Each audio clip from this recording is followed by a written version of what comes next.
Oh, I need to set this up 1 second.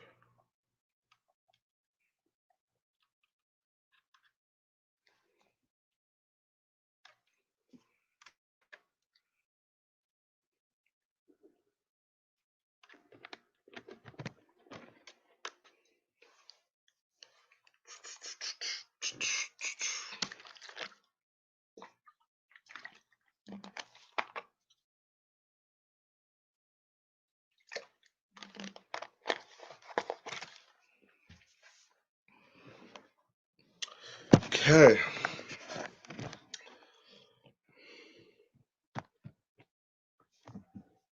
Where's my Hey, what's good, people? We're finally back with the streams. We are back. He said a bit blurry. Yeah, so what happened was I'll show you guys my room. Like my room's a bit of a mess, as you can see, right? Yeah. So basically I moved houses, so the webcam I normally use, which is like a 4K webcam, I it's in a box somewhere. So until I fully unpack, which will probably be tomorrow, I have to use my shitty ass webcam on my laptop. So yeah, it's unfortunate.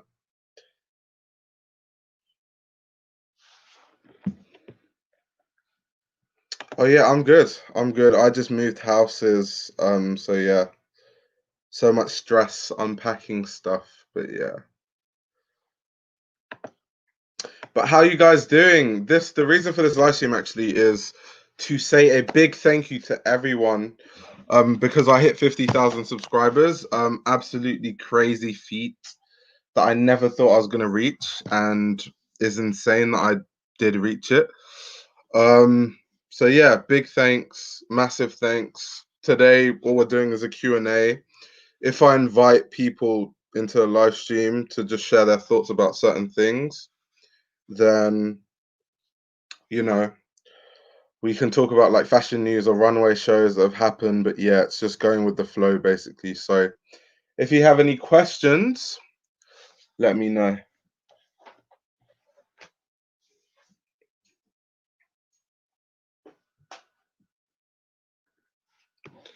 Shout out to Daniel. He said the quality of my tote bag is amazing. You know what's up. You know what's up. We don't print on blanks here. No, I'm joking. I'm joking. Thank you very much, Callum. Also, big congrats for HFT Mag. Big congrats. Hey, Patra. We need to get you on the stream this time. Patra, you need to hop on the stream today. Come on. Okay, so what we're gonna do, you guys need to fill me in on what's been happening in fashion. I've been completely out of the loop because I've had so much like school work for the past like 3 weeks. So as you guys can tell, I haven't posted a YouTube video. I haven't like literally done anything. So yeah, I need someone to fill me in on what's been going on in fashion. The last time I was in the loop, I saw that Moncler bought Stone Island. I saw that there's a few like shows. There was obviously Bottega Veneta. Well, that's not how you pronounce it. It's Bottega Veneta, but yeah, Bottega Veneta. Um, who else showed? There was like a Jill Sander collection, I think, and I know Salon had a recent show. But in general, I've been really, really out of the loop. Ken said, "Glad I'm back." Yo, NY, what's up? You need to. We need everyone to hop on this stream today, so you need to hop in real quick. Thatcher said, "Hand me the hat." When I come to New York. Oh no, Patcher's at work. Damn it. It would have been fun to get Patcher in the stream. Ah, yeah, Chloe's new creative director. Wait, I know that the creative director of Chloe departed. I didn't know there was a new one. So yeah, this is why people need to fill me in. I'm really out of the loop. I saw also a big thing. and I probably want to review the show at some point. Dior had their pre-fall menswear show that was really good. Kim Jones is starting to become extremely consistent. So yeah, that was really interesting. But once again, I was too busy. I didn't really look at it. I just kind of saw what people were saying on Instagram for the most part and on Twitter. Out of the loop gang stand up. Shout out to Cam. Cam's good to see you. I'm good. How you doing? Wait, Gabriella Hurst. No way. No way. No way. No way. No way. No way. No way. That's so interesting. Damn. I never would have suggested that. I feel like everyone already knew this, but I didn't. So it's just like, yeah, wow. Because guys don't understand, like, so I had, and I don't like talking about CSM too much, but I did have this project to do at CSM and 2 essays. So for the past month, I've had no time to do anything else. And then after, so I just finished and hand submitted all my projects on Thursday. And then I moved on Friday. So I've been unpacking boxes from Friday, Saturday, today, and I'm going to continue tomorrow. So for like over a month, I've not been able to really look at any fashion news or anything, to be honest. Oh, shout out to Street Suit. Shout out to Nigeria. So people said Givenchy had a good collection. When we say really interesting, so what was it? Was it Givenchy like pre-fall? Let's have a look. Let's have a look. Let's have a look. Let's have a look.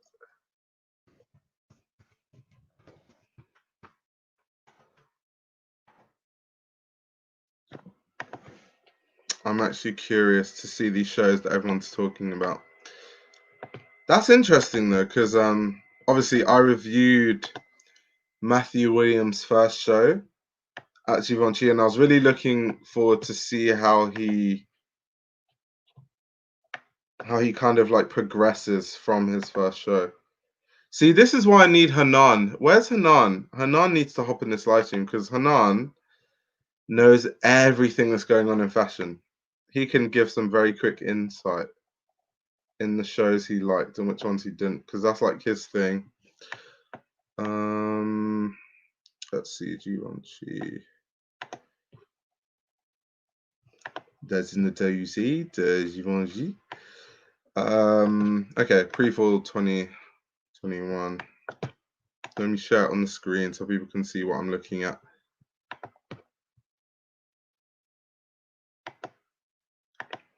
Hey, YOLO, what's up?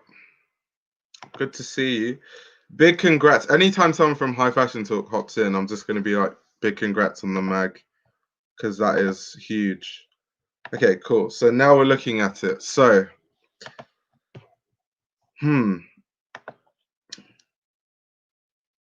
okay. So he's continued this theme with the G logo chains on the bags and stuff. And interesting. I feel like those are going to sell really well. It's like very recognizably Givenchy. And at the end of the day, their whole thing is they want to make Givenchy like a brand that's in the forefront. Because not going to lie, since Riccardo Tisci, it's kind of just been not dead because the clothing was good. Dead is not the right word, just not in the mainstream, which obviously businesses don't like because they're trying to earn loads of money. These shoes here look very Elites. I won't lie. These look like shoes that I've seen Elites make, like Matthew Williams make for Elites. Yeah, so I'm getting a very Elixir vibe. Definitely not from this though. This is quite interesting. I like this. I like this. Is this leather?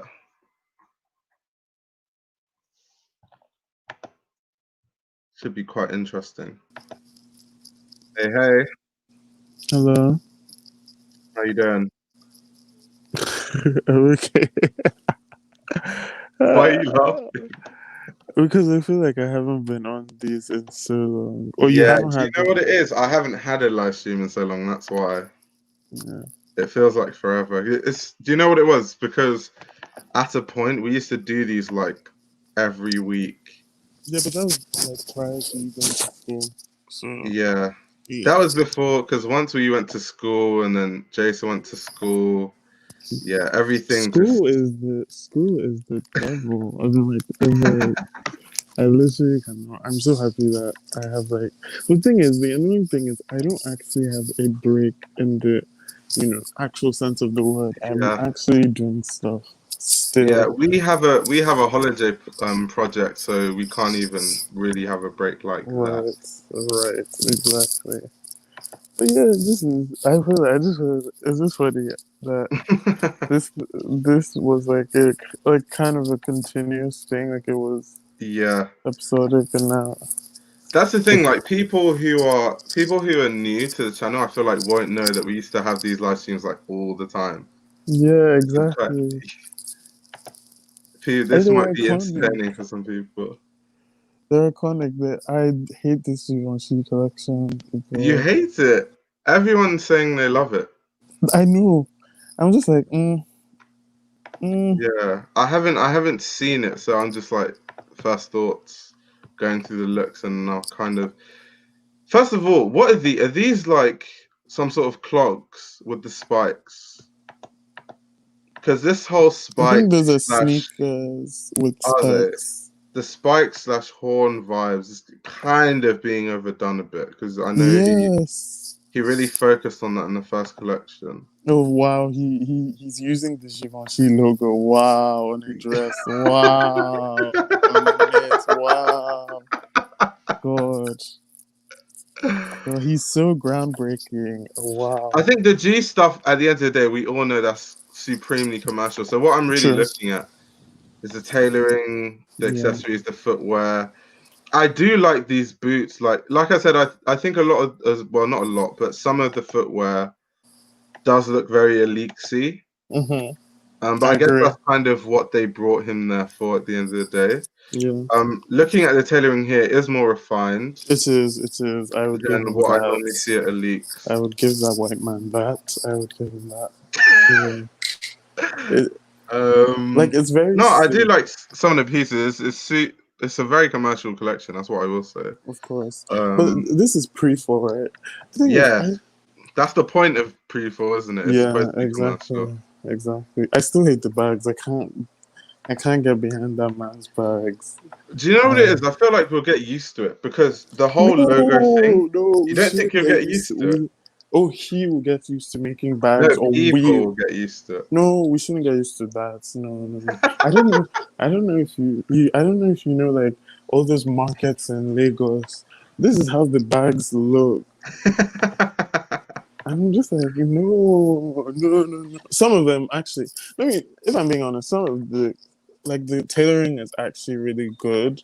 Yeah, Like like I said, I like the tailoring. yeah, I like the tailoring. I honestly like the tailoring, and I've been looking at tailoring a lot recently. So I'm just like, I kind of appreciate that for him, from him. I mean, but I don't know. I don't know. I think this was a pretty good collection. I think after the last one, it was a huge improvement. This is Mm. way It, better than the last one. I mean, I think. you can see In more. contrast to the last collection, what about it did you think was an improvement? I think it was more. It was cleaner. It was more. Right. Yes, It yes. more Thought leaks. it was more thoughtful. Like this was more thoughtful in the sense that Yeah, it wasn't him, because Right. I'm assuming he didn't really have that much time for the first one, although he did have a bit of time. I would just, maybe he was busy. I don't know, but it just looked sloppy and it didn't look thought. Yeah. It wasn't thought. It didn't look like he thought about what he was doing. exactly. Also, the whole horns thing, I was like, I don't understand. Like, it's like, oh, like Alexander McQueen reference. Like, I was like, That collection was too many references. it was too many references, and Yeah. The it did spikes not. thing though. What are we feeling about the spikes? I'm not a huge fan. It looks you know what, to be honest, he didn't go overboard with them. Like for there's couple of codes where he just put it on, like just on the edge, just like a little bit. But then you have those clogs that were filled with them, and I just like wanted to poke my eyes. Yeah. With them. The clogs were the worst. I can the tailoring in this collection, in my opinion, was amazing. Yeah. There were a couple of suits that he did, and then he creates a lapel. It is so interesting. There is this like indentation, like the look 22. When you see it, if you put it on a screen, like there is this like indentation that just creates like another form of layer. Yeah. It is so smart, but to be honest, it's Givenchy. Like this is what you expect. I was about to say, like, it would be a travesty if the tailoring in the Givenchy collection's bad. Not Despite just because, like, that's the heritage, it's the people that work there. There's like a whole atelier, like literally, of artisans that work for Givenchy. So I don't think that's something that should ever be an issue, to be honest. yeah, exactly. What I didn't like the whole the G4Gs. I really enjoyed it on the bags. Yeah. Forming a chain, I really like that. But then there was this look that just had G's, like it was a pink dress. It was just like not necessary. It was, Yeah, I think I saw what you're talking about when I was going through the yeah. lookbook. Honestly, I want to see who would wear that dress. I genuinely, actually, never mind. I feel like Keisha K would probably wear that dress, or like, First of all, you shouldn't say anything because last week when I saw you that you posted a queen suit. That which, suit. the Queen suit. Oh yeah, oh yeah. Oh my god, that suit is Yeah, beautiful. that suit was good. The thing is, okay, so with McQueen, So are you I talking don't about know. this dress? Yeah, Yeah. that dress. It was so bad. I feel like Keisha K or like, one of the sissy girls will probably wear that. But The choice being cool. as long I really agree with this person. Every designer at Big House is just using older house codes and referencing them more than using their clothes as a form of self-expression and storytelling. True. Although, I must say that when you are a designer for a house, people really go there because they expect, like when they go to Balenciaga, they expect Balenciaga. When they go to, so the only way you can really 100% express yourself is by making your own brand. Otherwise, some aspect has to still be in the constraints of like the house, to be fair. Yeah, To give them because credit. they hired you to do a job. Like you are Yeah, working exactly. for them, so you have to put in their code. My thing is, you should also put yourself in there. And honestly, I guess with Matthew, this kind of is what you know.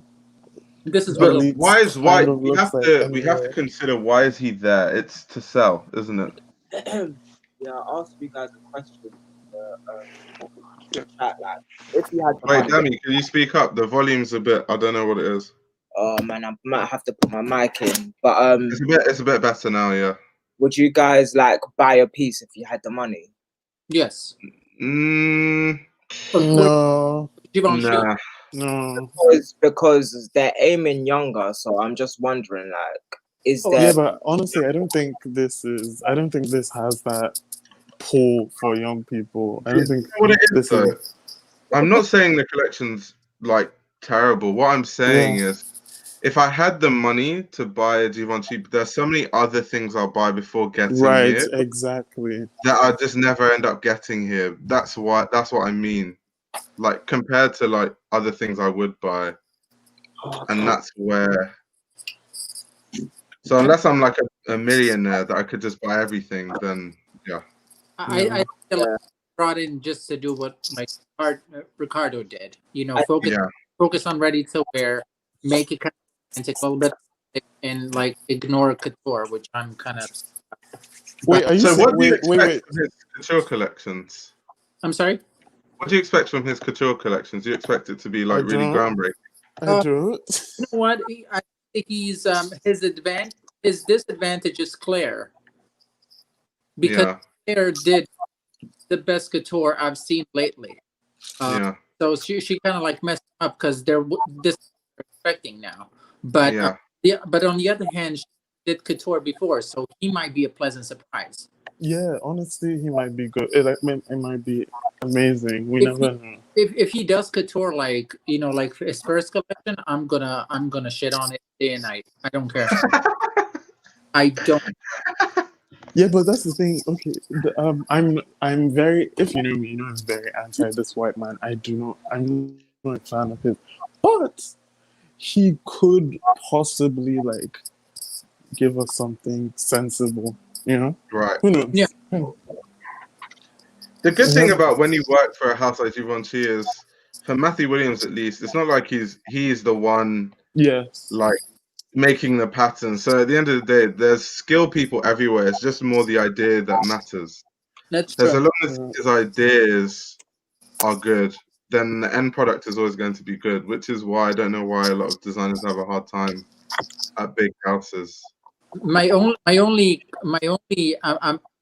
I'm begging him. Don't send this to influencers like he did for the last. Yeah. Oh No, yeah, that was that so really, annoying. I feel like that really just, I don't know. It He just sent she. it to way too many people. Way. It's almost like, It was the whole collection. He sent the whole collection to influencers slash celebrities.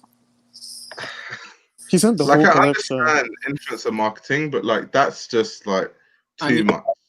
people were going crazy. Like, it really looked cheap. Cheap. It And really did. people on my timeline, they were like, "Oh wow, the collection looks better now." I'm like, no, That, Very. no. I think. really, I think it's very easy to overdo the that influencer thing. when I saw that, I was like, okay, Yeah. I can't. It was really bad. No, but the thing is, the crazy thing is, to Damilara's question, I can see celebrities wearing this. Like, I can see people buying. Like, I can see an ASAP Yeah. Rocky or a Playboy Carti or Yeah. or ASAP Nast or Kendall Jenner. I can see. I mean, I guess those are the people, anyways. But I can still Yeah. see them wear it, and True. I can see people styling. I can even see Solange in some of the I agree. pieces. So Yeah. I feel like, although it's collection from that white man, it's okay. It's more thoughtful. It's a slight Oh, improvement. It's Yeah, not can you far, Yeah. guys hear me but properly, by the way? we're going in the it's good. Yeah, it's Yeah, yeah, definitely we better. can hear you. It's customer, so All right. So basically, like, first of all, I've got my mic up, so that's why it took me a while. This is the first time I set my mic up in ages, by the way. because we haven't done these streams in ages. Normally, it used to Uh, be there permanently. No, he's too trust busy. me, but quite yeah, but quite literally, like yeah, it's what Daniel said is like, and what all of you guys have been saying, like the influencer thing was a bit much. This collection is Yeah. aimed at young people. Hmm. I don't know which particular country is gonna be buying Hi, this. Yellow, by the way. What's good, broski? Hello. Yeah, I You're don't know. muted, so you might need to unmute yourself. I don't know which. Okay, can you hear me now? country- Yeah, yeah, yeah. Cool. Yeah, yeah. I don't know which Awesome. country of rich kids are gonna buy this, but it's gonna be somebody. But Right. yeah, like it's just, you actually made a poignant point, like how high is Givenchy on a young person's, wish list? Like, and Right. to that point, I don't think it's very high. But don't you think it's going to take time for them to kind of win over the customers, for lack of a better term? Yeah, well, yeah, it only takes one collection to be like a splash, and like, and That that was the was purpose of Matthew Williams coming in, I think. like, Yeah. if we do comparative reasoning and look at Kim Jones' pre-fall first collection in 2018, like he made a splash in the market. Consistency is one thing, but at the end of the day, that collection started off like a wave of people not just even like looking like that, but wanting to have those things. Yeah. So if it wasn't like the collection that just dropped recently, it will still be that collection from back then. But yeah, Yeah. fam, like, I don't know whether anyone's gonna be okay with this slow burn that Matthew Williams is doing, because people say Givenchy's boring for a reason, and like, yeah, just I on a don't. comparative sense. I don't find it boring, to be honest. like, for example, like this is a pre-fall. I found I Flair. find it muted. I guess muted and boring, Alex. And, no, but I mean, I think I, the thing why it's not too bad though is pre-fall is supposed to be commercial though, so it's like This is at what. the end of the day, it's what this is actually what it's meant. It's not like a full winter collection. Like it's not. If it was, Yeah, no, if like, this was a full winter collection, that would be underwhelming, basically. yeah, I would. But it's the I'm very pre-fall. So. all right with being wrong on this, but like, if we go to Dior's show, like that one, Okay, Well, yeah, Dior. but I mean, yeah. When you put it side by side with like Dior pre-fall, yeah, it starts to become a bit yeah, terrible. but I like mean, Givenchy's not an essential brand. like you can't compare at this point, and I say you can't compare because it's two different people. So Kim has been there for a little bit, and he's kind of Yeah, finding his feet, like at Dior, and obviously he has worked at LVMH for however long he has worked at yeah. LVMH. So he has more of a comfortable, like he's more like this is his home essentially Oh because yeah, he doesn't for even have a brand. Yeah. I hate that I'm defending Matthew Williams, but Matthew is new, like he's a kid, like he's kind of like Yeah, trying to do his thing. So I wouldn't compare those two collections. I feel like if we were to exactly. I don't feel like you can compare those two collections because of the points I just made. yeah. But what do you guys think about Bottega's is it book one or salon one or whatever they call that spring Wait, summer collection? the Bottega Veneta. Mm-hmm. Me personally, and I haven't seen it. I'm gonna look at like as I haven't seen anything, so I'm gonna have a look. Oh, because I'm not a huge fan of Daniel Lee. I'm not a huge fan of Daniel Lee either. Yeah, but he's just once again he's supposed to be super commercial. It's another one of those like. I'm not a huge fan of him, but I have to say that this was pretty good. Yeah, it was really it was It was good. refreshing. And I hate to say that about him because I really don't like a lot of stuff. I think his best collection was collection, but for Bottega, but Yeah. something about this for me worked. It worked. I've not seen this. The they were splendid. I didn't like that shoe though, but I felt like the outfit. In general, like though, he's a good footwear. Well, I won't say him because Bottega Veneta will have a footwear designer, but them together as a this team. look, they make this good that footwear. look was. I love that look. Oh my This god! one on screen. No, Number not 9. this one. The one before that. Oh, Before this the one. one. Yes. Oh, I was about to say, fam. This. It really did have like it was very minimalistic, but it was very extremely creative in the materials that he used. Yeah. Yeah. And the Like, styling was good too. I This think doesn't look like, and like, I didn't want to say it before, but like, it doesn't look like Bottega. no, it's not even that. Like, Givenchy's collection looks like an essentials collection, right? But Givenchy's meant to be just minimalistic, whereas this looks like it's minimal, but it's not. It's not essential. You feel me? Like it's quite Yeah. sleek, it's chic, and it's giving you energy at the same So, I time. mean, stuff like this is very out there. It's very like These aren't the these most sort of outlandish colors things and in the stuff. world. They're I just feel like he does this type of dress that like has this like ruching. this, like Yeah. If that. I'm saying right, usually The those dresses, knitwear is mad. This knitwear is crazy, fam. Use the knitwear designer in Bottega because yeah, I Lord saw have this. mercy, he fam. worked with what was his name? This is mad.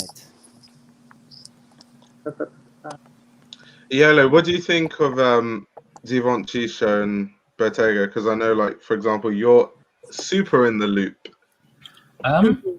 I haven't like taken that much notice, to be honest, because I've been so busy with the zine. Oh yeah, true. None So, of like, us are out today. yeah, literally, it's so unprofessional of us. But yeah, I think like Givenchy, what I take from Givenchy is, I think he's trying to capture today's version of the audience that Riccardo Tisci captured. And I think he's like actually like really obsessed with that era of fashion, which Yeah. I can kind of understand because like me being around in that era and probably being about the same age as Matthew or slightly younger, I can understand how impressive that was. And um, being a collection for that kind of person or that group of people, I think it was a really good version of that. And of Yeah. course, it's a pre-collection, so it's going to be commercial. Whether that customer is still around and buying high fashion at the moment is another question. Yeah. So, yeah, that's my thoughts. That's really cool. So Yeah. you're saying you're not sure that collection is going to sell? It'll probably sell quite a bit. I just don't know whether there'll be like mega fans of it, I guess. Yeah. Because it's going to sell to like just the generalists that just want to buy something designer. It's going to be really attractive for those people. Yeah, definitely. I think accessories, especially. I mean, like bags. I think that's going to sell like crazy because those bags are very nice, honestly. The thing Yeah. is, there's some like stands of Bottega that I didn't know existed till I met this girl who works she's like a journalist for Hypebeast. She's from Hong Kong, and like she's a Tora. Bottega stan. No. Oh. Yeah, she's a Bottega stan. I've never seen someone so like Yeah. Bottega about stan. Bottega. Yeah, I was like, damn. She's like, yeah, all I wear is Bottega. She was wearing head to toe like Daniel Lee. Yeah, there's people These going people obsessed actually with it. exist. Like, That can be a good thing. Or I'm sorry. Really? Yo, slightly off subject. Should I make a page just following fashion houses? Like a ghost yeah, page? you probably should. So you I can know what's Making going on. those, but forgetting about them. Because I know nothing right now. Wow, this Bottega That's bag actually is such a good absolutely idea. wild. Is that an ice sculpture? See, someone just said it. People impressed love Bottega. Yeah, I think that's the thing, you know. I've met quite a few journalists who like. I think maybe because it's not I think out they there. like the accessories. I don't know about the clothing. 'cause No, I don't I've think seen I've people that seen. wear the clothes. You've seen people wear the clothes? Yeah. Ah, Yeah. That's yeah, one. I don't know. I know people that have the trench coats, the jackets. Because I remember that there's this writer from British Vogue who I follow, and I remember when Daniel Lee like started, and I think the whole office at the time had like his bags and shoes, and they like posted. I was like, oh, okay, go off. But it seems like Bottega is making money because they're literally in every magazine, and like they're Yeah. advertisers for like every, you know. So I So- guess they're making money. Can someone tell me the story behind the weave again? I forgot it. That's the the- OG Bottega, isn't it? Before Daniel Lee. I think that's how they started. Because like I remember in 2006, was it in 2006? Like they had they were pretty close to having like they used the same thing, the same material, like the weaving on the bag. Yeah. That's the house trademark. Yeah, Wait. everything used to be covered in that, like literally shoes, wallets, card holders, boots, bags. It's called what's the word for it? Intimus something. There's like a specific word for that weaving sort of technique. Yeah, Like, I can't know a remember. little bit of history of it, but I can't bother to get out my notes. I'm not gonna lie. Yeah. I know we should be professional a bit, but What I didn't know. Wait, What I didn't know is that Katie Grand used to be a creative director of Bottega Veneta. They had like two or something at the same time. I totally did not know that. But she'd studied design, even though she's a stylist. So it's called Intrecciato, I think. Italian's gonna kill me for that pronunciation. wait, Daniel Lee is Phoebe. Well, Daniel Lee was Phoebe Philo's assistant, right? Mine. He worked under her. I know he worked under her. I'm not sure about assistant. I don't know Okay. exactly what. Yeah, he did. Okay. What island? Do you know the woman that works for who designs Hermes now? I can't remember her name. Oh, Not gonna lie, I've never known any of the Yeah. creators at Hermes Apart outside from of, Margiela. Margiela, but never mind. The creative director of Hermes at the moment used to be working under Phoebe as well. And Phoebe worked everybody so hard that they didn't take weekends. They hardly took holidays. And like this woman's marriage started like breaking down, and she wanted to have a child and stuff, and like working under Phoebe just wouldn't allow that. Wow. And yeah, it was so intense that she was like nearly gonna have a divorce. So she decided to quit, and then like she rebuilt her marriage. And I don't know if I meant to actually say this. Oops.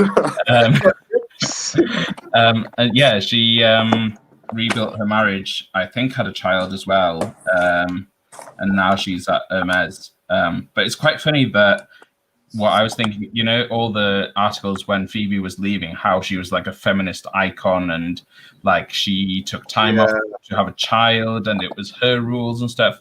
But it was her rules only for her, not for her child. Yes. Like fuck every other woman.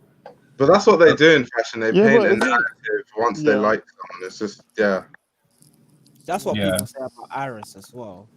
Oh no, not what people say. Okay, let me give you a insider story, right? So basically, at CSM we had this project where we had to pick a designer and make a whole like fanzine on the designer.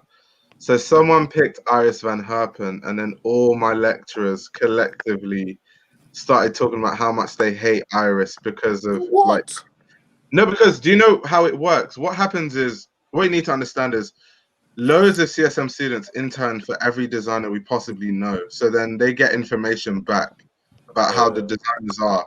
So over time, they can understand which designers are nice, which ones treat people badly, which ones don't. So they start telling us of all the students that have interned for Iris and how they're treated and stuff. And she's like brought back to work under, and like she copies stuff as well. Like it was just like, damn. I heard that like they were instructed not to go to her just because it's like a safety hazard. You know, like she's working with different with different materials that like you don't know how to handle, and when you're 18, you kind of don't figure this stuff out. She just doesn't care about anybody. She just wants to get the job done. She's extremely controlling. But doesn't I have actually I talked to somebody who was an intern somewhere else, but their friend told them about it, so they're kind of advised not to go with her. I kind of like that though. It makes I like the evilness. Kind of.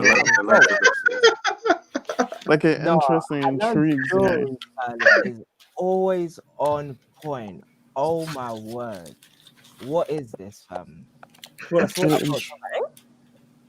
Intrigues me. Sorry. But yeah, Iris Van Herpen, no go. I feel that. Yeah, I think the worst story I've ever heard is Dilara Findakoglu. Screaming. Wait, what? The absolute worst. Wait, what? Dilara. Can you say the story? Can you say the story? I know who Dilara is, London designer. But didn't she have the whole like controversy not so long that she wasn't paying her students or something like that? Well, that's part of it.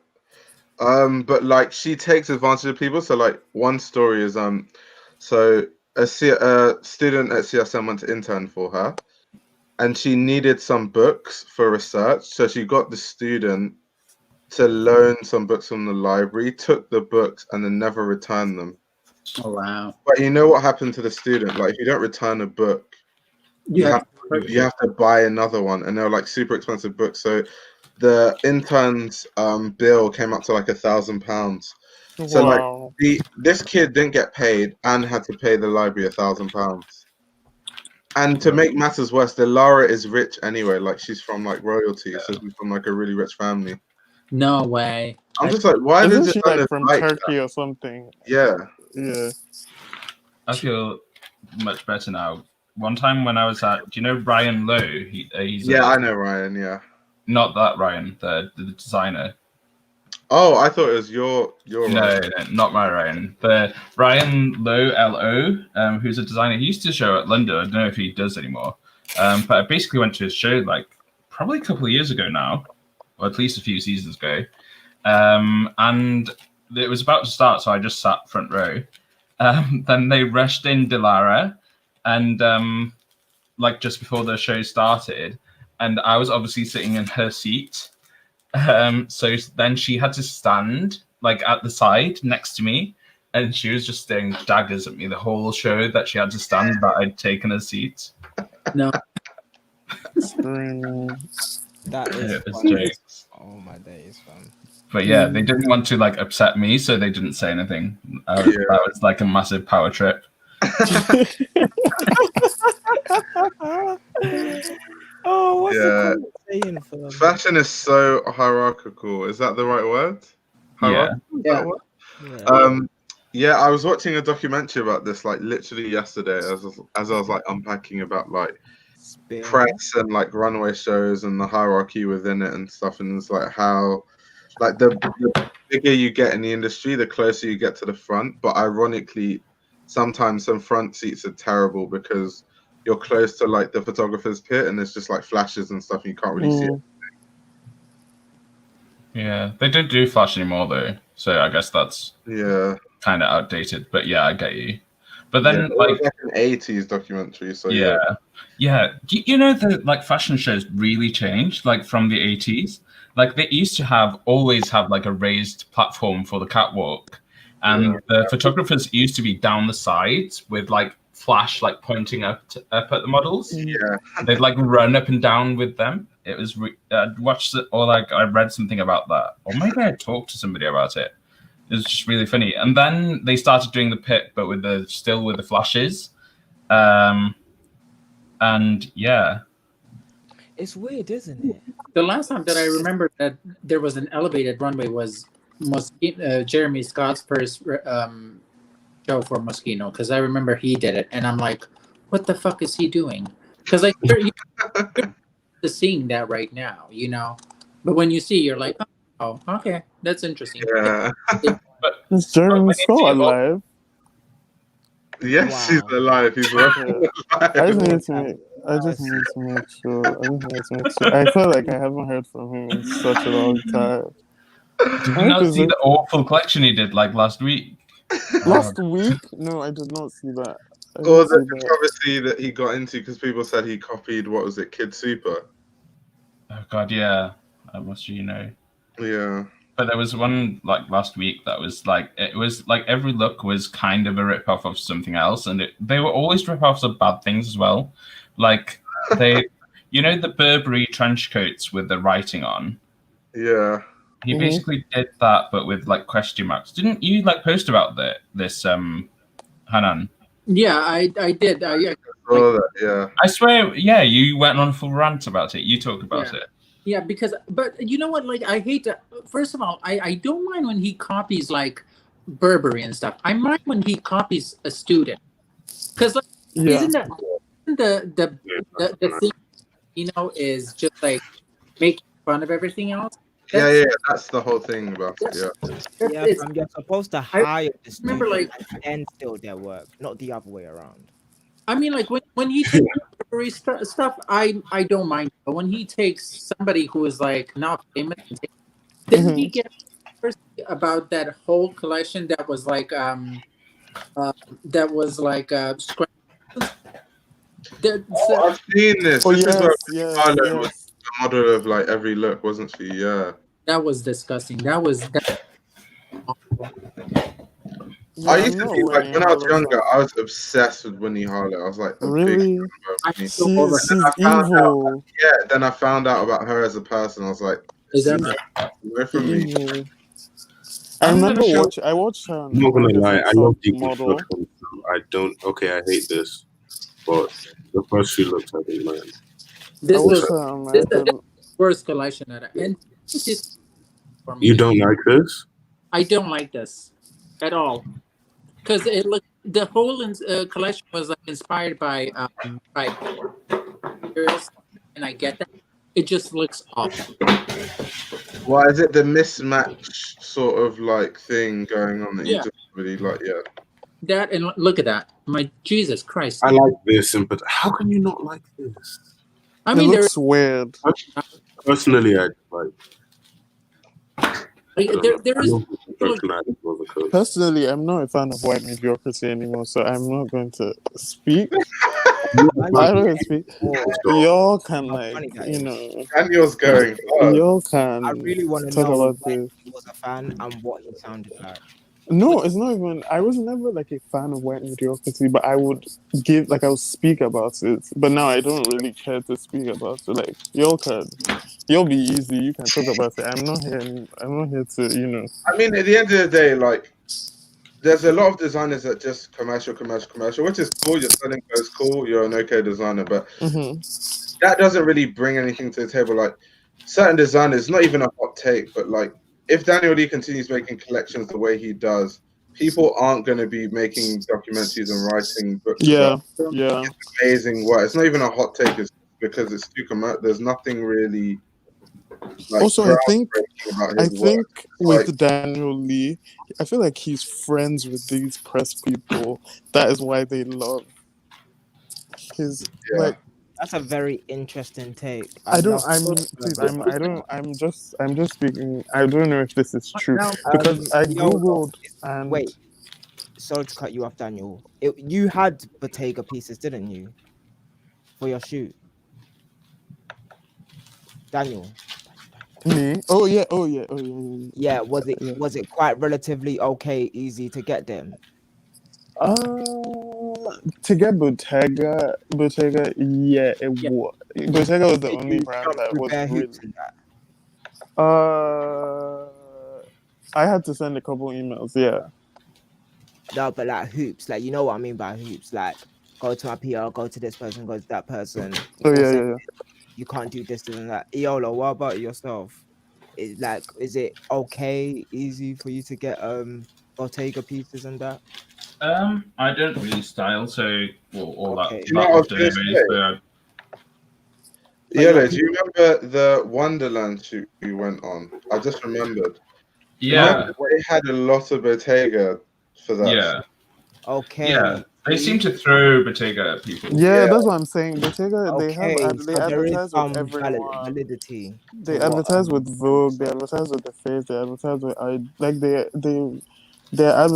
they're major advertisers for so many publications, and it's you kind of that. Well, obviously that means that they're making money at the end of the day, which is great for them, I guess. Great for caring.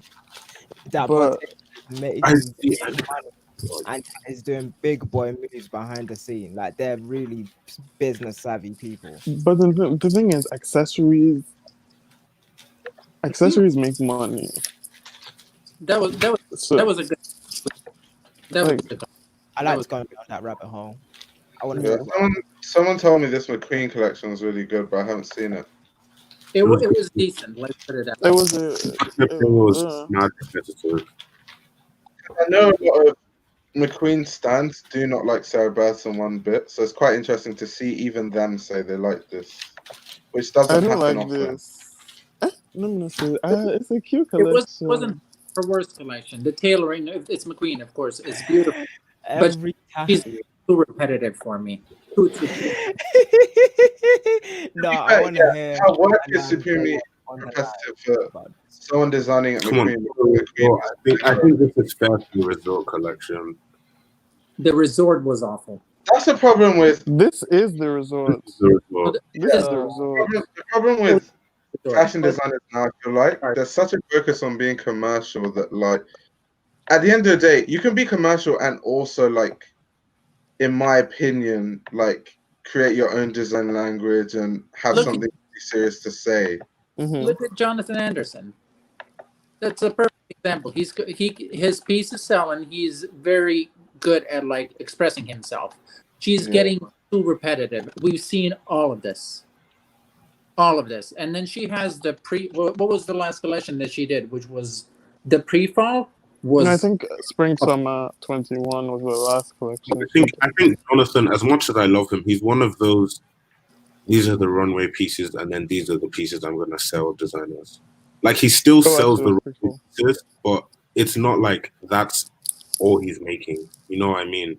Like I feel like most of it is Jonathan is trying to veer into the art world, or maybe is in the, or has. He's kind of straddling the line between art and fashion. Should we? Hanan. Don't.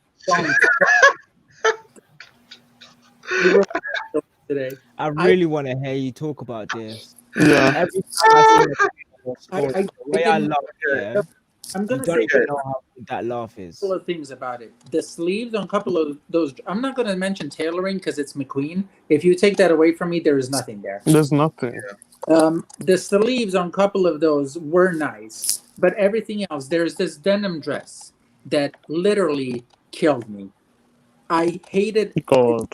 it, but there's really nothing. Okay, yeah, this here is not it at It's all. not it at all. I don't even know what that is. Like, I don't know what I'm looking at. Yo, what is this hourglass suit? Do you know how many collections I've seen this in? I mean, like everybody does it. Casey does. I think it's a trend. This thing, though. I think it's a trend. trend. Is it This is ready to wear. This is ready to wear. People are gonna buy that. What Says is who? People. It's the problem is People are gonna you look- walk into Alexander McQueen, and because it's a name brand and it's a. I'm sorry, no one is buying this. I'm sorry to say it. I can't see it. I can't This see is- it. For song this that first. each collection McQueen did was so personal towards his character and his experience. Fact. So the problem with Sarah Burton is when you design for McQueen, which is why McQueen fans don't like her, is you can't have the same aesthetic over and over and over and over again, and there's not even any inspiration or character or emotion into the clothes. Because if you want to design for McQueen, I'm sorry, there has to be emotion. There has to be. You have to infuse your culture into it, which is what McQueen did. Like that's the whole point of designing for a house. It has to mirror, not necessarily exactly what the designer did aesthetically, but in terms of mentality or philosophy. But don't you think that like first 3-4 years when she was kind of following him, those were her best years until like 2014. Yeah.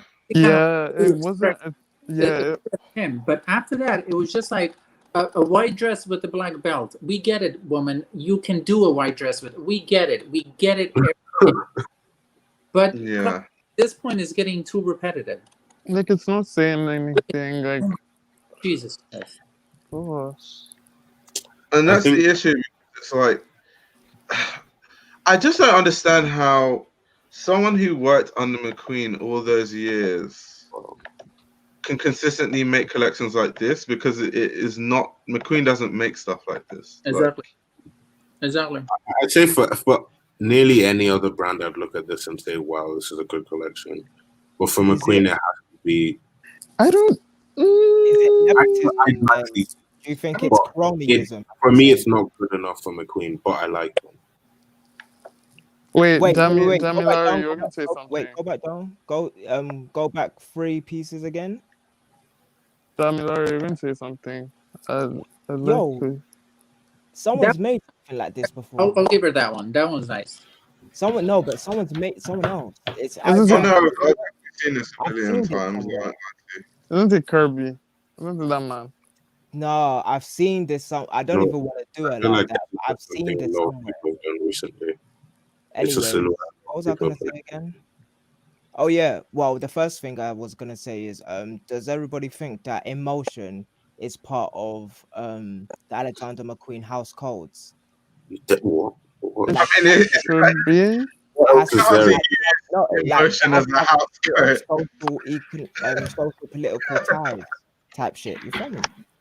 I know what you mean. Yeah. Emotion as a house code, it just sounds a bit weird, but yeah, I get what you mean. Like pouring, like I see what you mean. You have to, Kinda like you got to infusion pull of from somewhere. Yeah.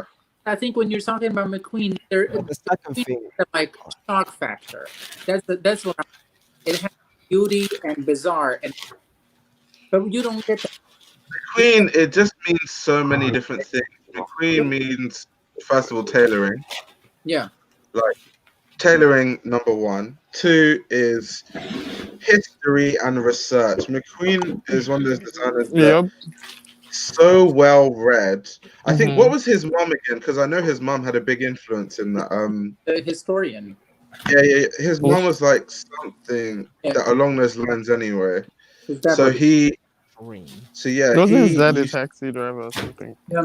yeah, but his Yeah. mum had one of those jobs that required her to know a lot about, I think, like A British teacher? history and stuff. I can't remember exactly, like pinpoint exactly the word for it, but that was his mum's influence was basically why he did so much research. And McQueen used to when he was younger, he used to go to the V&A like all the time and look at all the exhibitions. Yeah, So when it apparently comes, he every week. yeah, he used to go every week. So when it comes to research, McQueen was so like in uni now we do lectures where we learn about like McQueen, how he referenced like 16th century and 17th century English dressing. So it's like when you see someone that well researched and well read, and then you just go to Sarah Burton, it's like wow, snooze fest. So his mom Yeah. was a teacher. The difference She is was so a wide. yeah. It's like wow. You see how Yeah. YOLO is so silent, yeah. It's making me laugh so much, bro. It makes me laugh, from a deep place inside my spirit because I know. Don't worry, I know yeah, we won't get you into there, trouble. fam. I know there's something there, but off that, so you think it's cronyism that is the It's reason why? not corona. That's so funny. So yeah, do you think it's cronyism the reason why she's staying there in this house for so long? And As in, I think he's selling. That's the worst part. at the end of the day, it's just like if she leaves, who else is gonna go there though? Oh, I could see a couple of people. Really, like who? That will be good. That I want to hear from the comments as well. I'm gonna put her his I'd name. love to have you guys answer the questions as well. Yeah, there's like quite a few people. Comment in the chat who you think would be a good creative director for Alexander McQueen. Nobody.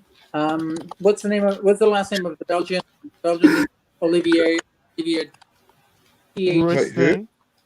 Theysken's. Oh, okay. Olivia Teskins. Yeah. Teskins. I could see him. Mm. I think he would do a good. I hate all of you. I also Someone said Gareth Pugh for No, McQueen. he's talented. Though. He's talented. Not that I'm not trying to. I just don't know if I see it. Yo, what about Let me give that a think. Gareth Pugh for Charles? I was Jeffrey? thinking Gareth Pugh. What Mm. about Charles He Jeffrey? was focusing too much on actually making his own brand into something, though. I think he's just Yeah. got new investors as well, so he probably wouldn't do it. Look at that. No. Well, someone said anyone that makes clothing for the concept and not the money. Well, yeah, that's a big thing. Although now it's owned by like big business, so that's kind of not possible. I don't get why people like fashion people just seem to ignore business and pretend it doesn't exist, and they just want people to take over huge brands and then just suddenly make art that nobody's gonna buy. Like, yeah, there's hurdles. There's hurdles in place for sure, but honestly, you can make it work. You can make it work. Like Someone said, Kane and Amir. The thing about Kane and Amir is he's an amazing designer, but it would not be a good fit, even like not even a little bit. Who's Kalen and Mia? He's a designer like under Comme des Garçons. Has his own brand. Oh, yeah, I know him. He makes the. Yeah, I know. I'm sorry. Extremely talented. Like it's a historically British brand. Like McQueen's. Yeah, you can't just. It's full on tailoring. It's meant to be classical. Could we say Lover Boy? Conceptual. Charles Jeffrey. Ooh, that could actually. I could actually. Yeah, I can see Charles Jeffrey because Charles Jeffrey. I can see. I can see that. I can see Jeffrey.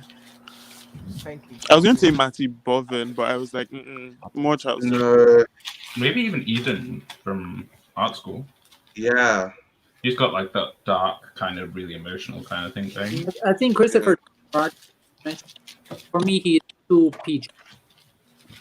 I Who's think that? Christopher John Rogers. Somebody mentioned him. No. They will never No. put an American No. designer. No.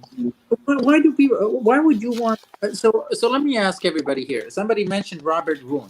I don't want him to go anywhere. I want to see his stuff. Also, I feel Yeah, like Robert he's won. to make his Robert, stuff. or is it one or one? I hope I'm not butchering his name. Could be I feel true. like his clothing kind of looks like it looks like an it looks like a more interesting version of Alexander McQueen today, like Sarah Blessing's Alex. I maybe to Dude, me. Right. but I don't know what it is about him, but those pictures that he does amazing. But then I saw somebody award season wearing one. It didn't translate very well. I have to say that I did not know Robert Roon. I would never. But he's amazing. I don't kind of don't see him going to his stuff. Someone was, I think Pamboy tweeted that he could have been at Mugler, or he should have been at Mugler instead of Casey Yes, please. Cadwalla, I'm whatever not, his name. I'm not a Honestly, big if fan. there's not another British designer to come out, like to me, Charles Jeffrey's the only one. If he Yeah, I has think Charles. to get all the way at that Yeah. level, And I think it needs to have the collection needs to have like a story to it. The references need to actually make sense and be real references. Because a lot of the time, like some people might say, "Oh, I'm referencing blah blah blah," but they're getting it completely wrong.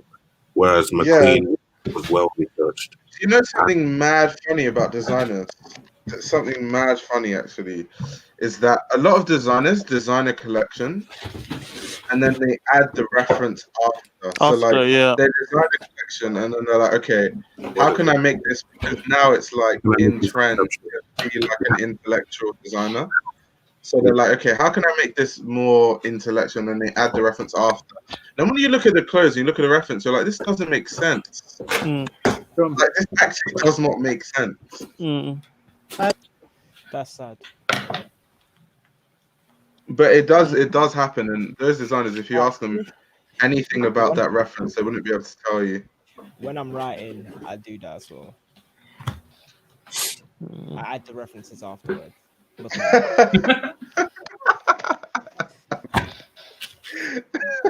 Have you seen the Balenciaga show? No, I haven't. I played the game. Oh, did you play the game? The game was That was the video I game didn't thing. do it. Why Like, is I it? didn't Why do did I anything. I go was to just walking mode? around. walk around. You Just just walking around. I was like, please. I stopped.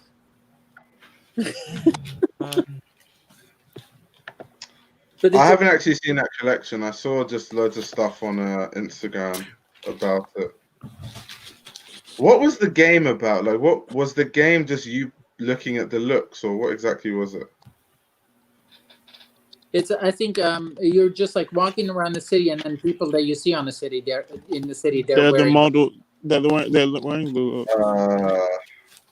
And then as you walk, like the billboards say Balenciaga. Their You actually product. start in the store, I believe. Yeah. In the Balenciaga store, I believe. What do we think about the actual clothes, though?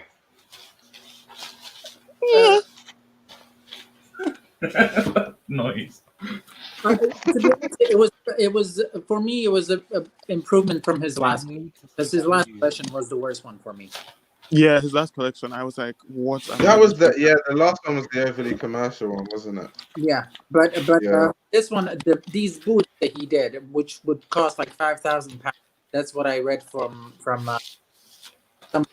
They're the armor boots. Yeah. Oh, beautiful. Look at that. Them boots. I wonder what the interior is like, because they look like the most uncomfortable things to wear ever. Somebody said that they're not made of like. It's a different material. They're not that heavy. Right, because they look like metal, and I'm like, man. Wait, but that's an awful I have thing been told by a trusted source that they're leather boots. They are. They're leather. Trusted source. Yeah, apparently in like costuming, you can make like armor with leather and then use like a metallic paint, and it fully looks like. So it's like an old like stage costume technique for like Oh, that's really cool. Shakespeare plays and shit. Okay, well, while I have you on here, what's up with these like? Why are we still doing that? What's up with the It what? gets me so jazzed, fam. No, sorry, I was gonna go on a run, but I hate when somebody does that. What's up with the what? NASA, NASA. Oh, bro, What? this NASA? collection, What? yeah, What do you mean? it's the biggest Like- creative director move. He has this huge jacket that is like NASA jacket, like Oh, the it's down the bottom. It's down the bottom. It's quite far. You might have to go to the other view. which I really. But yeah, fam, like this is Demna acting as creative director. This is a proper creative director move, and the Spanish references in this run so deep, and everything else. It's so I do wave. like his reference to his first collection. There was this like red puffer jacket that was pretty cool. It reminded me of the first collection. There's nothing I love more than a well executed Mm. piece of art. And this was executed well. what do you mean this jacket? Yeah, Yeah, I don't like the shape of this compared to the first collection. Though the first collection, like the C shape, was way better. The first collection had like a really interesting, I think, like glittery top. It was sparkly. Yeah, and it looked very nice. But it just reminded me of it. this looked very inspired by his first collection. That look is based. I read somewhere that is. I guess Stella did like a duvet look in 1995. Yeah, So they said. I think Diet Prada actually said that. So I'm taking that with a grain of salt. Yeah, Diet Prada. When the collection came out, Diet Prada, like they did their little slides of like comparison. Always end with your thoughts. No, but Please, Diet Prada. I'll never forget the Diet Prada Kanye West I think I can never forget that. That was like. Are you talking about when they apologized on Twitter? yeah, that was funny. Yes. Please, you know that day who was it that called them out? What? I swear it was one of you guys that called them out. Oh, I called them out a couple times actually. I did it on their page. I did it on their personal pages. It was crazy because the Asian guy he followed me and then he DM'd me and he was like, "Oh, like thank you for this, blah blah blah. Like we've learned our lesson." I'm like, okay, Right. okay. Why didn't they? Where they have 2 million followers, but they apologize on Twitter where they have 9,000. Right. The thing is, now that they have so many followers, they could literally just pivot into anything more serious, but they just choose to continue to make pointless Nobody content. takes them seriously, though. That's the thing. That's Like people who actually work in fashion don't take them seriously. Yeah, so I know that because where are they everyone going makes to school? but they can change though, because everyone knows who they are. That's for sure. So it's I'm just not saying that they're the intent that everybody hated. But you think that all the people that follow them are like into fashion? I don't think so. I mean, like, yeah. I think that like people that are not that much into fashion follow them. So I think like no matter, I think whatever they say, people are gonna take it as like, yeah, they're right. You know. I still follow them just to keep up with what's going on, but I take everything with a grain of salt, and like I look at what they're saying and see if I think it's true. You know what I mean? But when they like expose certain people for things, like I don't look at them and say, oh, I hate this person now because of what I saw on their product. Like I'll wait to actually hear about it from other sources before I'm like, yeah. Yo, do you know what this collection told me? I really legitimately need to see garments move. Yeah, get closer to the mic. I can't tell by eye what material and everything. You can't, because also the video game graphics makes it even more difficult. And that told me that I actually need to see at least someone run, walk. I need something. I need a walkway, a runway, this way and that way. Yeah. This is actually hilarious what the person said. Who is that? Wait, the thing is, Oh, that's so funny. But it's true, they don't know that. Oh, Yeah, they don't at know. least they act like they They don't. don't. At least they act like they don't. And it's so They're funny like, because look at this.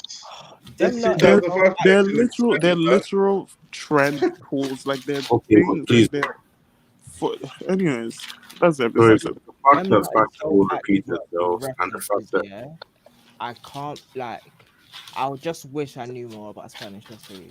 Like everything I know about Spanish history and Balenciaga, I'm seeing in these garments, and Yeah.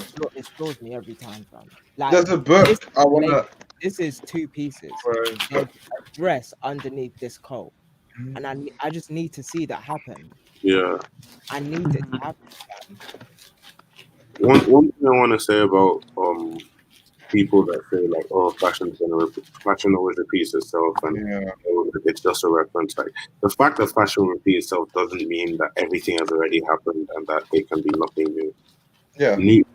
You can still create new stuff. It's not like everything is taken already. So please don't use that as an excuse. I think the biggest issue with No, but Black the thing is, Prada the whole though, point is of that referencing. yeah, that's the Sorry, point. But go on. Sorry. no, I was gonna say the thing is like what something looks like aesthetically doesn't mean they carry the same meaning. So two things can look aesthetically similar, but the references behind it or the meaning behind it can be two completely different things. Also, So it's very, very like basic and not even. It's just very like primary school esque to just look at two things aesthetically and be like, oh look, this person copied. That's such a yeah, surface thing to do. Like it's such a. It's just a waste No, of but time. also like the And- point of referencing. The point of. Are you You're all right, fam. done?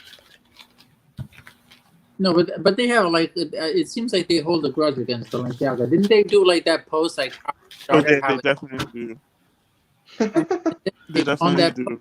they also literally put like couture as that Chris above it, and then like something very 2021 on the side, and I'm like, okay, like that's a you cannot. I don't care anymore about this copying thing because it happens every day. Like, let's just scroll past it at this point. Shout Oh my No, God, I care. I only care if it's like hurting someone. So like if it's a student or like someone small smaller guy, that yeah. someone has listened from, Yeah. then I care. But like if it's two like big houses fighting, like if it's Balenciaga, if it's like Gucci biting from Louis Vuitton, I could care less. Also, I don't know if you guys heard about this, but in like the early 2000s or the late 90s, I think the people at Caring, or the people at LVMH, one of them, was sending celebrities like fake bags. So like if it was Caring, I can't remember who it was. So if it was Caring, they'll send fake Louis Vuitton bags to like Snooki. Yeah. Snooki of the Jersey Show, and she will carry it around on that stupid show and be showing it. And I think they sued her something weird like that. I need to read up on it again, but I just find that so Wait, funny. who sued her? That It's brilliant. Who sued her? I'm sorry. Who sued? Wait, who sued her? So I guess the company that they were trying to target. I guess. Let me Google it. And So I think that like it was Louis Vuitton was sending Gucci bags to her, or vice versa. yes, It or just vice versa. like Yes. was perceived as like the most ratchet, so they wanted to connect her. So they would. Sorry, but whoever came up with that, That's genius. Like that's diabolical. That's why like that is brilliant. Shout out to Warfare. Shout out to Snooki. Yolo, are you packaging orders? Yeah, well, I'm just putting them man. in the bag at the moment. And yeah, Sure. I've run out of labels. That's the worst thing. Yolo, one point. I haven't ordered mine yet. What was the inspiration behind the cover? Well, Artist was- said, It was Yeah. always meant to be kind of collagey, and then Michelle really wanted to work with this collage artist in Paris that she like met on Instagram or something. So yeah, that's what he wanted to do. It's There's- pretty, Say that again. Sorry. I like the cover a lot. It's really good. Yeah, thank you. It's yeah, there wasn't much more than that to it, really. It's simple, but it's pretty good. Yeah, it's yeah. Yo, look at the comments real quick. Right, let me have a look. Who's Meow Me? Meow Me? Oh my. Someone said, Oh my! I don't know how I ended up here, but I was just wondering, what did these guys do for a living? Do they work in this industry? no, they live up. No. No, we just, Wait, I hope please put up that response. I'm a comedian. We have no I'm a connection. student by day, comedian by night. we Actually, I'm a joke. we just live on the street. No, I'm joking. He said these guys are their favorite designers are John Boyega from Star Wars. Even the designers talking about he got this one. Nothing. Wait, what did he say? Do they know what? Hi, John Boyega. About he's got the swag. Yeah. Oh, no. I love Black Magic. She said they live off drip and sell swag. Wish. Oh wait, I wish. what Redux? Where's that? Yeah, I don't even know when that Redux. We've been looking forward to that from like June. Well, I have. It's supposed to Maybe. drop December, wasn't it? Yeah. Clearly not. But, Corona. my friends are very industry savvy. I am just a random one who likes fashion. But these guys, they know their stuff. Yeah. Who's more industry between Daniel and Iolo? Probably Daniel. YOLO. I think YOLO. YOLO is Here's definitely the thing, more in the though. face. Daniel actually talks to these people like personally. Like Yeah. he's their proper friend. Daniel's friends with industry people. Yeah, I feel like Iolo is no, but I would say Yo, maybe Iolo's because you, connected from bro, what I've you, seen. need to, you need to hang around Iolo, bro. He's friends with everyone. No, Yeah, but exactly. no, It's definitely YOLO. No, we're not gonna do this. We're not gonna do this because Io is definitely in the mix. It's getting I'm there. definitely not. I'm I, definitely not. I think you'll get No. there. Bro. I think the No. YOLO Daniel are like Varys and Littlefinger from Game of Thrones when it comes. I didn't even watch Game of Thrones, but No, Io is definitely high on the industry list. I'm not gonna have this. No, I'm definitely not. You're high. I don't consider myself an industry person. I'm kind of like what's the word? I kind of operate in a corner, and then once in a while I get brought into the industry, and then I dip back out, kind of thing. Does anyone believe that? Can we? No, but I feel like you're more. But that's kind of Everyone was silent. that's and I felt kind of like everyone was that's kind of what I do. nobody wanted to say anything. I feel like I can't fully be an industry person because I don't take it as seriously as these people do, and I don't take them Right. seriously That is either. very So I'm industry. literally just playing, and I say this all the time. I literally just do what I want creatively. I feel like if tomorrow I Yeah. want to cook, which I'm a really good cook by the way, if I want to move into like Wait, didn't you I can just do stop? that. So Pretty sure yes, but it- doesn't change the fact that I'm great. Doesn't change the fact that I'm good. People be talking about my food like. What Yo, is that? Daniel flew to New York and then he flew to Florida and he's been all about the gaff. So don't let him. I never know where Daniel is. I don't know what he's doing, Daniel honestly. is a jet setter and trendsetter, fam. Yeah, I'm so that's the confused. point. That's I my don't that's my vibe. understand That's what my Daniel- vibe. You aren't Daniel supposed says to know. catch flights, not You feelings. know that jet set You- like type of person. That's literally Daniel. Yeah, fam. Daniel's bi-coastal, fam. That's what he is. And you're Daniel's just always doing like, something different. Daniel's very You want George Brown with his motorbike jackets, fam. Daniel, you're the kind of person to have like creative in their bio. Because you do so much stuff. I'd rather like Wait, I'd sorry, what rather did you like say? cut my creative in my bio. Why would I put creative in my bio? I don't know. You know, like those I mean, people. Like, oh, I don't have one medium. Like I do you everything. know, like these people. I can't see. I can't. People who take things too seriously, like especially, there's no need. There's no need. There's no need for them to take like. I don't understand people who take stuff like too seriously. Like, come on, live a little. Like, it's not that Very deep. industry to say that you don't take things seriously. You just go with the flow. Oh God. I just want to say Yeah, fashion people get offended by stuff like that. Not that I take it Yeah. that seriously, but like, yeah, that would offend people. Yeah, like let's have fun. Like this is. yeah. I'm very. What do I'm you guys very think about impressed. Mugler? Is that it? I'm not I'm a very fan. impressed. Old Mugler or like what are we talking about? New here? Mugler. I don't care about industry mixy. How many people I know? It's that's kind of annoying to me. I'm not gonna lie. You'd be And surprised how people care about that though. Are you talking about Casey and Mugler or? Yeah, this is Mugler. I'm I not. think connections are very important, though. Like for me, I'm kind of focused on meeting as many His people. shows are very important. No, I meet a lot of people. Don't get me twisted, but Yeah. it's not like I'm not here to gain followers. fam. He's about to. Oh God, that's so funny. Please, That is so funny. I'm about to strike oil, fam. That That is is so so funny. no. That is so, I'll be an oil magnate.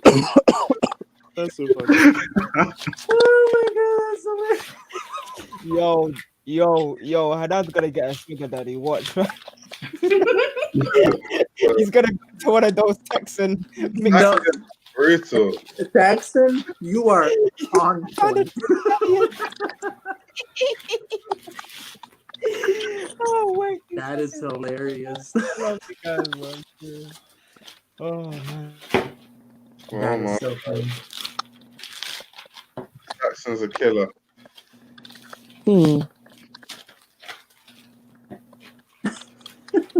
Yeah, Listen, how many Daniels in the stream right now? in the chat, by the way, if you guys want to do like a Q&A and ask questions, go for it. There's more than enough people here to answer your dilemmas. By the way, Daniel, do you know about anything relating to fashion almost and the answer by the people, not me. But they What? said, Hanan, you were going to ask me something. what do you think about Casey? Oh, I'm not a fan of Casey. Honestly, Okay. I can't. Again, another white mediocrity. Like I can't.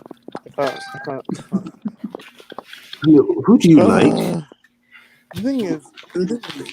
The thing is, I like a lot of things. Well, I hate that whole "who do you like" because it's not an accurate representation of me. I like a lot of things. You guys just choose to have on the things that I do not like or disturb me when I say I don't like things. Anyways, I feel like with Casey, you can tell that he's definitely trying. Like he's referencing the House of Nuclear, like or trying to use that. But then a lot of things don't actually look good. The way he presents it, I don't know if that makes sense. Yeah. Like I'm thinking of the thing that is etched at the back of my brain is the whole Madison Beer Exactly. like, outfit. Yeah. I just like I couldn't take it, and okay, fair enough. It was bad. It was badly taken. It didn't work. But the fact that they edited is that was just sent me over hilarious. the edge. Like, why would you do that? So That's funny. That was hilarious. But the way he presents, like like the film he did recently for the last collection, I believe. Like that was fun. His casting is amazing. Like all Yeah, of that is good, but I don't know if I'm not that interested in the clothing. his casting is pretty good. His clothes, and the thing that I'm irritated is because it's Mugler. Hmm. If it was somebody else, I would be like, okay, that's good enough. Yeah, But when you yeah, have that strong of a name and you have an archive of hmm, most iconic pieces yeah, of design, literally. that's what's killing me. Because you don't. It's telling me that you don't look in the archives. That's Yeah, what it. he's not. He's looking at one thing and he's trying to make it like commercial, like not commercial. What he's looking at is commercial, Yeah, but he's exactly. looking at one thing and he's referencing that one thing or two things, and he's trying to use that to base it off his idea of the brand. But the brand is so like this is Mugler. Like, come on. Exactly. That's why I really miss Nicola Formichetti. And Eh? it just because like He for was a me, Mugler. When was he at Mugler? I'm sorry, When was he at Mugler?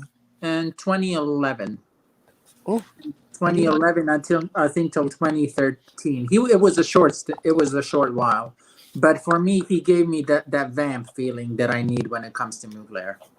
Yeah, I feel You like know, Nicola Formichetti in like 2011, 2010, he was like he was really good at his job at like creative true, direction. You know, true, I think true. he used to work with Lady Gaga. He used to work Yeah, with he was her stylist for yeah, like he was a 4 years. stylist. Like he knows his work. Like he knows True, he was interesting at the time. I don't know what he's true. doing now. I think he's not designing for anybody, but she made him take that job. But I remember that was the time when they brought that model, Zombie Boy, the guy that was covered in tattoos. That was super interesting. But that's what I miss. That's what Casey's not doing for me. Casey's is too like it's too mute. Like it's not. I don't know. It's I'm just not it. not there. I can't even It's speak on not this. it. And it was so funny that when that whole thing happened, Pambo used it to further his agenda because that whole day he was just tweeting about how like Mugler isn't good and that he doesn't understand how like a white man like this like why are they giving this white man this job? And I think he kind of like he was talking about how he thinks someone like Robert won or won. I don't know how to pronounce his But last why? But again, like why would anybody like? I really like what Robert is doing, but I want to see more of what he does. I kind of don't want to see him reinterpret somebody else's work. No, but I think they're saying that he's somebody who has Potential. the skill to, I see bring what life into that brand. I don't think that they're saying that they want him to be at that brand. I just feel you like know who I think would be a good fit for Mugler maybe in a couple of years. Laquan Smith. bye. What? Laquan I don't Smith see it. I does don't see sexy it. very I well. don't see it. I don't see it. I don't see it. I'm I don't pretty see sure. it. I don't see it. I do not see it. I answer a He Q&A. does Because I had to sexy think. very I had to well. think before. No, no, no. Before I answered, I was like, wait, let me think. And I said, no, I don't see it. I actually do not see it. Let me look at let me I look at think it that to you see would what be a good I fit. don't want to jump the gun Someone was because just I want to know exactly where you're coming from. someone was Okay, just talking about diversity in the comment so on I Rum. do have a question because when we're I've seen talking a few about comments. Yeah, okay, like Wait, diversity thing. People This think one, that. Damilare, it seems your I mic probably won't is. answer this. I won't answer this because someone sent me a DM. I can't remember. Was it last week? Or was it the week before? And it was somewhere along the lines of, "Bro, you talk about CSM too much, like it's a stamp of approval thing." So at that point, and I don't even talk about it that much, like in the public sphere. So I was just like, okay, yeah, I Yeah, just but won't talk the thing is, about it. I want to know how it went. Is my school mic is open? such a big part of like your life. Like, Yeah, Dami, it's hard not to talk about school. Dami, And honestly, anyways, sorry. Okay, first things first. I'm the realist. Drop it down, make the whole world feel it. Yeah, no, Well, this guy had a serious question, you know. no. I thought he was going to say something Laquan, serious. Laquan at Bugler. I want to see what Laquan does with a lot of money, but I don't want to see what he does at Mugler. Second thing I wanted to say is with these heritage houses, like that have big conceptual histories, right? Oh, I think we're experiencing a pattern where they try to revive them because of their history within our space, but it's not translating. So we have Queen, and now we've got Mugler again, and Givenchy. I will add as a third, but it's been pretty consistent in the undertones of it's boring sort of thing, but does it sell sort of thing, innit? So do designers these days have the range, or is it the designers these days that have the range want to work on their own stuff? Let's discuss. That's a good Can you question. ask the question again? With these Oh, heritage really? houses, we're experiencing quite a frequent like they have big conceptual histories, I should say. We're having this consistent thing where the people that are doing there, like it's not hitting. There's people that are there aren't hitting the same. So are we saying, or are we experiencing something where the people these days don't have the range, or the people these days that have the range don't want to work at these heritage houses? I think it's the latter. The people these days who have the range don't want to go to this heritage housing. And I feel like Yeah. they don't because they feel like they will be constrained and it'll be hard for them to, flourish creatively with working in these heritage brands. Yeah, because I can't say that Dior men's. Yes. Yeah. I can't say that too many people don't have the range, but I can say that when you're attacking something as big as a Mugler catalog and a Mm-hmm, McQueen catalog, you should at mm-hmm. least, if you're shooting for the moon, at least, live amongst the stars. But it just seems like that's not happening. They're just going after. Personally, I feel like what's the reason you design? Like, if you're a designer because it means to an end, you want to make money, have a successful career, blah blah blah blah blah. Um, okay, cool. It's very hard to not have your own brand and then have like a legacy in fashion. Like Karl Lagerfeld is a huge anomaly, and he had his own brand anyway. But like, that's not what he was known for. But still, it's like if you're designing at Balenciaga, and even if you make good collections, you're still part of Balenciaga's story. So you're still going to be, oh yeah, that good designing at Balenciaga. If you have your own house that becomes great, then it's the house name that sticks and lives on.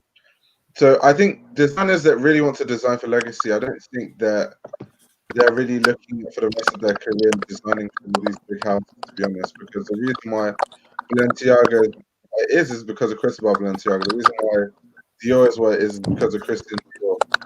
If Christian Dior worked under some other brand, he wouldn't be the great person that we know him to be now. So it's one of those things. I think people that actually care about legacy won't want to work for these houses for that long. Yeah, I feel you. Anyone else have a take? Is legacy like the main thing you want out of your career or life, though? That's the thing. So that's why I said it depends on the designer, because a lot of designers it's just a means to an end thing. It's like, Yeah, okay, cool. I everyone have has different values. this Who's brand and typing? Sorry. Yeah, it's like this gargling noise. I'm trying to Someone's figure it out. literally writing War and Peace. yeah. No, do you know how funny that is? Because I've read War and Peace and there's a lot of fucking words. Man.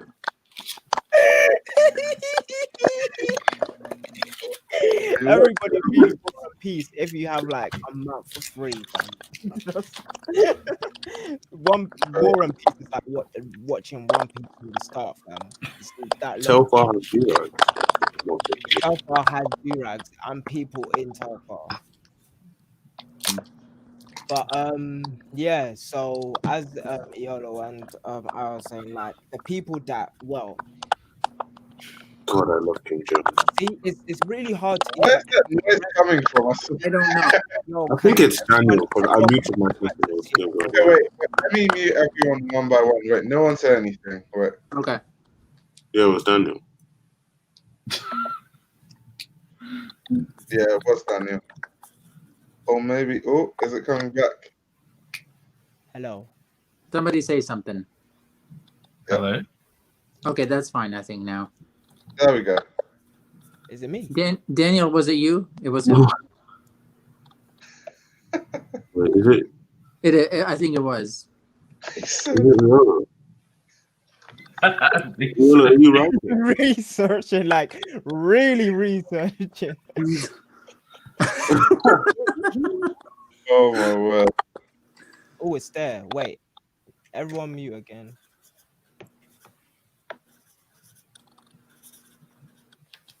I think it's Yolo writing. Yolo Is is it? packing stuff up. He doesn't have time to write. I am writing though, Oh, you but are? I don't think it's that loud, is it? I think it's shaking the microphone. Okay, write Really? something. Write something and The then. only person you haven't muted. No, it isn't. Okay. Hello. I think it might be me. I think it's Daniel, honestly. Might be But your Daniel's been muted the whole time. But I'm muted. How would it be me if I'm muted? Oh, yeah, that's true. But I think it is me. Okay, everybody in the live, Can you- sound up in the comment. Who's the one? I'm gonna mute now and see. And It's I'll a see. mystery, guys. In the comments, who's the suspect? Who's the main suspect? I think it's even really hard to express your It's range Yolo today stapler. because, like, you need to have money to express range, right? And a lot of these people gave up like pieces of their houses to express their range. Right. McQueen did it, Givenchy did it in his later in his career, Mugler did it, and that's why these people can revive them houses today. So now when you're actually trying to build and sustain and own your brand as for as long as you can, it's really hard to express that range because you actually need people to buy your stuff so that you can give them. Yeah. So I don't know whether we're gonna even see someone's full extent unless they are as big as 100 million a year revenue type house. Yeah. Because there is a necessity to be that if you want to deliver, some of the best collections, as in like you have the bandwidth, time and space to have the people to do these type of collections. So like, yeah, when it's a one person operation or like even a 10 people operation, that's expensive in itself. And then when you want to start talking about embroidery, that's an extra couple people. When you want to start talking about knitting, that's an extra couple of people. When you want to start talking about bags, there's an extra couple of people. Everything, like, it's more people in it. So that all in amongst itself, like, it's really hard to dedicate your time to creating full concepts when there isn't time for you to do that in the space of a couple months and be able to sell. Yeah.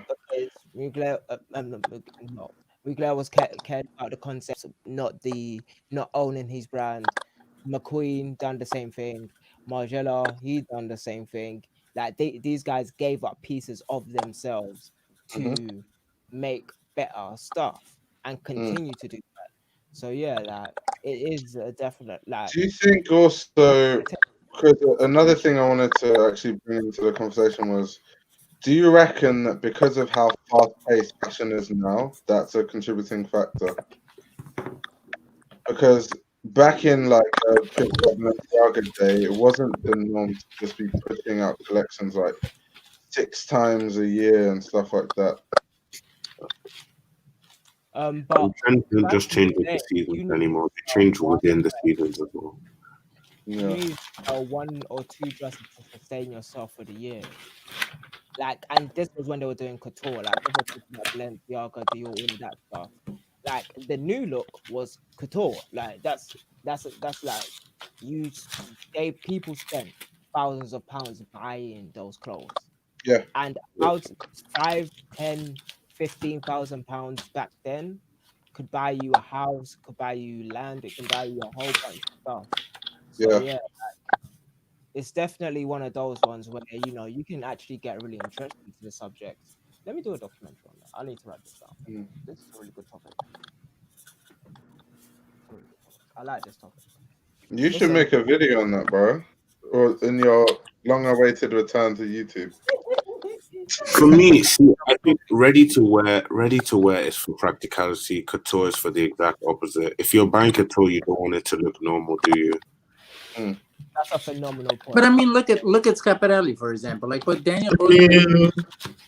So, couture could have it. Like there are pieces that you see and you could wear them to pick up your kid for the grocery shop. Okay, not grocery shop, but you could wear it to like work or something. I don't think that that couture has to be, Yeah, like well, wearable in everyday life. okay, This thing look is. at that. If you make a regular overcoat that's just like you flared out the bottom a bit, to me that's like okay, that's an excuse. Like that's not really couture to me. That could easily be ready to wear. You know what I mean? Couture is meant to make you say, "Oh wow!" Like if you're spending that amount, That's please, not. I don't. I don't think. I don't agree with it. I don't agree with that. You have people that buy couture for their day wear. It's Yeah, people that's what I'm saying. that have so much money who are changing their closet with couture pieces that are $20,000. There is a huge market for couture still. I think like a lot of people think of couture as like an art form, and me personally, I do think that it's an art form, but it is still practical. If you look at Chanel suit, even if it's couture, it's still practical. You need to take a trip to Russia. The thing with couture can be practical. Ready to wear can be the opposite as well. Ready to wear can be artistic. People wear couture for brunch. That is what it is. If you're wearing couture for brunch, then you've peaked. Yeah, you are like people that can afford couture, like the real way, leasing it from the thing just so you can do a one of those award shows. Like couture is like them buying something from Top Man. Hello, sorry, Yellow, this is for you. Yeah, he's yeah, I'm packing Zeno this. Demi, get closer to the mic. Closer? Yeah. Yeah, like no, get further. Maybe get further. My mic's this way. I think Demi just needs headphones. Yeah. Because I think his mic is picking up the speakers. Could be. You could be right. I'm always right. Always in fact. Every time now, where's my I'm gonna be the soundtrack for this show. How do you say Dior? Oh, God. Dior. How do you say Mugler? You know, it's really annoying. So I did the interview with Kim, right? Uh-huh. And you haven't announced that yet, though, have you? I guess yeah, we announced They have. And he gave us the exclusive that he had re-recorded the audio for that. But because we had to delay the zine, obviously the zine came out after the show was, so everybody knew by the time we launched. It's so annoying. But yeah, could have been. Dude, that was funny though. Wait, I don't think I followed up. Did you go or did you do it virtual? We did it virtually in the end. Yeah, it was really intense. We had like so cool, but... yeah, they gave me like half an hour, and like I had to like fit all my interview questions into half an hour. So I was like literally speaking like the fastest I've ever spoken ever. And then he was like answering really fast as well because he was kind of respectful of that. So he was even like by like some point he kind of knew what I was going to ask and like cutting me off before I finished the questions. It was like so intense. That's pretty He seems cool. like such a calm guy to talk to, though. He seems so. Yeah, I've met him once. He's really nice. I don't know. He's Yeah, really nice. He's down to I earth. felt like Yolo, when you met Matthew Williams, he looked like so nervous. Like Yolo, you should have just given him the list of the questions. Just let him read it for himself and just like let him answer. you could have, yeah, you could have sent it in advance. Exactly. Yeah. He might Like have. number 4. He just voice note me the answer. No, it was good. But yeah, we kind of riffed a bit as well, though, so that was good. Thaxton asks, what's the vibe you got from him during the interview? He was just really kind of pleasant, but I think what we focused on was that there's so much like rhetoric and so much of the lore is about him being the streetwear guy. But I think people don't really recognize him as actually like a really good couturier as well. Like he could probably do couture. He's looking at Dior couture for inspiration and techniques and stuff, and using them and ready to wear. So that's Andy. yeah. So. Yeah. So yeah, we kind of focused on like how he's actually into high fashion as much as he is into streetwear, and how that story is kind of like not quite right. Should I be honest? I actually don't necessarily see him as even a streetwear designer anymore. Like I don't think How can you?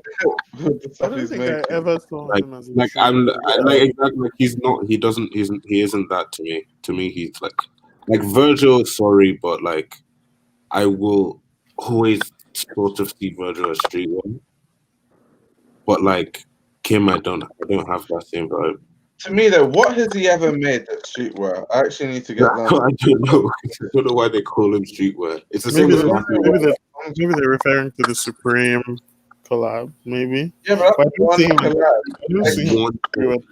The same with Matthew Williams, though. Like Matthew Williams, it doesn't really look very streetwear to me, to be honest. Like Alix, yeah, they make hoodies. I mean, but Matthew Williams into fashion was streetwear. He comes from not Kim Jones. Kim Jones like fully went to CSM and stuff, and then like was but at the same time, he was working at Gimme 5, which is the main streetwear shop in London. He's worked with like. He wasn't working there as a designer, was he? So it's the thing is like. I think he is a streetwear fan because I've heard him speak about. Because we're talking about him as a designer. A lot of people say, "Oh, he worked there," but like that has nothing to do with like his actual designs. You get what I mean? He does say that it did influence his design, though. And when he did his own brand before he went to Dunhill, it was very much he was one of the first people to actually put streetwear ideas and ideals into high fashion or ready to wear. And he was like Tim Blanks kind of made a fuss out of him actually doing that and actually elevating what people were wearing. But he doesn't see it as streetwear, really. That's what he says. He doesn't like the term streetwear. He just thinks it's a different price point. I don't think anyone likes being called a streetwear. I believe the fashion industry blame him for streetwear, not credit him for it, by the way. Mm. Yeah, to some extent, yeah. They don't call you a streetwear designer to say, "Oh, like this is like an equal thing." Yeah, for the streetwear. They don't credit him for that. I think that the way that approach it and word it is very, very particular and political.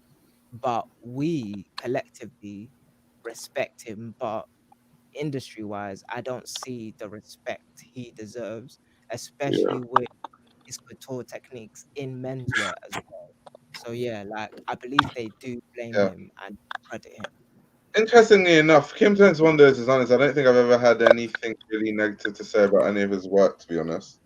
I didn't also. I just did. I just my biggest criticism. It's always the collaborations, but when he shows these collaborations, I'm always speechless. So I'm Yeah. like, if this is what you're gonna do, then screw it. Keep doing it. Yeah. It always Yeah, looks I don't good. really think I've actually heard people like friend. I'm trying to think of conversations I've had with like friends of mine who are interested in fashion, and I don't think they've ever really said anything bad about him. Even with the Supreme collection, the people who didn't like streetwear understood what it was. Right. I guess. Like culturally. Hmm. Exactly, and that is the shift that happened within the culture, and that is the divide between us and the old guard. And them. Like we accredit him, but they blame him. They blame him for us, basically. Yeah. Mm. No, but yeah, Kim Jones to me is just an extremely consistent designer that doesn't get the credit for the skill he has, which is why I'm looking forward to his stuff at Fendi, to be honest. Yeah, Even though I'm I interested did in like seeing. what Sylvia was doing, but still, now that Kim Jones is there, I'm actually really looking forward, especially to couture and I'm just women's wear in general, because I think when was the last time he did women's wear? It's like ages ago. Yeah, it was the beginning of 2000s. Yeah. So it's So just Yeah, like, I think he But only did one collection, and it was a collaboration with yeah. somebody. The name's in the zine, but I can't remember So off you, the top of my wait, head. you're But telling me he I did heard that. collaborations back in the 20 years ago also? Yeah, but it was like a high fashion collaboration. Oh, It okay. was. I haven't done the research on it properly, so it was two London designers. He was kind of from the menswear side, and the guy did women's wear, but they did a women's wear collection. Yeah, I don't really know much more. I'm curious about his couture extremely, just because I'm always like iffy when it comes to, because my name is I I deserve deserve. uh, But but then I'm I always, heard that he consults for Sylvia I Yeah, can't vouch Venturini for Fendi, yeah. and I heard that he consults for. I didn't know that. well, I also heard that Maybe it it's was not last an week. indie. I No, don't no. know. Apparently he had already been working. with them. Apparently, he had Yeah. been working. He has done stuff for them. I heard. I I may be didn't wrong. know that. Maybe, I know. but I know he was there for months before the announcement was made, and it was delayed Yes, because yes, of all the pandemic Yeah. and the Black Lives Matter stuff. that definitely normally happens, though, Wait, doesn't it? question. Where I'm sorry. Sorry. oh no, sorry, you're saying Oh, Demi, who was it who was talking about the masks that Virgil did? Who was talking about that? The Louis Vuitton masks. oh No, it was Emmett Till yeah, yeah. for the the night Vogue thing. the Vogue thing, yeah. So Yeah. what happened with that? I saw it and I don't know why I remember it vaguely. Wait, you want to know the complete story? So basically, Naomi Osaka wore masks during her matches, and like they had, names on them and things on them and stuff like that. And then Virgil made his ones for her Vogue cover shoot and stuff like that. So those are where Virgil's masks came from. I don't believe they're Louis Vuitton though; they're off white for Yeah, I 100%. think But they're off white or yeah, There were some leather masks by Louis Vuitton that cost like 400 or something. yeah, And like I his thought it was disgusting. But And and his literally had like that got swept under the rug. But his was offensive, like, and it came and like went, like how is literally. it offensive? oh, those ones, yeah. I didn't understand what everyone was like. I didn't really look into it properly. because Okay, I so was confused. What was the story behind that? like I said, like that's what happened. But the presupposition whenever Virgil does anything now is that he's being performative and he's not Mm. actually serious about, what he's talking about or what we're talking about when we talk about Black Lives Matter and all of those things. Because in the beginning and whenever he's communicated about this, even though he picks his words very particularly and talks in riddles, that yeah, we don't we don't jive with it because that's what it is. so The so one was like when someone exposed him that like he had a like lecture, like a Zoom lecture, and it said like It was basically saying how to make money out of like racial injustice. Yeah, He said like, it's profitable, something like it's just yeah. Oh my god! Oh my How do you? god!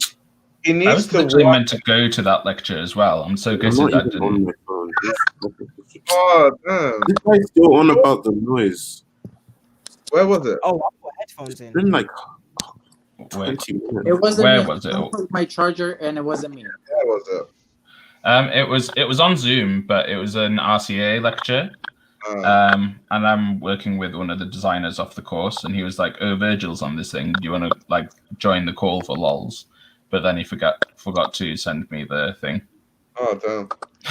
Gosh. I think Virgil, he can communicate with like young people in terms of clothes, but verbally, he's a terrible communicator. I was going to make a meme about that. And they need to like some people just need people to speak for them when it comes to Yeah, Bro, yeah. Virgil reviews make me laugh. I watch them for jokes. Kanye speaker, but Hmm? looking at it now, it's like no way.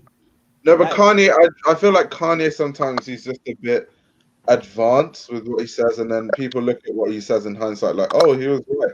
I don't think that's Virgil though. It's No, not Virgil. Virgil just like makes everything like a concept. Like so, the concept of a sneaker that like it's I don't know. It just feels like he's just messianic. He's on a program where It's robotic. It's not it's real. it's He doesn't so- speak like he doesn't talk like he's talking to real people. He talks like he's themselves. talking. He talks like he's reading from a teleprompter. It's not realistic. It's a marketing. I can't. He just isn't real. Like it's not. That's just how he speaks. It doesn't. Like he's not saying anything. yeah, he says everything, but he doesn't say anything. That's Yes, exactly. that's his superpower. Superpower. I'm not a fan of Virgil Abloh. I mean, I feel like you guys know that already. Yeah, But- we've had I'm a very, fan of this has been a what he- very tested year because I'm a of the fan way of that the we stuff he started does. it, I mean, and then I feel like most designers have strengths and weaknesses. One of his weaknesses is his verbal communication. It's just a fact. And I he's maybe, and he possibly is a coon. Possibly, allegedly, could be. I don't know. I don't speak for but- Oh my word! I do like some of his collections, honestly. He's Oh, his last Louis Vuitton collection was I don't amazing. think there's a problem. the with one it. in I Beijing, think right? his Yeah. verbal Mhm. communication So, is I what can't remember. it Was is, it Beijing? and he's not advanced in his That's knowledge okay. of what it should be. So he Mm. seems to fall short on every regard when it comes to those types of conversations. Right. But like, there's certain conversations he's good at. Like his conversation, like I always remember his conversation with Kim Jones, and in Show Studio, and that was like a really good conversation because like Kim Jones was like doing exact reference points, and Virgil would jump off those reference points. So I think if you give Virgil the right reference points instead of him formulating his own, that he will do really well in that respect. Mm. But yeah, that's just by my Virgil research, by the way. It's got like I can't substantiate anything that I've read thus far. That's a good way to. Somebody said in the chat though that nobody would be talking about Louis Vuitton if it weren't for Virgil, which I depends who nobody would be though. I think like because before Virgil it was obviously Kim Jones and like Marc Jacobs. Marc Jacobs before that. Yeah, I'm not too sure about that. But then it was sort of there was still like buzz about it, but in more of a I guess a mature and more sort of art field. Like you had like clubs with like the Chapman brothers and all that stuff. So there was buzz around it. It was just not in the streetwear scene. Huge buzz, like you remember the Iconoclast thing. Iconoclast. Yeah, so Louis Vuitton did this Iconoclast thing where they collaborated with like different artists at different times. Oh yeah. Big ups on Louis Vuitton bag and stuff. It's huge. They've had times where there's a massive buzz for Louis Vuitton. No, I think like especially women's wear because Marc Jacobs, especially in his last years that he did, I think his last collection was like fall 2014. I think 2015. Let me drop 15? a reference It was. I mean, he did anything and everything for Louis Vuitton.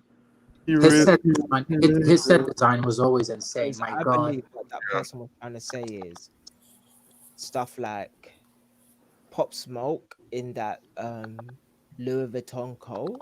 That image. That Okay, wait, hold on. I'm going to mute myself for a second, and you guys can tell me if it's me or not. The noise.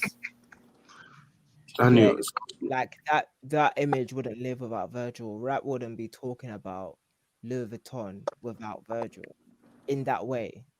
Like it is very important that he's over there because there are so many people speak about him. Is it frozen? Oh, it paused it. But yeah, I do believe that there is minor validity when we're talking about there's the cultural zeitgeist in general and not necessarily the fashion sphere. Yeah, I feel you. Like it's like the thing with um Givenchy and their relevance and them being on a scale of relevance to, you know, who wears and buys them. Like that because it's Matthew Williams, that's what Givenchy is trying to do. They're trying to put themselves up there into that culture because they've done it with Kim Jones at Dior. They've done it with Virgil at LV, and now they're trying to do it with Matthew Williams at, Givenchy. And I don't know whether it's working, but with that, two-pronged attack, everybody's talking about Dior me and all of that stuff. So it's like it's very important to the culture to talk about Dior and Louis Vuitton when I'm it not comes gonna to lie. When KVA was at Dior, people were barely talking about Dior. Like in terms of menswear. Daniel, I don't think it's you. Wait, Yellow, you're muted. yeah, I know. I think it was Yellow. What? There's still noise after. I think it's Oh, Io. that's you, that's you, bro. This is like Among Us. Mute myself. I love that. Like we're here talking about like the impact of Chris Van Ash, and like in the chat they're going like, "Well, I think it's Daniel." They just keep talking about it. I feel like Do you think- Wait, are they actually doing Inspector Gadget, Sherlock Holmes in the chat, fam? They are. What if it's AO? What if the call is coming from inside his house?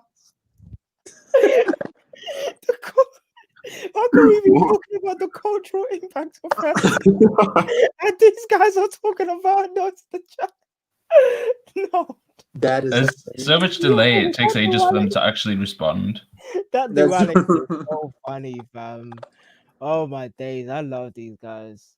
Okay, I could hear it when I was muted, so it can't be me. NY Typical's back picks up even to, but it's way too silent. It's way more silent. Okay, so I think it's because all of us are on at once, maybe. It could be that. Yeah, it could be that. It could be that. That's just it. So I muted myself and I can still hear it. Yeah. Maybe mute yourself until you want to speak, then unmute, because this will feel everyone constantly being unmuted. Like Clubhouse. But how about they just move like Clubhouse? Want to listen okay, let's stop talking about it now, fam. It's like talk about a spot on your head. Just ignore it. Go away. Yeah, new talking points. So, what else has happened in fashion news? Because when I tell you I'm out of the loop, I'm being serious. I don't know anything that's gone on. So, Chloe got Gabriella Hearst. Yeah, I heard that earlier. I was like, interesting. But everybody has been saying that. No, I didn't hear that at all. I was in my own bubble when I was writing my essays. I'm telling you. Yeah. No, I'm saying everyone. Very uncalled about this subject. The Gabriella Hearst thing. Everyone has been like. Everyone was. They're like, oh yeah, she's going. Like she's going there. Like. Okay, yeah. I see what you mean. And then when it came out, everyone was like, well, the people were like, oh yeah, this is what we need. This is what we've been saying. Although I don't really know, I'm not really I don't really know much about Gabriella Hearst. I don't. Apart from I know that she's sustainable. Exactly. I know that's all I know. And it's also a thing of, I see a lot of people use sustainability as like a marketing thing. I don't know if she does that. I don't think she does that. I feel like she's well, from what I've heard, I feel like what I've read, sorry, I feel like she's genuinely like sustainable. But yeah, like I don't think I've ever But I'm seen, not. I've never Daniel, are seen. you excited about her? I'm not. No, I've Neither. never been excited about Chloe though. That's just the truth. Like I've never You do been, make a point I've there. never been excited about Chloe. Chloe, like I've never. You do make a Like, good point there. That's oh, true. oh, Chloe, yeah, I'm excited to see this, but Yeah, I never heard somebody being like, "Oh my god, I cannot wait for Chloe." yeah, Yeah, that doesn't happen. yeah, and That's obviously, like when Carl was there, or when Stella McCartney, when they yeah. were there, I wasn't on live. I don't think It's been a I while. was alive once, but yeah, like I wasn't really, I don't who was before Natasha, Levi Ramsey or It Natasha was Ramsey. Claire White Keller, right? Oh yes, yes, it was, it Yeah, was, it Claire was was, there. it was, it was. I wonder what she's Did gonna you do. guys hear about how Shane Oliver was interviewed by Diesel to be the creative director? I Yeah, didn't know that. about that. I heard about So that. I was listening to this podcast called Red Scare, and I do not listen to Red Scare, but everybody talks about Red Scare. So they had a fashion episode with this guy who worked at HBA under under Shane, and it was just a fashion episode. They were all just talking about so the maybe spring 2021 had just happened. So they were talking about a lot of the news points and the things that happened during spring 2021. And that was off right when what's his name? I forget the Y Project guy. Why have I forgotten his name? When he was appointed, and then the guy Paul Cooper is his name, and they were like, "Oh, Paul Cooper." Paul Cooper was saying, so after Shane's Diesel collab or collection, Yeah. they interviewed him and they interviewed Glenn Martins. But I guess Shane didn't, do well in the interview. So Shane. Yeah. But yeah, I mean, I feel like honestly, I feel like I enjoy Glenn Martin's work. I Like like his Y project a lot, I really love White Project. and it's always it's always interesting and it's always new. And like for the last couple of seasons, he did that like 3 screen split, which I Yeah. always enjoy because it's always like watching something transform in front of your eyes, which is pretty cool. Truth, You truth, know what truth. I like Ah, about that is that so many fashion videos are boring because like it just happens so slow. At least you got 3 things to kind of switch backwards and forwards from, True, true. so you don't get Yeah. bored. True. And Which you is start. really bad to say, like about fashion videos. No, but it's the truth though. You aren't lying. A lot of the videos are just so, Boring. boring. Yeah, For lack of yeah. a That's better. it's at a time, by the way. I've just realized What's that? You're three muted. of us need to be muted at a time. oh, we're doing that. Really? We're doing Oh, quite well, but yeah. Unmute or doing quite well. All right, mute. I'm on my phone. Jeez Okay, Christ. so It definitely is IO that's making the noise. No, Yeah, it is Io. I think I agree with you. That it's Io. thank you. We'll just kick IO off the stream. I think. Just keep me off the stream.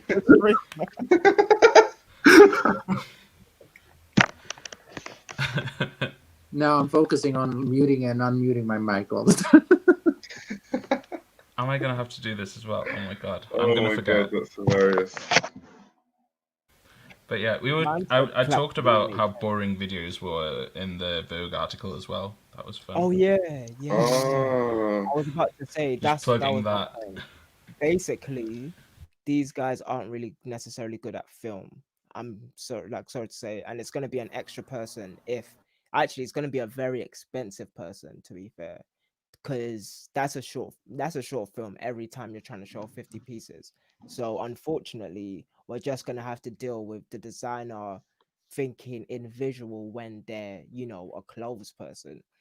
So yeah, like unless they've got someone particularly like even with the Hanafa video, she hired somebody, I believe they were German. I know they were definitely Eastern European to do her 3D video.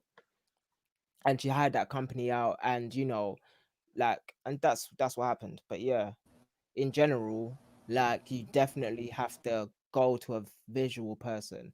Like Nick Knight does it well, and in fashion particularly, like he does it for fashion, and he, you know, pioneered that type of stuff. So I don't know very many people who are in fashion and think about fashion film that way, but maybe that's like one of the new spies that's gonna come up like in the next like 5-10 years. Could but be more creatively, but I don't think necessarily it would be more expensive because they were making like think about how much it costs for a big brand to put on a fashion show, and then they also make a video with that show. There are a lot of expenses, but making a video might not necessarily be more expensive than a show, depending on what you do for the video, I think. Yeah, that's a good point. Like, and I mean, video I'm just is thinking quite. like when you have to give out a treatment and talk about a fashion film and then like conceptually create it, you would have to hire multiple people for that. And Yeah, yeah, that's a film. That's a yeah, real life film that you're paying yeah. for. Yeah, Yeah. and Or, film. you know, no, like, and it's not a loss leader at that point. That's a film. It has to make money now. That's the thing. It has to make you money because now you're not attracting people to the circus of a fashion show or a fashion week. There's no buyers, even though that's not really what fashion week's about anymore. There's no Instagram. There's no all of that type of stuff. There's a lot of other things that goes into fashion shows. So it's like one of those credible but not really credible things that like it's kind of in limbo. We're all in limbo right now. But what Yeah. does everyone else think? True.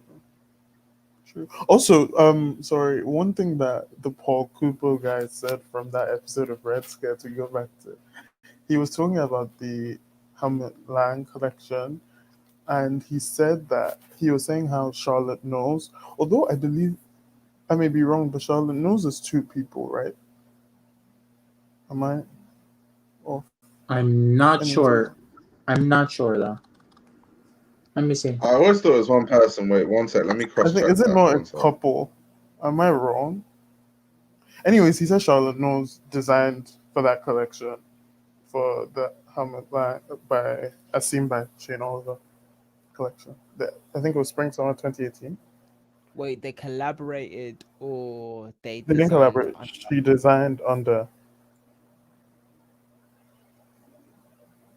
Okay, on her website it says it's designed by her and her partner Alexandre Yeah, Arsenault. yeah, But it was founded by her alone, yeah, obviously. yeah, then, yeah. But it was her. She was the one who designed under Shane Oliver for that collection.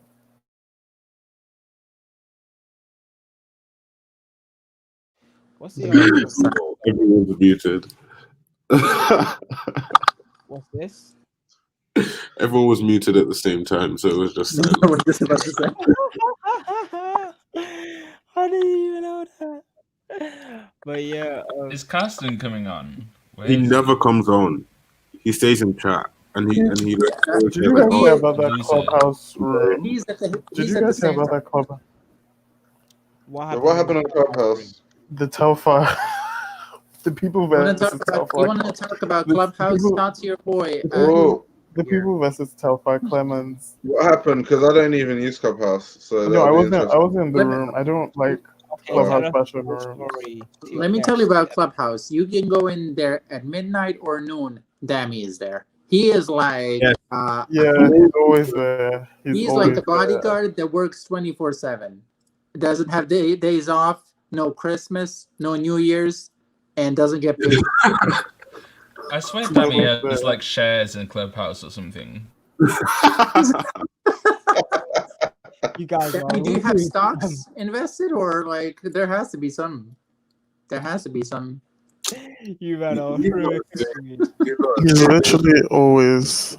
But They love- anyways, the people versus Telfar Clemens. Apparently, they were like dragging Telfar. I don't know why. I wasn't in the room, but I was just looking Why through were Twitter. people dressing so far? What's there to hate about Telfar? Why people just come up with stuff? I mean, Wait, hold on. I What don't did know. they? What But did a they lot say of about? people. What did they? I said I was not in the room, but it was a lot. I saw like a screenshot of it, and then I saw people. I felt actually initially I saw people tweeting about it, and they're like, "Why are they insulting Telfar?" Blah blah blah, and I was confused. I didn't know what was going on. But then I went on Instagram and someone's story. It was like the people versus Telfar Clemens, and it was a lot of people in the room. I was just like, ooh, I didn't even see it on my. You know that hallway thing where you What was see the demographic of the people that were there? it was black people. Yeah, because Clubhouse is kind of like a black platform, isn't it? So No, it's a About white to say- platform. That's the is it? fucking thing. Wasn't it made by a black person? No, Really I more don't. Clubhouse than white. No, What did I think it no, was? Silicon Valley white fam. it's a white. No, I know, people. but I heard someone saying that. Wait, one sec. No black Give me person a there. sec. There's a rumor that Kevin Hart invested in Clubhouse. Not Kevin Hart. One sec. And you know, Joe Biden's one of the biggest influencers there. But I mean, black people are carrying it like they do everything, but it's on the back, fam, like it Atlas. is, but it's not. I don't think it's a black app. Like literally on the icon, it was a white. It has been like white women until now. Yes, a white woman on the icon smiling. Yeah, Oh, now I forgot what I was gonna say. That's funny though. But dude, they do have some good rooms. The other night they had I sent you guys a message about there was a really good chat room about COVID and the vaccine, if like people are gonna get it. It was so good to listen because they brought people who were very educated that that gave you an answer to every question you had. It was so good, honestly. Yeah. I've been in a couple of those rooms. They actually bring on like very well knowledge people. I'm not gonna lie to you. But Then they're Clubhouse fun. is so like it gets so repetitive sometimes, and it's just people talking about stupid stuff or like moaning or like ugh, I Yeah, I saw. Bro, that's so true. Like I know. cannot do it because gets nasty. I went there in the middle of the night, and like all you hear is like this girl being like, "So how do you eat a girl out?" And I'm like, "Okay, let's." yeah, literally, It literally, was it's so so stupid, so Okay, what was the name of stupid. the room that you went in that said that? you want me to tell the name of the person that asked the question? Wait, what happened? So what happened? I wasn't listening. Look at them. You trying to find a girl that asked, "How do you eat a girl out?" He's like, "Is it Tamika?" Oh, fam, you're I'm just funny. surprised why. That's why. Why would people be against Telfa though? I'm a bit. Yeah, I I'm a kind bit- of wish I saw the room because I didn't see it when it was going Maybe on. Twitter, because that sounds annoying, fam. Yeah, just put in Telfa and Clubhouse. But Kirby's in Interesting. there a lot, fam. Kirby is in the rooms that I'm in as well. So I don't trust that man. why not? Who, Kirby? Why not? Go Yeah, on, Daniel. Give us another hot take. Go on. I don't know if I can talk about it publicly, but I'll tell you guys in the, in the group chat. Lord have mercy, fam. Man down. Oh, Clement. I've not seen anything, fam.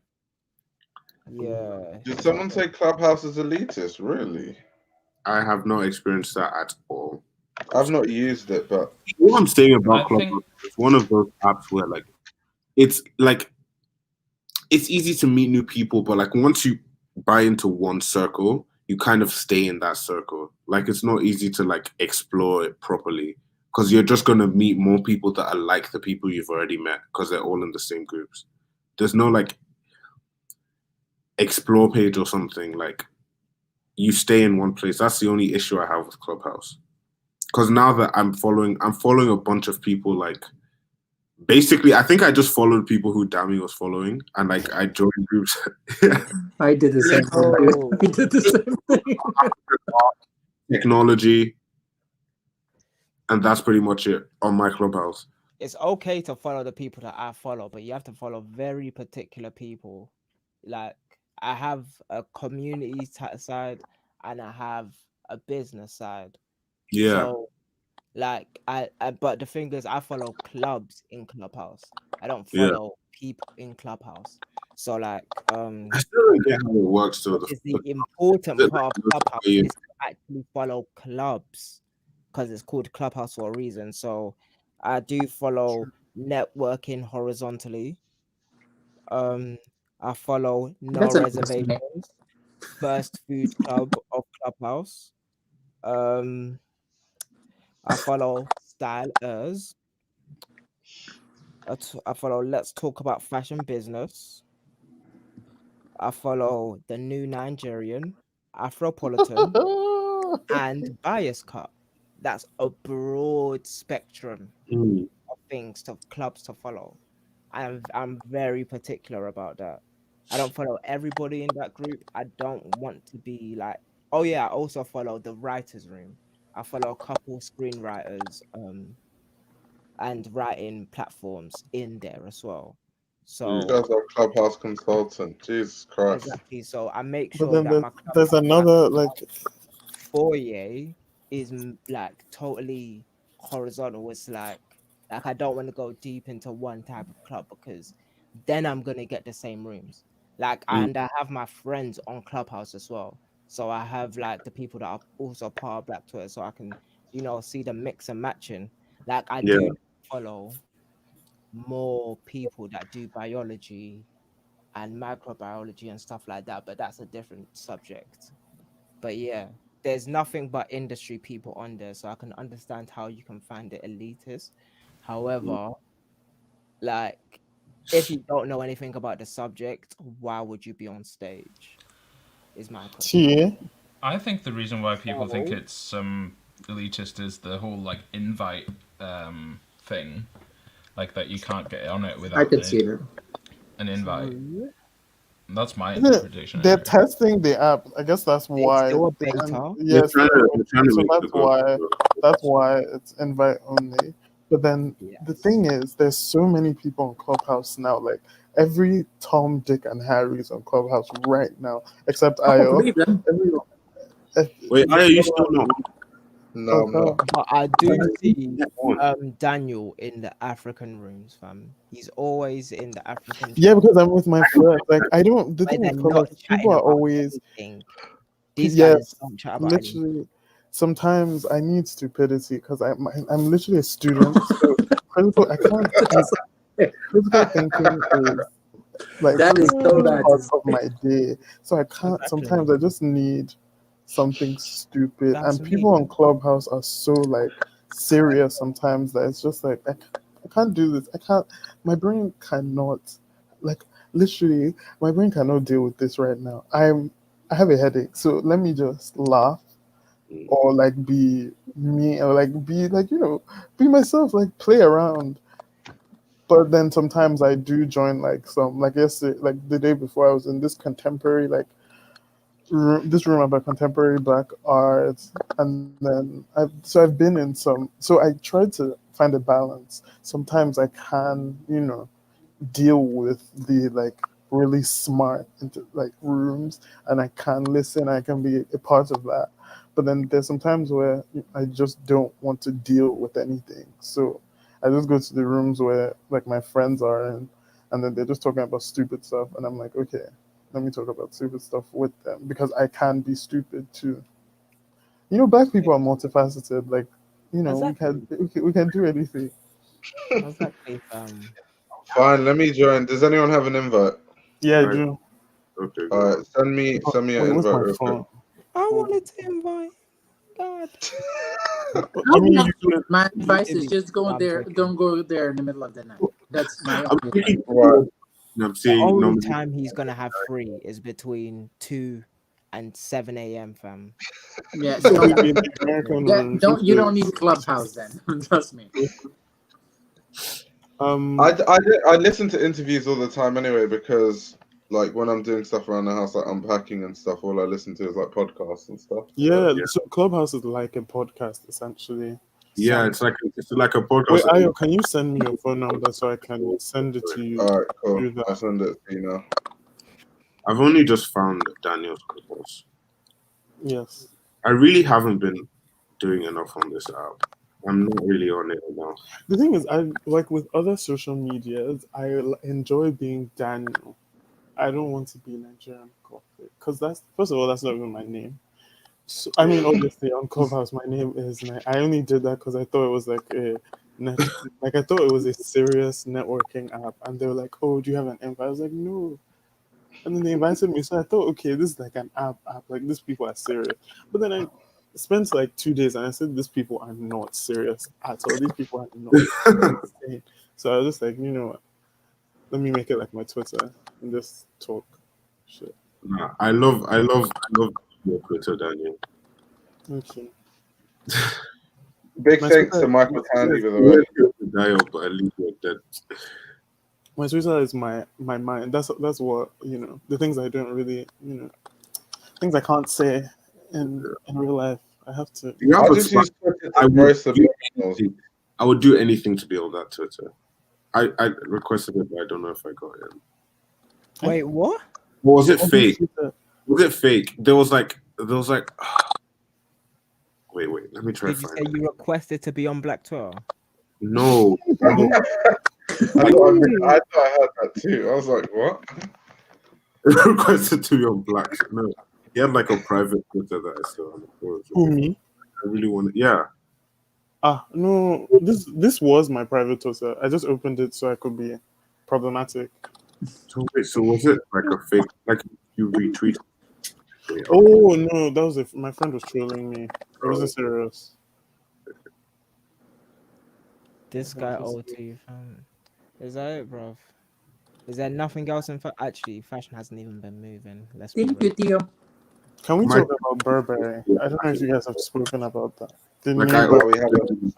if Did you're you speak about Burberry? terrible, you should die. Did Burberry come out with the fall? Not yet, right? The last one I'm was. talking about the spring summer 21. I loved it. Oh yeah, we talked about that a while ago, but we can talk about it again. I don't mind. Loved it. We even watched the film, didn't we? Yeah, that was the one in the woods, right? Yeah. Yeah, that was the whole like siren inspired sailor, whatever. I think he said it was a shark and a mermaid. There Please, you I was go. having Same I was thing. having a meeting.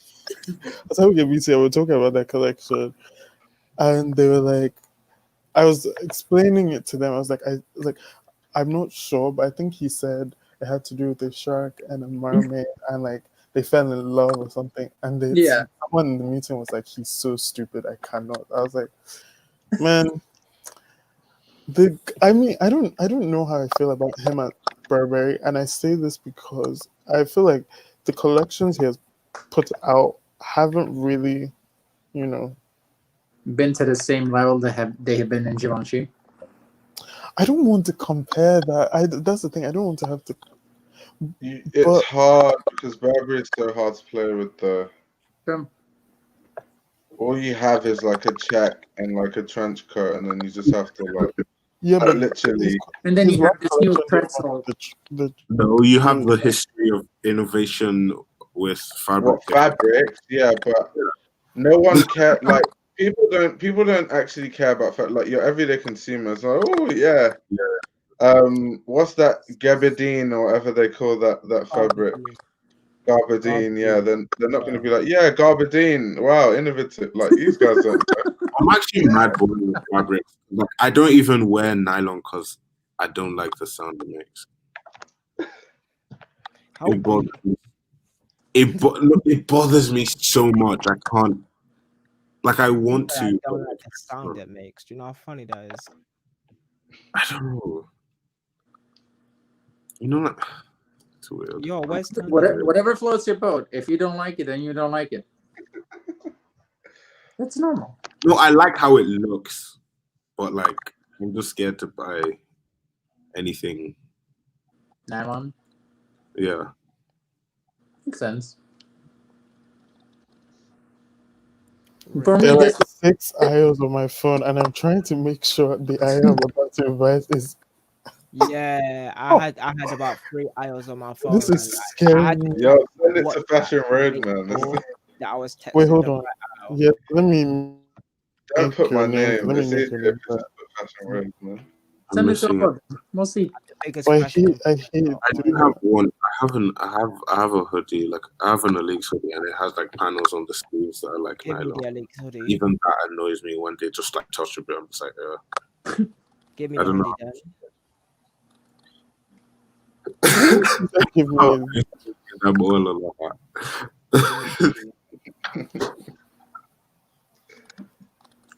Oh, the pain. Give me the hoodie. What? I said, give me the hoodie. Someone said, isn't the director's job to make people care? Yes, but within reason, because if you have more to work with, there's more interest in general. Like a brand like Givenchy, for example, has so much history in terms of like fashion design over the years that there's way more to play with than just gabardine, attack, and trench coat. Wait, Man asked me about the Elite hoodie. See, I don't like how it fits, but I will say it's quite well made. give me a second. Wait, is there like who was the first fashion like? Huh? Is Burberry a fashion house? Yeah. Yeah. dead. Come on, bro. They're making the stuff for the military. It's like, yeah, they definitely are a fashion house. They were no, they made things for the military. They made clothes. I don't think they made fashion.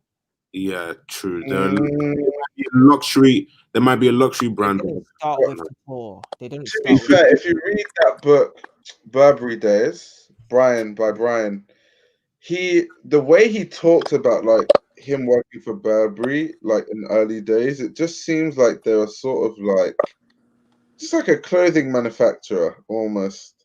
To see, I was going through my memory and my store of like all things I read about it, and I'm like, wait, Givenchy went from Alexander.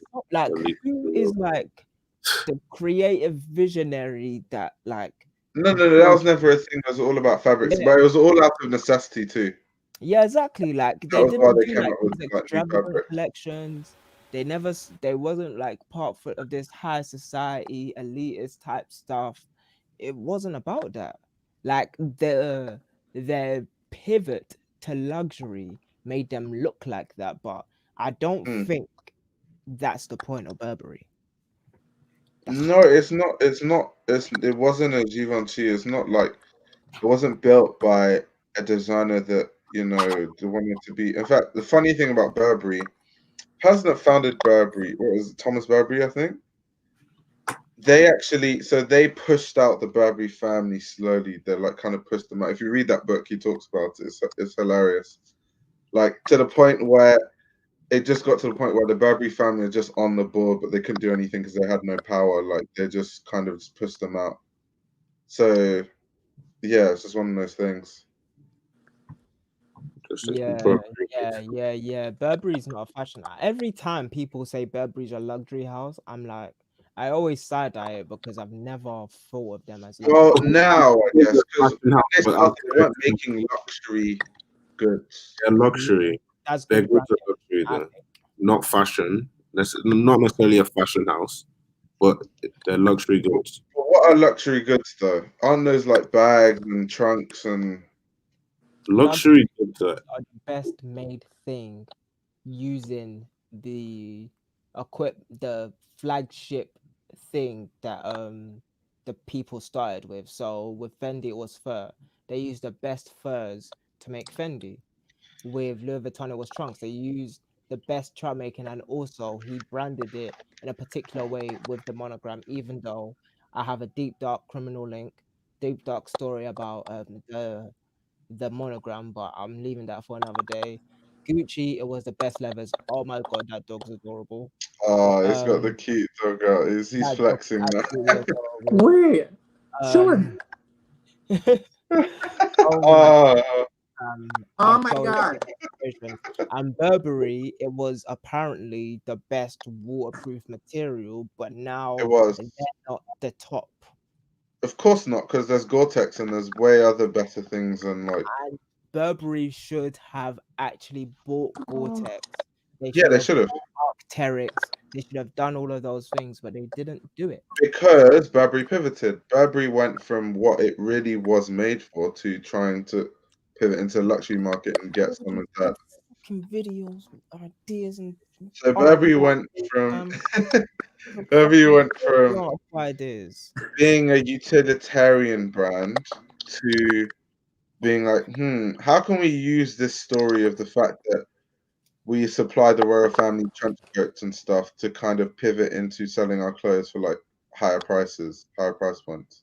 And that's why they had the pivot. So at that point, the people that worked there stopped caring about the innovation. Otherwise, yeah, it would make sense to buy Gore-Tex and it would make sense to do all those things.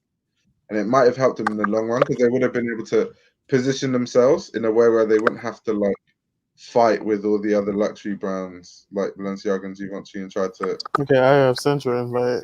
That took. Sorry, I that was took looking so at long. I have an iPhone. Only works on iPhone. Who? I'm asking if he has an iPhone. Who? Oh, was right there, bro. Oh, Yeah, I yes, do. Oh, okay. That took so long. There are like 4 aisles on my phone, and they don't have last names. I saved his name as Ayo. I was like, who could, like, which one is it? But anyways, I've done it. It's fine. The one that's on the basketball court trying to dunk. Try that one. I said the basketball court trying to dunk. Jesus Christ. I'm kidding. I said Arcteryx is one. Yeah, the thing about Arcteryx is it's one of those things where it was made for it's utilitarian, but then people just decided to turn it into something else. It's like Moncler. It comes down to if the brands pivot or not, because Moncler pivoted, for example.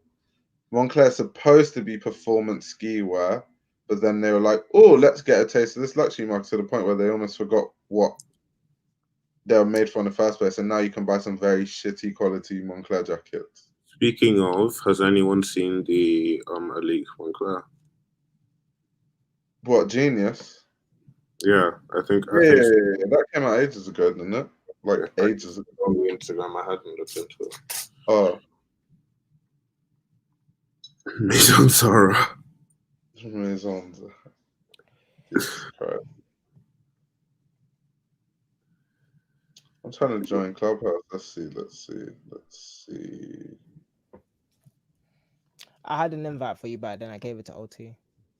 That's cool. That's my big bro. I was like, he's 16. What is he even gonna do on the app? Wow. Don't let me down, fam. Wow.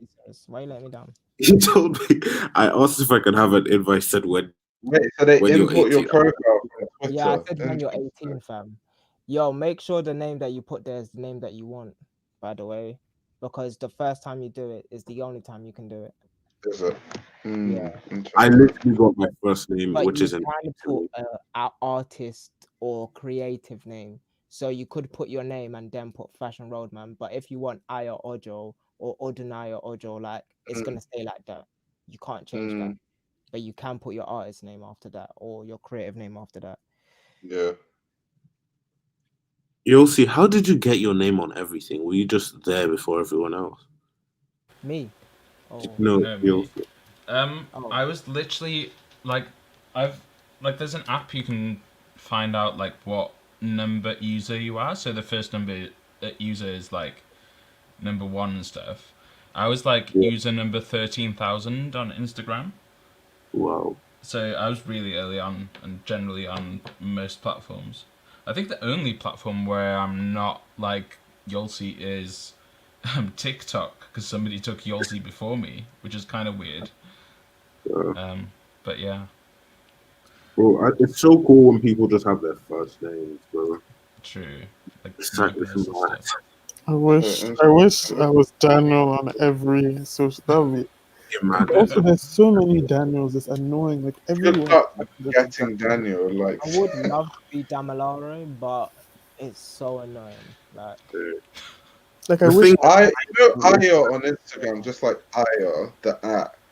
It's Yeah. taken by someone who hasn't posted since like 2015. That's the annoying No, thing. mine is an inactive account that like doesn't follow anyone or something. Like it's so weird. It's just off me, but inactive, and I don't. I feel like I need to become famous, and then I contact Instagram and be like, "Oh, give me the app."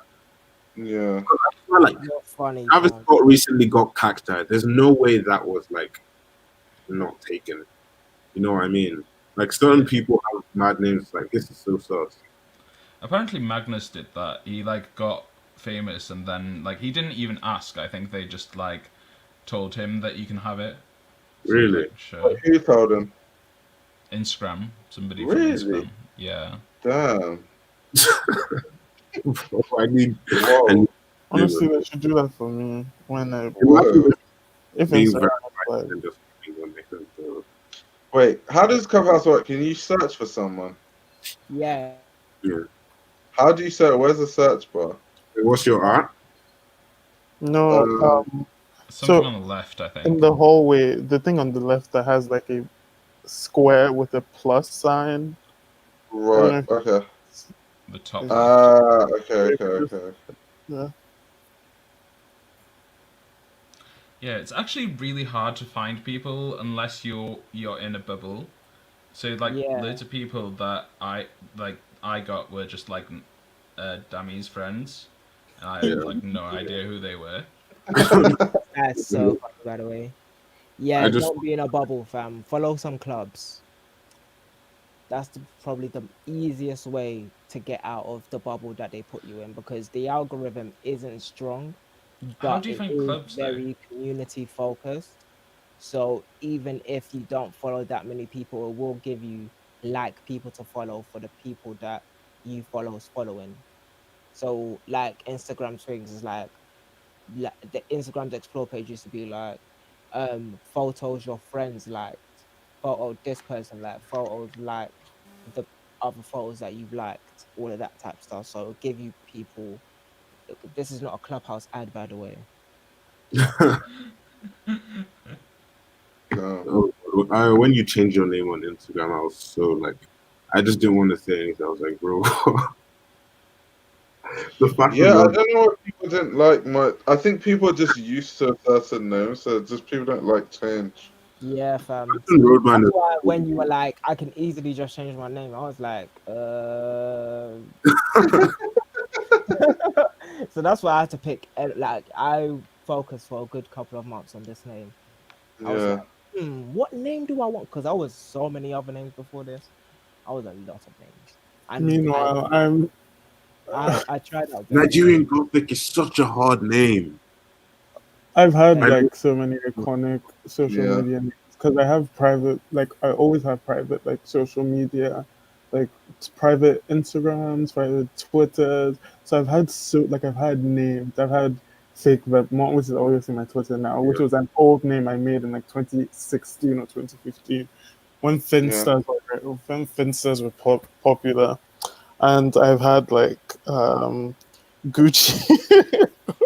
I've had Gucci with it, which was so funny because at the time, like when people are like Gucci, like good, like I'm Gucci, so Yeah, like Gucci with it, like I'm good with it, like good with it. yeah, I've had yeah. like Margiela Pun, was it Margiela Pun P? And because I think there was a Twitter that was Margiela Porn, so it was just like Margiela Pun, and uh, I've had like archive 000000001. What the Bruh. hell? What? Because also I've been on social media for so long. Like I've been on social media since like 2011, and at first my parents didn't allow me, so I had to like come up That's with the like most Nigerian thing ever. weird names to like you know hide, and I still have to come up with weird names to hide because I don't want like people I know to find my social media. Like Although my family friends don't follow my Instagram. you, It's so because of long. your age, I like, get I get scolded for reposting Moalala. no, That's I The mean other hilarious. no, bro, very, very. I'm just very like I'm I just reposted the like things you can do in the bathroom, like feel cute, feel like, and then like my aunt texted me about it. I was like, oh, this is inappropriate. And yeah. Exactly. I've had so much. I've had so many. Like, I've had a lot of like traumatic experiences with the so when it was my name. So like there was a time my dad read my tweets to me, and I think like my tweets at the time were like Whoa.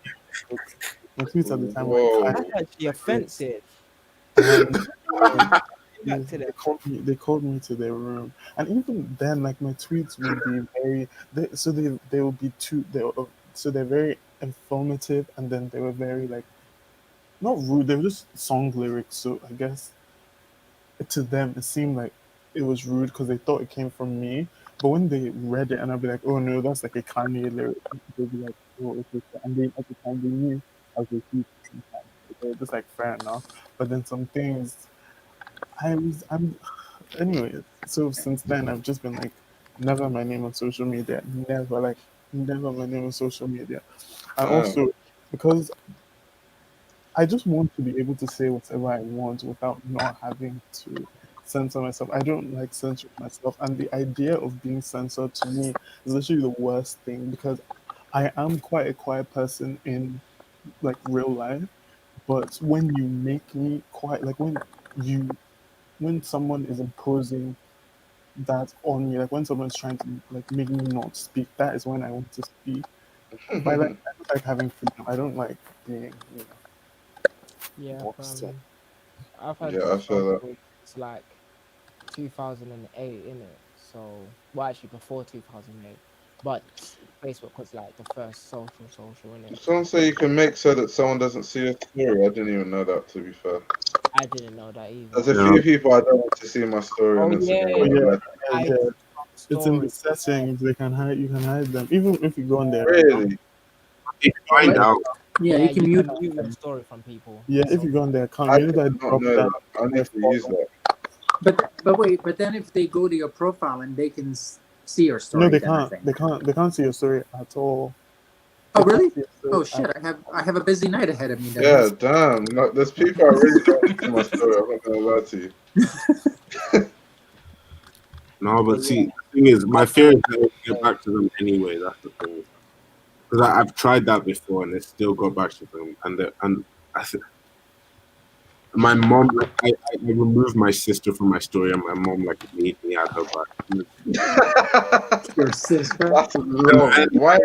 Social Why so did your media she mom. make you add her back? What? because my sister was like telling my mom everything I was doing on social media, and then up until my mom actually got social media, so now I guess my mom doesn't need my sister for that anymore.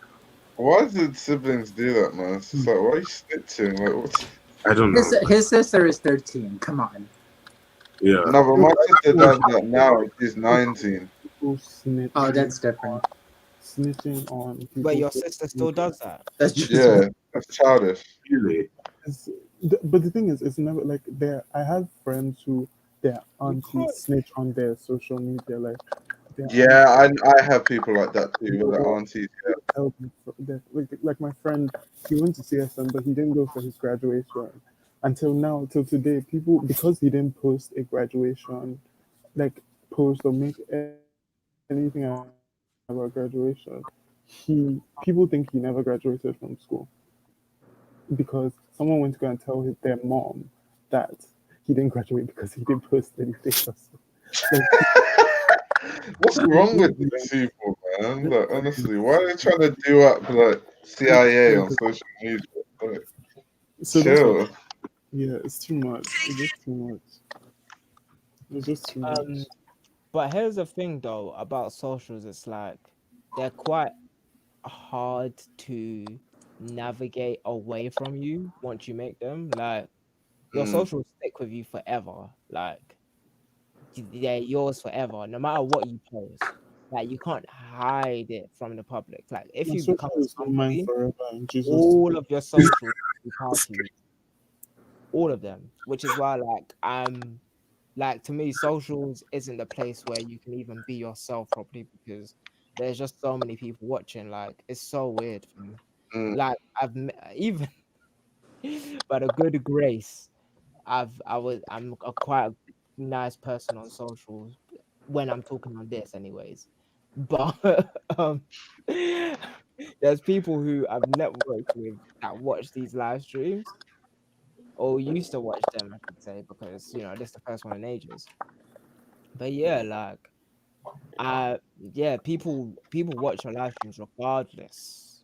People watch your socials regardless, innit? So it all depends on what you People And post. don't people want are to so sly as well. too, because I can't tell you the amount of times that people have hired me for a job off of a live stream that they've watched. I'm like, these people never comment because you know how like you'll see like 110 people are looking, Mhm. but like only like 10 people will be commenting consistently. So you Yeah. kind of in your head think it's those 10 people that are actually watching, but actually no. Yep. That's so weird. Do you know how clinical you have to be like just Yes, it's weird. Look at Yellow's book session that a cabinet. lot of God people want damn. to Dude, that's crazy. I'm staring at it for the previous 20 minutes. Honestly, Yellow's going crazy with the book. I want to steal. I feel Like, like a lot of women watch these live I'm streams. going to the UK to steal. Oh, you're telling me I'll find your wife? There's more than one. Yeah, good luck with that. There's 100% more than one. I don't know why people like listen to my podcast. We Okay. haven't talked about fashion in like 20 minutes, by the way. Yeah, I don't know. Maybe people just like watching people discuss because honestly, like yeah, it's Okay. after hours. All the women in the live, please say hello in the comment section. My Instagram is my full name. No, Osi, what the hell? No, Yeah, you know what? Yeah, you're 12. I have to be so. That's even the Yeah, that's even the other thing. Like I'm just myself so unabashedly that I will show my face. I will be the name of the person. I need to do that, or else what Daniel said about not being yourself and like people trying to squash that. Like if someone tries to squash me from being myself, then I'll be even more myself. Like Yeah. Caricature. I will play it off. Like you can't tell me what to. Like there's no way in. That's the one thing I hate. Like so when Yeah. people like if I post something like very like sometimes when I post stuff that might be viewed as controversial, but there are things that I've said already like in normal life, and someone will respond and be like, "Oh, you can't post this." I'm like, okay, log into my account and delete it then because there's no way it's getting off my Dude, story. people came for me when I was talking about Whitney Harlow. Yeah. Dude, people were in my comments in my DMs being awful just because I said that I don't like her and I thought that she's very bitchy, and people No, but were she like, is. But well, she is. and then there was one girl that kept on saying, and then I just like flipped it around. I'm like, is this Winnie? Winnie, is that you? And then like we just like kept on going, but people like can be super crazy. Oh, online for sure, especially if they're standard time. But the Yeah, problem is some people they compartmentalize things, so like they just don't want to accept that Winnie is who she is, and who she sure. is literally a bad person, Yeah. and they just don't want to accept it. So they just But I will. block The that one part thing that I out. really, the one thing that I really will never get used to. So I posted about Natasha leaving Chloe, and somebody mentioned, and somebody literally commented in my DMs. I swear to God, and I know that stuff like this is out there, but you never see it face to face.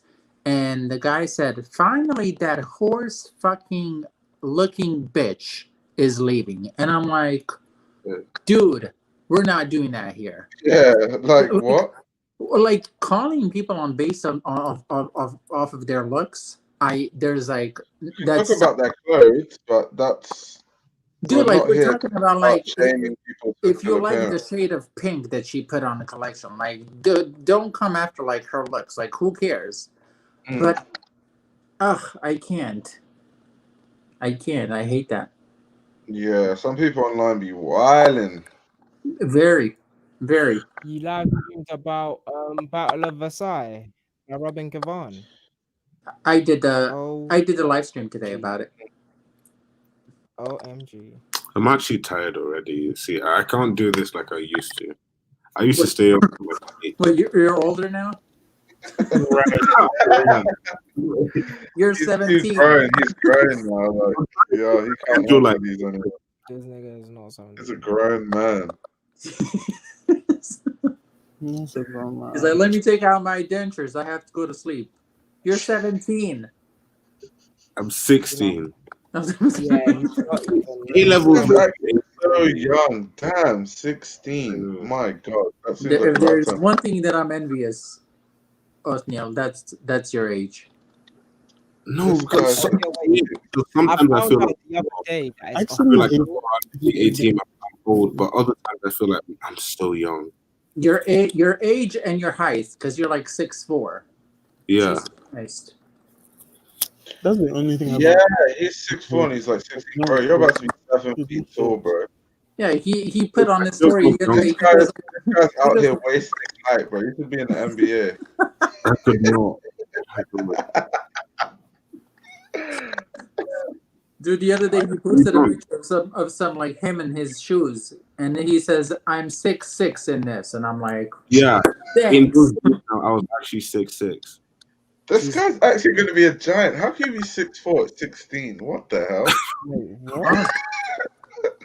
You know what? Wait till you're like 40s, then you're gonna go back. Bro. 40s more. when you actually learn how to get girls. Lord of mercy, man. I swear, good luck buying your Margiela jackets when you're like 6'7". It's hell already. It's bro. Sometimes I really wish I was smaller genuinely, so that I could like. I love Peter Dough, but I can't buy Peter Dough because they Never just wish don't make. Never wish you were small. Never said that. Don't shrink Yeah. yourself. Love people. Trust me when I say fitting in clothes versus being tall. I'll take being tall any day. Trust me. Yeah, honestly, I like being tall is. I mean, and I'm not even that tall, but being tall is. Yeah, Daniel, how tall are you? I'm 6 feet. That's tall. 6 foot. A Yeah, good but- height. But it's not tall. Like, Nigerians generally are tall as hell though. Like, I remember going to school in Nigeria. Everyone's flipping giants, Oh, man. Like, I remember damn. going. I remember going to pick my So cousin cool. up when I was in primary school, and he was in secondary school, and I was like, "There are gods among us," because I was like, "Who are you?"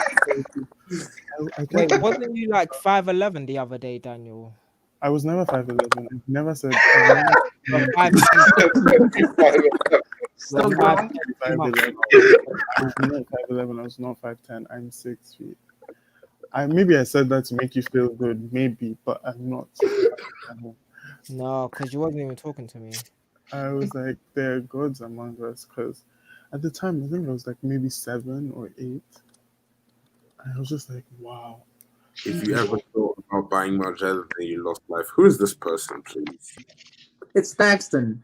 He's trolling. Daxton's always trolling. By the way, has Corporate. anybody seen the new Margiela documentary? What we? No, not we. Was what's it called again? Margiela in his own words. What? Margiela Wait, in his the own one words. that In his own I words. watched that thing like 5 months ago. Why is it? Yeah, Yeah, until now I still haven't watched it. It's been on my laptop since the day it released. Yeah. I still haven't What watched time, it. bro? Like, It was Ayo that gave It's me just the. so long. Yeah, I gave it to loads of people and I haven't even watched it myself. It's pretty good. I It's gave pretty it 3 days to watch I it. watched that. 3 I days to watched watch The that. problem is, if I'm gonna watch it, I have to sit down and really focus. And recently, I just haven't had 2 hours in me to just sit down and really focus. So it's just I don't like, even think you need to focus that hard, to be honest with you. really. Yeah, it's. I mean, like it goes. It's a nice documentary. It flows nicely. Let's just put it that way. And Because I don't want to like miss details. That's the thing. It's If I was to There's watch more, it, there's like a few. There's like I can't remember if it was like 30 hours of more conversation, but they just couldn't put it in the documentary. I'm like, and by the way, Othniel, if you saw it, like in the trailer, they say that they show his face. Where? He does have nice hands, though. Honestly, he has like very nice, like manly hands, and I'm like, yes. I'm like, where'd those hands? But I was waiting for the face reveal. It never happened. But the Yeah, hand that's reveal. we're never gonna get that one. I mean, hand reveal. Like, was that really a reveal? I wonder how often like he goes to London, because I remember Andy and Mr. like there'll just be times, because I have a friend that works in DSM, and like Andy goes to DSM quite frequently, which is so weird. Like, why is she always in London? But then my friend will just like send me a picture of like Andy just sitting in the cafe, like, yo, Andy's here. I'm like, damn, I want to meet her so bad. And it's happened like 4 times now. So I'm like, maybe because people don't really know what he looks like. Like, we think we do, but he might not. So he might just like go places and like people don't realize. I feel like I'll organize the hands now. You would not. Recognize the hands. I have like a folder of images of his face, and they're like maybe 10 or 11. Like, it's not a lot of. I don't even know why. You got your powers yet? No, not yet, man. Wait, it's the 21st? Yeah. I got Yeah, my I'm powers gonna already. jump out my window real quick. Hold on. If I wanna come see back, has everyone looked up what if I don't? Wait, what? You don't know about this? No. Black people are meant to get superpowers on the 21st, according to NLE Chopper. Oh. Really? So that's Yeah, but where it's people were basing this off. I really thought that it was something else. I didn't. It was. Okay. I want the superpower putting 10 billion in my account. How about that? So basically, you're supposed to be able to see Jupiter and Saturn, and the planets are aligned. So Oh, I saw that. yeah, and Yeah, that's so that's No. supposed to have a certain effect on the planet, and that's what's supposed to give black people their powers. No, and then somebody stated that with black people getting superpowers. Okay, let's get into the discussion. What power do you want? The power of money. teleportation. Money rules everything. Fuck He that shit. doesn't want money. He wants the power of money. Yeah. He wants the power to Teleportation. make people crazy, make people happy, make people sad. He wants all of it. Oh, fam, that's funny. I've got my superpower. Don't worry about it. It's a trick of the trade. You don't reveal a superpower. That's you let the villains figure it out. Sometimes I find it like Mason Margella. Yeah, I love that shit. Mason Margella. Rappers be going off. Hey yo, I'm gonna retweet some stuff. This is what they bro. I just want the power to do well on my exam. I want the power to get into CSM. Yo, aim higher, fam. That power is in you, young Jedi. Yeah, it's in you, young Jedi. Yeah, that's in you, young Jedi. Bro, if a genie had a lamp and that's what you rubbed your lamp on, bro, you wasted your wish. No, For simple CSM, you know. You know, like I sometimes I fantasize that like Margella will come out of like hiding and like mentor me and like I don't know. This man. You use the right word. You use the Or right like word. the Ghost of McQueen visits me and teaches me. Guy's To be living in a fantasy world. I don't know what fantasy Well, world. they they're might living. be back, though, like, What's that Solange song? Is it Dreams? What? Yeah.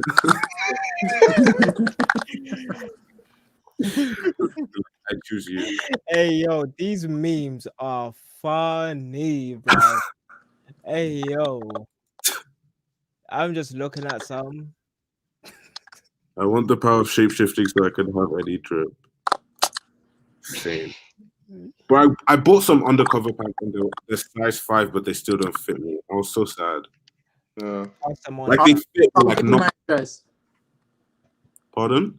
I'll give you my address. You know where to ship it. They kind of. I feel like I kind of have to force them out a bit. I'm not.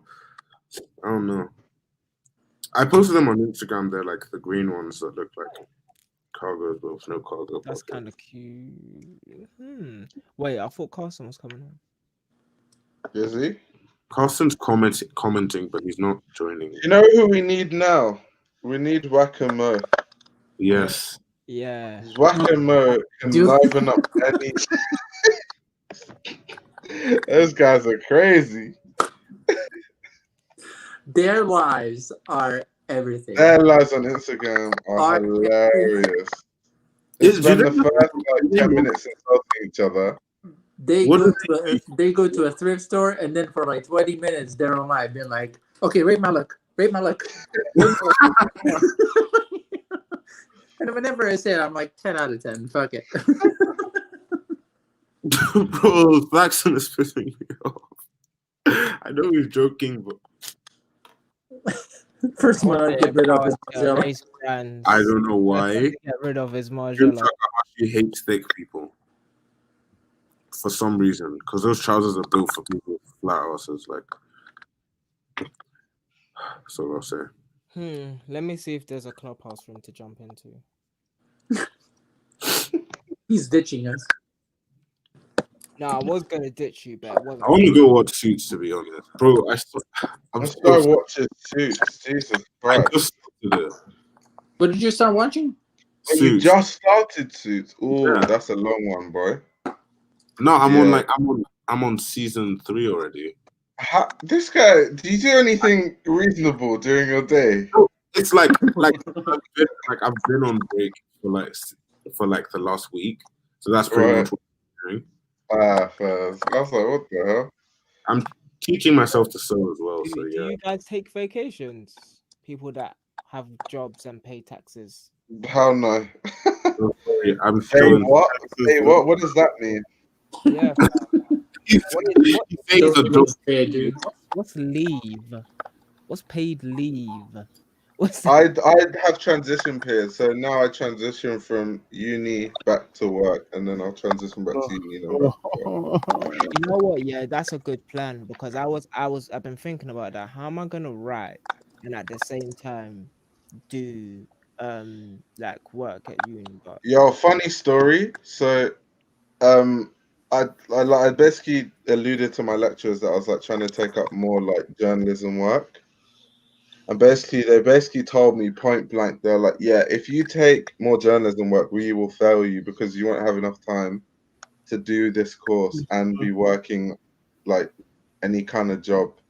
So they're like, as a man, you have to choose which one you want. Whether do you want to be at CSM or do you want to be doing some jobs on the side? I was like, God damn, okay, damn. I was like, shit, then. I guess I know what I'm gonna do now. Yeah, it's like, well, I'm definitely not leaving CSM, so I mean, damn. Yeah, there's nothing on Clubhouse today. You Sunday or morning? Wait, today's Sunday, right? No, it's Monday. No, it's Monday. Right now. Well, it depends on your time zone, but yeah, UK Monday. Talk about how Florida is literally the breeding ground of Corona. No, thanks. Feel better. Imagine me this whole year. I haven't gotten Corona. Like, I've been not everywhere, but I've been to a couple places. Didn't get Corona. Come to Florida, and I guess it's in the matter of like 5 days. See why I'm not going now? Oh yeah, no, listen for just remember. It's crazy, and the worst part is like the county that I'm in is not that bad as Miami is, or like Fort Lauderdale. They are awful. They are awful. Like people don't care. They just don't care. Honestly. Are both of you in Florida right now? I am. Okay. Let's do the common thing. Now that we've spoken about all the deep subjects in fashion, let's talk about all the common subjects. So, who had the best menswear collection this year? Menswear? Which, or rank your favorite? I can't remember all the menswear collections in 2011 and 2020. To be fair, let's get on Vogue. I liked Max's collection, but I won't say it was like I know it wasn't like It was menswear and womenswear, but I like the menswear. I really like the menswear pieces. Wait, in who's? Maximilian Max Davis. Mara. Mm-hmm. Maximilian, No, Maximilian. Davis. Wait, we're I talking 21. I want to I say think 21.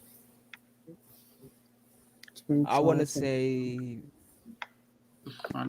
LV menswear for Yeah, LV winter menswear was it? Mm-hmm. Samuel Ross FW20, Bottega Veneta. Wait, no, that's women's wear. Wait, no, JW Anderson FW20. Like, to be fair, everything at the top of the year was really good. I think. Mm. I think. Hmm. Before lockdown, everything was good, and then lockdown happened. The Yo, thing is, look, well, helped a that's lot not of people. menswear, but Tebe Magugu was outstanding to me. Telemagugu was really good. I think. We're gonna get to women's wear. Let's talk about menswear first. Menswear is harder because there's not really, outstanding pieces. I think menswear for So, me, I think the best collection of the year was Loewe. yeah. Because I remember that one that I was like, fuck, that looks really good. Women's wear, the only things that I can remember from women's wear that really hit me, there's some Fendi collections that I'm like, ooh. True. Yeah, Uh, true. Then I'm trying to think what other women's wear, obviously Tebe. Trying to think what other women's wear collections did I see this year that was like, wow. Who's that couple? Me, I really like the Schiaparelli. Was, in my opinion, amazing. What, So- Daniel Rosary? Yeah, I don't. he Sorry. killed it. Sorry, I don't. Not that I don't like. Let me rephrase. I don't look at Schiaparelli shows, but I see it styled in like magazines, like editorials and stuff. Like, wow, like this is like this is amazing. He does for me. He checks the book. He checks every mark as far as like knowing the brand, because he is using everything that he can to make a good collection, and I cannot help but to appreciate that. This piece that Paloma wore for her Vogue story, like it top, I think. Even I think Colin used it for Cardi B's cover. Yes, for the Billboard cover. Yeah, shot by ABPM. Give me 2 seconds. Who else said Really fuck good. fun? I'm going to share my tweet and my Some guys in the chat saying Rick Owens, Flagathon. Yes, I was gonna add that was really good. But what? Yeah. Nina Rick. Callum said Pierre Gosson. To be fair, people be sleeping on Pierre Gosson though. Pierre Gosson is good. But Callum is a bit obsessed. Pierre Gosson. I'm trying to find this tab. Bottega menswear for. I saw. Was it Pierre Gosson? I saw. No, was that Pierre? Was that wait? No, it wasn't Pierre Gosson. It wasn't. The first one. Lord have mercy. That was Stefan Cook at Saraband. For me, Nina had my screen IO. There you go. Okay. Wait, what do we want? Okay, yeah. What are we thinking about what's his name again? Kiko. Generally. Kiko. Not gonna lie, his collections this year. I can't remember. Really. It weren't my cup of. Well, if we're talking women's wear, yes. Menswear, not so much. Because at first, I feel like this. I definitely prefer Kiko's past work for sure. Okay, one mic. Sorry. Yeah, I don't think I loved fall 2020. I'm not a huge Kiko stan in general, to be honest. No, I like his past work was amazing. Like his work is still like great. I'm not interested. Martine's last collection was really good, I think. Martin Serre? No, Martine Rose. Marine Serre. No, Martine Rose. Martine Rose, and I'm a Martine Rose stan, to be fair. I like the last. Her collection, I liked it, but I think the idea is just getting a bit repetitive. Not gonna lie. Yeah, fam. Look, this is And this Gabriella. is coming from a Wait, Martin Rose stan. if anybody wanted like a measuring stick on what she's going to deliver. But isn't Chloe women's wear? For spring for Chloe. Let's Is that what you're saying, Danny? No, yeah, he's saying yeah. that because we remember we said that we don't really know what Gabriella has thing look like. So he's trying to like. Let me just go to her. Oh, I show- saw. It wasn't anything special, to be honest. I saw. Some of the looks were nice though. That's the thing with fashion. How like every show has a good look or two good looks or four. Sure. Good- But Okay. as a collection, sometimes it just isn't cohesive or I agree. it just doesn't really. I agree. Wait, is there a Phoebe in our group? You know what? Yeah. Do you know what's so funny about our group? Yeah, is that we want the girls to come on all the time, and they don't want to show themselves. So it feels like we're just a group of guys talking about fashion who don't talk about it with any girls at all. And it's like, You know wait, what's funny? There's what 70 I people talk looking to at more this live women stream about now. fashion than anybody else. Like, Do you know what's funny? Everyone commenting is a guy. Everyone like on the screen is a guy, but there's 70 people watching. I'm very sure yeah. there's women because like these people will message me after, and it's like, yo, why didn't you just ask like I during the believe, stream? I definitely believe there's an unparalleled amount of women. Like I speak to more women about fashion than I do men. I Yeah, speak to men same. about fashion. Like that's it. Like Okay, women, prove to us that you were good. Just All the future fashion girls in wait, my is that a lady? Oh no, it's not. are all they haven't discovered that they're into fashion yet. So No. Okay, what's this? This the looks best I can do is really our girls.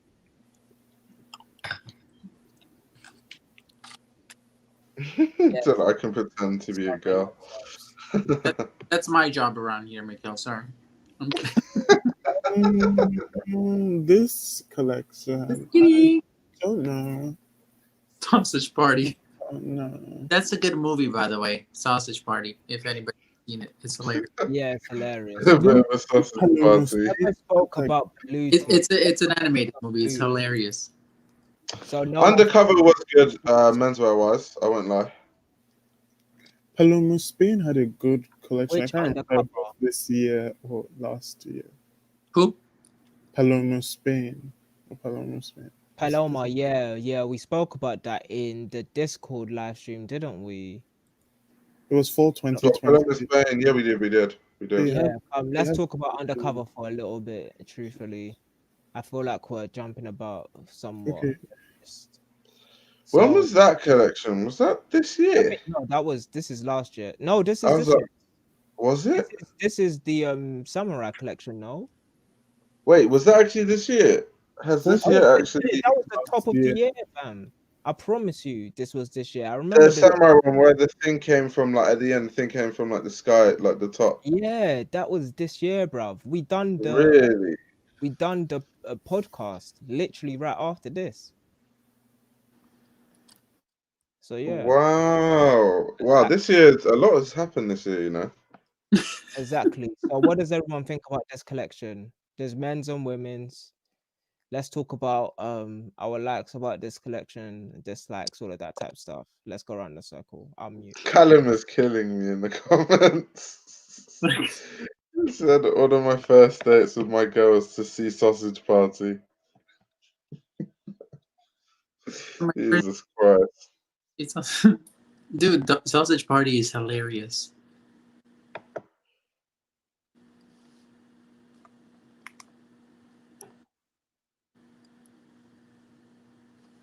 Someone said this was in January. Yeah, that's Yeah, crazy. I literally thought this was last year. Comments too, please. There's literally 20 people talking. There's like 5 people in the comments. I'm like, and like 10 people in the comments, and like 5 people on stage. There's literally. So all you dormant viewers, we appreciate you all. Yeah, You're shout out for you keeping the numbers up. Like 10% of the people are actually commenting. But yeah, fam. So what? This undercover show doesn't have really much to talk about. Like, oh, No, there was that show was really good. That show was really really good. There was a I lot to talk didn't, about. I didn't review it, to be honest. So You didn't what? I didn't pay attention to it, to be Oh, honest. okay, yeah. I like this year's Under Mister show. Oh, that was that afternoon of Fawn? That was the Ninjinsky one. Yeah, that was the one. Yeah, that is Afternoon of a Fawn. Yeah, I love that This one collection. gave me the most troubles when I was editing, man. So dead. Look at this coat, fam. So pain. Yeah, that collection, I loved it. It is. I can't believe Sebastian Mini has gone, man. Oh my god. Hey, everybody, tell me what you think. What's your likes? What's your dislikes? I actually studied the Fawn Lapre Midi Did A-level you? music. Oh, no way. Yeah. Yeah. So it was quite like, Yeah. I don't know, it's sentimental for me to see that being referenced. Oh, I have let's been go. Let's dig deeper. level you took, Aya. Wait, what did you say? Hey, yo, I've let's been not skim confused over as that. to what A levels you took. Wait, so, what A levels I took? Maths, chemistry, and sports science. So you didn't do English? No. See, because I was wondering, because of like for journalism, I thought they might want English A level. But, like, If you're a mature student, it doesn't matter. However, if you're coming straight from A levels, it does. okay. Yeah. If you want to do journalism, that is. So yeah. Cool. Said, was that Sebastian's last show? And it was, wasn't it? It was. He didn't do another Wait, collection. hold on. I feel like there was one more. Wait, we skimmed over Iolo. Because he was doing he did this collection was part of a 3-part series where he was taking inspirations from poems. So I remember there was one more. There was one more before he left. This wasn't the last one from what I remember. One sec. Let me find it. Iolo, please give us your review. Please. See, I'm not a fake Andy fanboy. Plix. See, yeah, there was one more. I know what I'm saying. There was one more. Plix. Yeah, I thought it was really nice. It was just like not within sort of what we expect. I guess we do expect that though. But then, is that what we want to wear from? Yeah. Under Easter? I don't know. Okay. Probably why Antonioni were like, nope. We're gonna go commercial now. Yeah. Yeah, I think it was the whole team decided to leave, not the other way Really? around. Oh, I wonder, but there's normally a catalyst for those Yeah. things. Like they're not just all gonna decide, yeah, let's all leave just randomly. I feel like there must have been sort of signs of a change that they weren't like for that made them leave. I really hope he makes his own brand. If he makes like Sebastian Munia the brand, I'll support it. Yeah, he's been really supporting the archive page, hasn't he? I don't know who runs that. Oh, I've forgotten who runs. I swear it's you. No. I run Andy Talk. We barely post there anymore. I just got too busy doing other stuff. But there's like an Andy archive page where those guys actually try hard. And he's showing a lot of support to those guys, which is really nice. I guess because all they talk about is his stuff anyway. So. Mm-hmm.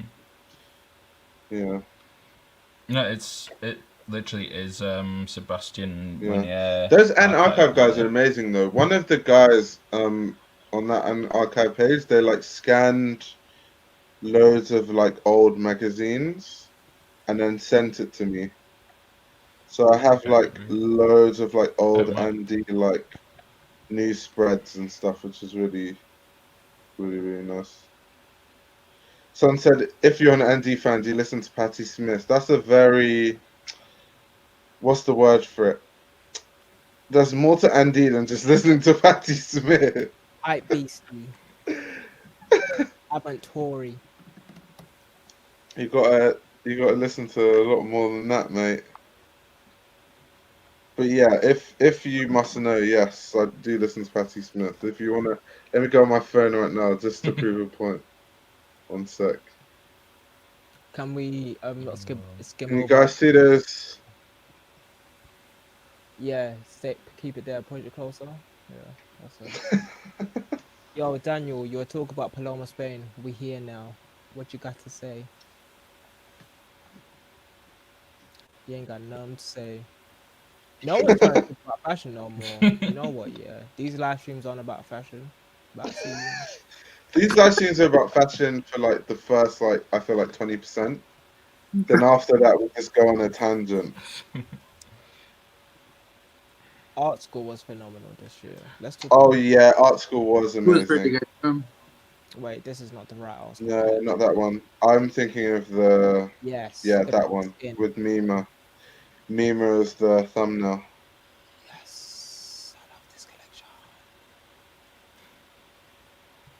The pig skin, the pig level. Have you seen the latest photos they've dropped with like Dazed?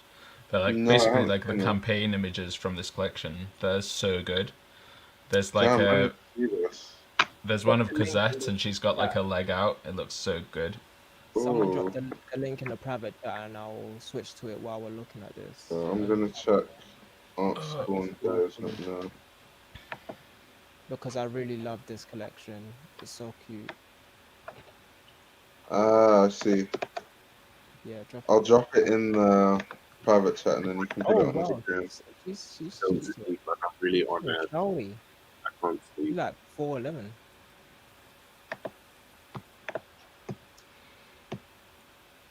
Clothes look different on short people. That's interesting.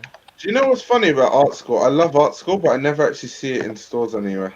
Not that I've actually like really gone out of my way to check, but like, where's art school stocked?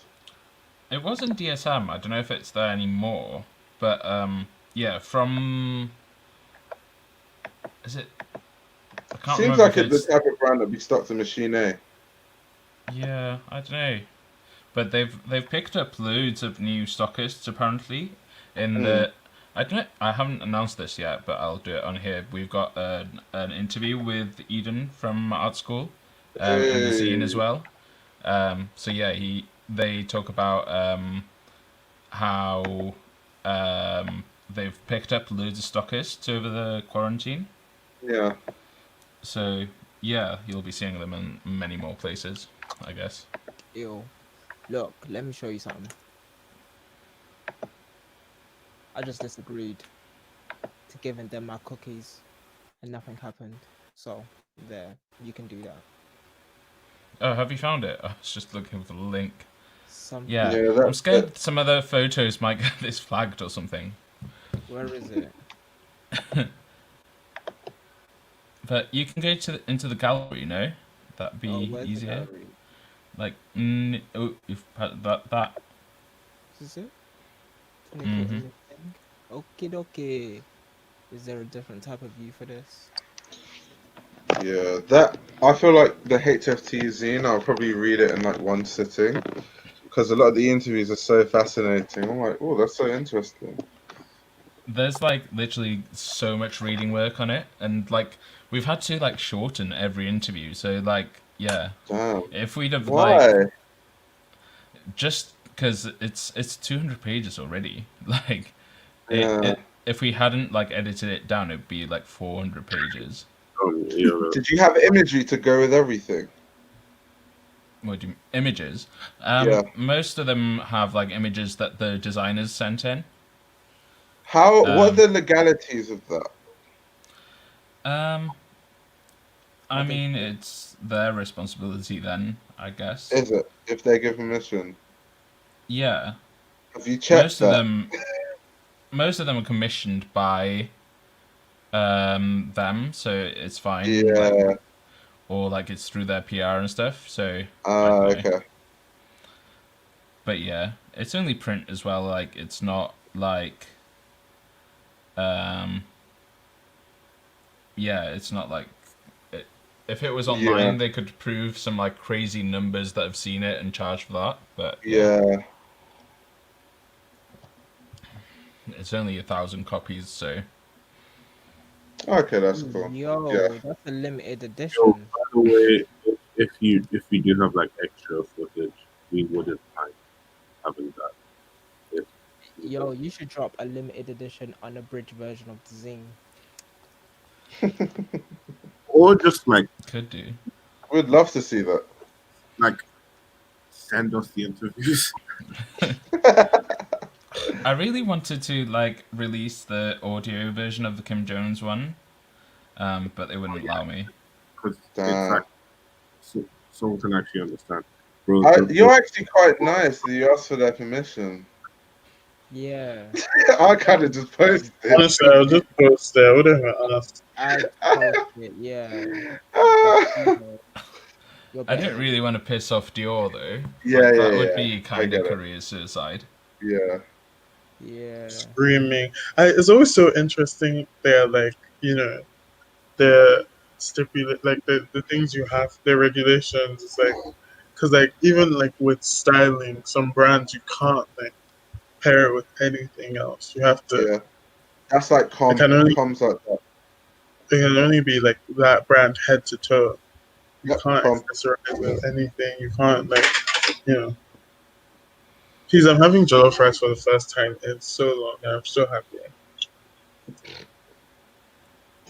spoken like a true Nigerian man. when I'm in Nigeria, I don't even want to. I don't really care for Nigerian food, but once I leave, I'm like, yo, Yeah, because in Nigeria, jollof rice is like air. fam. Like literally, No, the party jollof is amazing though. Yeah. jollof rice is everywhere when you're in Nigeria. Like literally, it's like, bro, I'm tired. Yeah, I don't want jollof Are rice. you go back to Nigeria?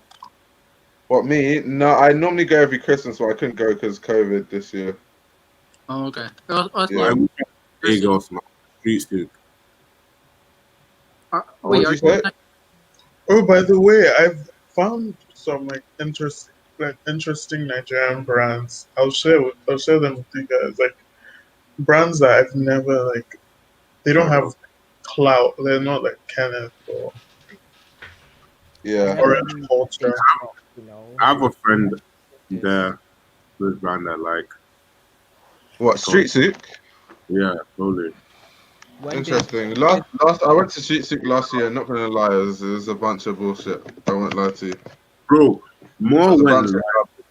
More went live, and I was just like, wait, what is she on right now? I was actually a bit worried because she was just like giggling uncontrollably, and like not in the normal Moalala way.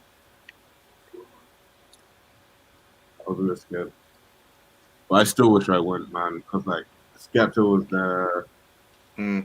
and a bunch of other, and then the Vivendi boys. Last year, no one was there. Obviously, Vivendi was there, but Vivendi is a garbage brand, so I don't really care about Vivendi. And then all those other garbage brands that I are there actually like always.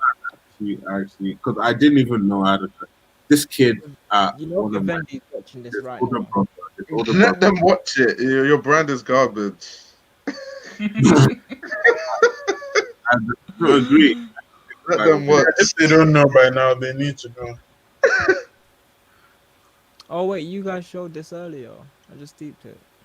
Motherland is cool though because it's cultural. It's like the skate cut. There's like more to it. I really like. Yeah, I love Vivendi. No. Instagram is so funny. It's just so weird. It's so. I joined this live earlier and he was All mixing of baby these- cereal. It's so. I've like the way that people design today is interesting to me. I won't. Depends who are we talking about now? I'm talking about everyone. Okay. I'm talking about everyone. Like This we're talking about Vivendi. I was about to say that's not really design though, is it? the reason that people decide to go into fashion, the reason people want to be stylists is so interesting. And interesting isn't positive or negative because it's a mixture of both. Depending on who you're talking about. Yeah, exactly. People want to be.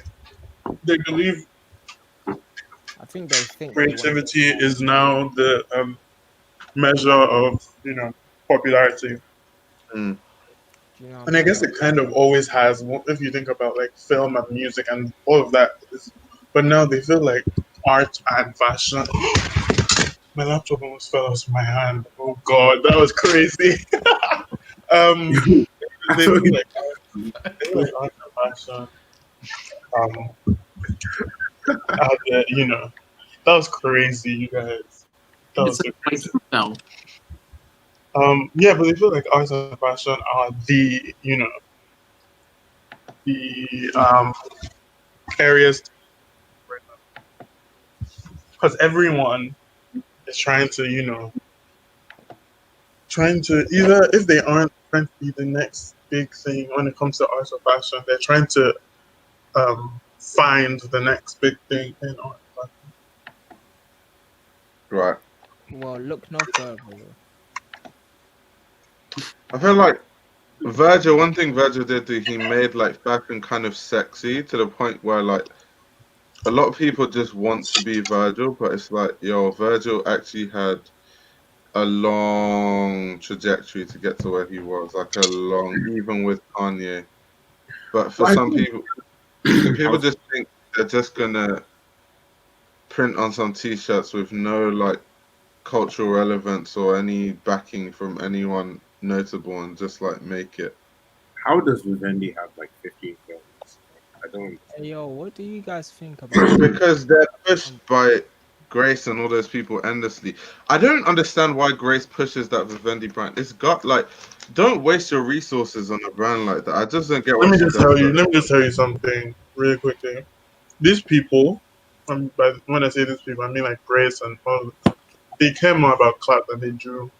I was just about to say, I question Grace's taste when she pushes Vivendi. I won't lie. I'm just like, yo, this woman has no taste, no lie. Like, I can't lie to you. I know she's supposed to be some like famous whatever, and she could change people's career, but yo, that taste is questionable. Well, why is Moa doing the same?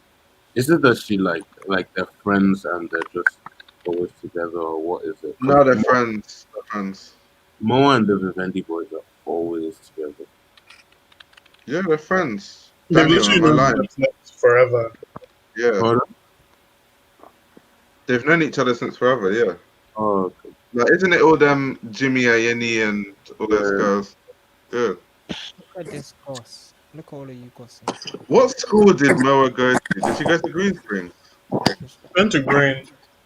She went to Grange. Grange Ah, or that Waddingham.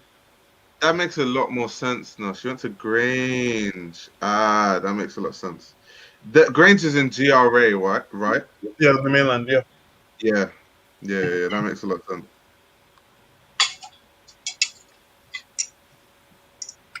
But I'm so obsessed with this Odunsi and Santi.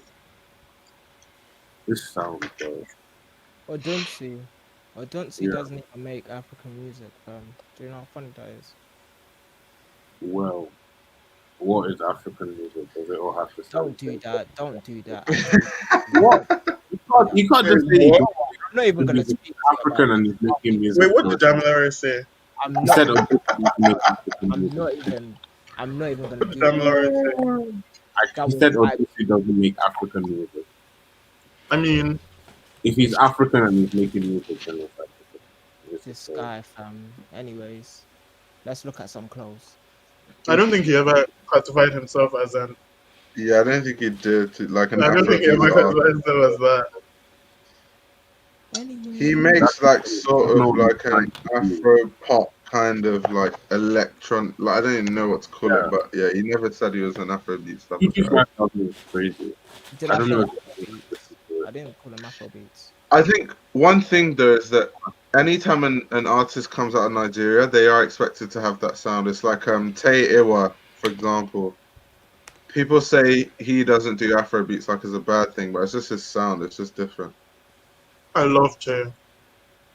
His album last year was my favorite. Yeah, his Nigeria. album was nice. Amare is my favorite. It's who I'm listening to the most right now. She's Ghanaian though.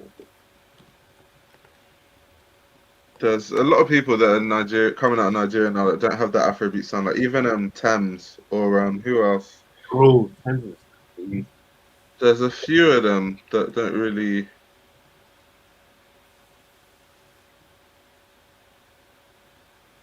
That same Davido sound, I'm so bored of it. So David son. I can't. I'm starving. I'm gonna go eat something. I'll be back if you guys are on. Enjoy your meal. I will. I'll be back. As Asda needs to open up, it's opening up in 4 hours, and I'll go grab a munch. Oh shit! It's even almost 2, bro. Yeah. Don't worry, this is not going to be a 10-hour shoot, bro. I have to warm myself into those type of times again. Like I haven't had I haven't been in the vibe of the streams long enough to be able to do another one of those. I'm almost finished, fam. I'm giving it 20 more minutes. Bed needs to find me. I need to actually go to Yeah, bed. I need to think of what the next YouTube video I'm gonna post is. Hmm. So many ideas, I can't even decide which one. Why else no Jagger has the best style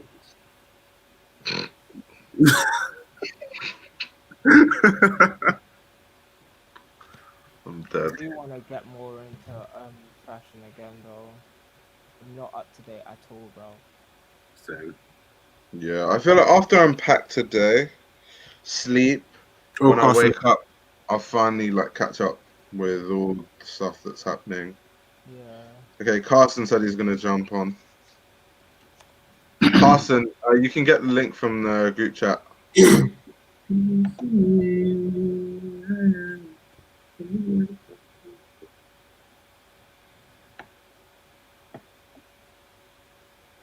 Best black brand. Ooh, Jesus Christ! And that could take me days. I mean, Jesus Christ.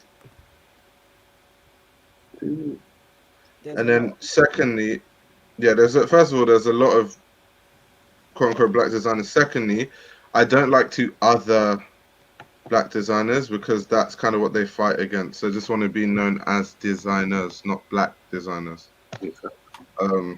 So yeah, I'll make it. I can make videos on designers like Tebe Magugu. Like when I made the Tebe Magugu video, it was just Tebe Magugu. It wasn't this black designer. Like. Hmm. the best Well, I feel black. like you've done a lot of the important people already. Have I? I need to redo Martin Rose. I took down my video. The problem with like some of my videos is that they're okay, but as I do more research about designers, sometimes my opinion changes, so I just have to take down the videos because I don't think like that anymore. Or I know some stuff that I'm like, oh, it's not in the video. There's not enough context. So like the Martin Rose video, I made a Hugh as Martin Rose. Yeah. And then when I really became a stan, I started reading everything about her, and I was like, yeah, that video is not good enough. So I might remake it at some point. Yeah. When I have the energy. Because I have to, if I'm a fan of a designer, I have to do them right. Maybe do something CSM related. Once again, I don't want people complaining like, oh, this guy, what are you talking about CSM? Like, I don't want to be that person. I never want to be that person. I'll give it like research on Cristobal Balenciaga one here. Wait. Yeah, I'm still researching on Cristobal, so I can't make a video yet. I'll save it till after you finish the thing. Do you know how long researching is for Cristobal? Yeah, bro, I have a book that reviews every single show he did at Balenciaga. It's massive. Like, I got it from the library. Huge book. I need that book. That book's like all images, all picture. Like, bro, it's an insane, and it's like £600. Yeah. Which is why I had to get it from the library. I ain't buying that. Like 5 bills. I thought it was 5 bills, but if it's 600, yeah, it's gone up in price again. Yeah. Yeah, fam. Like I had to pick between more books. What's good, Carson? I had to pick between more books or a second computer screen and a computer. Right. I'll show you. I'll unpack my book box and then I'll see if I can whip out these Balenciaga books. One sec. So annoying, fam. Like I have to pick between research for work or equipment for work, and it's so mad. This shit's so heavy. God damn. Okay. I need more placements, bro. I need to actually start doing some placements in magazines. You should, man. I don't know how to do that though. I'm trying to see. You need to speak to Iolo is the person for that. Yeah. Have some words with Iolo. Yeah. I'll do what I can. What did he say? I would have loved to. Right. He said he'll do it again. Pardon? Sorry. Oh, Yeah, Iolo. I also saw in people's HFT zines, my name was there. I was like, oh, thank you very much, because I didn't actually do anything. Yeah, it was. I think it was just in thanks though, right? Oh, okay. Yeah, it was. I was like, damn, thank you very much for the credit. What are we unboxing right now? Nothing. I just wanted to get my. I wanted to show my Balenciaga book that I was talking about. Wow. No, it's Funky Pants, man. What's good? It's funky. Also, please use my discount code MSL on adamandeve.com. wait, what? Wait, Is Adam and Eve. What is this guy promoting? the hell? Wait, Why did that do that? Bro, you didn't hear about that? I'm sponsored now. Nah, You're sponsored now. by who? adamandeve.com. Adam and Eve. What is that? What? You don't want to know, IO. People that Google it real quick, bro. Wait, you Wait, are what? adding where people Google it, bro. You got it. I can't speak on YouTube on what that is. This is a and PG now platform. you're sponsored by adamandeve.com. So you were someone's toy boy for a couple of days and then you get sponsored. Wait, what actually Yeah. is it? Is it some sexual thing? I'm Some- sure it it's is. Yeah, it is. Yeah. It's sexual. Yeah, it's a sex shop. They sell Viagra, sex toys, and all sorts. But I don't. Shout out to Daniel for working on this native mag. Gotta be sex positive on the gram. Wait, are you actually sponsored? Raw talk. Obviously, It's just I read them all. it's just for memes though, pretty much. Oh, calm. That makes a little bit more sense now. Yeah, it makes mad sense. I'm looking at my system magazines and I realize I don't have the newest one. I need to get that. I need the newest one. I need You know what, it. yeah? I'm trying to turn into a YOLO and have like just shelves of magazines behind me. Yellow's the magazine god. Look at his cabinet. I was telling my mum that I need to invest in like someone to make a massive bookshelf. She was like, yeah, I'm gonna start buying those heaps of eBay Vogues. That'll be really good. Schiaparelli and Prada. That's a good book. I have that book as well, but I haven't bought it though, but I should. But I've been buying More a books. I think it's definitely good for its value because it's like I think I remember it being like £9. Books are way more like. Okay, I've got the Balenciaga books. There's a ton of Especially in them. fashion. Books are the only way we can talk to each other across time. I know I should have 6 Balenciaga books. So I wish I could just go into the archives and like see all of the articles that were written about certain artists.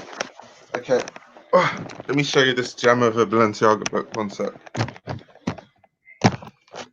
If anyone's got a Vogue login, that would be great because I need to look at Vogue archives. Let's see this book here. This one. Yeah. Big B. The B book. Goated. That's the biggest book. So literally, what I'll I say. remember when I bought a book on Balenciaga, I was so livid when it was rubbish. Oh my days. Yeah, that's the problem. Like, there's so many books on big design like Dior, Balenciaga. You have to really know which ones. Yeah, that's why like I can commend Vogue. Like Yeah. the Vogues on Dior. I'll give you a run through. Wait, one sec. Let me keep it some distance. So, first couple of pages, just like history, and then it gets into like collection by collection. So, can you see like that's like autumn winter 1937. Yeah. And then but even before then, it tells you some like background stuff. Like there's this woman who was like his first patron, who was like really pivotal to like his career, because obviously one of the first things he made was he copied a Poiret dress that she owned, and he was like, "Oh, I can make this like in a day," and she was like, "Yeah, you're full of shit." And then he was like, "Okay, like give me your Poiret dress and I'll copy it in like a day," and he did. And then since then, she was like a big fan of his. So here, this is what 1927, 1922, and this is how you know I've only read a bit of it, but these here are like receipts when of like her purchasing like his first garments and stuff. So that's really cool. But yeah, Jesus Christ, so much to read. Yeah. Marquez Torres. Yeah. Them ones, fam. I love that story, to be honest. I love it. But yeah, fam, it's just I need to see that book, fam. I need to see that. Well, I need to have a book like that. Wait, Thank you. Wait, why did you get? I have no idea. All of a sudden, I was realize. backstage. I was like, "Oh no, they don't like me here." I didn't realize. Just trying to slyly get him out. Thought I'd give up. I was like, "Oh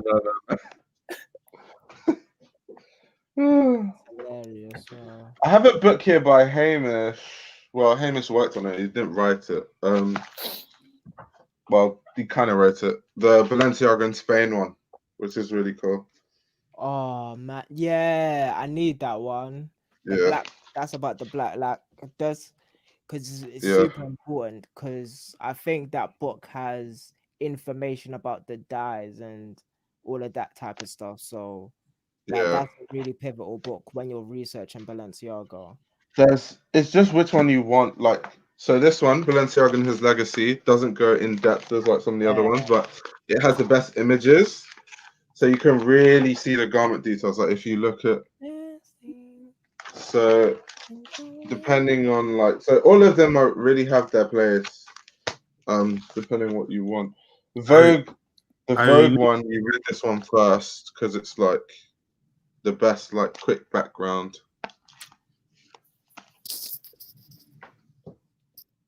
Yeah. You need to be scanning these books for us. I need to what? You need to scan these books for us. Boy, if I had a scanner, I probably would, but I don't. So it's unfortunate. I mean, we're all doing this journalism degree with you, fam. I mean, if you have access to like a college library, you can get all of these books. I guarantee it. Yeah. That's what my friends did. They got the like expensive economics books. They scanned them in, made them PDFs, and then put the books back. And then now you have a PDF. Yeah. That's where all of those links come from, you know. Once I get a scanner, though, I'm gonna scan all the valuable books before I graduate. Like all of them. Wait, but doesn't that take so long? I mean, there is something. Yeah, it does take long, which is why I need time to do it. Exactly. There is something to be said. Like a lot of these books should be scanned because these books, a lot of them aren't in print. So it's like, how can you be expected to learn about these things unless you have access to a higher grade of education, or you have a library to get these books, or you have like $200 or $300 to spend on some of these books. I don't know how much like the Balenciaga or Dior ones are, but you know, I've come across a good amount of high fashion books that are in the couple $100 range. And yeah, some of these ones here are like 600 a piece. Like if I damage one of these, I'm fucked. You sold me on it. I am now gonna F up the copyrights on the books. I'm gonna do some illegal shit, man. I mean, I think if it's something like that, I think it's fine to go illegal on personally. Me personally, like I'm not going to be distributing it like that though. And as far as I know, if you photocopy something, so long as you're not distributing it, it's not illegal actually. Just get Casino Riv archive PDF to distribute it, and you're good. He's ready to take that bullet, bro. Yeah, I'll send it to him, then he can take the bullet. He's happy doing it. I think he's got all the comb, all the RAF, all of it. So wait, what? Yeah, archive PDF distributes a crazy been on amount that for a while. Yeah, undercover stuff. It's this guy named Casino Riv. Yeah, he's a really cool guy. Where are they? Like, what's their platform? Yeah, he's cool. It's a Tumblr page, actually. It's a website powered by Tumblr. Just go archive.pdf. Yeah. They have the full book of the Yoji book, notes from. They have the Margiela book as well, and that's where I got it from. It's they great. Even have. That's where I got Raf Simons' Redux from, and the Fourth Sex. Dude, I made a scan of Raf Simons' Redux, and it took me like 4 hours to do the scan correctly, because you always try making a scan, and then like one page gets messed up, and then you have to go back and do it.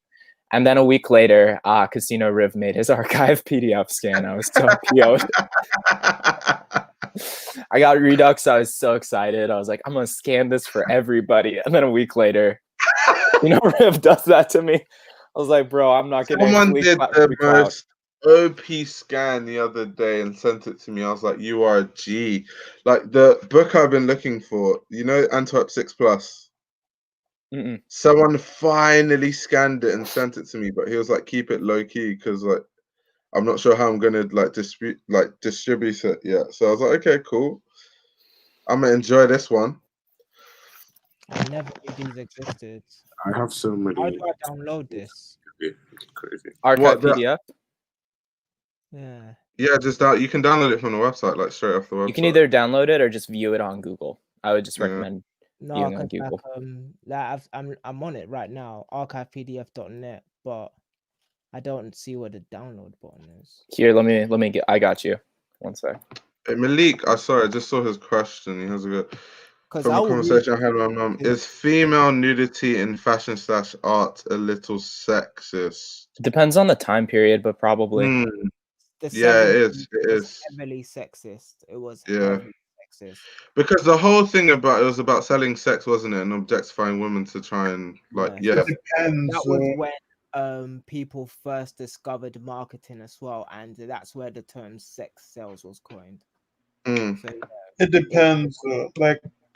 Yeah, of course it depends. Like everything. We have to think about like intention, and there's so much that goes into. To be honest, I mean, definitely in like the early age of fashion. I don't think all of it is. No, not all of it, but I do feel like majority of it was, especially depending on time frame earlier. I'm never gonna say all of anything, but like there was a lot of cocaine, there was a lot of free sex, there was a lot of opening up your bodies, there was a lot of psychology being twisted and exploitation of like young models, like 16-year-old models, like underage models. We haven't even got to there yet, but and when you get to talking to young ladies, and like that's where like people even change their mind about what is even the age limit.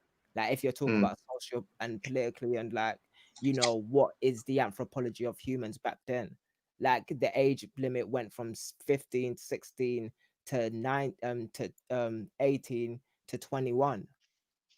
So, and that's why like you can drive a car before you can drink some alcohol, that type of stuff. Like people are like kids don't need to be under the influence, but they should be able to maneuver around places, especially places like Texas, where it's important that you have your own personal transportation and stuff like that.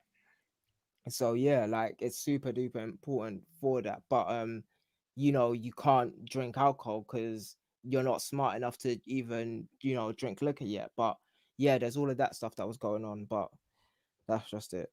But to answer the question, long and short of it is yes, it was sexist, but today we can see that there's a big change and shifting the understanding of men, like not just more women photographers, but a shift in understanding men and how they decide to even photograph women.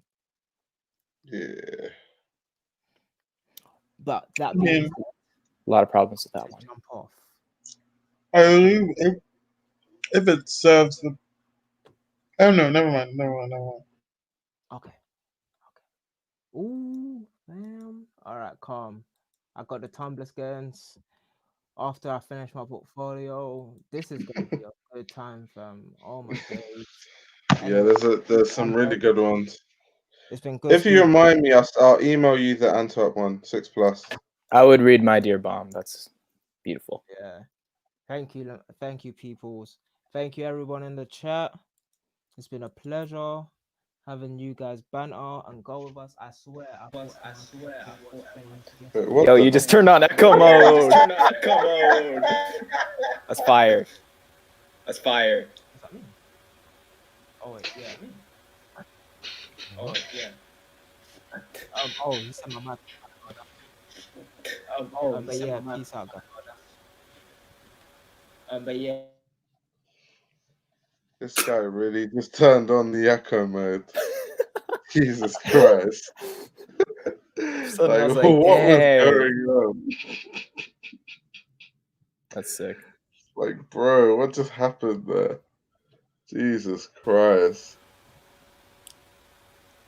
Wait, is it okay now? Yeah, it's fine. You It's, good? I don't know what he did to his mic, but that I think he just reverb was... unplugged it and then like went like this to the computer so I could hear everything. But it's great. It was great. Lol. Does anybody Oh have my any God. questions? Yeah, Now that I'm that's here it. to offer my like, That was so enthusiastic. Yeah, we valuable can do insight. a quick little Q&A. Then I probably need to unpack these boxes because not going to lie, as you guys can see, that's not going to unpack itself. So, Bro, how many times a year do you move? a lot. All right. I don't blame you.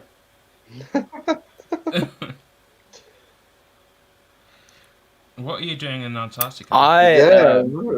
Yeah, I'm back to visit my family for Christmas, and then I'm going back to Seattle.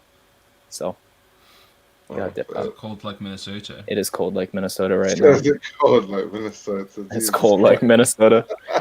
Bro, you have no idea how hard it was growing up in Minnesota when that song came out. Because every day, somebody would just be like, yo, cold like Minnesota, cold like Minnesota. Literally, you'd go to football games and you'd see thousands and thousands of drunk, like 20-year-olds singing that song. It just, for years on years, I mean, you're talking to somebody called YOLO. Like, that's... Yeah. That's being, true. like, closely associated to a meme is something that I am familiar with. I mean, I'm also familiar with closely being associated to memes. Fair enough, yeah. It's just so weird how people always get YOLO's name wrong. Like, some people call you, like, Lolo. Some people call you I like it when people call you Lolo because it's like they think it's like a stylistic choice to make the I like a lowercase L or something. They're like, he's so artsy. He's got like a lowercase L for his first name. That's crazy. Yeah. Lolo is the best, I think. That's just how pretentious people think I am, I guess.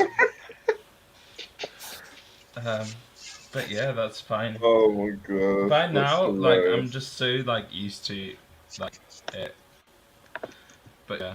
It's funny that it's, like, Lolo, like, when it's typed, and then when people try to, like, say it, but no, it's not an L, they'll say, like, Iolo, or, like, weird versions of it as well. Yeah.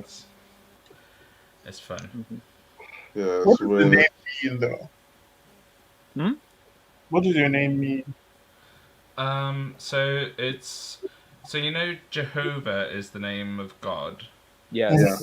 Yeah. It's the...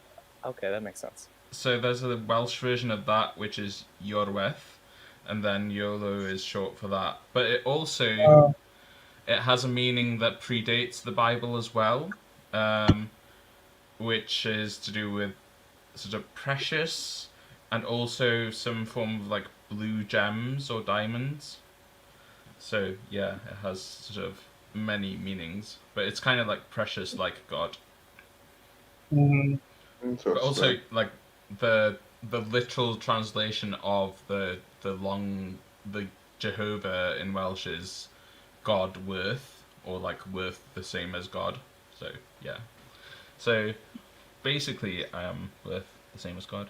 And it's kind of like Hove as well. Like Hove is short for Jehovah. So yeah. Basically I am Jay-Z. It's the Rock in the building. Fair enough. Like Rock. Lol. But yeah. Thank you for coming to my TED Talk. That was really beautiful. Thank you. I loved how you ended it with the Jay-Z thing. It was like we went from like talking about Jehovah just straight to Jay-Z. I was like, Yeah. that's a great way to do it. Certainly. Yeah, Wales, man. I've been there once, and I just remember it being cold as hell. It was so cold. You've been to Minnesota? Well, I have. Are we having like the totally wrong discussion right now? Did I just like blank out? Probably. It's like even to Minnesota. Hell no. What the hell would I go You to? went to Wales and it was cold. I went to Oh, Wales. Wales, my bad. Yeah. Which is, yeah. I don't think it's as cold as Minnesota, though. No. Yeah, hell no. Yeah. It's... Yeah, Callum was saying, where am I living? I live in Greenhithe. The only reason why I moved around a lot, to be fair, I was supposed to move twice. That was the plan. But then, because of COVID, something happened, and I had to move into a temporary house, which made it 3 moves while I was waiting for them to sort out the house. And then I moved there, and now I've finally moved here, and now I'm going to be here for 3 years. So this is my permanent spot. Wait, did you sign a 3-year lease? No. Oh. It's my parents' house. They bought it. Oh. Yeah. Okay. So for once after how many years I don't have to pay rent. Jesus Christ, thank you, Lord. Yeah, rent is a lot. Somebody asked what I'm drinking. Ginger beer. No, we have those in Wales. Yeah, we have. We have those in Nigeria. People are asking Carson about his funky fan. So those are Comme des Garçons Homme Plus 2001, just so everybody knows. This is the way you like your funky fan. I don't have them on me, bro. You think I got those crap on? People are like, I'm gonna have to start wearing those every day because that's just gonna be the question. New thing now, yeah. It was like first it was like, oh, I don't even remember. I've been through too many. Bro, they were killing you in the comments. It's so funny. I know. I was crucified. He comes across as like salty. Like he said he was secure with himself, and then he couldn't take the like. It hurts, bro. Y'all think you guys know pain, bro? You haven't gotten roasted in front of 700,000 people. Wait, how did you even get on that thing? So they live, that like studio is down the street from me. So like at my college, like everybody kind of knows, oh, you can get on there if you like sign up for their casting email thing. And so I did it. And they actually took me. And I was like, oh, this is bad. But I was like, oh, this will be great. Like I can turn it into a meme or something for like the account. And then I get in there and this woman just goes off on me, like the first thing. And then so that went horrible.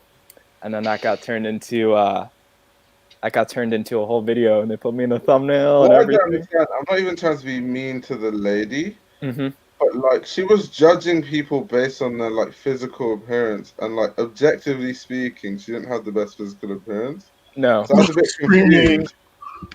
a bit confused. Like, how can you judge others and not look at yourself? It's a bit weird. She's wearing an egg warmer, bro. What I found so funny was how happy Carson was when he came home. Like, I'm wearing. I was so happy, bro. I was having a good day. I like woke up, I got coffee. I'm like just a genuinely happy person in general, and so that just woman came in and ruined it. And I was like, oh. What was it? Was it Jubilee? It was cut. Oh yeah. It's the same thing, just different. Yeah. Different thing. That shit was hilarious. I'm glad people think it's funny. It's really funny. It's so funny, bro. It is hilarious. It's just the look in your face when you're getting roasted. You guys should hear what she was actually saying. She was saying some problematic stuff, bro. What, did they cut some of the stuff? Yeah, they like. Yeah, I was like listening to some model. I'm not too sure about that former model thing. I can't lie to you. I was just like, It was like it must have been like 30 years ago, but she was also just like, I was like trying to explain to her like, yo, it's okay to like wear like the color purple, And then she started saying some things that were like borderline homophobic, and I was like, oh boy. And so then they cut all that. I was like, okay. Wow. She was a former model, apparently. Was she? Apparently. But every So they tell former me. model I know kind of is in model kind of shape, though. Yeah, that's true. So I think she might have been like a hand or a foot model or something like So that. I'm just They like, don't see off. I'm not even, the only reason why I'm being very critical about her body is because she's being critical about other people's bodies. So it's like, I don't see, there's a bit of a disconnect. Yeah. Like, I don't have a fucking model's body, so I'm not going to go around like judging people like, yeah, your cheekbones are not perfect. It's just a bit weird. Oh my god, this is so funny. Wait, one sec.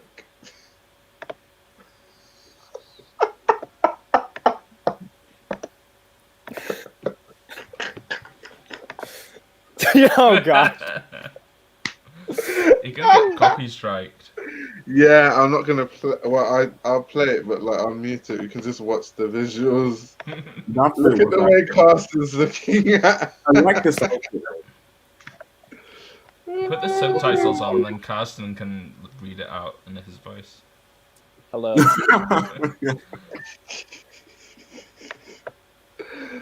Oh my! Stay comfortable. I'm feeling in your great. house. Well, Wearing purple funky pants. But stay comfortable in your own home. Okay, she doesn't know what streetwear is, so I was L. Everybody, okay, I was with like the other people who she like did this thing with, and everybody, every time they got out of the room, they're like, I hated that woman so much. Everybody hated her. She was just being so overly mean. Once again, it's like I'm only critical about people that are critical. So like, to be honest, be what body size you want to be or what body shape you want to be. No one, like, that's you. You do you. But when you're actually judging people based on a physical appearance, I expect you to be like a god. Yeah, Like, me too. if you're going to judge my physical appearance, you have to not have any flaws. Otherwise, I'm going to roast you. So, like, I just don't get how she can look like that and judge other people's physical appearance. It's just a bit strange. Yeah, that's what I thought too, but I was okay for it. I was here for it. And she's just she judged more than your physical appearance, I'll say that. She was mean. She hurt me. Judge my sexuality and everything, Jesus Yeah, Christ. she was hurtful, bro. She was just like, I was like, damn. She's talking about my girlfriend. I was like, I don't have a girlfriend even, and she's like, exactly. And I was like, oh boy. Oh boy. She said that you should not dress like your mother. Damn. It's just the way she just said it. I would give you a 6. Like, the way she was talking, I was just thinking, mate, like, if you got someone to then give you numbers, yo, it's not going to end well for you.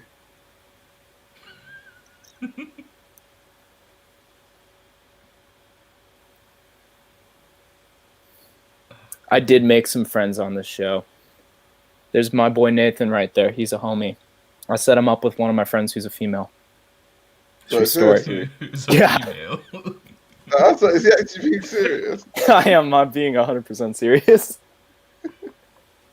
I met him, and one of my friends watched the videos, and she's like, yo, that guy, the Asian dude, hella cute. And I was like, I got you. But that's Nathan. He's cool. He plays piano.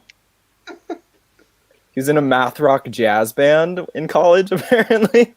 Helen said, imagine being one of her kids. Oh my god. Jeez. Her kids must be on suicide watch. Hell no. Hell no. Give those kids mental health issues. She gave me that mental health issues. I only knew her for 5 minutes. Constantly judging their appearance. Jesus.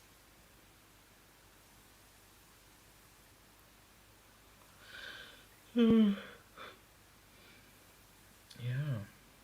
Yo, this girl though was crazy because she didn't talk the whole time to anybody else who was in like the studio, and she just sat in the corner. Damn. I was like, you doing good, Chief? That guy was cool. He works at a dispensary. She said, "With your hair, you're trying to stay young, but your facial hair, you're trying to be older." Like that makes no sense. I don't know how that That makes no sense. I know. She said, "With your hair, you're trying to be young, but with your beard, you're trying to be old." Like what? I think she was just talking for the sake of talking at that point.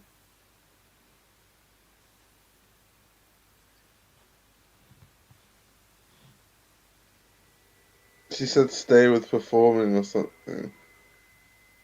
I mean, yeah, I'm not too sure about all of that. That woman was crazy. She did a good way. In a good way. So the funny thing is about this is that like this is like a former model, and everybody was like, "Wow, this woman must know what she's talking about because she's a former model." The next person who they brought in for the next video that's not released yet was an actual model casting agent, and he gave like totally different opinions on everybody. Yeah, but the same people. About it's the same people. It's me, the rest of these people. So first they brought in a former model who had some very interesting takes, shall we say. Here we go. And then they brought in a casting agent who said totally different stuff. So why did they go with her?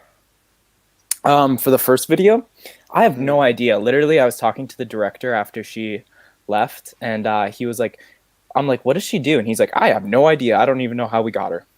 And I was like, oh. Like that company is like a kind of complete joke. He was like, honestly, I don't give a flying fuck. This is my drip. I hate myself. Wait, are you going back? Oh, bro, what on earth? We have to replay that. Really top. My insight. So here's a cut. Honestly, I don't give a flying fuck. It's just like my So. Oh my god, Carsten, man. That's hilarious. Yeah. Honestly, I don't give a flying fuck. But honestly, this is what I don't get. She said your outfit doesn't work, but I'm looking at her outfit and I'm like, man. It's a lot of color blocking. If there's ever something that did not work, it's this. There's a lot of things that didn't work about her, man. I could roast her right now.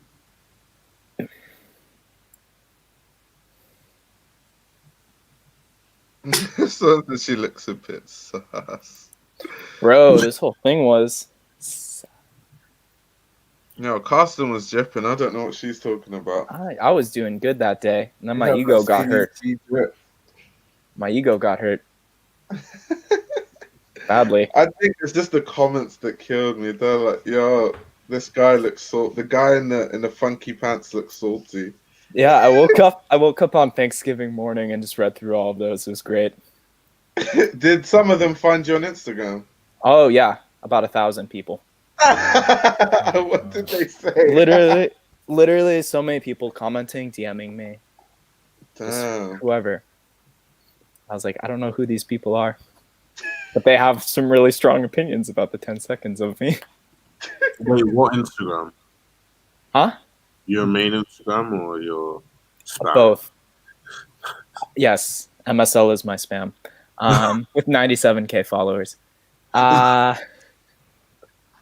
Yeah, both, but mainly my regular Instagram where I post fit pics and things. Yeah, that was an experience. A lot of fine looking ladies also hit me up there, so I was like, this isn't that bad. I'm too scared to go on shows like that because I feel like they can just spin the narrative if they want. They do. They really spin the narrative on me. Make you look a certain way. It's like nah. But every day I still get like 2 or 3 DMs from some like woman who's like, "Hey, your purple pants are like really look nice to me." And I just like respond back. I'm just like, "Thank you." That's all I let the conversation go to. Oh my god. Yeah, I've gotten some weird DMs from that. that. Someone said, "Why didn't you pull up in full rich?" You'll probably have worse things to say. Which, once again, if you're a former model, you understand like fat. Anyway. I don't know about this modeling that she did, honestly. Yeah, she did not know anything. She's just like, you're wearing purple. That's a feminine color. Bad. And I was like, Yeah, like if you're a model, then you've worked in the industry, and even if you're not into fashion, you see things that make you more open-minded to certain things. I have no idea like what kind of model she would have been. So yeah, to be fair, it didn't say any type, but she could have been literally a hand model. So that's what I think. I think she has some nice looking hands. I'm gonna be real. It's one thing I can't get down on her for is her hands. But yeah, everything else, I don't know, man. Yeah. Especially at her age, like if you were an actual model, back then when skinny was really in fashion, most people that could be that skinny, it's your natural like metabolism. It's like a genetic thing. So even if like you weren't trying so hard to be skinny, you'd be really slender still, even at an older age. Mm-hmm. Yeah. So did you try to find her on Insta? No. We had a long disagreement in our talk. I was told I had to leave. So I have not gone to seek her out anywhere in the world. Though I'm told she works at Nordstrom. So that's where I kind of wanted an internship. Wait, she works at Nordstrom? That's what somebody said. That's like what the casting director said. It was like, I think she just like works at Nordstrom or something. Because that's like the only fashion thing in Seattle. But I highly doubt that. I was like, press X to doubt, bro. Like, I've been to Nordstrom. What would she do at Nordstrom? Tell insecure men that they're not good enough. I don't know. Like, maybe Yeah, I can't see her. I can't see her being a stylist. Yeah, hell no. I can't see her being a buyer. I can't see her. I don't really know. I'm not going to talk. I didn't know what com was, so no. No. She doesn't know what commerce is, so she's obviously not a buyer. Communications, maybe. Yeah, potentially. I mean, just because you work in a fashion like company doesn't mean you're necessarily into fashion. To be fair, like I've worked in places where like the people that are on the finance team are literally just like finance kids. They don't really care about fashion. They just happen to be working in a fashion team, so it's possible. I have no idea, but hopefully I never have to see her in a business type of way. I really hope I don't.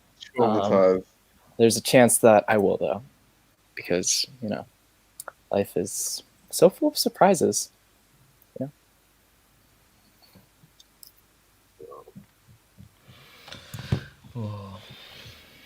Right. Purple Pants stinks because he shops at thrift stores. He's automatically a 10. The comment section. None of that stuff was from a thrift store, man. That's all I'm gonna say. The comment section is insane, though. Oh my. I think my favorite is he started off as a 10 and then he opened his mouth and he became a 5. Someone said, I wish y'all would have shown a picture of when she was a model. These people are savage. Yeah, everybody. It's crazy. I wonder. I hope I don't meet anybody from the comment section in real life because I don't know if they have the guts to say things. But God. Is your name like attached to it? No, thank goodness. People in the comment section, however, how did they find you? I don't know. They found me though. It takes one person that knows to like comment it somewhere though. Someone said the guy with the funky pants seems to be rather egotistical. He got unnecessarily upset with her feedback. Dude needs to humble himself. I feel humbled now. I love the way they just talk about your pants, like, because obviously no one knows your name. They're just like, bruh, the conversation with the floral pants guy was painful to watch. The floral pants guy. My life is going to be dictated by pants for the next year. I guarantee it. How long do you feel like it'll take before you can like wear off that meme? Dude, this is going to be a while. I can tell you that for sure. I thought it would, it's been like 2 or 3 weeks now and it's still going strong. Like whenever I post, it's just like purple pants man posted. I'm like, yeah, purple pants man now. I'm just embracing it because you got to take it. You just gotta. Yeah, you are you the have purple pants man. I'm probably gonna not wear those pants for a very long time though. I'm gonna be you real. can either not wear it or you can completely lean into it. Like the thing is that they're like cool pants, but like I kind of bought them just like to wear them every once in a while. They're not that comfortable. Like the old CDG home pants. That's just kind of like there's like some other brands I'd rather wear on the day to day, but I might try to auction them off and see how much I can get for them. Because like if we really want this to go viral, I think I'm gonna try to auction them off. Maybe we'll do it for like charity. Hopefully, it'll get up to like the 10K region. Maybe I think they're valuable like that. Actually, I could just go on YJP and buy like because I see those pants all the time on YJP. I could buy them all up and like devil the prices of them. That would be it. That'd be it. It's constant. Are you a bit of an archivist fan? Yeah, sure. Yeah, I'd say you are. You pick up a lot of stuff. I would consider myself like a comb person. I like comb. What specific? Because comb people, they either like one specific part, whether it's H plus or. Oh yeah, like H plus. It's just H plus for me. Like I also do like mainline. I also like Kane no Minya's work. Yeah. And then I know a lot of people like Ohm because Junia's freaking sick. But I'm just like Ohm Plu because I think like just the way it like plays with the suit every season and comes up with like new ideas to make it like something totally stupid and unique. Like I mean Ohm Plu is like pretty stupid sometimes, like in a very cool way. Like the ideas of it are just like downright silly. Like every season Umpler is just I can't afford it, but like when I go to Doji Market, I like the shorts every time. You know, like the shorts, they have this silhouette that looks like a skirt, but they're not actually a skirt. I'm looking for the pair from like Autumn Winter 19, which have like the gray pattern. Do you know the ones? Oh my god, I want those ones. I want those really bad. They have like that grey pattern. It's kind of like a church kind of. Yes. Yeah, I know which one you're talking about. Yeah, I want that as well. Yeah. When I finally got the money to buy it, and then it was sold out. I was so pissed. What size are you? Because I see those all the time, but I just like don't want to pull the trigger shorts, for like that price. It depends on like what we're talking XLL, like EU. No, XL normally. Okay, so I'll send you some links every once in a while because I see those like all the time. Oh yeah, and I think that those fit like pretty big. Yeah.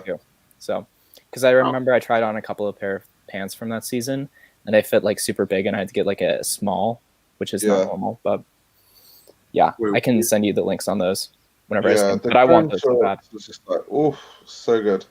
I never find archiving my size really. Yeah, I mean, bro, you're 6'4". I mean, Jesus Christ. I mean, even if you're 6'4", though, like with brands like Comb, where like back in like the 80s and 90s, it was incredibly oversized. You can find so much stuff that'll actually fit. It's just that you have to like look at the sizing. Yeah, it exists. It's just you're not gonna find maybe like a number 9 or undercover t-shirt that's gonna fit you, but you can find some like Comb pants for sure. Yeah, shoes as well, bro. I can't. Yeah, dude, I'm a size 44. I can never find shoes that fit. But shout out to Peter Doe, bro. Like he actually made his shoes for women, like and androgynous in sizing. So he has up to size 45. That's crazy. That guy. I didn't even realize that. Yeah, Peter Doe has his shoes in up to size 45. I'm copying them. You're what? I'm 46. Oh, bro. Bro, this is not looking good for you. It's so bad. Nobody makes boots in my size. Bro, it's hell. I'm sorry. But that's going to be good for you because you're going to adapt. You're going to have a really unique sense of style because you can only... That's unfortunate. No. You're going to have to learn to adapt. But it's going to be good for you. That's like always, the people who are best in fashion have a disadvantage. You know what I mean? Yeah. Apparently, you secretly like CDG play. Oh, yeah. Dude, one sec. Give me a sec. I'll show off like my grills. He's about to show us. Oh my! I love hearts. See, that's the thing. guy because that of your page, you can actually lean into it, ironically, and no one's gonna say anything. Mm-hmm. Exactly. I'm good. I'm good on anything. At this point, I can just say anything is ironic and it'll work. Yeah, literally. But this is the same guy that came up with the meme, I swear. I am. That's crazy, isn't it? Who actually was it you that actually came up with that meme? I think so. I think I came. No way. I That's don't. crazy. I mean, like, a picture with those shoes and like someone commented like, "Why the hard shoes, man?" I'm like, bro, like that's because it's like been like a meme, but not like really like, I don't know. There are people actually so seriously though. Like there's like a lot of things like Rick Good, Vlone Bad, GeoBasket, just like a lot of the Wojaks, or like there's like a picture of like Pepe the Frog wearing dunks running to a button that says White Women Extinction button that I created, and I see that on Twitter all the time and it makes me really happy. But I don't know. I've done a lot for society. I've made a lot of memes. So bored of them. When it comes to culture, when I die, that's stuff better be put on my headstone for real. It's like his memes will live on. I've changed lives. Not really. Spring Summer 18 glitter pants. Wait, are we talking about Rick? Or no? I think Callum was talking about I think Peter Doe. No, I think it was talking about because you said something about autumn into 15, if I'm not mistaken. Oh yeah. Shorts, yeah, and he said Trico. Tricup. That's like the knitwear, isn't it? Yeah, that's like the stuff that's like mainly knitwear. Yeah. But they do some like, I mean, every single comb subline like branches into everything oddly enough. Yeah, for sure. And it's honestly just like different designers under Ray doing different things for the most part. Last time I saw that, because how do you is it Trico? Is it Tricot, or how do you say it's a French word. I'm not gonna like. I always not think French words. People always like roast me. Tricot. Is it Tricot? Yeah. Okay, yeah, Tricot. It's like top floor of DSM. Mm-hmm. And like when you look there, it's like mainly knitwear, but then on the side there's like some pieces that look like every other flipping com line. Still never been to DSM. Every comb line, it just has like a T-shirt that says "Comme des Garçons," whatever the line is. Yeah. And it will resell on Grailed for $150, and someone will always buy it. And I don't know why people buy it, to be honest. I don't. It's just because they like to. They like the idea of CDG play, but they don't actually want to wear CDG play, so they go for that one step higher, where it's like, actually, this is a Comme des Garçons Homme Plus logo tee, not the heart one, and it's like an intellectual flex for them. It's really cool. Yeah. Like, I know about CDG Homme Plus, but I don't know how to wear it, so I bought this. T-shirt. That's so true. It's like. That's true for a lot of brands. People do that stuff though. It's like, yeah, I want to show that I'm higher than play, but I kind of don't know how to wear it. So you know what? I'm just gonna get this plain T-shirt that says "Comme des Garçons en play," and it kind of shows I'm on a higher upper echelon of like fashion. That shit's hilarious. And they'll pay like a lot of money for like old ones really too. Oh, there we go. No wonder he was laughing in the background. No, we've all plays lit, man. I remember it's when a I was really nice sweater though. Like, well, no, like nice for the quality, play is like really nice stuff. Yeah. Like, I used to have the striped T-shirt, the meme one, and oh my gosh, that was like the nicest striped shirt or nicest like long sleeve shirt I have ever had. Probably, it's like so thick, it's like just the nicest quality. And it's like, I actually think when you're really into fashion, wearing play is actually not bad. I think it's when, because I went to Nigeria last Christmas. It's like being in America. And these guys were wearing play, which nothing wrong with wearing play, like do your thing. But it was the way they were acting because they're wearing play, and I wanted to chuckle because I remember someone like almost spilt a drink on someone's like play shirt. And he got mad, and he was like, and in his obviously Nigerian accent, was like, guy, do you know how much this pee costs? This is play, guy. This is not some ordinary shit, guy. This is great. I'm just like, bro, I wanted to die. I was like, yeah. That's how CDG Play is in America. They like treat it like it's like a Gucci or like a Supreme box logo. They're like, I got the Comey Diggersons shirt on right now, and it's like they can't pronounce it. It goes crazy though. But like when you roll up to the mall and you see like that group of white women all wearing the little heart shoes, you gotta run. You gotta run. You don't want to have a conversation. I think the problem is when you're into fashion, you understand comments. It's cool. It's like if you're buying clothes, it's just it's a cool shirt. The problem is people who are still in that sort of flex thing just see it as like, I know about this brand that not many people know about, so it's a flex, and it's a mentality thing more than anything else. The crazy thing is, what do you know about CDG? A lot of people like don't understand what CDG Play is, and they think that CDG Play is the whole thing, like in America, and it's cool. They're funding mainline. I'm gonna let them keep doing it. It's funding the brand in general, funding Dover Street Market. Honestly, if you wanted to know why Dover Street Market is still open in New York with those crazy rent prices, it's because of those little Converse. Every 15 to 16-year-old, 15 to 18-year-old in America wants those Converse because they know. And it's the fragrances, because the fragrances are crazy good. I watch fragrance channels on YouTube, and when they review like Com fragrances, they know nothing about Com. They're like, this is another amazing fragrance by one of these well-known fashion houses, Comme des Garçons, black pepper, notes of cardamom, pepper, vanilla. It's just like, okay. Bro, have you ever tried Comme des Garçons Concrete? I actually haven't. Oh my god. I have no idea what it smells like, but it's the best thing in the world. I'm not actually really that good. I might get it. Okay. What do you think, bro? You've tried it. Iola. Oh, me? Yeah. Yeah, it's really nice. Okay, it's really nice. Okay. I think it's the best thing in the world. I think it is the best thing in the world, but that's just me. I don't know about best in the world. It is really good though. I would drink it if I could. I'll be honest with you. Yeah. Lol. But I think it's really good, honestly. On God, it's like. Someone's asking what is play. Who wants to answer? Carson, you can answer what play is. So, Comme des Garçons is an avant-garde fashion label responsible for much of modern fashion, and it is one of the best labels of all time, in my opinion. And what they realized, though, is that the people at Comme des Garçons realized is that, hey, most people don't buy avant-garde fashion. It's really expensive to produce.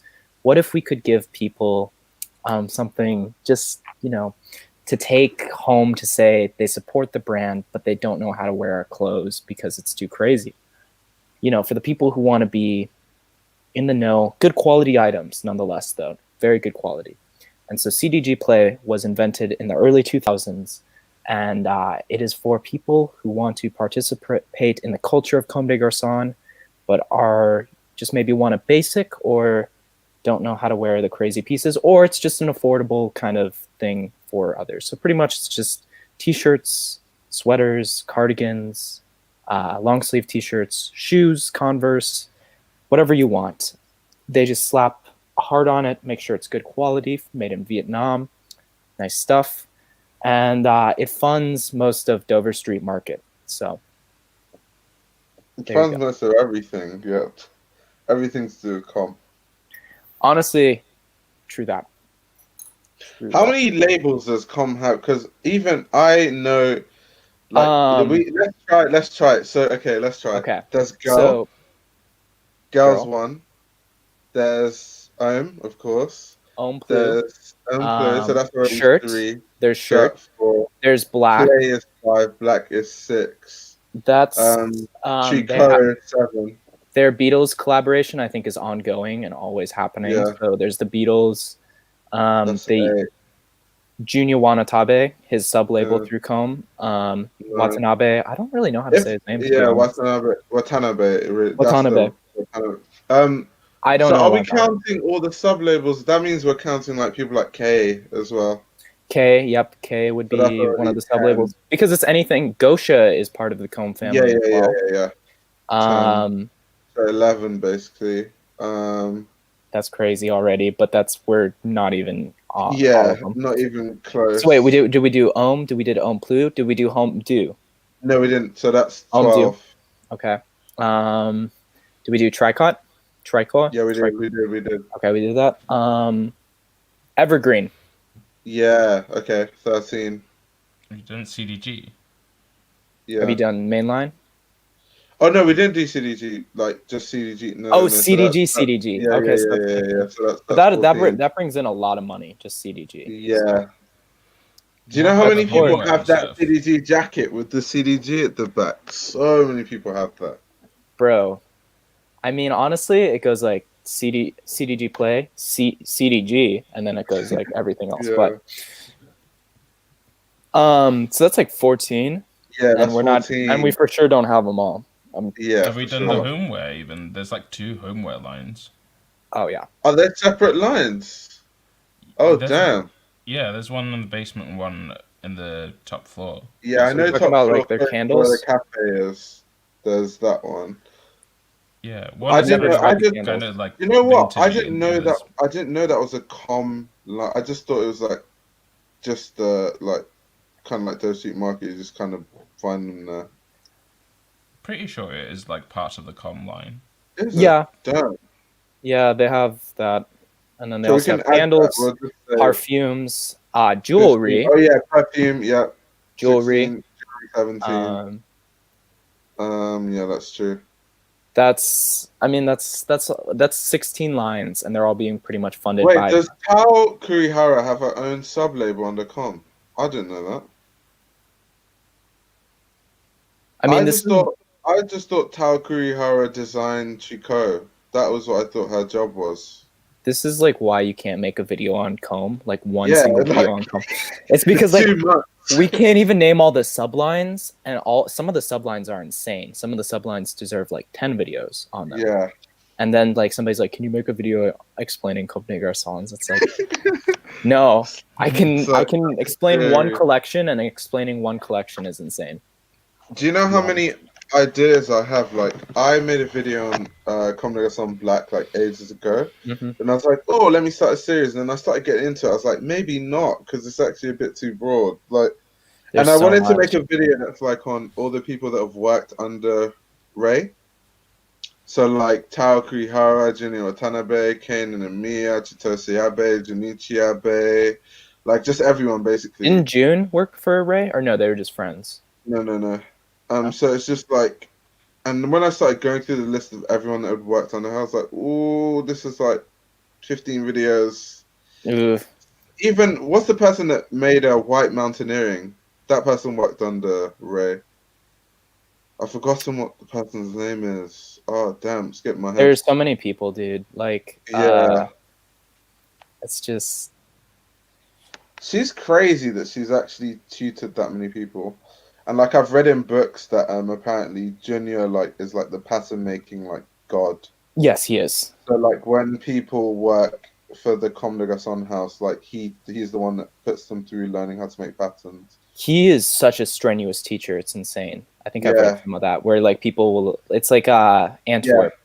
And he only what I read was that he only so the first year when you work there, you're not allowed to do anything but make patterns, and that's it.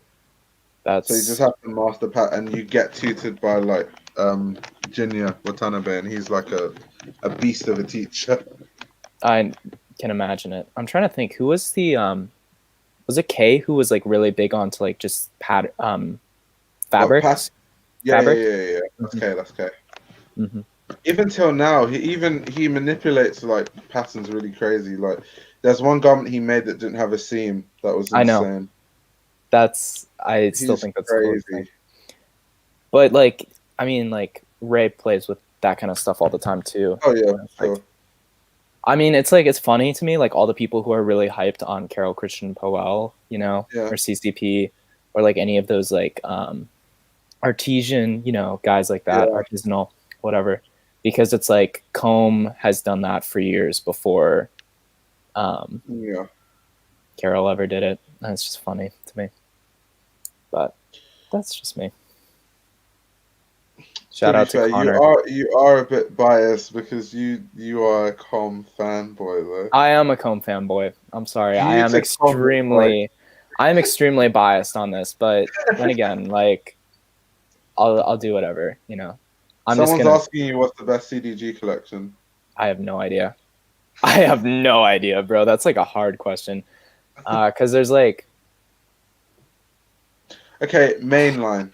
Because there's some iconic mainline, like there's the one, the ballerinas with the bikers, there's the wedding dresses, there's body bro, meets like dress, which everyone talks about. Tiring now. I have no idea. There's like so much. Like I don't Yeah, have a there's a favorite, lot. to be honest. There's a lot. 2D frocks as well was a big one. Yeah, man, it's endless. It's endless. Somebody's asking in the chat if GI Uniforma is part of Com. And Yeah. it's not. Yeah. Is it not? I thought it was. That's under Diesel. Oh, you're right. You were right Yeah. because Gosha used to be under. I always Com. assumed. But then was it GR unit? Was it like bought by Diesel? Did Dover decide to sell it, or is it just like basically a different... the contract ended and Gosha wanted out anyway because he only signed to come to dodge tax. Interesting. Okay. So yeah, he'd wanted out for like ages, and then when the contract ended, he stopped. And then Renzo Rosso wanted to do clothes with him, so that's where that started. I assume because they stock in like DSM, that he stocks in DSM. Sorry, that they just continue that. Uniforma in DSM? Yeah, I don't even. Is it? It is.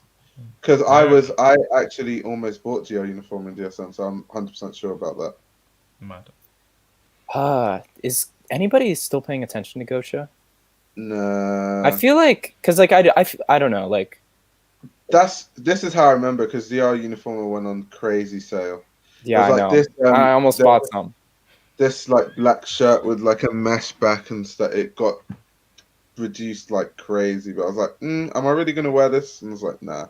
Wait, it was a mesh shirt? That sounds cool. Yeah, that's cool. It's just like, just because it's on sale doesn't mean I have to like buy it. Like, I've been looking for a mesh shirt. Yeah, it's too late now, bro. That shit would have sold out. So. Oh yeah. Home Blue, Autumn Winter 15. Junior Simp Poem. Oh man. Junior Simp Poem. What's another?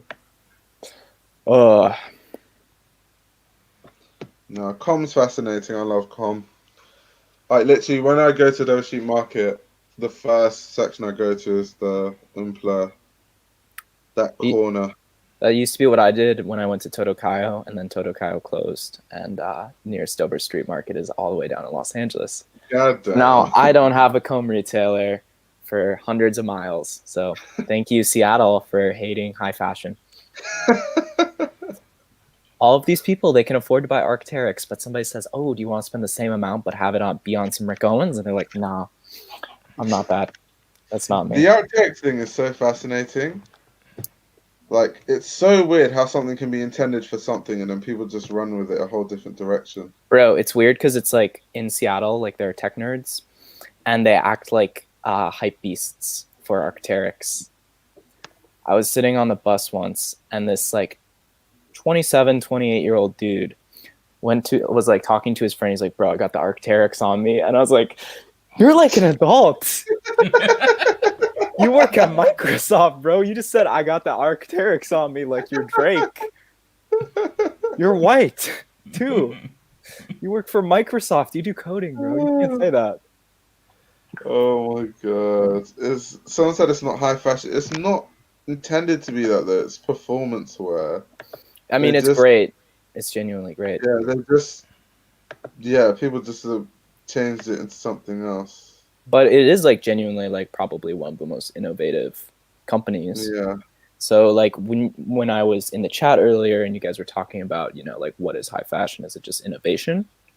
You know, is it like the most innovative products? Then it would Arc'teryx Valence at least would probably be up there as far as giving you the luxury of a great garment with a great design, but also being super innovative.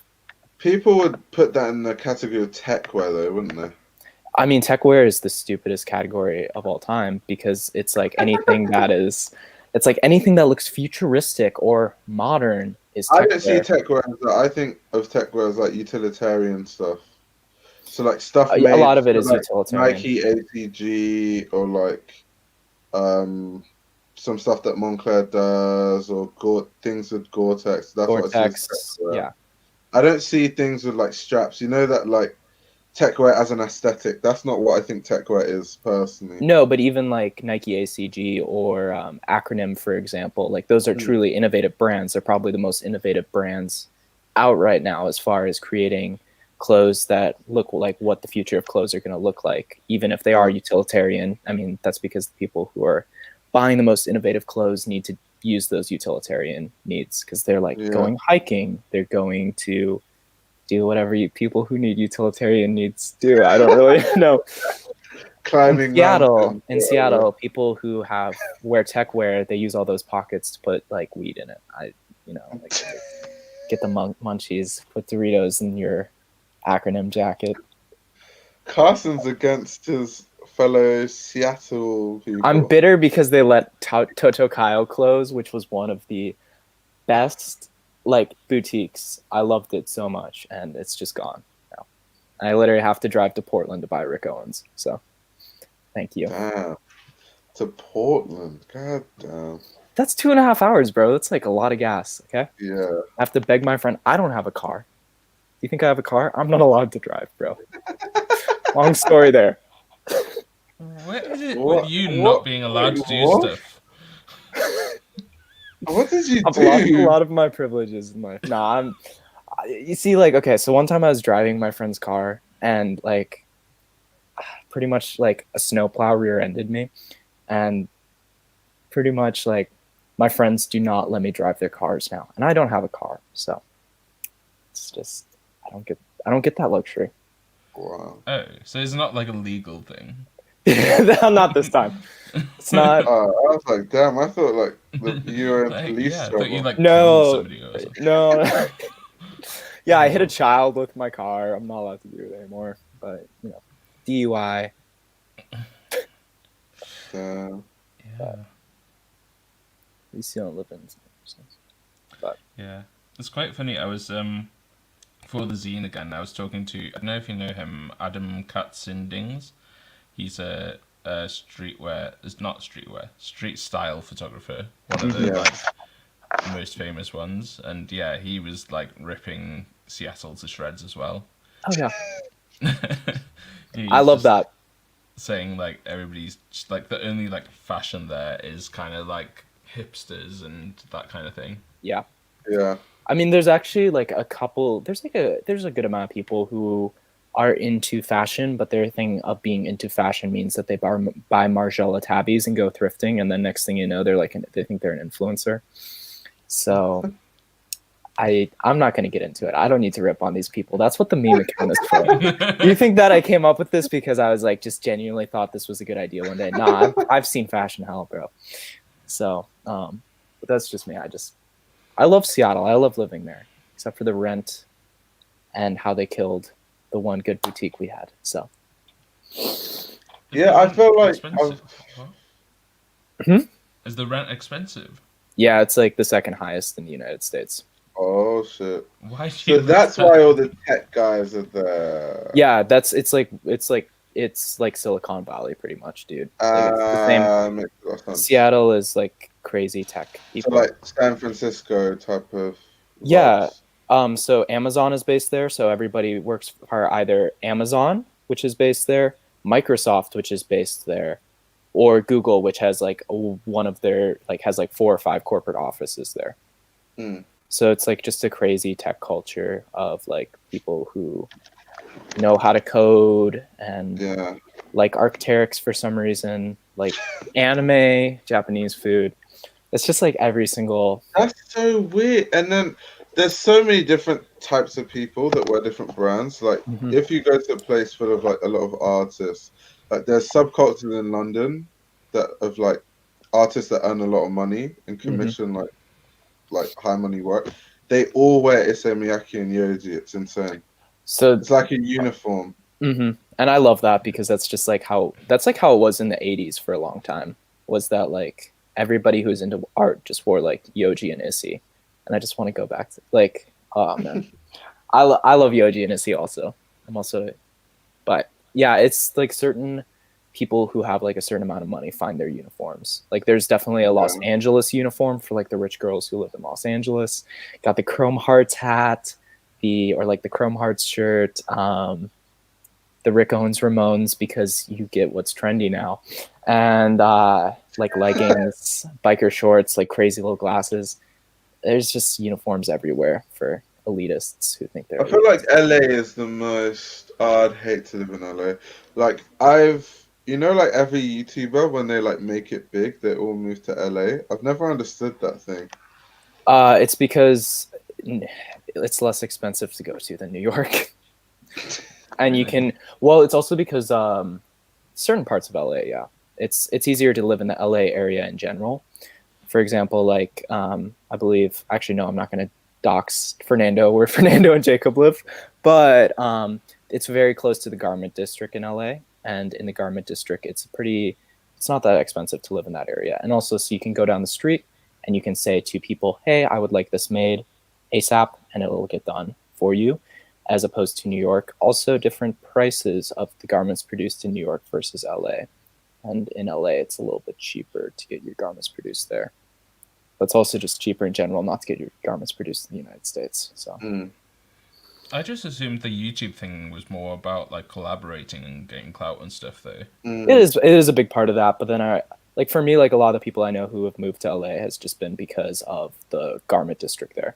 Because like pretty much like there's like pieces of clothing are like definitely made all over the United States. But the main place where you can go and say like, hey, I want to get clothes produced, it very much used to be New York. I know that a lot of the production though has changed to LA recently, and it's becoming very much like clothes are produced in LA if you want to get your clothes produced. So in America, at least. That's interesting. Like, I always watch YouTubers and they hit like 500K. They're like, oh, my apartment tour in LA. It's like, how many are we YouTubers are in talking? LA? Okay. Are we just talking about YouTubers in general or fashion? Yeah, YouTubers? in general. Okay, it's just because that's where the art industry or the like entertainment YouTuber is it? Yeah. What, so they all think they're gonna make it in Hollywood? That's hilarious. Well, the thing is that they all cross paths with each other too, and it's really creepy and weird. Because like I've like met people who've gotten famous off of TikTok, and then they go meet like young bands or other like rappers, and they go to like the same parties. They all know the same people. The community in LA, the entertainment industry in LA, is a lot smaller than you think. And so when you go out there, and if you have enough like this, that, or whatever, you can meet these people really easily. Like LA is not that big, unfortunately. But it's just like a whole clout. I hate that thing. The whole clout as a social currency thing. It's just not. Yeah, it's really toxic. Meet the right people. Yeah, it's just like nah. The people like I do not like LA culture at all. Like I know a lot of great people from LA, but then I also have met some people from LA who I'm like,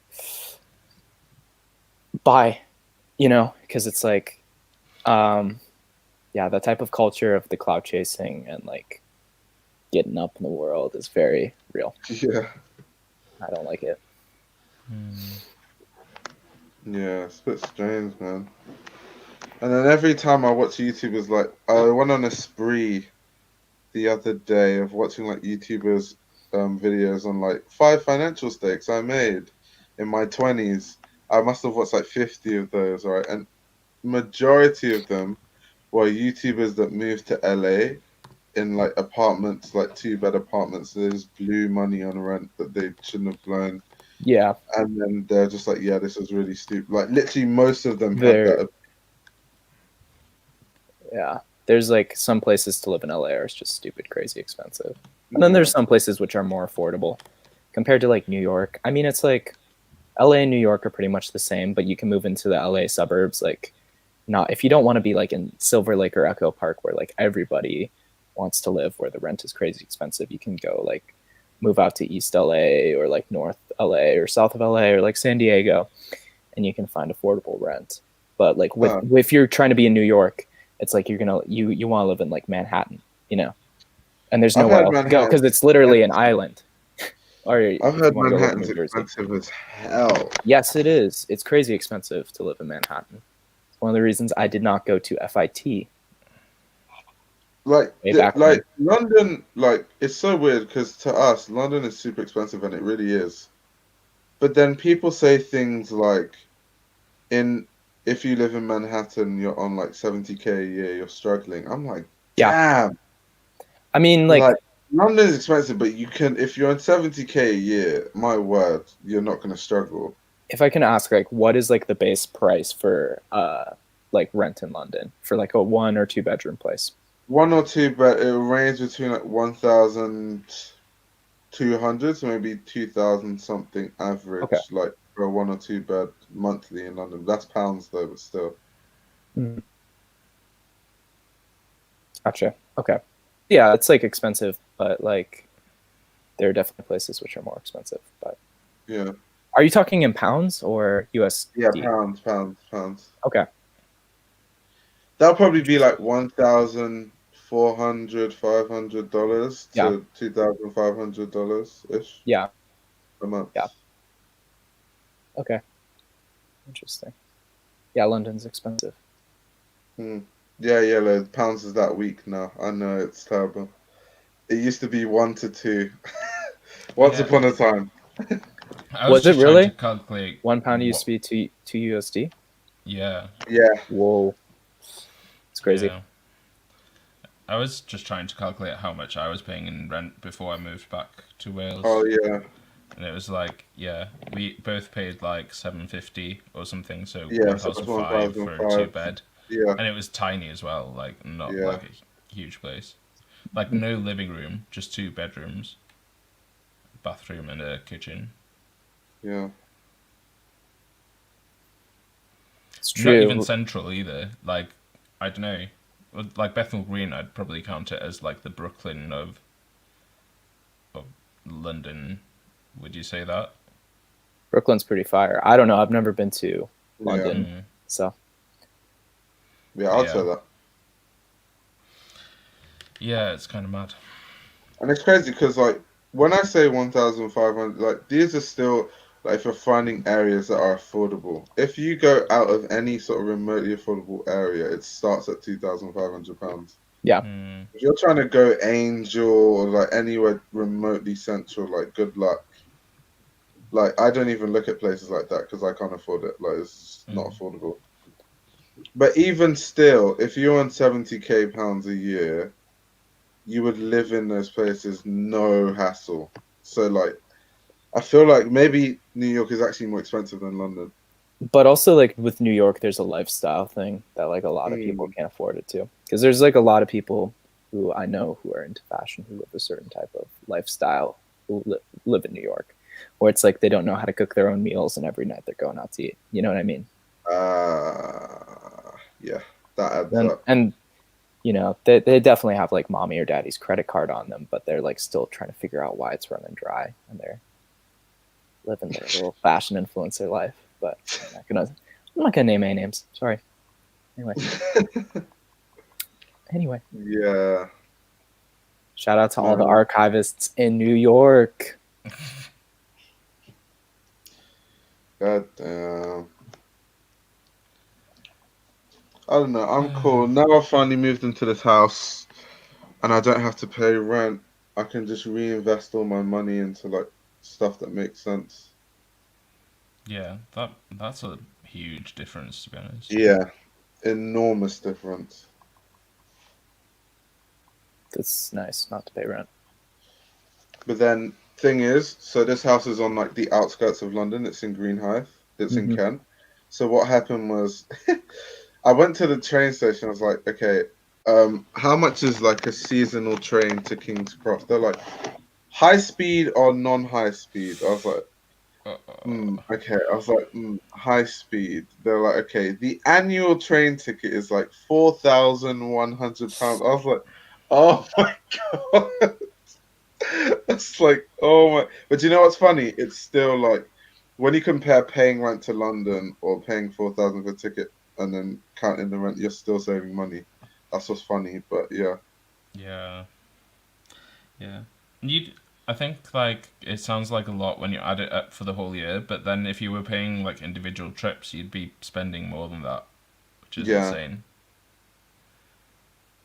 Yeah, I hate to think how much I was spending on like underground and Ubers and stuff when I was living in London. Yeah. Dude, I've never looked at how much I've spent on Uber. That's a scary thought. Yeah. It's a scary thought. Uber's dangerous. And like, I'll be right beside the train station, and I'll just be like, nah, I'm tired. I'll just take a Uber. Like, it's such a dumb way to spend money. It's just like, and when I get home, I'm like, why did I do this? Like, it's just.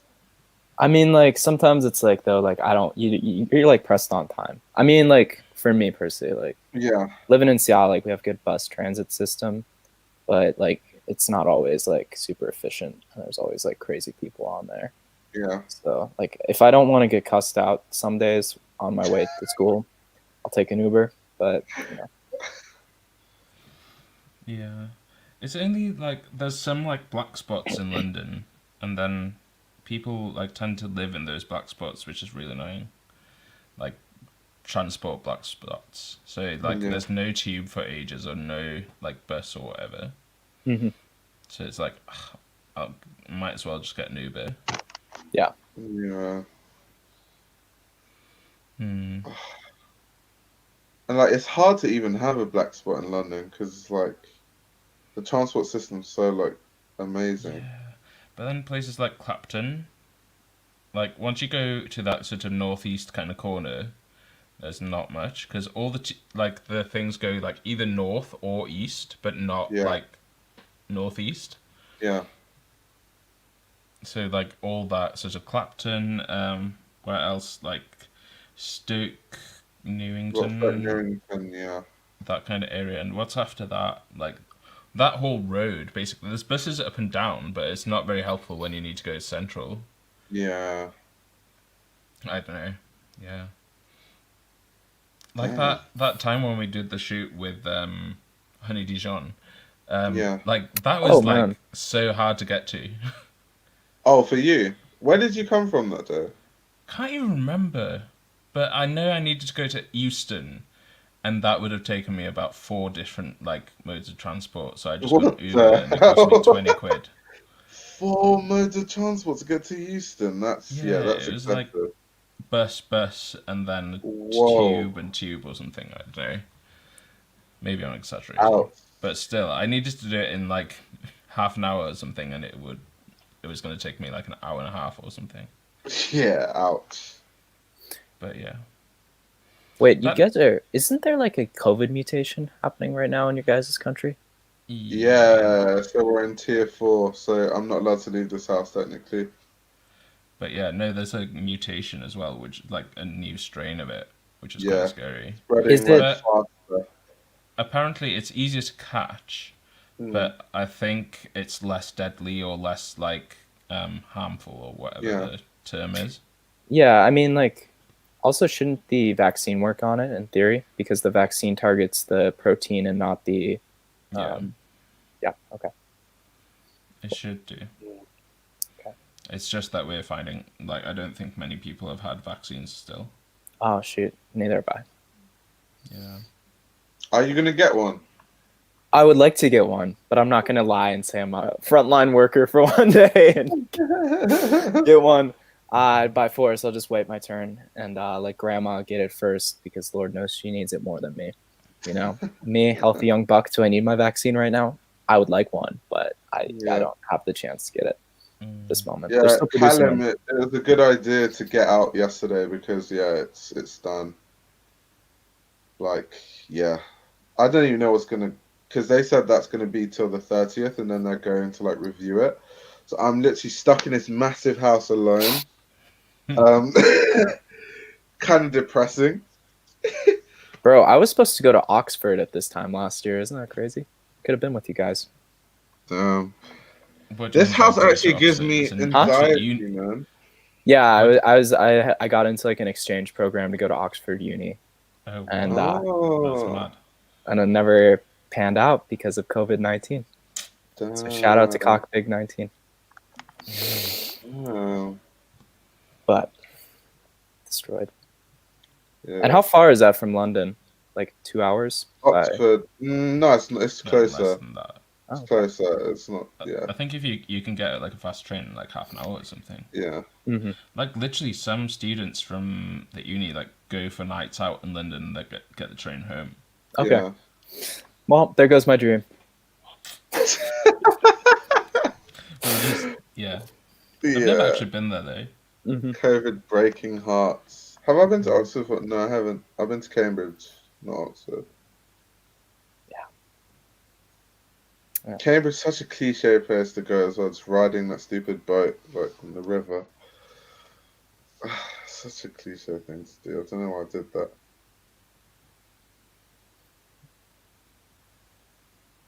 Wait, people are talking Why about. am I saying something?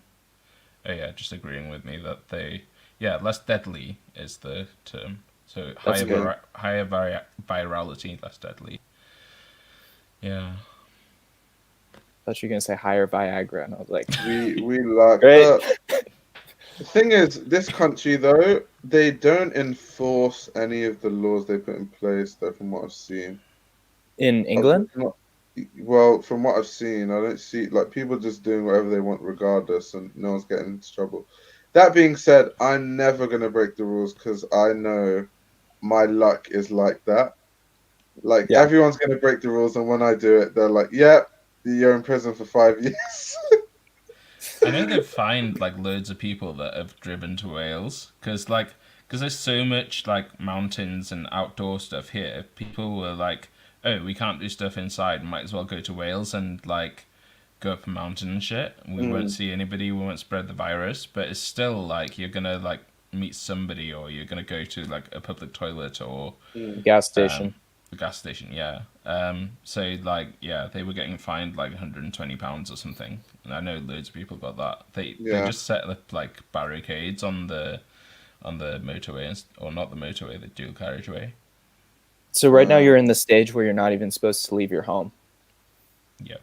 Okay. But you said friends fined for having people over. How do they regulate that? Like, how do they? How are you not supposed to leave your home, but it's like let the know? homies come through? No, you can leave. Like, well, the rule is you can leave for essential things. So, like, if you want to buy groceries, and that's basically about it, or for exercise. It's crazy what they like made. You know, like everybody has their own essential things, though. That's the thing. According to some of the rules, everybody has their own essential needs. Sometimes, for people I know, that essential need is seeing that person you've never met on Tinder, and you think, "Wow, got some interesting essential needs." That is 100% so American. I want to leave. Get me out of this country. They took away the good boutique, and people are still going to bars in some states, and it's like, bro, Austin is hurt about this, man. Damn. Oh my gosh, dude! Like it's crazy. It's crazy. Like there's a like virus out there, and people still want to pay more for drinks. Like you still want to get ripped off that bad. Oh my gosh, bro. What did he say? They tested it has 95% efficacy. He said it was uni a common freshers, so they had security going in and checking flats. Oh, okay, that's fair enough. Oh yeah, universities. Because I'm like in a house. There's no way the police can enforce that. So somebody I know had they had a party with way too many people, and they sent 14 policemen there to like shut it down. I don't think there was that many people in the party even. It was like 7 people. Imagine 14 policemen turning up to your house. You would literally think you committed a federal crime. There's 2 for each person. Why did they send that many policemen? Don't know. But yeah, it was a bunch of rich teenagers as well, which is quite funny. Of course it is. That's like. They always think. But then again, like, I'm gonna dox my grandpa here. He hasn't been following COVID restrictions, and I'm just gonna say, old people in the United States also not following COVID restrictions. Like it's like, okay, you want to go to church, really? I'm so pissed because I followed the restrictions to the letter, and I feel like if everyone did, we'll probably be out of this by now. But it is what it is. People are just always going to do what they do. It's because people have an individualistic sense of mind, and they have for the past 100 years. Like, you know, so do I. But my individualistic sense of mind is so about me that I realize that if I just follow the rules, then I can go back to doing what I personally want to do quicker. But then, But you're also smart. Most people aren't smart. Like that. I low-key went to Rick Owens' house, but that was for work. So you went to Rick Owens' house? That's a flex, bro. It's part of the. It's a flex. What the heck? The rules. Can you just tell him like that I'm way you told me so responsible many. for like a good amount of his sales, like in the younger generation? Can he I like didn't cut know me a he had check? a London house. Damn, Rick is balling. What? So I didn't know he had a London house. Oh no, we went to the house in Paris, didn't we? Oh, I was like, what? Because I was like, yeah, he has a house in Paris and a house in New York. That man. Yeah. I love him. If you ever meet him and on like the off hand, you just like, can you show me? And says, this kid is the reason you're selling a lot of Geo baskets to 15-year-olds right now. Isn't he like a giant as well? He'll be like quite intimidating to meet. Like, really he's like 6'6", tall. isn't he, or something like that? 6'4", 6'3". Yeah, something like that. With the massive kiss heels he'll probably be wearing. Yeah, like 7 foot. Like Slenderman. Yeah. No. Yeah, America's entertaining, man. I watch like these funny videos on YouTube of just like old Americans like refusing to wear masks and stuff, and it's so funny. It's like, bro, no one's taking away your freedom. Like literally, you could just go in there, wear the mask for like 5 seconds, not cause a fuss, come out and take the mask off. Like, no, I refuse to wear them, and they literally start fighting like subway staff. It's like that person behind the counter did not sign up for this. Like they're literally just trying to follow rules. Yo, it's crazy. They care so much about like those types of people in America care a lot about like their personal freedom and the freedom of choice with their body in that scenario. And then when it comes to other freedom of choice with your body in different scenarios, they have a very different mindset. So that's all I'm gonna say about that. That's all I'm gonna say about that. That's all I'm gonna say about that. But I've seen those people in real life. They're crazy because they're just like, they don't wear masks. And it's like, why? That's like, because I can do what I want because I'm an American. And you're like, why? I feel like some Americans, what's that thing, Second Amendment, right? Yeah, that's pretty cool. It's brainwashed a lot of Americans because my friend was telling me about like healthcare and American stuff. Mm-hmm. How expensive it is, to the point where like some people, if you break your leg, you're not going to call an ambulance because it's so expensive, so you're going to like try and drag yourself to the hospital type of stuff. That's honestly what I would do. Like unless I got like shot, I would probably drive myself to the ambulance to the hospital. Because like I remember my father had an accident a couple of years back, and it was like $7,000 for a 20-minute ambulance ride, and then he had to be helicoptered because they had to like transfer him from one hospital to another just because of like the injury, and that was like another like $7,000 or something crazy like that. It's just so imagine it's unaffordable, but then when I've heard like lower income, lower class Americans speak, like, oh, would you like free healthcare, or would you like if there was a system put in place to like subsidize your healthcare? They're like, no, Second Amendment, America. And I'm like, you are stupid. You've been brainwashed because you're the most affected by this. Like, how do you not see this? It's just like I don't know, like people think a lot about personal freedoms, life, liberty, and the pursuit of happiness, and their pursuit of happiness does not make a lot of sense. You know? It's like, what is happiness to you? It's like having to buy my healthcare. Yeah. Even if I can't lot of money for it. Like even if I can't afford it. Yeah. I mean, it's crazy. Is that really the Second Amendment where you're drawing this from? Like the right to bear arms? No. The Second Amendment is so basically the right to bear arms is that mentality is taken across like everything that Americans do. It's so like this idea of like freedom of religion, freedom to have machine guns. So they think of like so why I brought up the healthcare and related it to that is because the way they speak is like they see being able to pay for your own healthcare as like a freedom, that if somehow if the government controlled healthcare, that then they could take away your freedom and blah blah blah. It's kind of how they think. Yeah. So that's why they're very anti. Like, no, we're just going to pay for all our stuff, and we're going to have the freedom to choose what. It's a bit strange. Yeah, and part of it is it's like not just like an American United States problem, it's also like Canada to some degree. Because like depending on like which Canadians I talk to, like part of the reason like people like give into this idea that like healthcare run by the state is really bad is because Canada, depending on the part of Canada you're in, it can be either really good or really bad. It's kind of hit or miss there. And so in the United States, people always reference Canada socialism, their healthcare is just horrible. And it's like, no, it's just in some parts, but you can't deal with these people, man. Crazy. It's not good. We're getting into politics on the live. I'm gonna say something I regret. But Karsten's canceled. Believes women should have rights. I'm like, I'm sorry. And no. Yeah, someone said higher What education women have in rights? America too. That's another thing. That higher education, it makes no sense. That's Not because saying it's cheap in the UK, but in America, like, how much is Parsons again? Sounds like 70K it's a year. almost 80K, but that Who doesn't can include afford housing. that? 80K, and that But, doesn't like, include who can housing. afford that? Okay, so in America, that's the reason why, like, literally fashion is so classist. Is like if you want to be like well educated in fashion, it's like pretty hard to be, and to get like good schooling. FIT is pretty good because it's like not as expensive, but like obviously the best school in the United States is Parsons.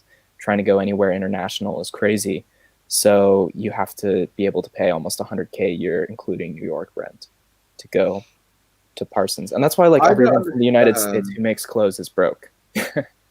I don't understand. If you could afford to go to Parsons, why not just go to CSM?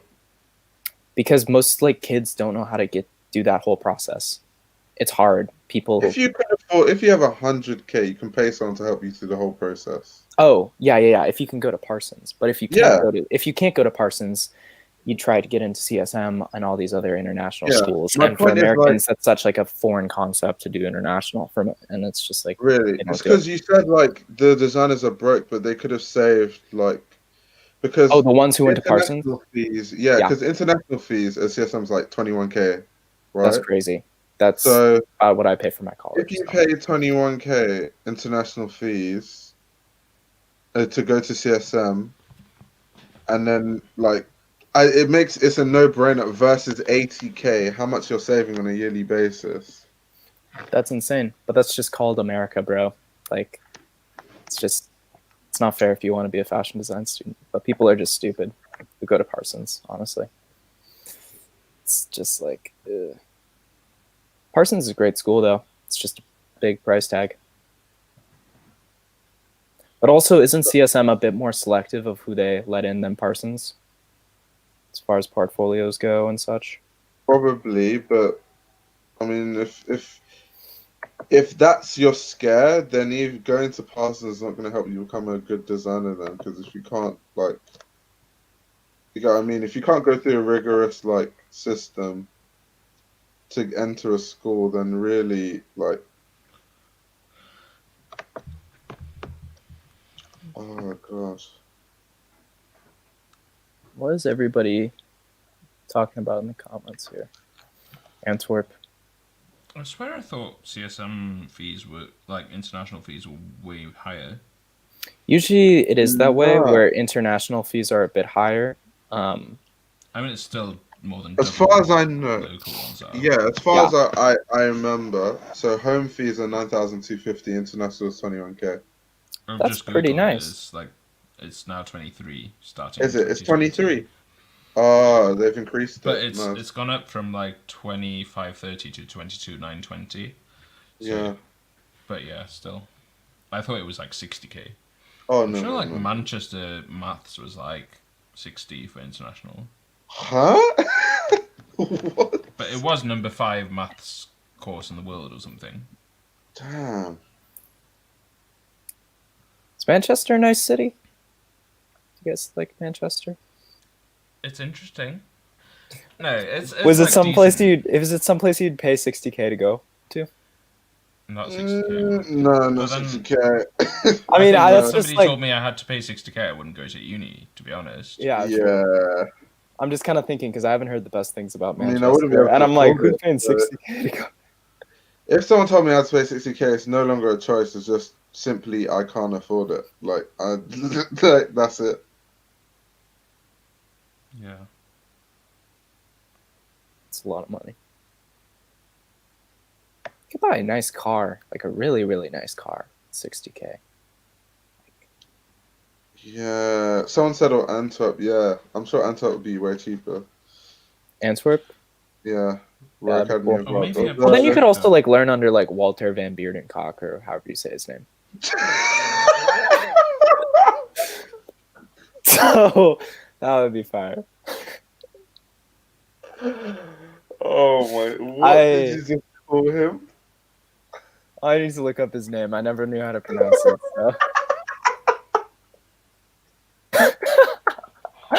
Walter Van Beerdendonk.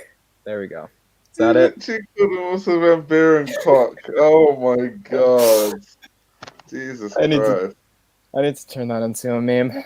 I hope Said somebody. majority of the Parsons vloggers are there paying with daddy's credit card, even if they have a scholarship. Yep.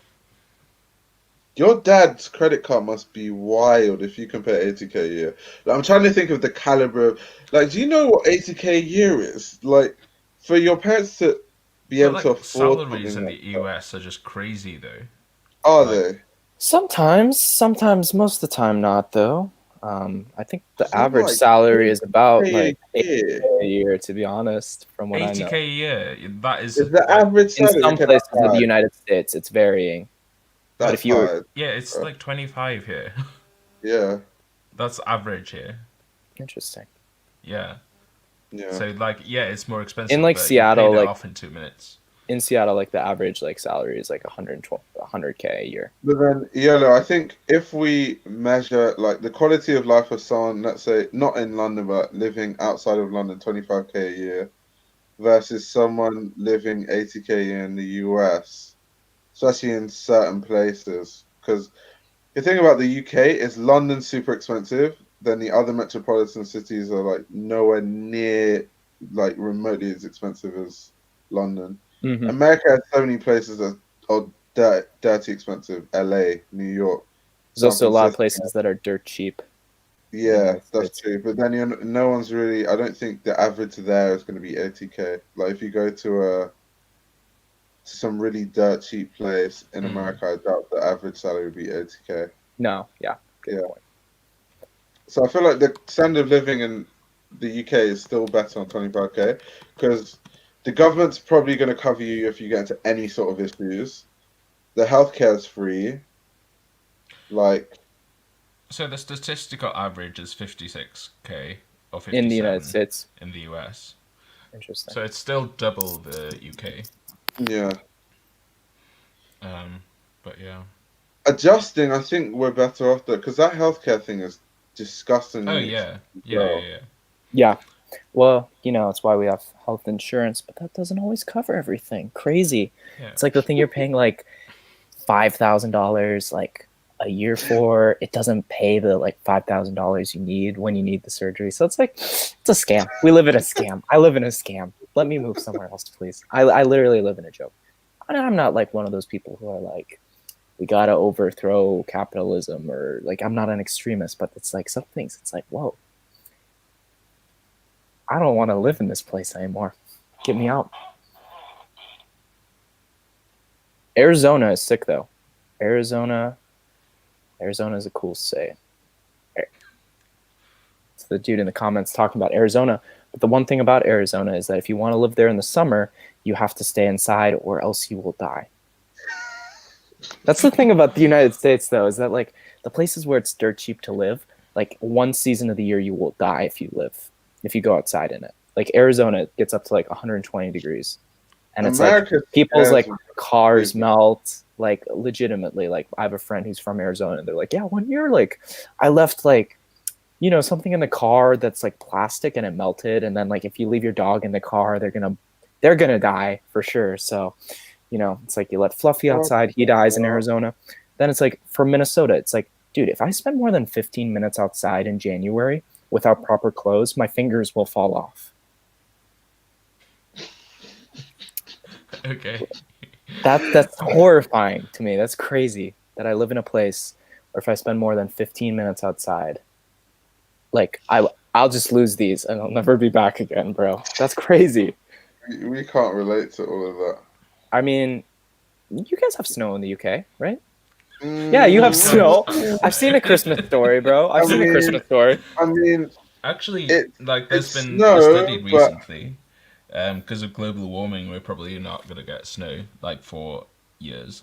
Yeah, but Crazy. our snow is not really snow. It snows. It's like yay, and then after like a few days, it all melts.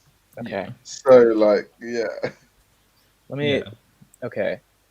We've had like snow every like 4 years or something, like proper snow every 4 years. Yeah. Like in my lifetime. Mhm. But yeah, in Victorian times and shit, it snowed all the time. Okay. But then That's you crazy. had global cooling, which was loads of soot in the air that just cooled the environment. Yeah. So that might have contributed to it. Industrial revolution shit. Shout out to the Industrial Revolution. If you live in America, you'll be fine. Just don't get hurt. That's true. Can you choose those things? Just don't be sick. You're like driving. You're like just whatever happens. That's even like if that. it's a mistake, just don't get into an accident. That's like that one meme of that white woman who's like, "Ugh, "You're poor. You don't have like food. Just don't be poor. It's that easy." Do you know what I'm talking someone about? said that. Yeah, it's like a meme. It's like, "Oh, you don't have food or you're hungry? Just don't be poor." Wow. It's like definitely a girl from California. No shade. Yeah. So like, someone said not even it hits the floor and evaporates. Yeah, that's a UK snow for you. I mean, like in Minnesota, it'll be. I looked this up. -23 Celsius for most of like the winter. I can't fathom temperatures like that. I've never. I can't even I've imagine never it being stood- minus something. Like Yeah, I've never doesn't stood in compute an for me. area. Like the worst temperature I've ever been in is probably like -3, and that was like one of the coldest winters we ever had in London. Yeah, That was it. like it's usually -23 where I like grew up. So I it's like can't if you fathom- let the dog outside and you forget to bring it inside, you don't have a dog anymore. Like That's deep. that's You actually have to not think what I about what want. you wear if you live in some like -23. Otherwise, you're gonna like suffer from certain things. Like not like literally like my neighbor, they got drunk one night, forgot to open the door because they were drunk, and then they lost all their fingers. It was really traumatizing for me. Okay. Wait, they genuinely lost their fingers? Yeah, I'm not kidding about this, guys. Like this guy, like Whoa. who was my neighbor, was like drunk one winter, tried to come back from like the bar. From his car to his home, he could not find his keys to open his home. So he just tried to sleep outside, and he lost all of his fingers. His fingers fell off because it's -23. Your body cannot sustain that kind of cold, and what happens is like parts like these things, they get cold, and then they just get to the point where there's something called frostbite. And literally, if you're outside for more than 15 minutes, you can suffer from frostbite. And what that does is it means like the cells start to die, and so your fingers will fall off. Whoa. I'm not kidding about this. I actually thought you were like exaggerating. Oh, No, damn. I'm serious. Like it was like a thing growing up. Like if you don't wear gloves, there's like a chance you will lose like your extremities, or they will be damaged forever. You won't have the nerves in them. Like that's quite literally what it's like growing up in the some UK, countries. when we think our fingers are cold and we're like, yo, I can't feel my fingers, like they genuinely have that, like genuinely. Like I'm serious. Like there's like that, and it happens to like hundreds of people every winter. Like people just be just dying too. Like I don't know. Like a lot of people like die around here, man. Like in weird, unusual ways. I think that's like a very American thing, though. Is that like Americans die in like cartoon-esque fashion all the time? What? Why do you know? people even live in these places? Yeah. It's because we have the Second Amendment, baby. For fuck's sakes. But yeah, no. So you guys have ever This like is something I don't understand too, because he said he wears 4 layers in the winter in the UK. Don't know how people in Canada are come in just one jacket. I think about that too, because I'm like, we're at the peak of a UK winter. I'm in a lot of layers, and then I see my Canadian friends. It's -40, and they're like, "Yeah, I just have my North Face." I'm like, "That's not enough." That's because it's a North Face, bro. It's quality. Yeah, but You people they wear got it. North Face here. Yeah, it's different. They sell different North Faces in different places. Probably, I wouldn't be Yeah. surprised if they did that. But yeah, it's because got Canada Goose repping Obo up in Canada. They're chilling. They only need one layer. So, but honestly, you just get used to it. The cold. Yeah. There are people I know who in like -23 Celsius will walk around in shorts. I'm serious. This is 100% like true. Yeah, do you get that thing when it's cold and you wear shorts, like your knees, like you can't feel it, your knees get a bit numb? Yeah. I I've never done do this. dumb stuff like that, so I don't do it I either, but used this to is do just it because like I used to play rugby, and like when you play rugby in the winter, it's just it is what it is. You have to wear shorts, obviously. So like before you start running and stuff, and you get warm, your knees feel so numb. Like it's the worst thing ever. I feel sorry for why I don't, because football players get paid so much money, but like, god damn, wearing shorts all those times in the winter. Hell no. dead. people just built different. It just don't say how you're gonna shoot a gun with no fingers. That's why you gotta wear gloves, bro. Wow. Well, New Yorkers walk around the snow. The place I've heard is really cold in America is Chicago, apparently. Chicago is horrible because it's like where I live, but it's off of a huge lake that's like the size of like a small sea. I think you guys call them there. It's called a lake. It's like the size of like probably the Adriatic Sea or something like that. But it's off of this giant body of water, and that body of water obviously controls the weather. And there's something called the lake effect, where the lake makes it much colder in the winter. So it will be, let me convert this to Celsius. Sometimes in the coldest times in Chicago, it'll be -51 Celsius for you guys there in the UK. So that's Chicago for you. -51. Mind you, when we get like one snowflake, like all the trains stop working, the roads like get closed. I live in Seattle now, and it's same thing Yeah, there. I feel Because like Seattle is pretty much the same climate as London, I think. yeah, in Chicago they're probably gonna have to, because they expect it, so they'll probably plan for it. Because in the UK, it's such a weird place. We know winter's coming, and then when it snows, just remotely, all the trains are cancelled. Like they can't. Everybody freaks out. Yeah, they Like have to snow close day. roads and so. It's like really, like you knew it was gonna like be winter. Like you couldn't just plan for this. Yeah. Chicago. But -51 is not normal. Like there's even like huge fuss that they were gonna put like underfloor heating on the runway in Heathrow, just so that planes could keep going. Yeah. That was like a big deal. -51. I still can't get over that. Yeah, What it's does like -51 degrees even feel like? it feels like if you go like literally there have been winters where like for days at a time you can only go inside and outside to get to your car, get to the grocery store, because if you spend any time even in like lots of layers outside, like because it's been like -51 a couple of times in like the area like I've grown up in, but not as often, and it's you just don't go outside, and it's really depressing. You just are like, okay, it's time to spend like the week inside.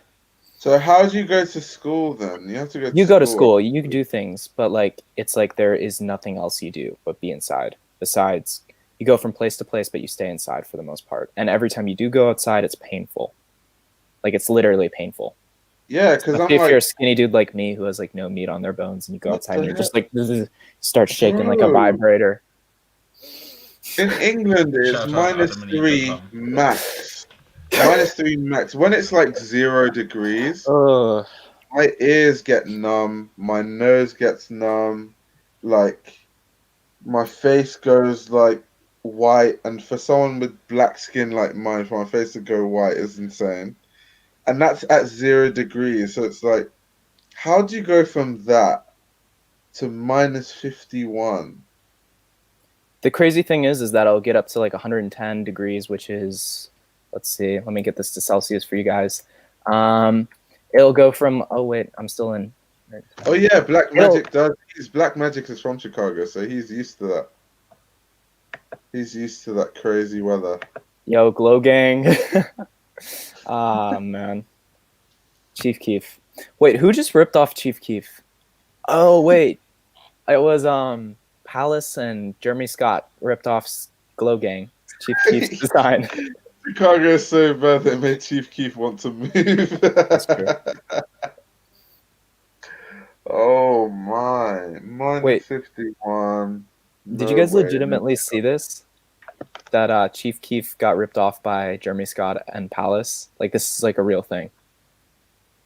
Wow. I don't know that. What, the Jeremy Scott Palace collab, whoever Chief Keef's merch guy is, it's like oddly similar.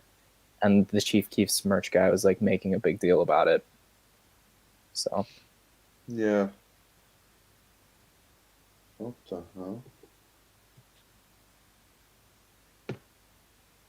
Chief Keef. I mean, Chicago is kind of crazy. Yeah, hell no. Fuck that. I just feel so. Are you telling me that when NFL teams play in Chicago in the winter, it's -51? Yeah, but they have like a dome. So it's like an indoor stadium. Yeah, sometimes. Okay. I was about to say, like, what? In Minnesota, like, our stadium is heated. And it's like it's huge. It's massive. It's like, the thing is like, I've been to Europe and I've seen like the Coliseum. Like, our like football stadiums are the size of the Vatican. Yeah, I've realized that your stadium must be big because our stadiums we think are big, and they're not indoor. They're not like domes, like football stadiums, like the big ones. Like Old Trafford is like what, 50,000 capacity. That's like one of the biggest ones. Mm-hmm. You got like Emirates Stadium, 40-something thousand. You got Tottenham's new stadiums like 50-something. Olympic Stadium's like 50-something thousand. No, 40-something thousand. Mm-hmm. So it's like, and then you go to America and just like one NFL place is like some crazy capacity, like. And they're indoors, a lot of them too, and so they're like these massive complexes, bro. Like the speakers in these, they're just weirdly huge, man. I don't know why I went to the speakers. That was a weird thing to go through, but so legitimately, like the speakers for like the sound in these places are the size of buses. Do you know like what I'm saying? Like, do you know speakers in America, in like, a everything stadium? is like bigger. Yes, it's because we have more space than you guys. We get to way more lounge space. out, you know? Yeah, it's unfortunate. Green Bay. Are we talking about Green Bay? Dude, shout out to all my Packer fans in the chat. So you know. Spends everything on football. That's honestly so true, bro. Literally, when like the stadium was built in Minneapolis, they spent like half of like the city's whole budget just on a football stadium. What? Let me look up how much money was spent on the stadium just in Minneapolis. America spent 100 billion on football, but not healthcare. On, bro.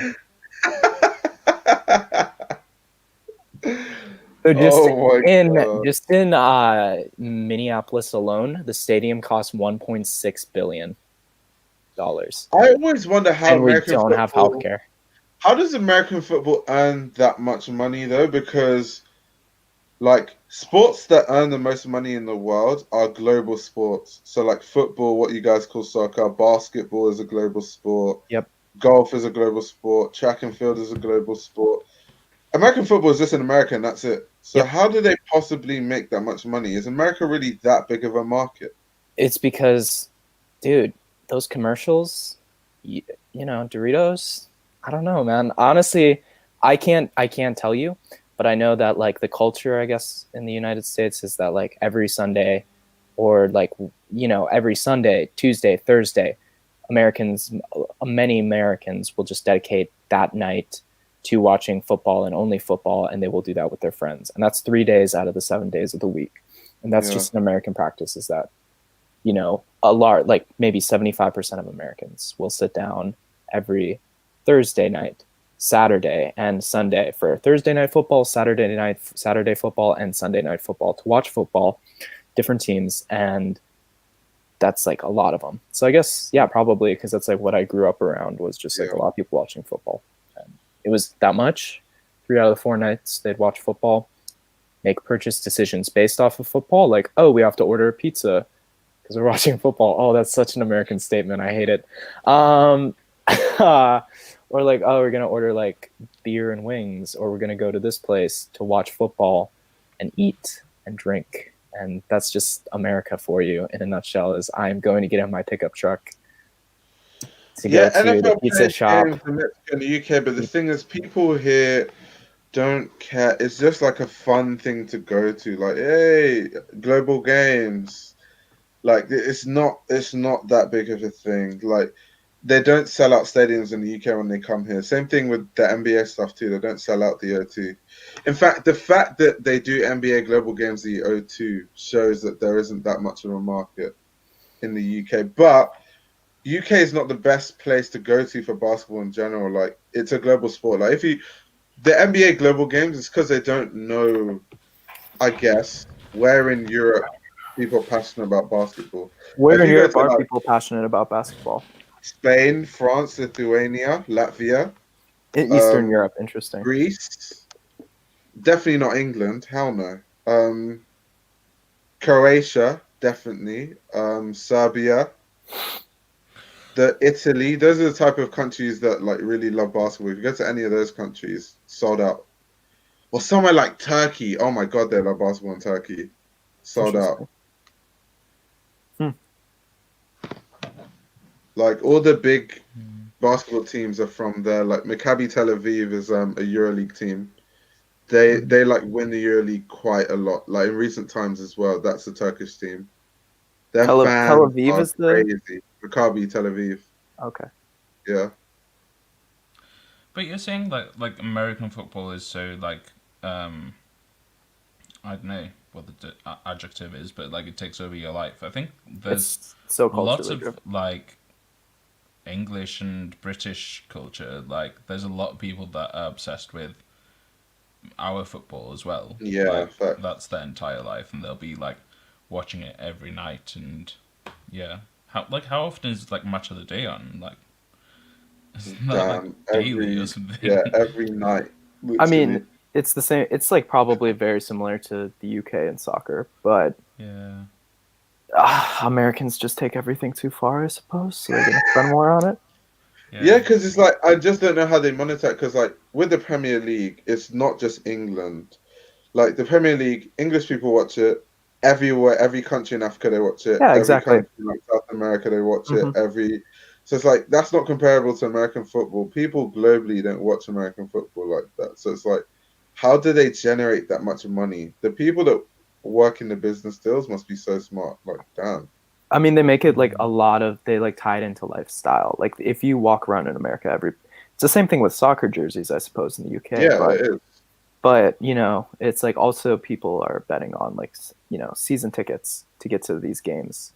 And also a lot of people for the way I don't know if this is a thing in the UK or not. It probably is, but you have to pay money to watch certain games if you're not in a certain area. Does that make sense? Yeah. Because American cable is like split up by sectors depending where you are. And so if you're in Minnesota, for example, you can't just turn on a Seahawks game unless you're actually in the Seattle area. You have to pay money for it. So a lot of people will buy these packages. And then there's also this whole thing called fantasy football. Have you heard of that? Yeah. Do you have that? Do you have fantasy soccer? Have ours for soccer, yeah. That's like a really big thing. That's it's huge. Weirdly big. It's creepy to me. Like, honestly, like it just like proves to me that like even jocks are nerds, bro. Like these people, like these dudes who Yeah, like they're are like oh, the points. all like they're like I'm so like macho and masculine, and it's like, oh boy, Drew Brees has a 42 like dead rate, and it's like, bro, you're so lame. Like, stop trying. They're like, yeah, I go out to eat wings and I do fantasy football with the boys. And like, oh boy, he's got like a 42 rate on this, and it's like, oh Yeah, you guys do that too. The fantasy football with like your friends in a group, and you compete to see who can get the most like points. yeah. Yeah, people do that here too with like. But they like football. know all the stats on every player. Yeah, and, like it's kind of crazy because it's like, bro, that's like awesome that you know this knowledge and awesome for your personal hobby. Yeah. That this is this, but it's crazy if you took all those stats that you knew for every single player on every single team, and you took them somewhere else and applied them to like something meaningful. That's like my Instead of- friends. But the thing is, I can only watch so many sports at once. So I'm into like almost every sport, but really I only follow basketball. Mhm. So like, my friends into football, they do like fantasy leagues, and they're like, yeah, like Salah scored 2 goals, and like this guy had 1 assist, and Calvert-Lewin, whatever, had this, and like, yeah, like I don't know, this person just scored a free kick. I'm like, how do you know? Like, how do you even have the time for all this? Like, how do you know? It's become so part of their lifestyle, you know? And like What's sports. that guy who they always talk about? Ward Prowse. They're like, yeah, Ward Prowse got a free kick, blah, blah, blah. It's like, Jesus Christ. I think America, you know, like, and, you know, everyone, you know, it's like, for America, football is like gladiators, you know? It's like a weird concept. It's like the same thing. Like, culture is so dedicated to like physical attribution and people fighting pretty much to the death because you look at these football players. I guess that's why you guys don't have American football, is because our players die after they retire like very soon because they have all the head injuries and their like brains pretty much not good for them. Yeah, I've heard about all of that. Yeah. It's so weird because I feel like rugby is seen as like brutal, but it's nothing near as bad as American football. Because the thing about rugby is it has rules. American football, you just smash into people. You got to smash into people. You got to kill them.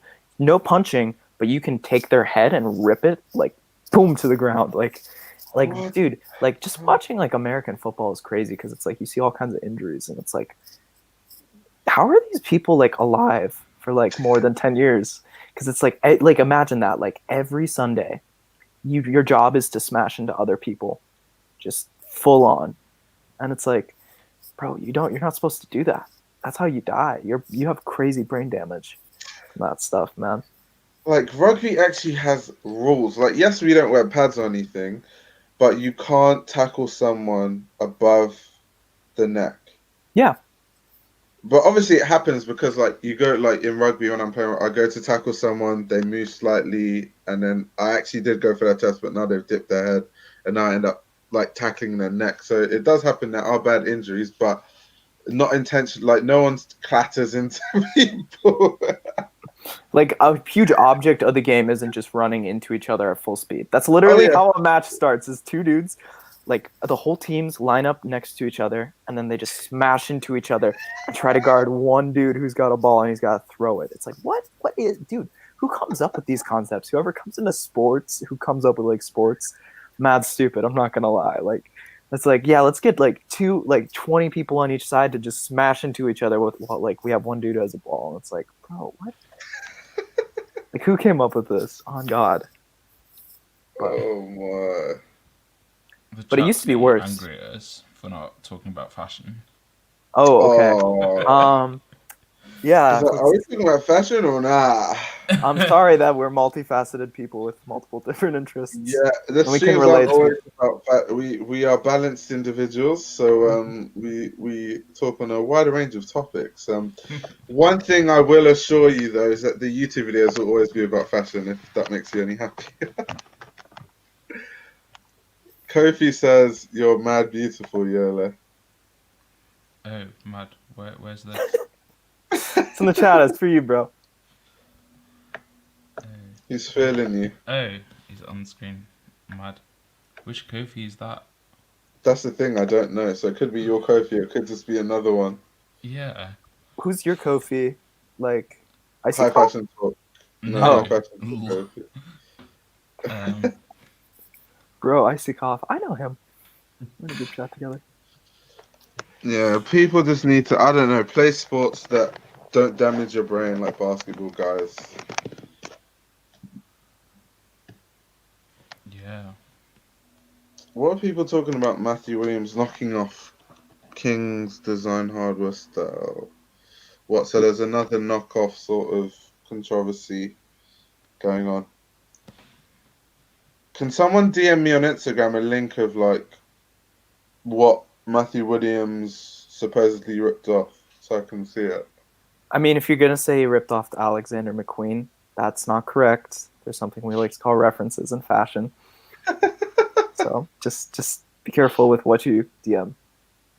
Because that Diet Prada thing, I think people have gotten so used to it now. Every tiny thing, oh yeah, Diet Prada, like let's Okay. copy. No, don't do that with Diet Prada. Don't make Diet Prada like the moral gatekeepers of fashion. Oh no, they're not. I'm saying that's what people do. That's what I'm saying to like people in the chat though. Like the people who do that. I know you don't do that. And I know Iolo also doesn't do that because that's his job. No. Wait, where's the link? She said the link. I'm kidding. Did I miss the link? Wait, hold on. What link? I don't see no link. YouTube blocks links, so does it? Links won't work. Just type Can somebody in, send it? What's the at correctly? Because I've seen like 3 different ats that are all incorrect. I've been looking them up. Matthew Williams steals black designers' ideas. That's because he's Playboy Cardi's twin, guys. Anybody else see that video? Did you see that video? I think I've seen it. Never wanted to die more since I've seen that video. You know my twin's gonna deliver a classic. Yeah, that was embarrassing. Yeah. I know Matthew's friends with them, but there's just certain things when you sound a certain way you just cannot say. Yeah. And I think you have to have the self-awareness to know how you sound when you say those things.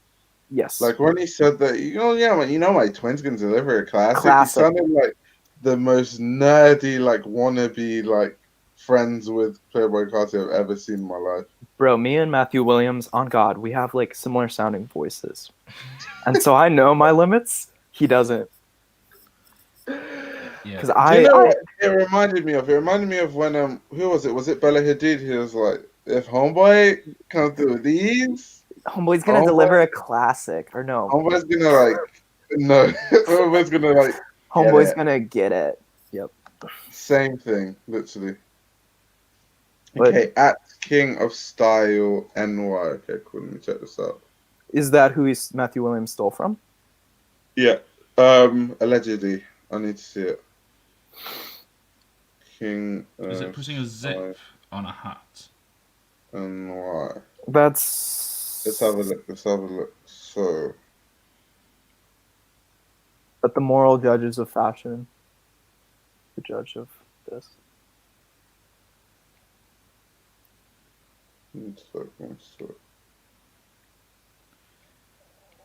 So where's the post? Am I missing a post? Okay, I see it. You have to scroll down. It's a bucket hat with zips like across it.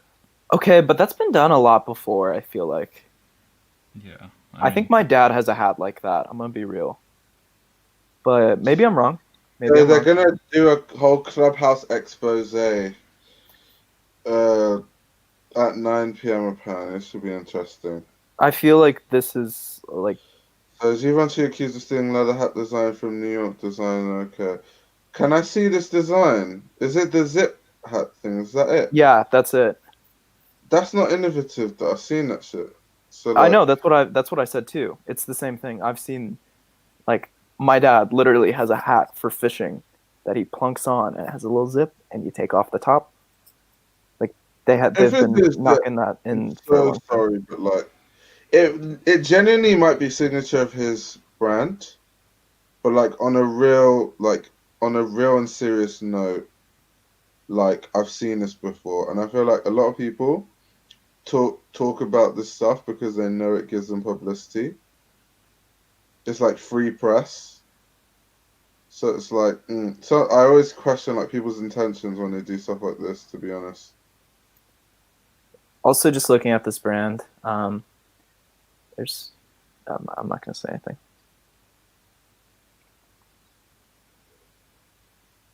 Oh, New York. Okay, but this brand has 2,000 followers on Instagram.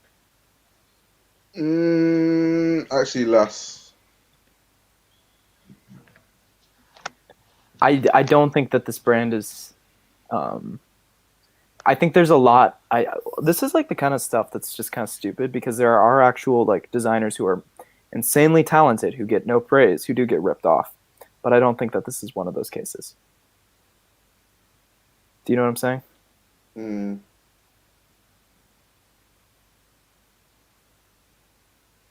Somebody just say to me, "Is your dad's hat black leather with a metal zipper?" And what does it mean?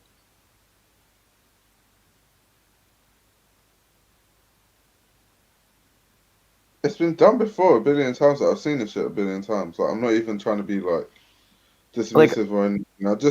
I question the intentions because he is going to gain so much. He has so much to gain from just calling out Givenchy and then talking about it over and over, and then everyone's like, "Yeah, Givenchy copies you," gets press. People write about it, and all of that.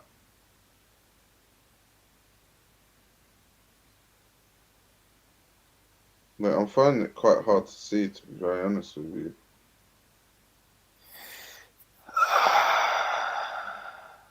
A zipper on a hat. Is this what we've come to in fashion? Yes. That a zipper on a hat causes outrage. Welcome to 2020, baby. Are you ready for 2021? We're going to take it up a notch. Do you know who I blame for this? Diet Prada. The Diet Prada has really normalized this sort of call-out culture of things that really make no sense. Okay, guys, hear me out. Hear me out. The three of us, with all of our clout, could take on Diet Prada. We could wage a war against Diet Prada. Bro, I'm not trying to start a beef with anyone. Neither am I. They could find something on me and I'd be gone. I'm just trying to live my life in peace. Agreed.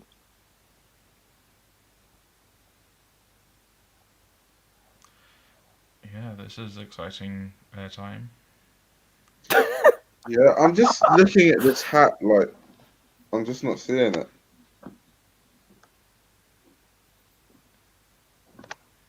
But the problem is, see, I hate this shit though. How this person has spun a narrative is like the whole, like, it's almost as if black and brown creators feel that no matter what, they have no voice because their fellow black and brown creators. I hate it when they do that.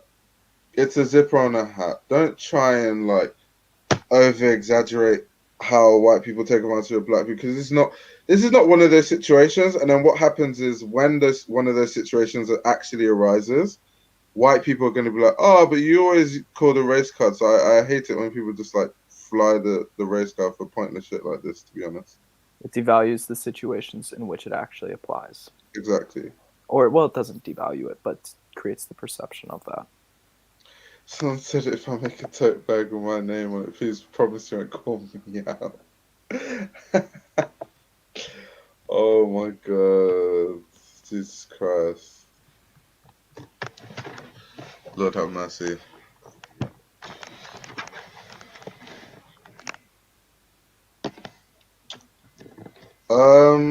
Said it happens every day. Not too sure about that. It happens. I mean, there's so many people we know it's actually happened to. Good example is Dapper Dan. Like, Gucci copied him so bad they admitted to it, and then they actually gave him a job. So, like, there's levels to this shit. It's a bit different than just like reaching. So yeah, it definitely happens, but this is not one of those situations. It's too easy. Like, what am I wearing now? Hoodie with a zipper. If I've been making these same hoodies with a zipper for 20 years and then Dior makes a hoodie with a zipper, am I gonna say, "Oh, they copied me because I'm the person that's been making hoodies with zippers for 20 years. Bit silly. Personally, I'm just a bit tired of this like pointless outrage. He copied me type of stuff. Like, to be honest, like, even just apart from the fact that I don't think it's copied, because it's just like literally just a zipper on a hat. If your thing is like a zipper on a hat is like what you shouldn't like. What type of designer? What type of garbage designer are you really? Matthew Williams. As you said, so if he had 200,000 followers, would it be a difference? What does followers have to do with it? I'm confused. I think that's going back to my comment where I said I think he only has like 2,000 followers. I think if I'm looking quickly at a brand and it doesn't have that many followers, and I am also seeing that brand just from my example. Yeah. Just okay, if I can just be honest for a second, I'm not a huge fan of the little I've seen of the brand, and I don't think it looks like a lot of screen printed things besides just the zippers on the hats. And so I don't see that there's a lot of crazy, like, for example, techniques or patterns that this person is using. So if a company is going to copy something, I think that they're going to like copy like a certain pattern technique or a technique in general or design technique beyond screen printing or zippers on hats. And that's when I'm going to start taking an accusation like that seriously, is when there's more intentionality in the design that has been stolen. Rather than just an aesthetic choice, such as a zipper on a hat or a logo or a graphic. Yeah, she said, so why did Christian Louboutin go to court over a red bottom of YSL? Because that was a they stupid reason to trademarked it as a signature of the brand. It's very different. But that trademark is a stupid trademark. Yeah, exactly. Anyway. Then, yeah, that's an abuse. That's honestly an abuse of legal power. Even then, to trademark like stuff. There's a word for it. What's it called again? What's the word when you own something like something property? Intellectual. When you own intellectual property. IP. So in fashion, the legalities of intellectual property are just long. So even though they had a trademark, there's still like you can't trademark a red bot because it's too what's the word? Like anyone can do a red bottom. You can't just say, oh yeah, red bottom. So once again, literally it got thrown out of court like quick time because it makes no sense.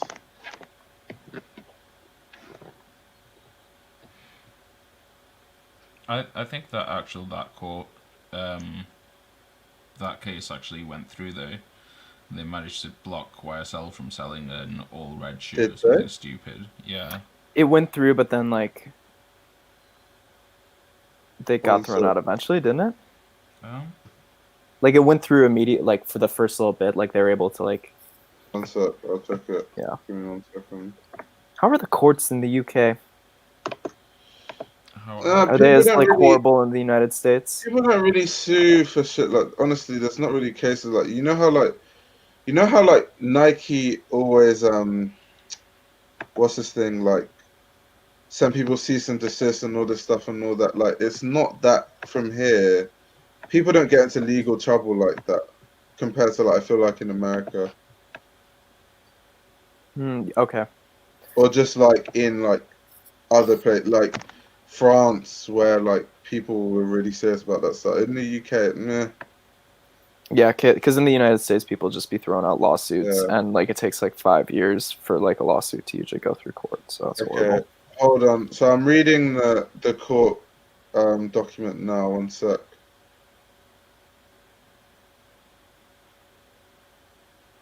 But this doesn't matter at the end of the day. It's a stupid suit. I think we all agree on that. Yeah. Even if it is legal, even if it is not. The idea at the end of the day, he can sue Givenchy. It's not. First of all, we're not talking about suing Givenchy. We're talking about is this truly stealing intellectual property from an artistic, journalistic point of view? Is this something we should be taking seriously? I would say no. In this case, I think there are a lot of cases to take seriously, but this is not one of those cases. point is, putting a red sole on a shoe just because they won that case. If they did say that, let's say they did. That's not copying. How come putting having a red sole?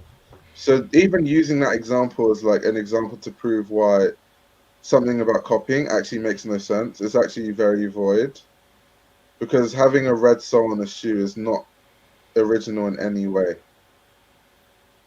Just because they found a legal loophole to like be like, okay, yeah, we own this. Like, how is that copying? Like truly copying is like that time that Walter Van Bearden Cox like stuck Muppets to clothes, and then Virgil did the same thing. Or Walter Van Bearden taking a lot of the stuff that he designed from Marley and just chucking them on his work. Also copying. 100%.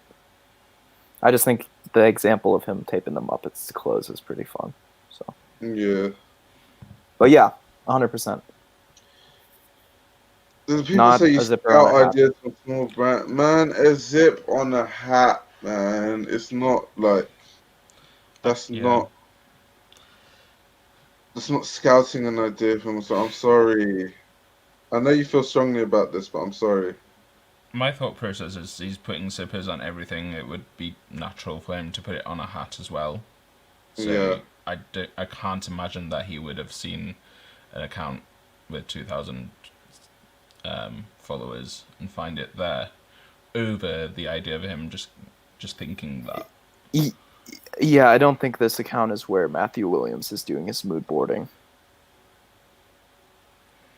In my opinion.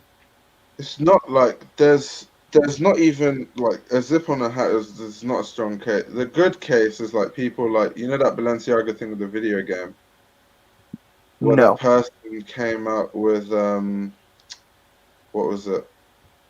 The documents that they submitted when they applied for what was it, like an internship or something?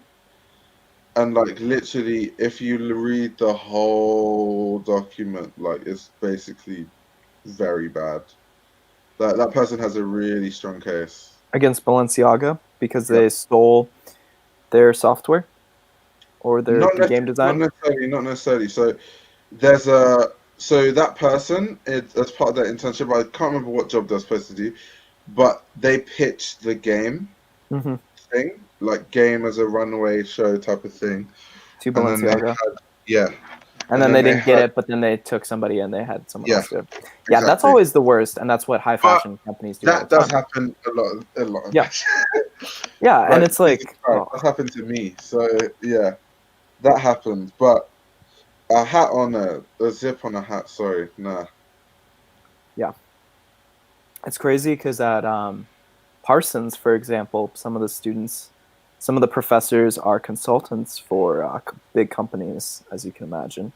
And so I know of people... Yeah, you just read that. Yeah, I was like, what? I don't work in fashion, okay. Okay, none of us work in fashion, okay? You work in fashion, so you know. We don't know anything, you know everything. Teach me something, Sierra, go on. I'm actually willing to hear what else you want to type. This feels somewhat personal at this point. I don't know how I feel about this conversation right now. I mean, I got paid by Valentino, so some things work out for good. Yeah, I definitely know nothing about the fashion industry, to be fair. I'm just learning, so, you know. If there's anything you can teach me... Yeah, I'm literally just a student. So, like, if there's anything you can teach me...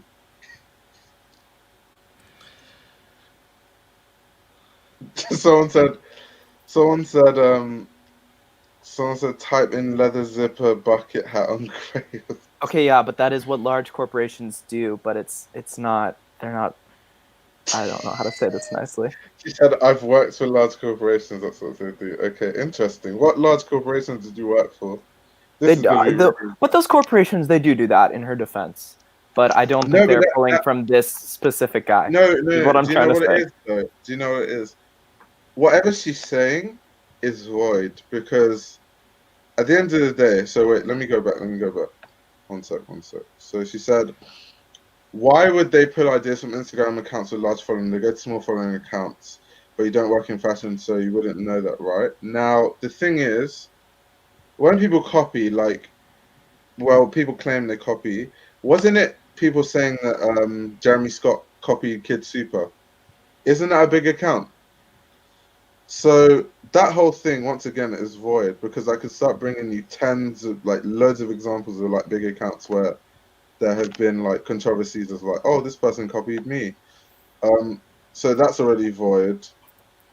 And then you working for a large corporation, void again. You could work for Coca-Cola. Like, what do you mean by you working for a large corporation?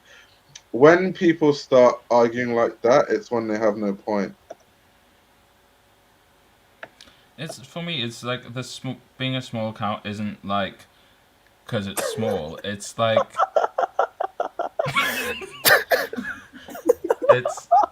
it's about the likeliness of him actually seeing it. If my channel is void, why are you here? Unsubscribe. Like, I'm not begging for your subscription. Get the fuck off my channel. Like, I don't need you. Like, fuck off. Like, the thing is, no one is forcing you to watch this content. Thank you for typing in all caps, though, for that entire conversation. I really appreciated that energy. Like, Sierra, I don't need you on my channel watching my content, to be honest.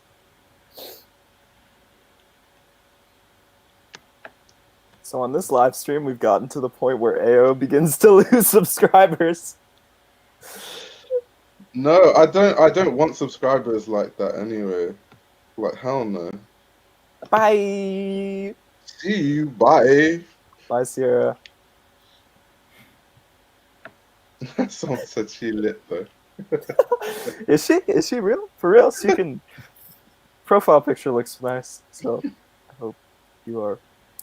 We can meet sometime in real life, have a great real conversation about this instead of all caps on the internet. But what do any of us know? We know nothing about fashion. As a collective, Yeah. I don't know that much. All I've done is work for None of us know anything. Obviously, she works for a big corporation. It could be, she could work for Colgate, but I mean, you know, she works for a big corporation, so she knows.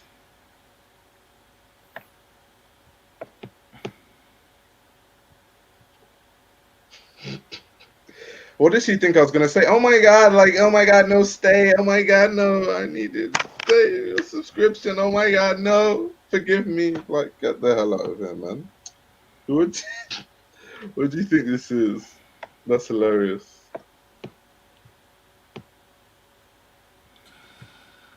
But yeah, if you Google images zipper hat, there are a lot of zipper hats.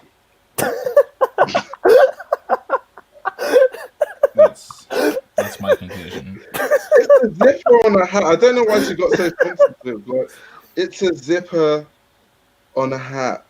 It's the reason she got defensive is we all know she's projecting a lot of other insecurities about a lot of different other problems onto this one situation. And tonight on the Fashion Archive live stream, she had to take it out on you. And that's okay. That's okay. She took it out on all of us, but we're going to recover. We're going to talk about something else besides Matthew Williams. And then she said, your channel is void, but then she's in my live stream. Like, oh, she worked at Amazon. Okay. Amazon Fashion. Where are you reading this? Somebody already went and checked out her LinkedIn. So shout out to them. Oh, God. Wait, someone actually checked out her LinkedIn. Jesus Christ, you guys are efficient. You guys are quick, and you guys are, you know. Oh my god. I wonder if you guys ever look at my LinkedIn. See, I worked at Gap. Jesus Christ. Someone said I work for Tesco.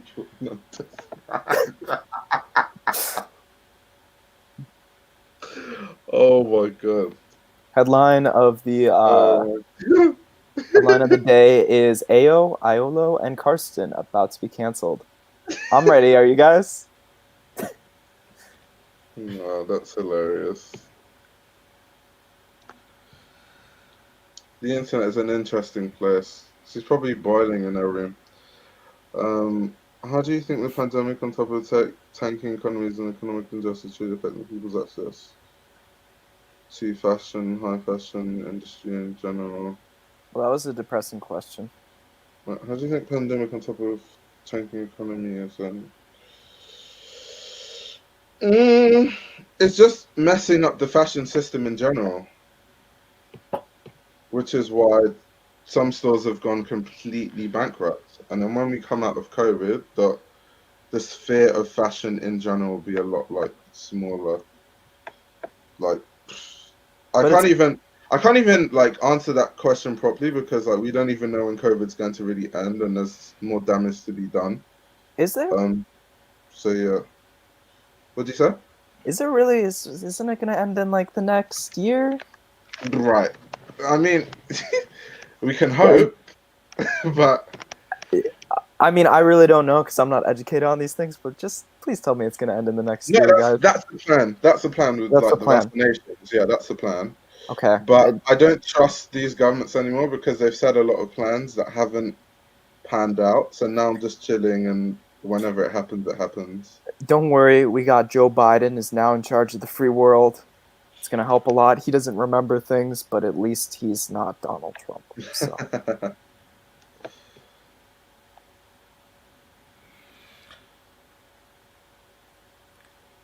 Yeah. Someone says Sierra Crick Owens. No! Yo, my neck hurts. Jesus Christ, that's hilarious. Someone literally said Sierra Crick Owens. What did somebody say about Sierra? Someone said Sierra Crick Owens. You know who Crick Owens is? Yes. Jesus Christ. People are savages. Who's getting cancelled and why? I want to know. We're getting cancelled by Sierra. Oh no! So basically, have you seen the the controversy with Matthew Williams and a designer that designed a hat? Wait, which one? There's this designer who like makes hats with zips. Okay. So it's like a big controversy that apparently Matthew Williams copied him.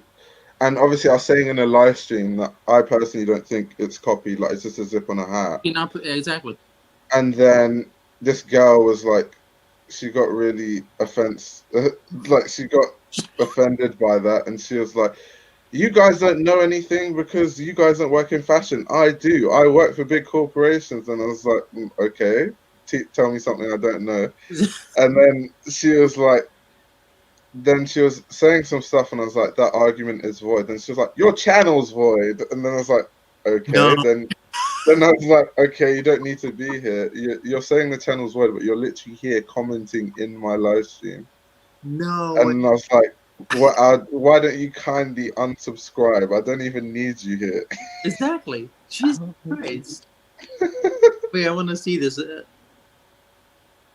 You got to rewind a little bit. Yeah.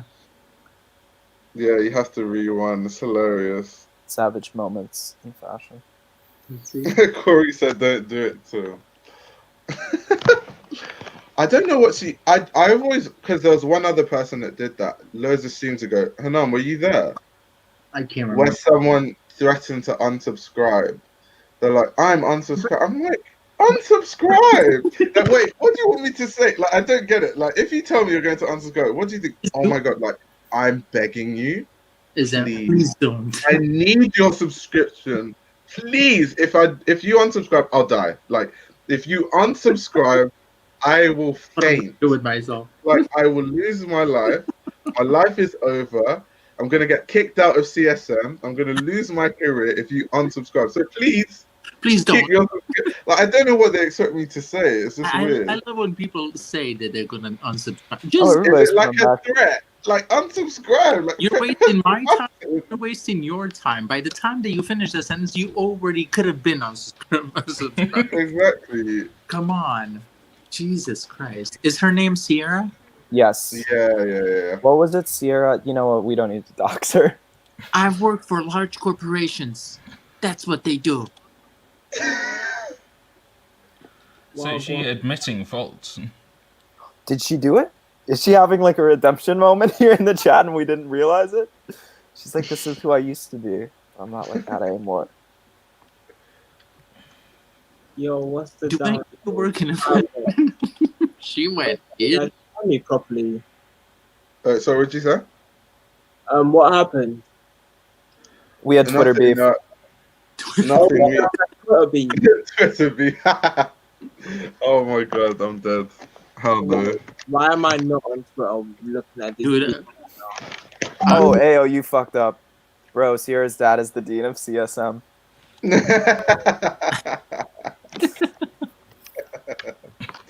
Oh my god, I'm dead. that degree. Jeez. But I don't understand people that like have to announce the I'm gonna unsubscribe. Dude, go. Come on, TikTok. I don't mind it because I get some comedy out of it, but it's funny though. I mean, it's better than them staying and always Hating writing hate comments. No, but people do that. So I have dedicated haters because I tell them to fuck off because they're just weird like that. And then so on any of my videos, they just dislike it, which I don't mind at all. Like dislike it. There's freedom of like click. You can dislike things if you don't like it. Like I don't care. Gotten a lot of dislikes in my life. Wait, how? A lot of YouTube comments. You know, Wait, on YouTube. You know, really? I blame. Yeah. Why? I blame. Oh my god, dude! Some of the comments I get are crazy. Why? Wait, why? Don't you just like talk about like brands and stuff? Yes, I do. Yes, I do. And I like make little vlogs, and I'm like harmless, Wait, bro. hold on. So what do people say normally? So most people will make it into a meme of some sort, and that's cool. I like that. That's nice banter. Then some people will say things like, one time I went to Portland, I went shopping in Portland, I vlogged some of the nice, wonderful stores I went to. And somebody said, if you ever come to Portland again, I will mug you. And I said, that's not nice. But I just thought that in my head. And then 10 minutes later, they said, actually, I'm going to stab you. Whoa. They commented that again. Another person, I've gotten a lot of threats of like, hey, if I ever find out where you live, you're definitely getting robbed. Another person noticed I liked a band called the Jesus Lizard, and they took it as a huge offense, and they said that if they ever saw me on the street, they would beat me. So it's like things like that where it's like probably not actually going to ever happen and never really will affect me. But people have some hatred in their heart for me. I don't know why. You have expensive clothes, maybe. That might be part of it. I mean, I tell people like I'm gonna rob them, but that's a joke. Like when somebody, like when somebody has like a nice coat, I'm like, where do you? I'm gonna rob you for that. Know? But like when there's some other people who like you it's not written in that way. You know what I mean? I mean, like okay, like stabbing. Okay, that kind of takes the like to the. Yeah. So it's just like, oh, geez, okay. So I don't know. Hate comments. They're always evolving for me. They're great. I love it. I have two guys from Pakistan that always promise that they want to take me on an ice cream, which I find the funniest thing ever. That's nice. If I post anything, they're like, "I want to take you out for an ice cream." I'm like, "Okay, thanks." I mean, it's cute, but like you get like weird. I told you, like I got shit for talking about Winnie Harlow. I got blocked by Christian. Oh yeah. No, wait. There's this Twitter stuff. I want to be part of the loop. I've just been making fun of my girlfriend for the last hour. So, instead of that, I've come to chat shit with you, man. I'm so surprised that the Winnie Harlow thing offended people. Dude, like they went on. But why?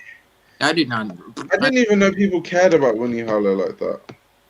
I mean, I said that she would not be that famous without American Next Top Model, whatever she was. That's true, though. Exactly. But people were like, "Oh, she is amazing. She's beautiful." I'm like, nobody said that she's not beautiful. Yeah, but that doesn't mean. I think some people, when it comes to like when they read things online, some people have like blockheads. So what happens is they like read stuff. Not read the full picture, just read what they wanted to read. Because if you say she's known from like being from like America's Next Top Model, that does not mean she's not a good model or she's less of a model, or it's just literally stating without this she probably wouldn't be where she is now. Yeah. People just have an issue. It's just weird. It's just weird. When they saw the only reason Winnie Harlow is famous because she was from America's Top Model, what you really said is you gave a personal attack on Winnie Harlow to them. That's true. And on everything Winnie Harlow represents and everything they represent as a person and their morality, their way of life. You attacked everything for them. That's what happens to people online. Yeah, that's how people take it, though. Yeah, it is. It's true. People online. See your most recent tweet. It's not cool. Can you DM me, please, if you don't want to say it on here? I just think it's a bit weird though. Like even like you know how people feel really passionate about like celebrities and stuff. You not hear me? People act like they're on people's payroll and stuff. The way they defend some of these celebrities, it's like, bro, like they're not. You're not gonna get an award for this, you know. Wait, can you guys not hear me? Well, I can hear you. No, I can't hear you now. Okay, I need my mic. I'm guessing. I think you do. No, but you're right. The people are acting like they are on the payroll. Like I mean, I talk a lot about like Maria Grazia just because I don't like the stuff that she does. Do I hate the woman? My God, of course not. I don't know her. But do I like her stuff? I don't. But then you have people that are hating like crazy, and I'm like, okay, like you need to calm down. You really need to calm down. Yeah, I mean, I feel like the only reason you should hate somebody is if they've done something morally apprehensible. To you, exactly. To you or to like a lot of people. True. There's very few people in the fashion industry. Oh, no, you know what? Never mind. But anyway. Moving on. But yeah, it's I don't know, I feel like personally, if you're gonna be a journalist, your job is just to objectively like look at the clothes and have an opinion. I don't think you're supposed to be personally attacking anyone. Like, I don't see why the conversation about Maria Grazia, you not liking her clothes, has to go anywhere personal. It just makes sense. It's not bad taste, which some people have done. Yeah.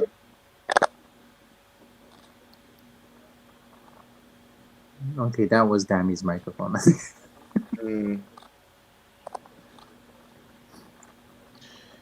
See, the problem with this is there's a theory for this. You can't use if, buts, ands, and you can only go with like what the reality is, and the reality is she gained her fame from America's Next Top Model. So you can say you think, but that's not a given. That's the thing.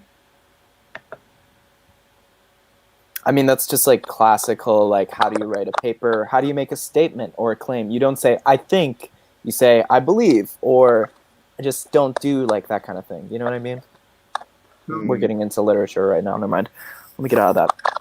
In school, they tell you, don't ever open a paper or make a statement that says, I think, because that shows a weak argument.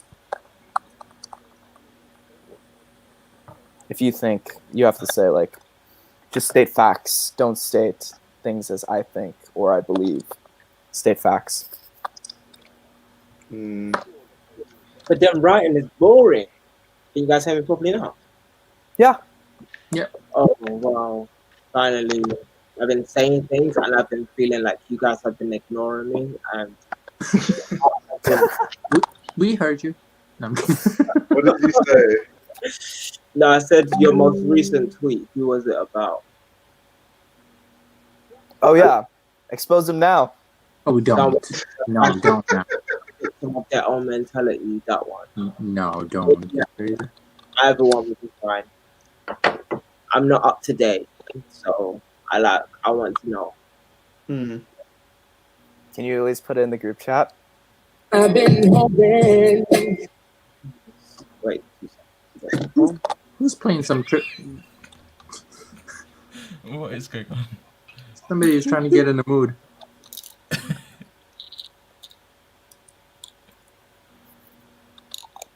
Yellow, I didn't know you have a dog. Is it a boy or a girl?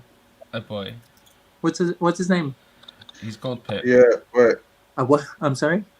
Pip. Wait, Dammy, check your DMs, yeah? Do you think that Givenchy copied that designer? One sec. Oh, this guy was on Clubhouse.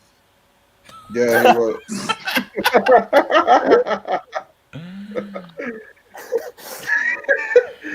I swear, Dammy lives on fucking Clubhouse. It's insane. I feel like that's where all this outrage is coming from, though, is Clubhouse. People were saying that in the comments. And Yeah, because they all congregate in Clubhouse and now they're in echo chamber of the same everything. ideas. 500 people in the group, or 5,000. I don't remember the number. But this is all industry people. I think you got to deep this. So if it's like, and these are very people with very, very high regard. And Matthew Williams is also an American designer. So it's very hard to avoid the wrath of all of these people. She wasn't capping AO, bro. We're in trouble. We're getting canceled. We're getting canceled. He just said they're all industry people. No. The problem is, if you... We're all done. We're not having careers anymore. After this. If you...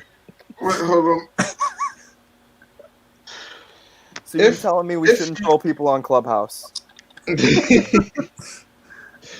I hate it because I feel like this is a thing that black people have started to do that's starting to piss me off.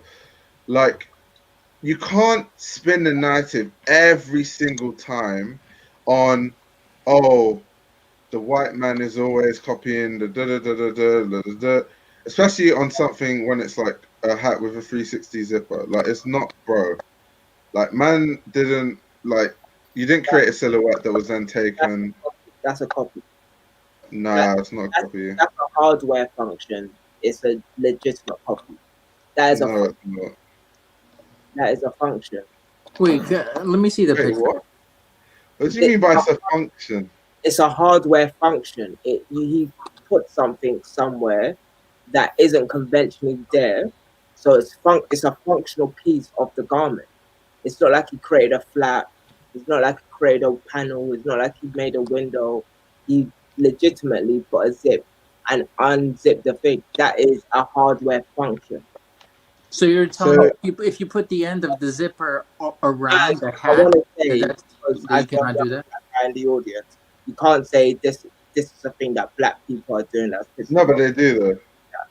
You can be pissed at people saying that these people are copying people, but you can't put that on all people of any. No, it's something people do. Yeah, definitely. I'm not. I don't think I can stand for that legitimately. But here's the thing: that's a hardware function. Okay, so no one in fashion has put a zip on a hat. No one in fashion has done that. This is the free zip. Dammy, can you send me that picture? Another person. Oh, 100%. Yeah. Can you send it to the group chat on Instagram? Oh, I've already sent it to you. But okay. There we go. We changing it. So. Yeah, I think with fashion now, I'm just gonna have to dissociate myself from all this copy stuff because it's not a copy. Every tiny thing now, everyone's just gonna say everything's a copy. I don't find this to be a copy, to be honest. That's a copy. It's not. Okay, tell me why it isn't a copy. What do you mean?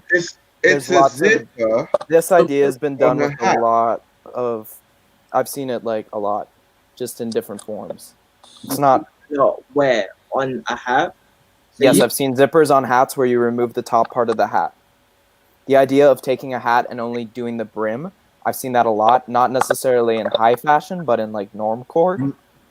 Sure. So, just like that idea, I've seen played out. I think my dad owns a hat like that, like it's a fisherman's hat, and then you take off the top with a zipper, and then you can have the top of your head bare, but have all the shade. But you can also put it back on. In whose fashion should I say, as in the novelty of the item? I'm sorry, can you say that again? I said as in the novelty of the item. I think that would be the. Let me rephrase that. So as novelty items, you've seen that. As in novelty items, have I seen that in high fashion? No, not particularly. But I think if an idea has already made it to novelty items, I think it's been done somewhere along the way in fashion. But maybe I'm wrong, you know? I don't know. Like, we would have to be fair, we'd have to interrogate and, do actually some forensic reasoning. But however, this is there's too many things that are unique to one item that's comes across in another item. Or else Virgil didn't take that kid's sunglasses. The what sunglasses? Well, the glasses that Virgil copied so and so. Oh, he's talking about Because that kid, all he did was 3D print the glasses. He didn't make. Wait, what are we talking about? I'm talking about the credibility of calling something a copy. So that means we're saying Virgil didn't take that kid's sunglasses. So a kid showed Virgil his 3D printed glasses, and Virgil just got I believe they were injection molded glasses that were just the same color. Wait, send me a picture. I don't think I've seen that. I'm from. Wait. And why are you talking about like those glasses that had like different shape? One eye was one shape, and then the other. Yeah, that's the water one. I'm like, that's the water, right? No, you're talking about. There's like a kid who was like a fashion student who came up with this like crazy idea for glasses, and then Virgil took it, I believe, from him. I don't think I've seen that. I don't remember a lot about that article. The first instance of Virgil copying.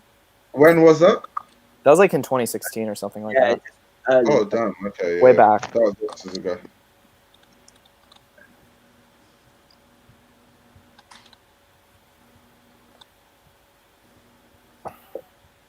Yeah, so there's things with unique propositions, right? So each item has its own unique proposition. The guy's called Guacamole.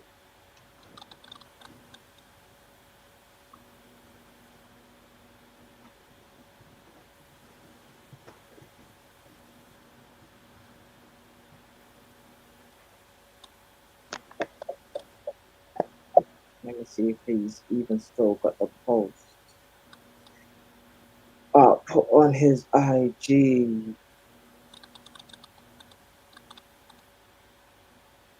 Okay, I found a sort of what I'm talking about.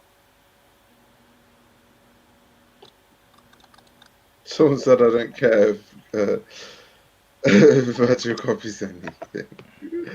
Oh my god. Jesus Christ. Yeah, see, Guacamole is his name. Virgil didn't copy anything. No. Okay. Wait, who's Guacamole? Who's this Guacamole? So I'm using. You took the glasses from. It's Aruba. Oh, okay. So that was the student that you took the glasses from. Yeah.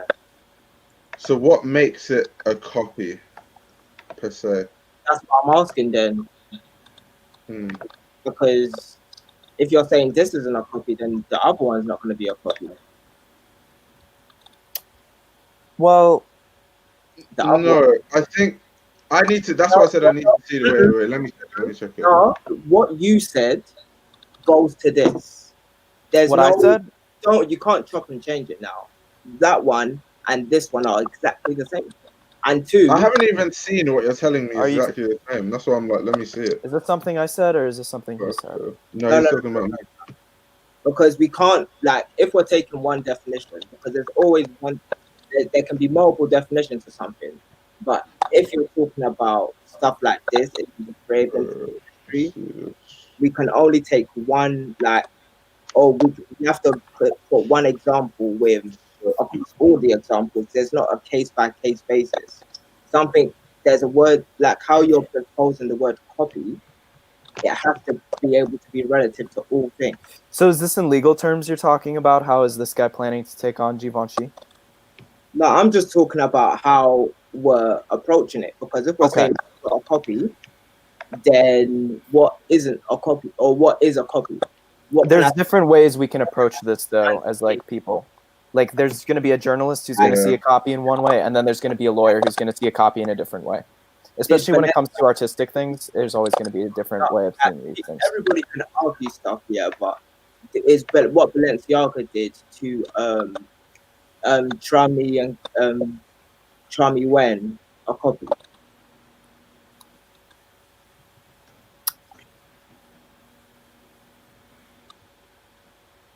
Is it a copy? I'm not sure about that situation, to be honest. I don't know. Yo, I can't find these sunglasses. I'm looking for them. Wait 1 second. I said it's Guac- Wale. Wait, let me even just send you the screenshot. Guacamole. Should I be looking on Instagram or? Yeah, it's on his Instagram somewhere, but If you have a link, post it in the private chat. I found it. Post it in the private chat. Yeah. Oh wait, what? This one on StreamYard. Yeah. Oh, Because I can just like put it on my thing. okay. Oh shit. Wait, 2 seconds. Give me a second, because I have to download the images. Damn. I mean, no. it's a bit different. Someone said he showed Virgil the glasses that are up. That would be the situation. He said, "Hey, Virgil, I made these glasses. Aren't they cool?" And then Virgil was like, "Yes, they are. How'd you make those?" And then he took the idea from him. Not really, because he 3D printed the glasses. That's a unique proposition. But Virgil didn't 3D print glasses. He just took the idea of it, or like the glasses were relatively the same color. Oh, the glasses were the same color. Yeah, that was the issue. Okay, well, I didn't. Well, if the glasses are the same color, then that doesn't. Nobody cares. If it's a similar silhouette and color, that's not how the fashion is really defined. It's by ideas that are more broad than that. The unique proposition would be what? The thickness, the color, the way that it's been done. And in all of those instances, the only thing that Virgil would have took was a color palette. And barely we can say that Virgil used a different Pantone than this kid. So arguably, it's not. Yeah, so if that's the definition, then no, Virgil's doing that is definitely not a copy. And so, like now I want to know what you guys' definition of copy is, and very. No, I'm gonna show you something real quick. One sec. Let me just. I don't really have a definition for a copy. I think it just depends on so many different factors. No, well, I don't know. Well, I'm just being honest with you. Like, I don't have like it's like one of those things you see and you have to like take a lot of things into. Yeah, I feel like culture in the UK and the US is different that way, where like our definitions are quite rigid. Like you can't necessarily shift it. Like obviously in America, it's like innocent until proven guilty. Do process with that all of this, but in England, you do have a more so guilty until proven innocent. Like you need. All I'm saying is and perhaps that's how journalism is run as well. You don't just jump to conclusions. So yeah, exactly. So we can't. So that's why you're not going to see that articles of somebody saying, "Oh, Virgil copied this kid," because one, the kid isn't even that important to be fair, and two, like what is the copy? So, and well, three, like it's like part of the kid not being important is that he's just a young black designer that doesn't have anything to his name, so there's not going to be any clicks, and that's just it. If okay, wait. Let me just show you one thing real quick. One second. Virgil has never copied. You know that, right? So you see this, yeah? Is this a copy of something? I just want to get your opinion. Zippers with denim. It's a unique proposition, right? It's not. It's not. How's it not? Because you've got breakaway trousers. But so how does that not make it a unique proposition? The particular, you can say the particular zip, and then the handle on the zip is the unique way of doing it. So yeah, but other brands have done this though. We need to see a zoom in, like of what the actual thing is. Like if we're talking about pattern type stuff and all of that, because I'm not even seeing this properly. Like, so where is the other ones? Give me a second. Where's the other ones? Do you want to see like another example of like, for example? Yeah. Okay, look in the comments right now of the thing I just in the private chat. What I just did. Okay, Yoji Yamamoto 1991. Yeah, I've seen this. And then I know this jacket very well. You do? Okay. So then you also know that this jacket that I'm about to post right here is pretty freaking similar in its unique proposition, correct? Let me see. Let me see. Let me see. Let me see. Let me see. Um. Wait, let me see. Sorry if I'm coming across the screen like I am, but I need to actually look at this screen. Oh, does this jacket break up? Yeah, this jacket breaks off in the back, right? Give me 2 seconds. Yeah, and it comes with this cape and the jeans jacket. Did Drew say he was referencing with that jacket? I have no idea. But is that an example of a unique proposition where it is a copy? Yeah, like, well, it's different enough, to be fair. Like, one's a bomber and one's like a military job. Well, I think it's a military coat. Well, Yoji in that season made a couple of variations. He also made an overcoat. Yeah, military jacket. Yeah. But Before I yeah. start the wrong thing. Hunting jacket. Oh, So okay. Yeah. hunting jacket. I believe Dries also did make like a Oh wait, no. longer variation of it, like a coat, not just a bomber. But See, so because you this think is interesting. Because 2 weeks ago, I was even thinking about what we even call as referencing, and I don't know why I was thinking that. I think something else was in the news about copying and whatnot.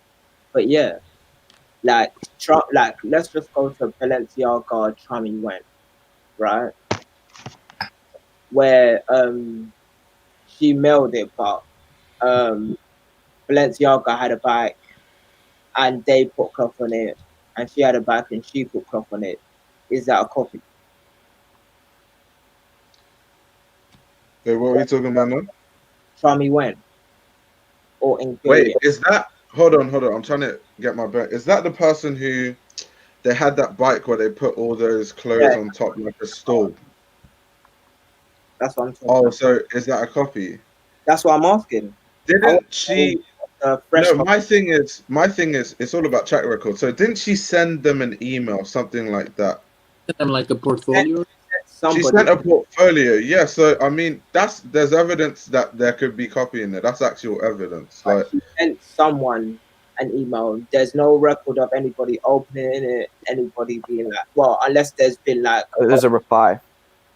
was there a reply? Like, was there a back and forth? well, at the end of the day, she sent an email with this person here with Givenchy. Where's the connection between Givenchy and this designer?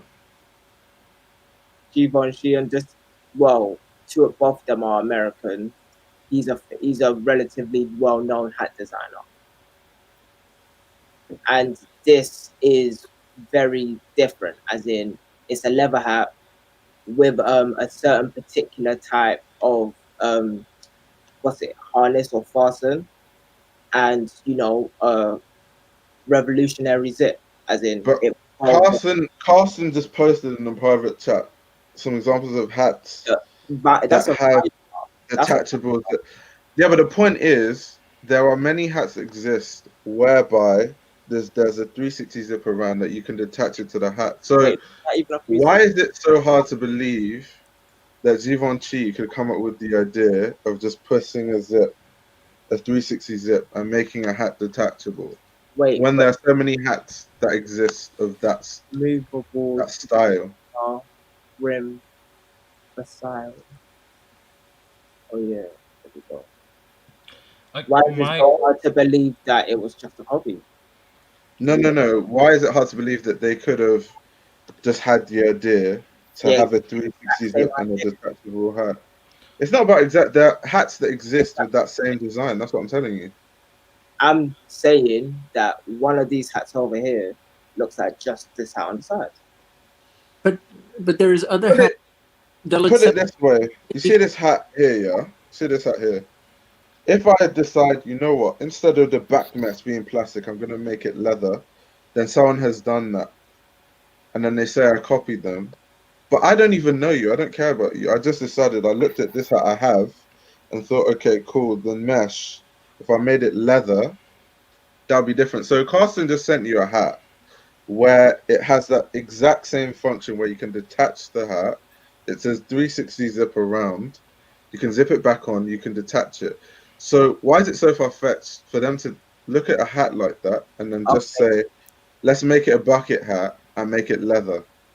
Okay, so one, what Carson said is very far from what this is.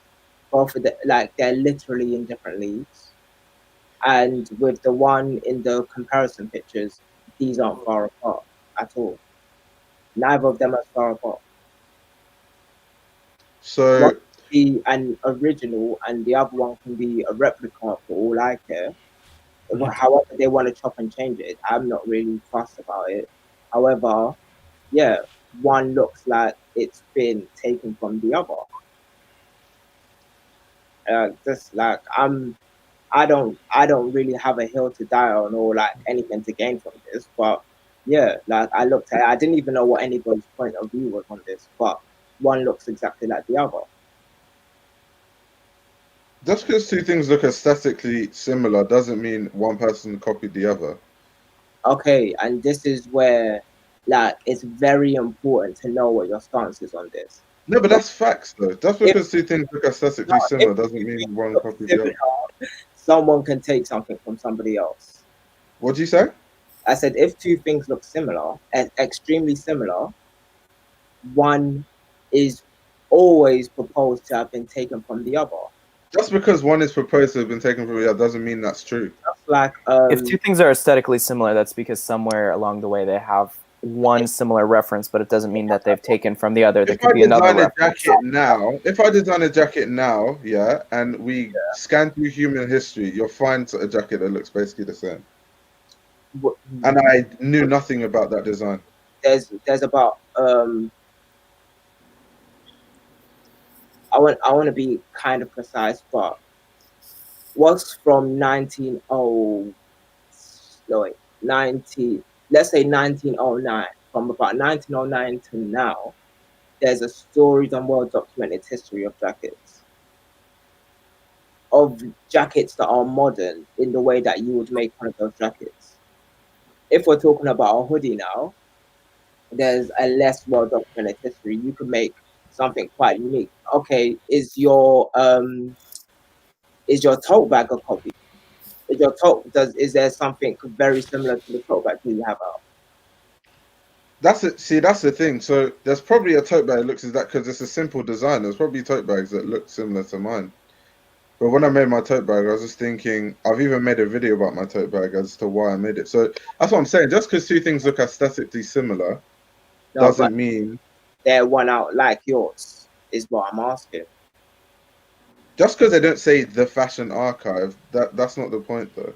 No, I know. That's yeah. If it says fashion archive, if it says made by Gobbledygook, I don't. I'm asking. Okay, so if I find out that someone has that there couldn't find any on the market that was like in your video, you said that market like this one, and that's why you made it.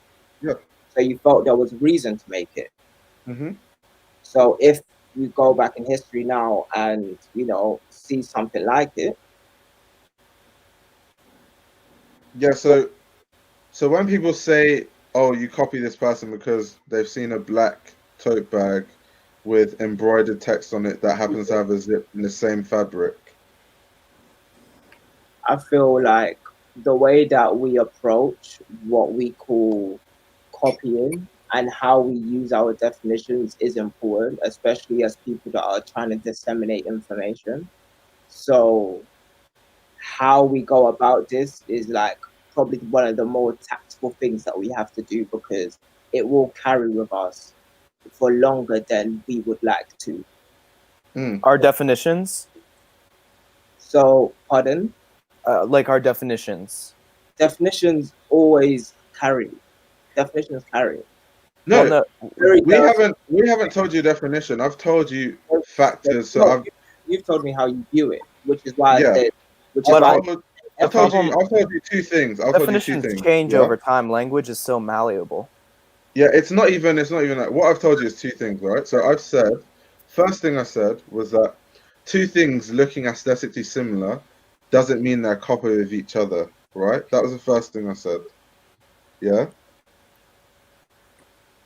Yeah? Yeah. Sorry, yeah. So I said that they're not a copy of each other. And then the second thing I said is it makes more sense when there's evidence. Because you see, the problem is I'm going to school for journalism and they literally drill this into our heads. You don't come to conclude this person copied that person. You can't do that.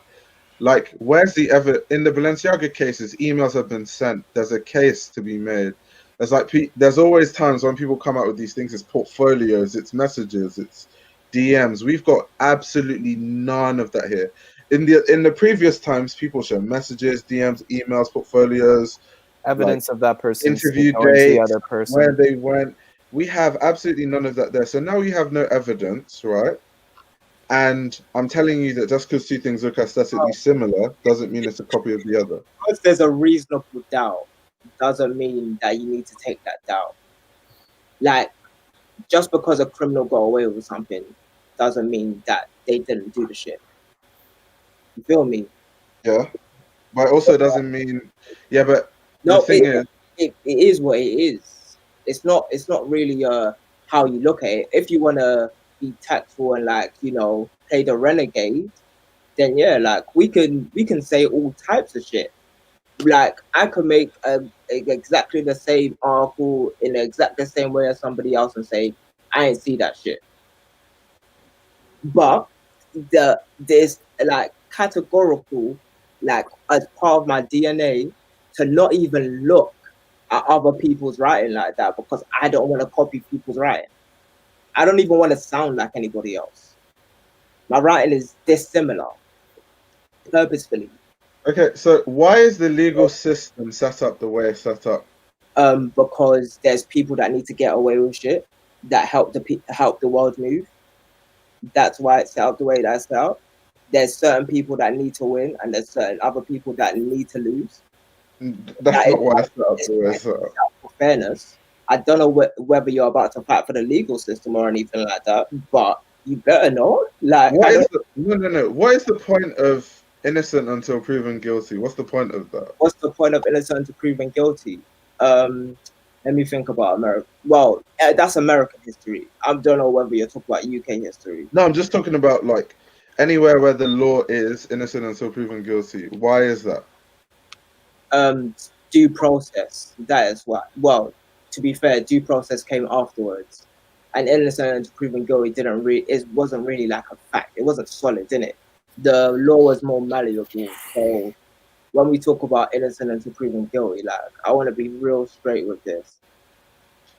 My point is, the reason why there's innocent until proven guilty is because more damage is done if someone is put into jail when they're innocent than a guilty person being left out. The opportunity cost of one over the other is more. So if you claim someone is copying and their reputation is tarnished, that does more damage than if actually the person didn't copy it, but they were which is why that exists. So as a journalist, you have to put yourself in a position where until the evidence is presented properly, you can't jump to the other conclusion that does more damage. Okay, then why did you say it's not a copy? Because it's innocent until proven guilty. No, that doesn't mean that you take a side. You're not you don't take a side. Then no, but based on the evidence we have, okay, so say nothing. Then say nothing. No. So based on the evidence we have, you side, but you said innocent until proven guilty when there's a reasonable doubt, at least, right? I mean, there's reasonable doubt in everything, but my point is, no, there is. No, I'm agreeing with you. There's reasonable doubt in everything, but the thing is, we have seen examples of hat designs with detachable zips. That's one. Now, there's no evidence against Givenchy. There's no evidence of an email, no evidence of anything being sent. So there's that. We've seen hat designs that have detachable zips. There's evidence of that. So when we're thinking of this case, the case that this person has, it's not strong. All they've done is just posted the two pictures together and said this person copied me. That's what Diet Prada do. And we could say nothing. We can choose silence like a YOLO. You can literally choose silence. Okay, but are people choosing silence though? Is that what people are doing? You, because you took a moral authority when you said as a journalist, you can choose silence. Yeah, but I am choosing silence because even though no. Even though I personally don't think, it was a copy. People were here when you said what you said. So almost 80 people were here. So you said what you said, and you disseminated information, and 15 people have left thinking what you think what you said back then. No. So putting bro. No, let me. Are you gonna let me speak or are you gonna continue? All right, cool. No, so me he said let him get his there's the comment. So me saying I don't think it's a copy, that's my personal opinion. I'm not giving it any attention. The only reason I'm talking about it is because people ask me. Like, I don't care. Like, I'm not gonna make a video about it. I'm not gonna post about it. Because that's choosing silence. Posting about it and actively speaking about it on their social media platforms, that's actually actively choosing a side. I don't care. I'm telling you, I don't care. I just personally don't think it was a copy. I genuinely could care less. Like, there's never going to be enough evidence from what I'm seeing to present a case to where I could even make a video about it. When I show stuff attention is like when I made the Converse video, when there was actual evidence. Do you remember the Converse video I made about JW Anderson? JW Anderson, that was exactly. That's me showing attention to something. This is not me showing attention. People ask me about it. I don't care, but I said I don't think it's a copy. That's very different. With me, it's always start as how you choose to carry on. How can you start as you choose to carry on? So because if you learn new information, you're going to change your opinion. Here's the thing: you need very firm, or at least guided principles. Because if you change with the wind, then you can be fooled by anything. If you stand for nothing, you'll fall for anything. Okay, agreed. I see what you're saying. You need a certain amount of principle of what you're doing. And if we're going to choose to take the moral high ground and stuff, we can't take sides. Never ever. I said the hats look similar. There's a reasonable doubt it's a copy. There's a reasonable doubt it's not a copy. Which we've agreed. We said there's always a reasonable doubt. But I'm not going to outrightly say 1, 2, like, we can chop and change this as many times as we want, but just off the plain basis that you started out saying this is what I don't like about what black people do because they do it. Because they do it. It's, bro, you know what? I'm just saying, yeah, that's not a good place to start, because then you chose violence. That's what we call. How is that choosing violence? People in the community choosing violence because you chose. How is that choosing violence? Okay, so the way that you started it is that you chose to take an opposition to a people, and obviously you said people in general afterwards after I said something, but you chose to take an opposition to the person who originally made the claim, right? Now, if you had done that with Charmy Wen, then, you know, all of the reasonable doubt that Balenciaga had before the emails came out would have been, you know, chucked out the window, and then you would have said without a reasonable doubt. So we wait till evidence comes. This literally happened in these hours that I came back. So we don't know anything yet. We just know people are talking on Clubhouse, talking on Twitter, and it is what it is. If you go on his Instagram, he's made 5 Instagram posts about it, and there's no evidence. It is what it is. He can do whatever he wants, but we're not gonna like. Well, I'm just telling you what the evidence is. I'm not gonna do whatever I want. He's doing whatever he wants. I'm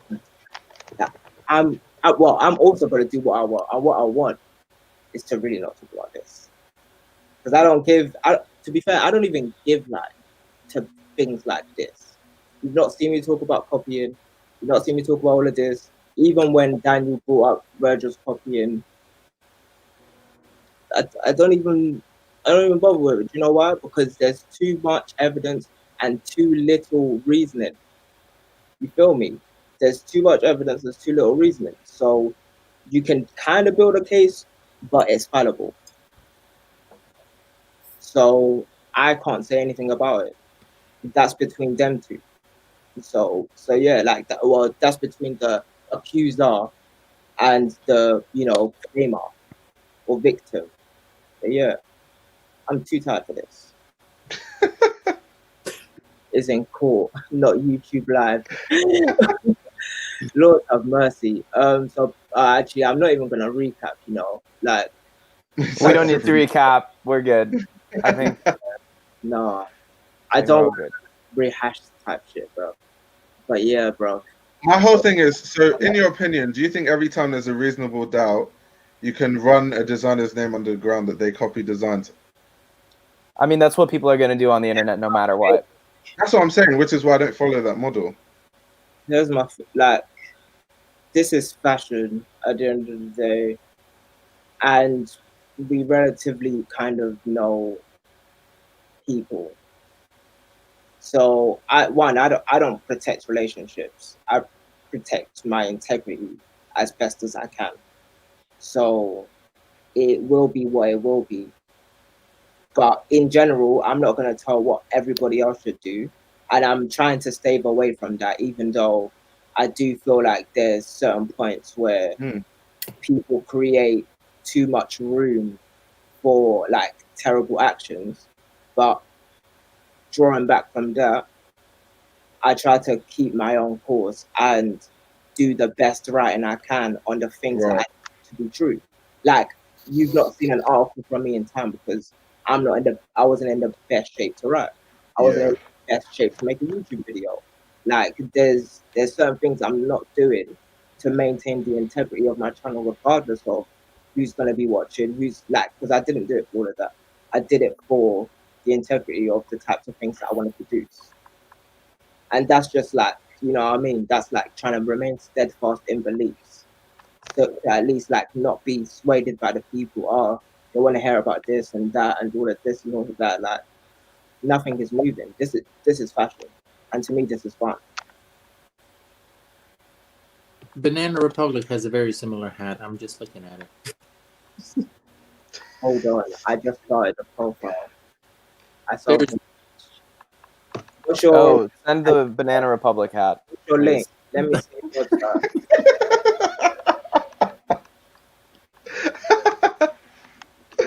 Oh my god. But okay, let me give you a good example though. I have a really good example though. Right. So in Givenchy's first collection, Matthew Williams' first Givenchy collection, there are these hats with the horns. There was a guy, I can't remember what his name was, who came out and said that Matthew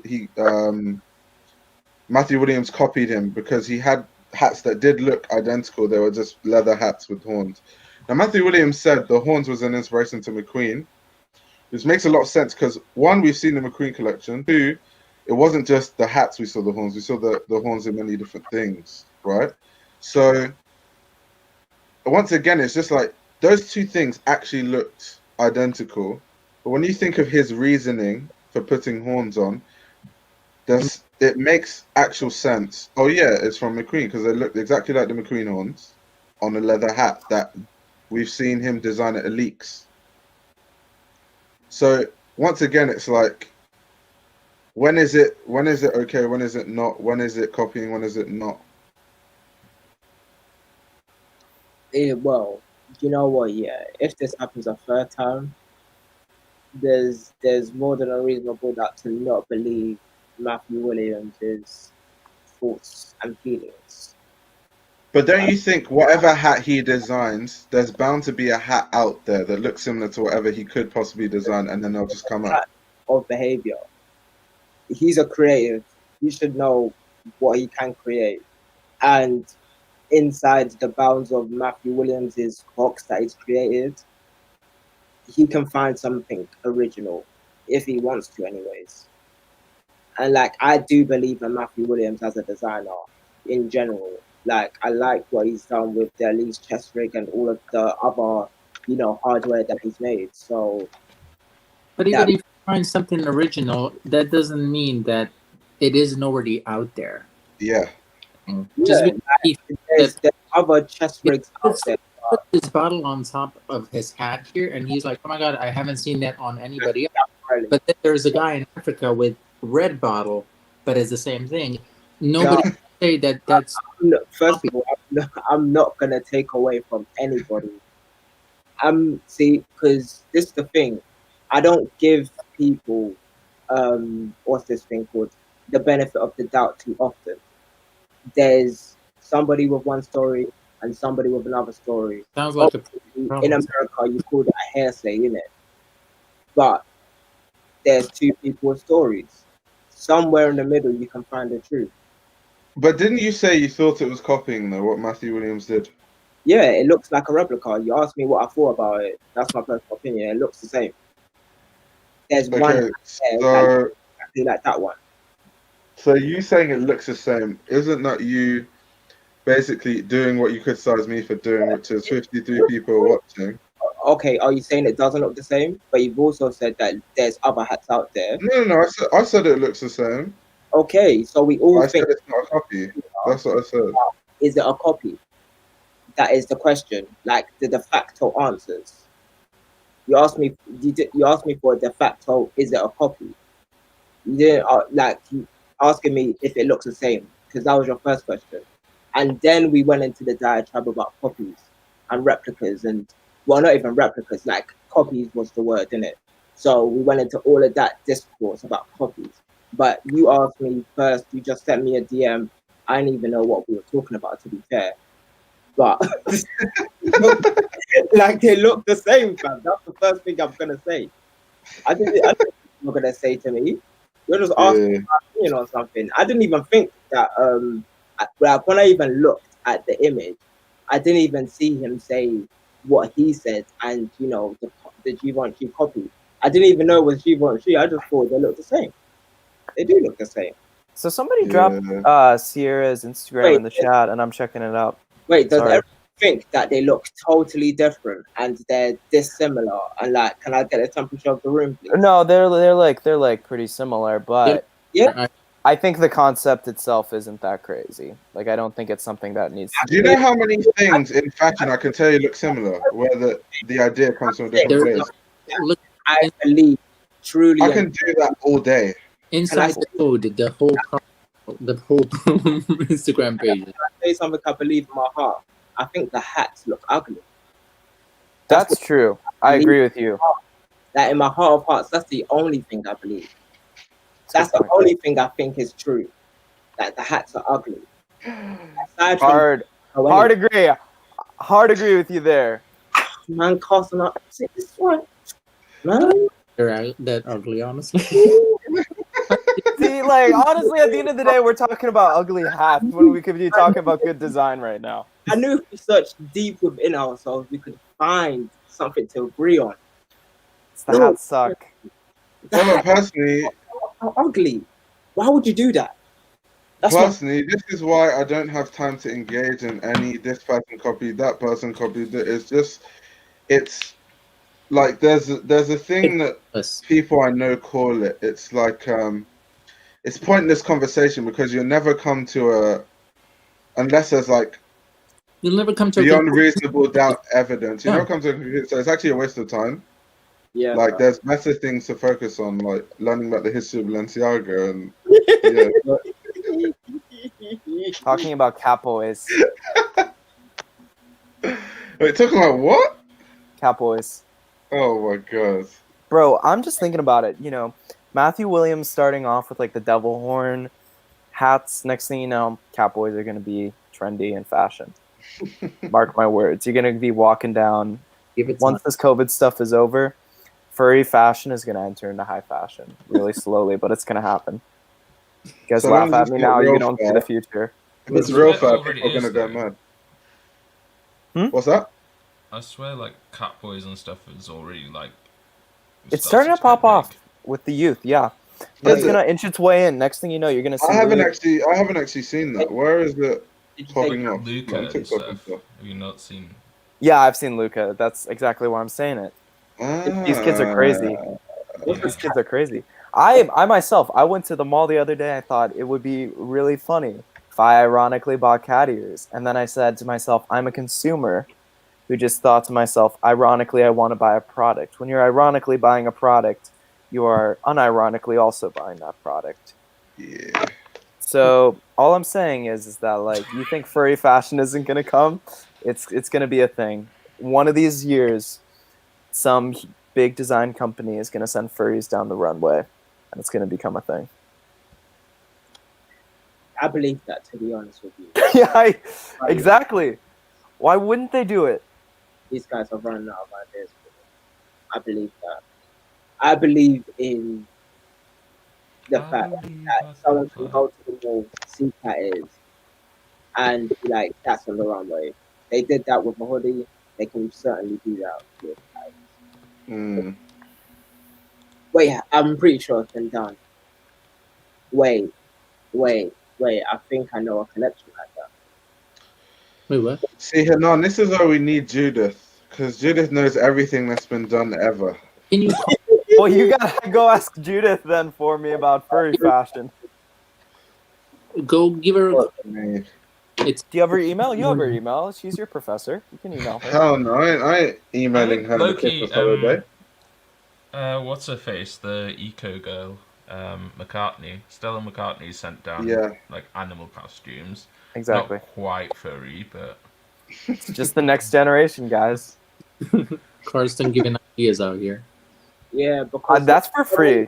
Someone's done a bowl that looks like cutters, I'm sure. That's for free. Whoever the aspiring designer of the next generation in the chat, when you use that, just give me a little note in the runway notes, and I'll be good. Moral of the story: furries are in. High fashion's out. Furry fashion. Furry fashion will be. Furry fashion's in. Wait, who's that's popular that has done furry fashion? Who's popular? Everybody on TikTok. Kids on TikTok. They're dressing up in maid outfits with their Rick Owens Ramones. Oh. And also they're wearing cat ears. I feel like TikTok styles are becoming a big thing. Because I'm not on TikTok. They are. Like, people keep talking about this e-boy stuff, and I don't even know what it is. At this point, it's just evolving, and you gotta accept it. It's not even about e-boys anymore. What is the e-boy style? Like, what character? E-boy is gone. E-boy is like so like remember what was really popular in like 2016 as far as high fashion streetwear trendy that everybody thought was super cool, where you'd wear like a high fashion logo t-shirt, you'd wear big comb pants, comb style pants, lots of chains, button up t-shirt, a collared shirt under a t-shirt or a crew neck. That and then that, imagine that when that was a big thing, but it's devolved to the point where instead of wearing high fashion and like large like Balenciaga-esque cuts, it's now like everything is skinny, but it's just like the core, it's the chains, and it's like the button-up shirts with a crew neck or a t-shirt over it. That's e-boy. It's edgy, it's like emo kind of. It's like they took everything from like what was popular in 2016 and 2017 as far as men's streetwear and made it goth and tasteless. But also, like, the hair and the makeup and stuff is really important to it, no? Yes, correct. Right. So, like, also just wearing, like, eyeliner and, like, hearts, like, on their face and painted nails, and they'll have, like, brightly coloured hair and kind of, like, generally, like, curtains and shit like that. If I was 6 years younger, I'd probably have eyeshadow and painted nails. Interesting. That's done. But learn something new every day. A big part of it, though, is that you can kind of create it from stuff that you've already got. Like, yeah, that's a massive, massive part of it. Like, I think that's correct. Someone said painting nails. There's a whole thread on my Instagram story about Yeah, that's true. I was about to say, wasn't that on your IG about guys Yeah. painting nails with painted nails? What do you think of Yeah. guys painting nails, Ayo? I'm curious. If you want to paint your nails, paint your nails. Like, nothing wrong with that. Do your thing. Just choose a nice color. I'm kidding. Just choose a nice color. Yeah, there you go. I've painted my nails orange before, to be fair. I don't see myself Well, painting nails. I don't know why. I just no, not I'll do black because black is fun every once in a while. Pain. obvious. That's why. I was Because good of pain. in 2012. It's the music I listen to. No, do purple, Carsten. I have done purple before. Coloration is the pants. Exactly, you can match the pants. I actually have done purple before. It looks pretty nice with what I wear. But don't go out though. I won't go out. I'll stay comfortable at home. Be comfortable. I mean, it's like, where else am I going to be comfortable during COVID? I think So- that Carson has like PTSD when he puts those pants on. He thinks of her. He thinks So all of of a sudden her. it's like the in front Goats of to the Christmas past. She appears. I start crying. Hey, yo, is that Micah's spot? What's up? Is that Micah's spot? The one in his IG story? Oh, yeah. Him and Sylvan live together. No. Oh, fam, that spot. Their house is massive. It's in Southeast London. Really big. That's Southeast London. Yeah. Which Southeast? Not which Southeast I'm from. No way. Limehouse. Or South. Oh, okay, I can see that. That's the industrial district. I feel you guys. Yeah. Did someone say ASAP dissed nail painting and did it himself? Did he? I didn't even realize that. I mean, I'm sure he did. He also destroyed HBA for no reason. Wait, who was I having this conversation with about ASAP? Was it you guys? It was me. Didn't we have a conversation about ASAP? Yeah. Connor? Yeah. No, not even, more like ASAP, that like he's very what's the word? I'm trying to look for the right word to describe him. He takes more credit than he's due for like being a star icon and all that stuff, basically.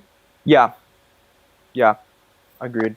Like, he gives no credit to like Matthew Henson, who puts him on a lot of brands and like starred him in a lot of stuff. He acts like basically Matthew Henson will, like, it's almost to the point where Matthew Henson will introduce him about a brand.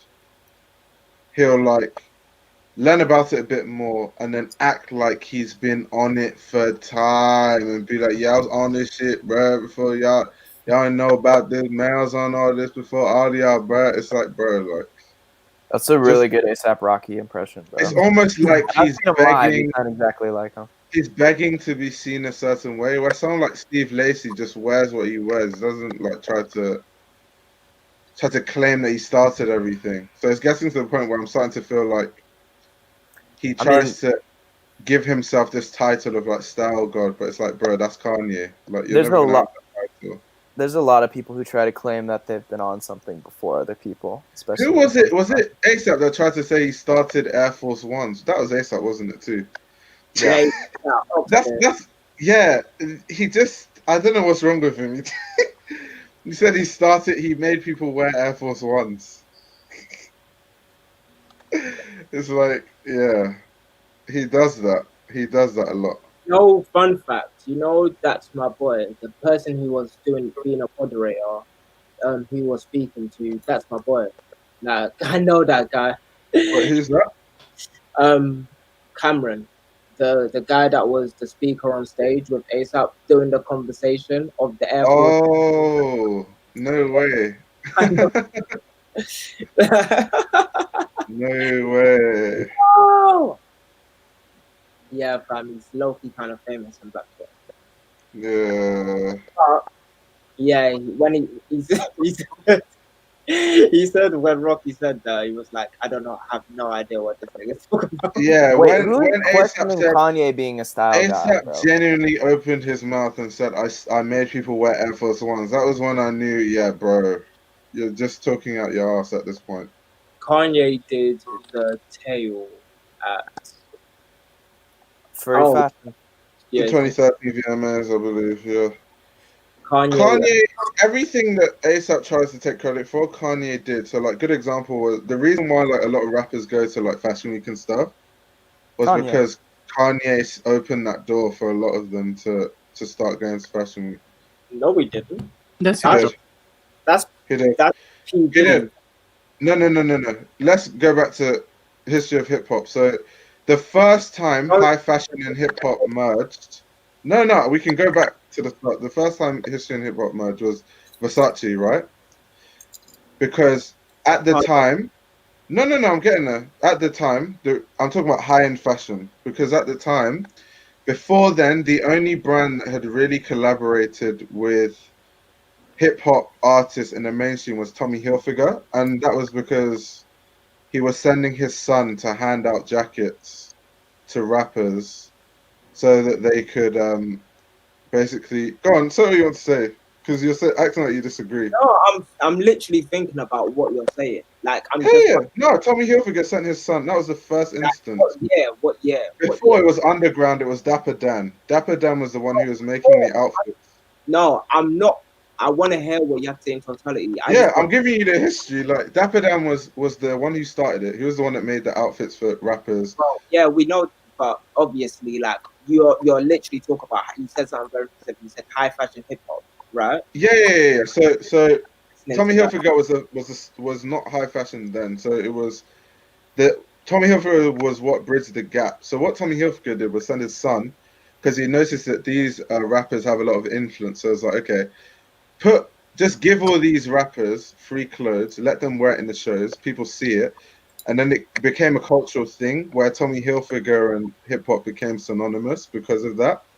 So then a lot of people from there started buying a lot of Tommy Hilfiger. So then the first high fashion designer who saw it was Versace. So they were like, okay, this is actually a thing that we could gain money off from a business perspective. So then they started dressing all the rappers. So that was why, if you look at all the old hip hop songs, they were all rapping about Versace. They were all wearing Versace, right?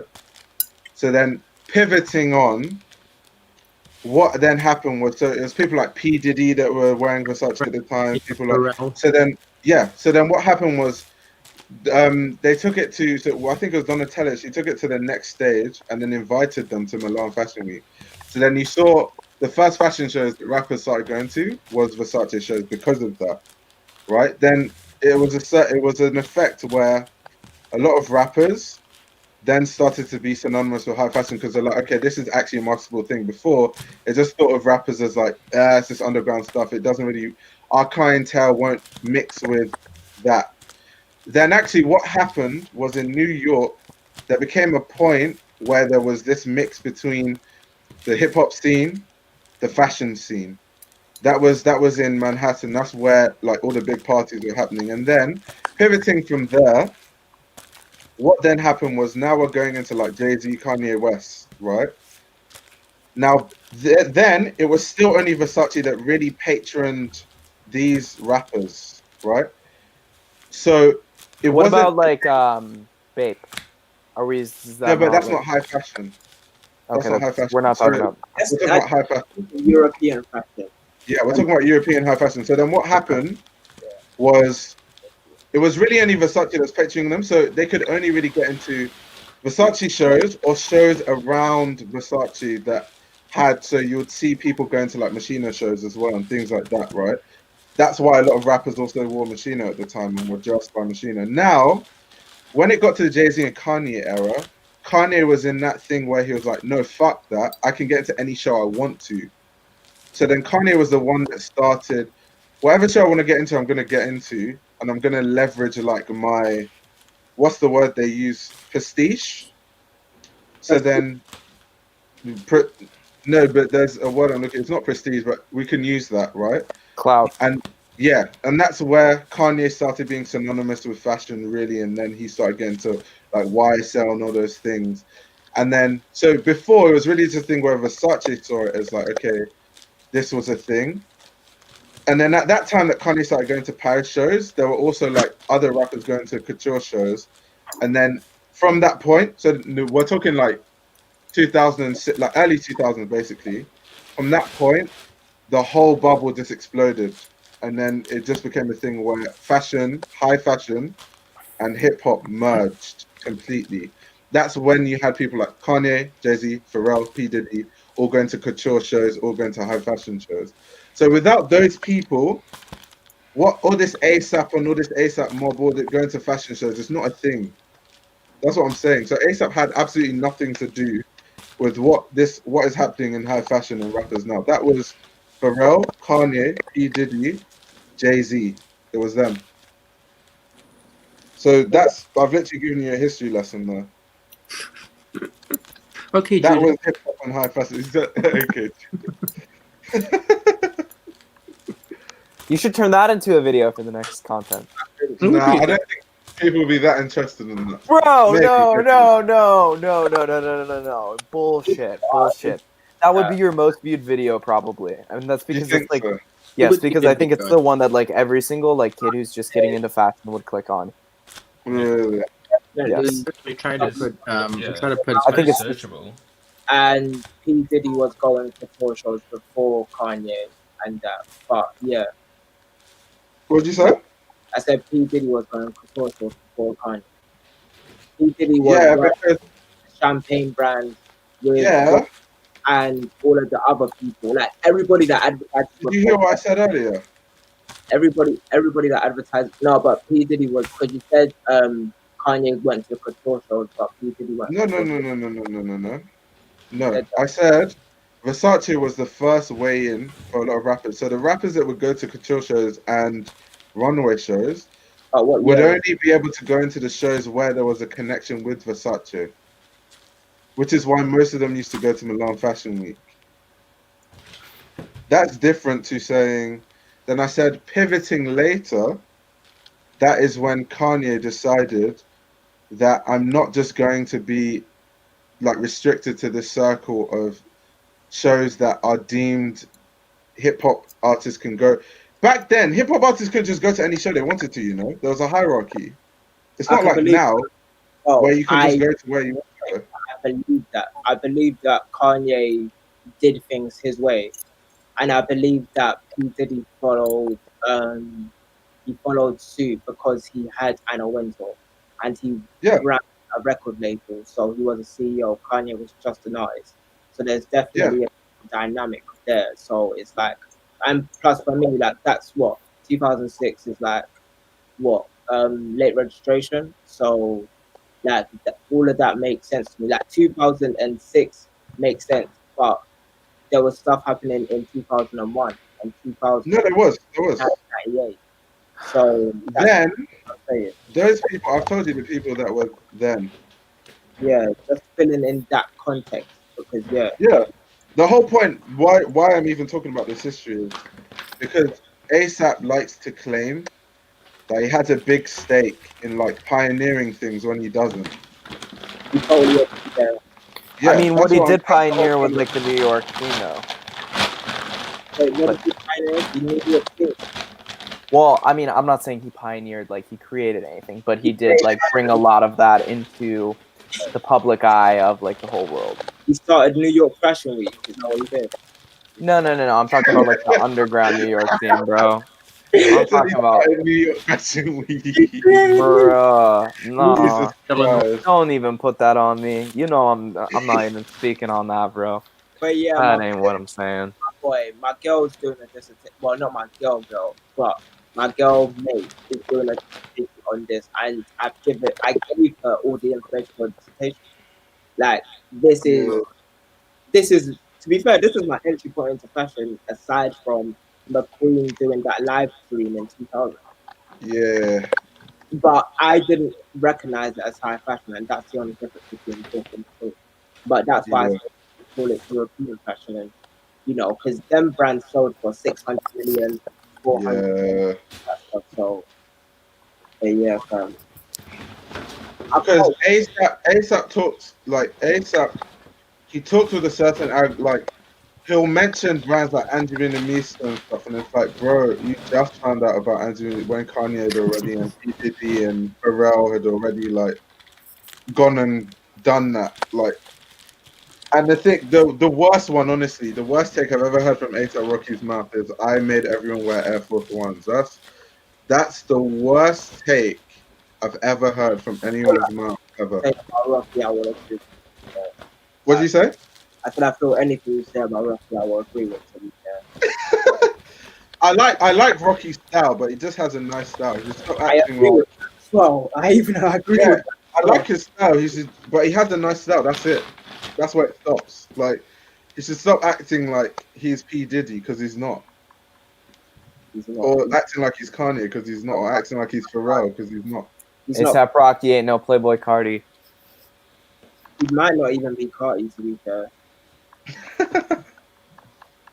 Like, you said that jokingly, but Carti. Well, there's a little bit of a seriousness to it because deadass, Cardi's stylist literally doesn't have any bounds really. She'll like dress Cardi in whatever the fuck. It doesn't matter. It's on. Like, here's the thing, like, A$AP Rocky stopped wearing experimental things like rip and all of that stuff when like people thought he was wearing a dress from BET, right? Yeah. Or 106 on Park. Yeah, I remember that. Experimenting. But obviously, Carti, he has not stopped experimenting since like 2016, and that is like mind-boggling to me. Like, that is wild. Like, I can't do what Carti does. So yeah, A lot of them, even Young Thug. I want to do what Cardi does. Young Thug is very experimental. I won't lie. We should. Young Thug is really experimental. Yeah. To the point where he was like challenging, well, not really, but gender norms, quote unquote. And then people are like, oh, he's wearing skirts, or he's wearing this, or he's wearing that. Okay, can we just talk about how like everybody freaked out about the Harry Styles thing when like Playboy Cardi and Young Thug had done this like so much before? I mean, even this one was in vogue. That's the, yeah. Well, it wasn't it Jaden Smith also who? Yep. So many people have done this before. I mean, Bowie did it in the 70s, but for some reason Twitter had to get it trending. That Jaden Smith was actually one of he was the first male model to wear a woman's wear look in a woman's wear collection for LV. That's crazy. That headline, that it spread so fast around the internet. People were like, what? And the picture he was in, I don't want to discredit anyone, but the image wasn't as fire for a cover as, you know, it's not better than Young Thug's cover, let's put it like that. Well, I mean, when you're standing in a field, he was not really, but he was holding his hip like this in a dress, and they didn't recolor the scene. They just it was a field. It's not. There's not. Yeah, they left a field out. Like, it's a field. I think that it looks like he's in The Sound of Music. I think that like the negative comments made it bigger than it was supposed to be. Honestly, probably. What's her name? Candace Owens saying. Candace Owens. I was literally gonna make a video about it, then I was like, no, like he's just I made a TikTok about it. Like, it's not that deep. Like, why should I? That type of stuff is weirdo stuff to me. Like, I don't like the weirdo stuff. Weirdo stuff. Oh man, that's like, it's proper sad to me. Like, I feel sorry for those people. Like, like he's wearing a dress. Okay, like, why does it offend you so much? Lord have mercy. I'm tired. I'm depressed. What the hell? People in my closet, they're gonna be very offended. Dress. It's just like, okay, he's wearing some people were like, oh, he's trying to like feminize men's clothes. It's just like, man, keep quiet, man. I think it's just interesting how people get worked up about a silhouette over clothing. Exactly. And then it's like those silhouettes change over time, whether they mean they're masculine or feminine. Which is the most hilarious part of it all. Like this Candace Owens chick, like her probably number one person, her favorite person is probably Jesus Christ. Candace Owens is so... And Jesus Christ wore a dress. It's so fascinating to me because, you know, Candace Owens promotes herself as like the ultra logical like person, but she just speaks out her ass though, and it's so funny, like just to watch. She doesn't have like the stuff. She cannot back stuff up. That's the thing. Yeah, The especially American, when it comes to fashion, because that's not even her field anyway. So like, that's definitely not her field. like she was just seen her absolutely talking out her ass, and it was just funny. It was hilarious to watch. Well, to be fair, hilarious. you can talk about fashion, but her being wrong is just the worst part of it because, yeah, like she could have said something right, but she didn't. Yeah, true. I'm Like gonna she go to could have. bed. Yeah, have a nice sleep. Bye, Yolo. We don't want Yeah. to keep you up for Have a good too long. Have a good sleep. Cheers. Nice to see you all. Yolo's probably gonna go Yeah. to sleep and still dream about packing those magazines and I've got to get up tomorrow morning, go and try and find like stickers. Like, Wow. yeah, I don't know Yeah, where that's- I'm gonna get them because it's lockdown as well. So there's gonna. Oh yeah. Find them in like a small town. I'm hoping the post office have them. Oh Otherwise, no. I've got some coming on Tuesday anyway. But yeah, When are they due to be shipped out? I need to ship out quite a bit tomorrow. Are the people coming to your house? Are they picking up the thing? No, I'm going to the post office. Ah, bro, The first shipment was it a collection? Did they come and collect it? For what? The first shipment you did. No, I tried to go to the post office, and like I sent like 120 to the UK with like, um, with like stamps, and then they went, but they were about to close the post office by the time I was like leaving, so I'd also taken like bigger parcels to send, so they wouldn't take them, so I had to take them back home. Now I've arranged like couriers, but I've figured out like I can do it on the Royal Mail website. There's like a thing where you prepay for postage. So I've done that, and I still have to take them to the post office or to a post box. But it's all like paid, and like I print out a sticker and put them on the thing already. okay. But yeah, that's crazy. I've heard there's a way you can like order them to come and pick up your delivery like every week or something like that. You can like with the Royal Mail, you can do it with like if you set it up as a business. But because I'm only going to be doing this for like a week and then not again for like months, Okay. they won't allow me. I could do it with like a courier or something, but because they're like small envelopes, it's much more expensive to get it done by courier than Royal Mail. Okay. So and you said it's only 1,000 in it or like Yeah. That's like yeah. Yeah, All right. which doesn't sound like a lot, but like Yeah, no, it's a lot. It's it's a lot of stickers to stick. But yeah. Damn. Man was methodical, fam. He's been doing that for, what's it now? 7 hours. He's been going like this. Yeah. He's picking it up again. Like... Yeah, that's stress. Wait, have you sent out yours, IO? I haven't launched my magazine yet. No, I mean, the bags. Oh yeah. That was rough. I know Yole's pain. I feel your pain, bro. How did you send yours out?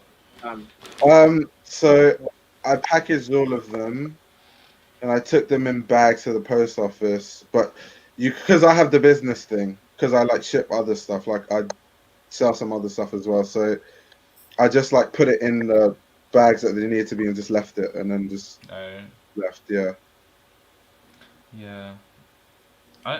They like tried to call me to set that up, but like, yeah, they were hopeless, and I couldn't be asked sorting it out. I could probably set it up and just like not use it or something, but yeah. Yeah. That's my plan, so long as I have it, because it's like discounted rates. So it's just like the worst thing they can do is just like say, "Oh, we're just gonna remove it because you're not using it." Yeah. True. Now I'm like you, though. Like I would just do it all by myself and like one time ship everything off, and then next time. Do you know how much cheaper the rates are though? Yeah, so much cheaper. Are they? It's it adds up, so it's like 20p, 10p per order, but like when you're shipping like hundreds, thousands, that really adds up. Yeah, because this online thing is like 4p cheaper than buying it at the till. Yeah. But then like 4p on like 100 is only like £4. Yeah.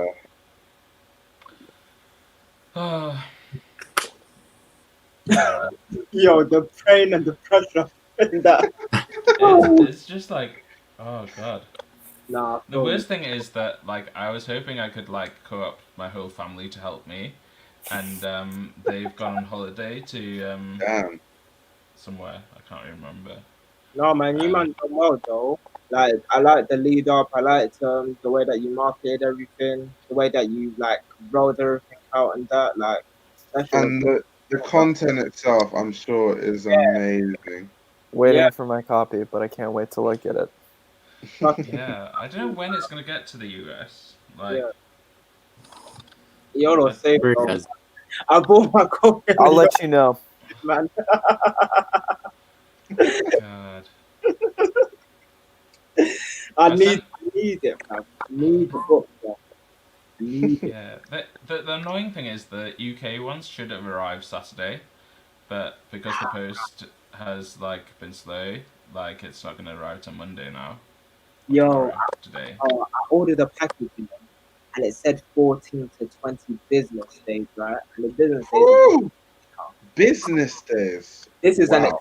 expensive package from like a like one of those like marketplaces like websites, yeah. So I don't know if someone's gonna rob it, and I'm really hoping nobody robs it. Because I didn't really think about it, but yeah, now I'm like, oh my days. Where's it gonna be for 14 days?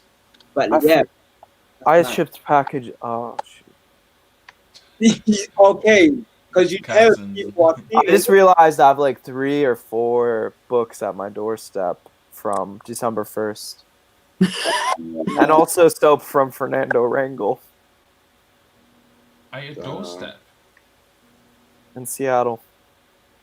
What? How does that work? Wait, Carson, where are you from? Huh? Where do you live? I usually live in Seattle. That's where my apartment is. But for the holidays, I came back to my parents. However, I shipped like 4 or 5 books back to my apartment and some soap. And so it's been sitting there for 20 days. That is do you live like in a building or like in a house? Well, I live in a building, but it's like the apartment as it's set up is that like anyone can access any apartment because it's open. It's like a motel almost, pretty much. I used to I used to live in one of those before. So it's not like I have like somebody. So I got to call one of my friends and have them pick up. Yeah. Not a bad idea. I heard people in America are stealing and robbing like the Amazon drivers at gunpoint and stuff like that, fam. I have no idea about that, but somebody. Okay, let me tell you now. That's happening. That is happening. I wouldn't be shocked. America. Like, nothing bad happened to the driver, but they were like, "Yep, get out." With my luck, it's probably happening in Florida. It's probably happening in Florida. 100%. Shout out to Florida, man. Exactly. Vans have like mad security stuff though. Like they're like quite simple, but you can't like drive it without like having a fob and then putting a code in. You can't open the door without the fob and stuff. So like, yeah, and it's mad complicated as well. I didn't even know that.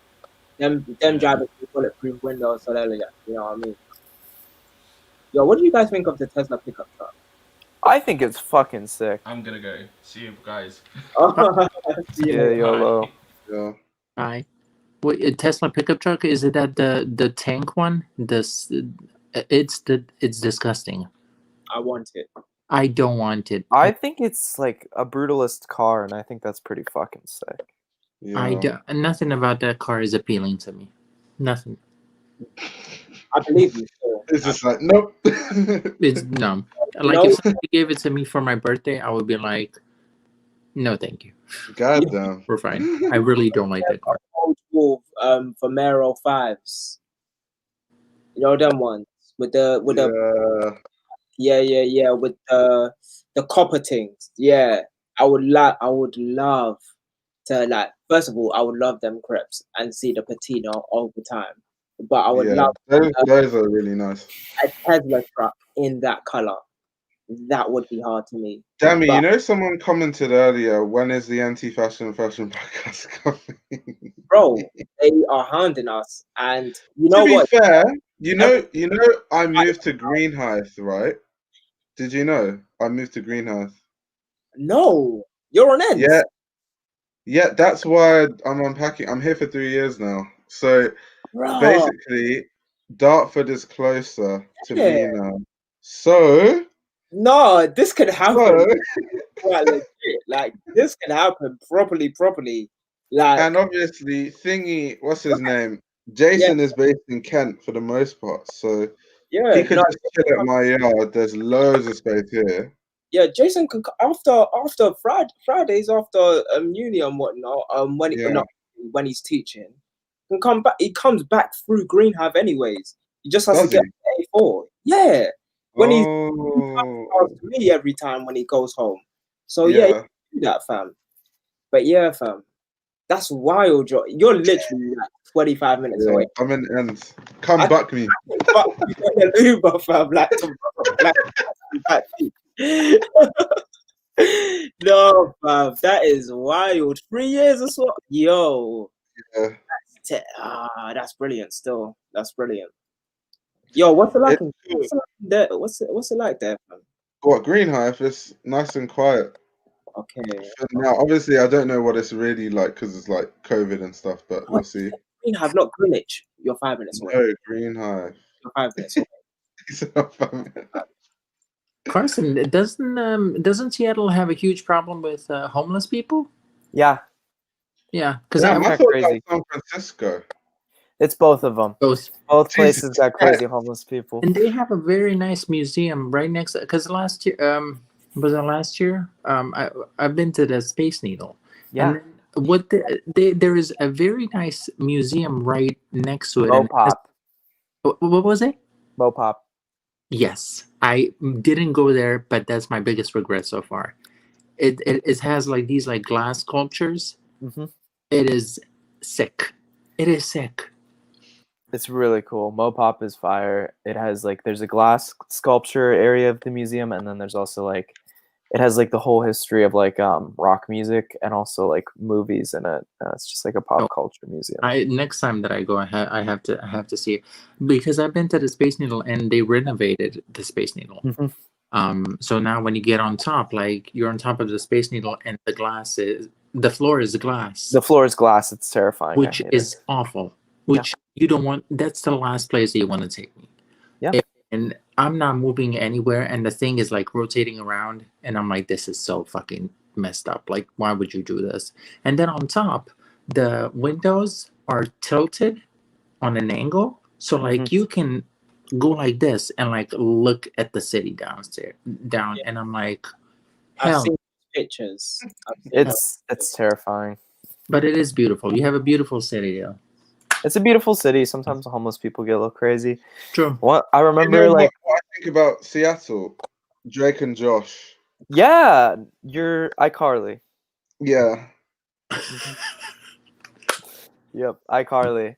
I mean, because they used to talk about Seattle all the time in the show. Mm-hmm. Yo, that's true. Yeah, I just clocked it. Yo, by the way, the chat is having a totally contradictory conversation about homeless people. Small talk. I'm not going to say what they're saying, but I'm just letting you know. Oh boy, this is going in a weird direction. Oh no! Yeah, we're not going to discuss that. Yo, they said what? Seattle? Let's keep it PG. Like, keep it PG, guys. Yo, fam, they're heating up, fam. Anyways, Seattle. Crazy. I mean, like, it's cool. Like, the homeless people can be cool. Like, sometimes they're fire. One time they spit, there's a homeless woman who spit in my friend's mouth, and that wasn't cool. Ew. I heard And that. then another time, if we're talking about spitting in mouths, JPEG Mafia at a concert spit in my dude friend's mouth as part of like a show, as like a performance thing.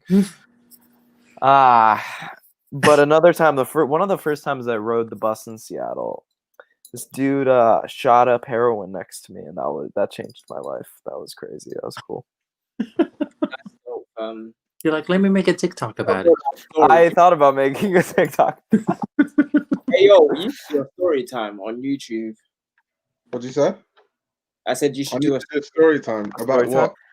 yeah about what's it? JPEG Mafia spitting in your friend's mouth. Yeah, hell yeah, that would be funny. I have the video of it. Do you guys want to see?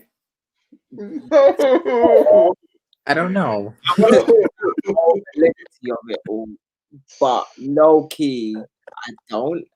And at the same time, I kind of like JPEG Mafia, and if I see the video, I don't know if it's good. Just show me the video. Okay, I'll get it up here. Okay then. Oh my god. Oh fam. It's mostly just about hearing the interaction between JPEG Mafia and him. So let me know if you guys can hear this Wait, stuff. so they actually like he had a verbal agreement with the guy that was your mate saying, "Can I spit in your mouth?" Oh Yeah. wow, that's so fucking wild, fam. He didn't Oh want to my get sued. God. Okay, can you guys hear this?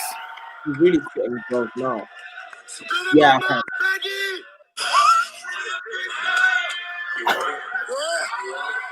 Is JPEG Mafia clear? By the way? Yep.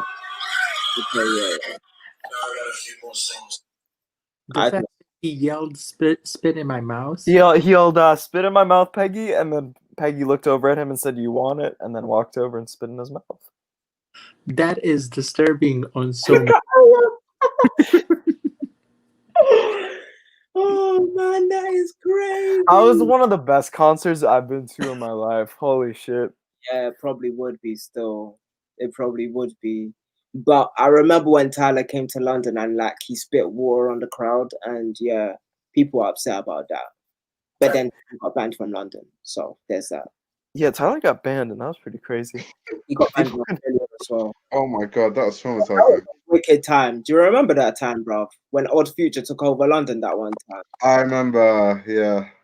That was a good summer, man. Yeah. My favorite summers. Like when you were like the hard person in class because you listened to Tyler Create a Bastard and you knew all the words. And then after my guy got banned for how many years and then finally came back like last year. Yeah, man. He's had an incredible career, bro. Wild ups and downs. Now when he started the amusement park thing, like, I thought it wasn't really gonna be big, but that shit turned out huge, fam. Those things are expensive. Like like it's not like wireless or any. This is bigger than wireless, bro. That's a real concert. Oh man, them tickets are like £120. Would you go? Would you guys go to what's it called again? Golf Wang? Oh, for sure. That's like a huge thing. Yeah, they're lit. I know so many people I who've don't know gone that. to like Tyler's golf wing things. I would not have wanted to go to the Drake one. Why not? That's just a funny video though. Everybody like chanting. The lineup didn't like please me that much that year. The year afterwards, it did. Is Drake good live? I've never seen him live. Is he good live? Like I saw him live in 2012, and this was Thank Me Later Drake. So yeah. When I go see artists live, it's the most obscure artist like Masego. I've Yeah, seen Masego live, but he's really good live though. Phenomenal live. Yeah, Masego. really good live. Who's the last person you saw live? Who's the all of you? Oh shoot, bro! I don't even remember. Think about that. Wait. I think it was Black Midi. Wait, what probably IMDb to be fair. I saw IMDb live as well. But Yeah, I saw it at some like private fashion party. That was quite recent. That was this year. I think the last person that I saw live was Florence and the Machine. Florence and the Machine? Yeah, that's good. I think so. I miss I've concerts. seen, I I saw Bryson Tiller live last year as well, but no, IMDb was this year, so yeah. Yeah, Erica Badu was the last person I saw live. was supposed to that see sounds Echo good. 2K and Eve's Tumor, but that never happened. But I've seen Erica Badu, Tyler the Creator, Krypton Conan, That's uh, it. what's it, Tiger, Drake, who else has there been? Bare UK artists, Big Nasty, all of that stuff, and Big Nasty is a joker. I love that guy. Sego, Masego's ghosted though. yeah, I have Masego, one more person that I need to see to take care of my bucket list as far as like seeing people live, because I've seen Florence and the Machine, I've seen Lana Del Rey, and then the last person that I need to see is Robin, and then I can die happy. see That's her. Beyonce, I want to see Steve Lacy live. I've heard he's lit. Steve Lacy. I'm a Steve Lacy fanboy. I want to see him live. If he does live, if he does live instrumentation, yeah.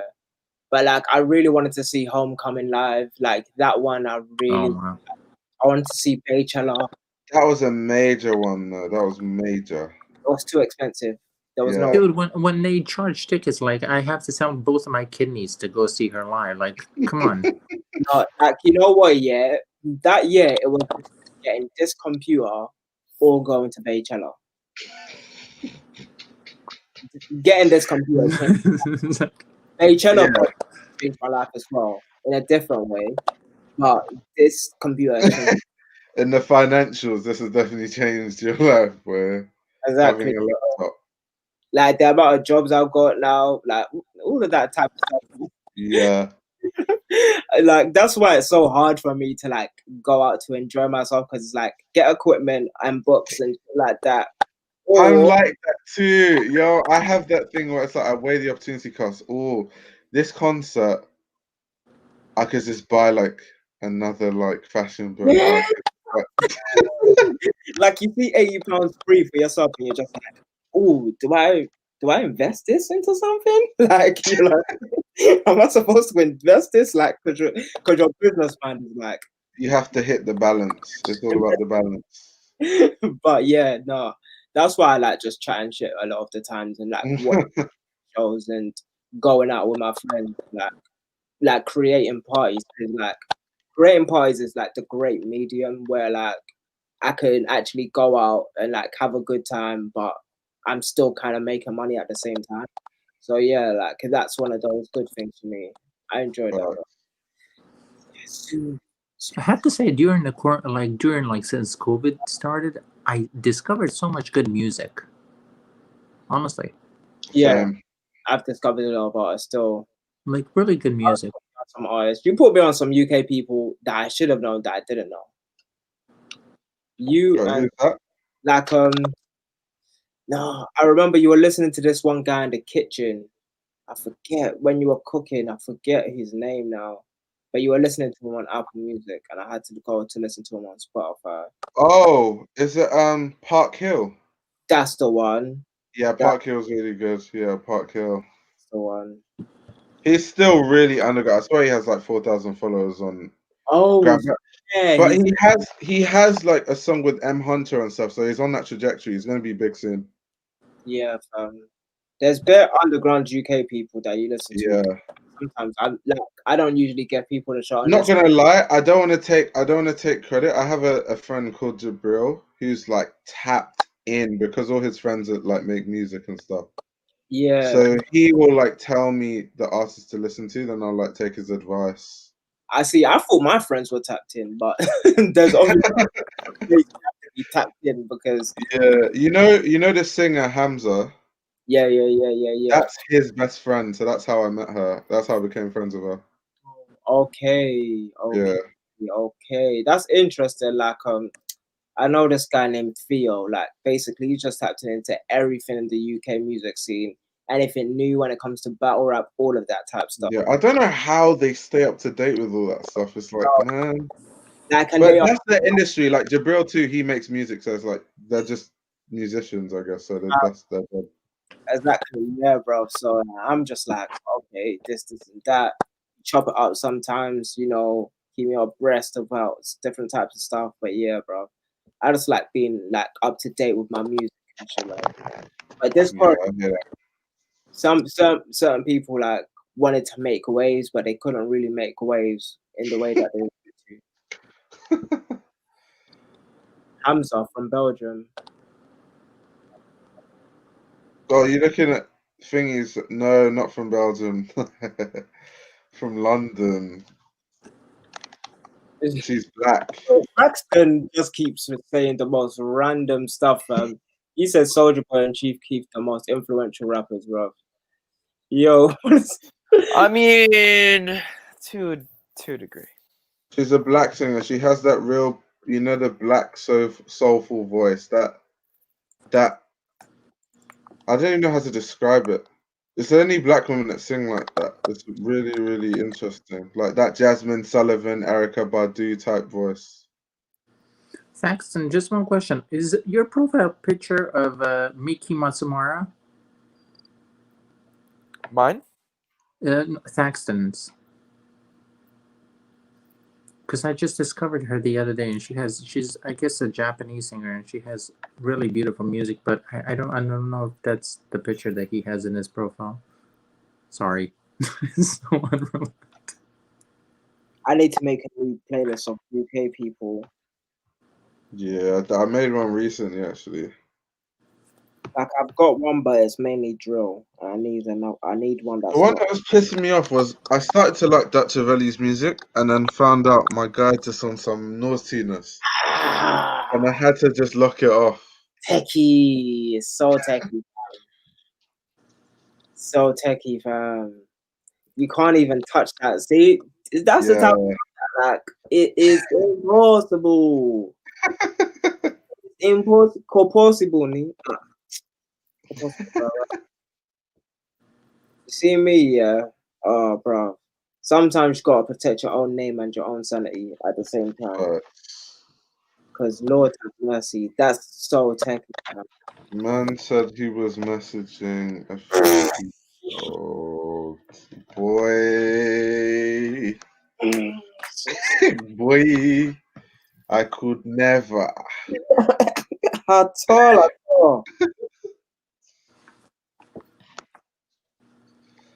Favorite techno artist? Ooh.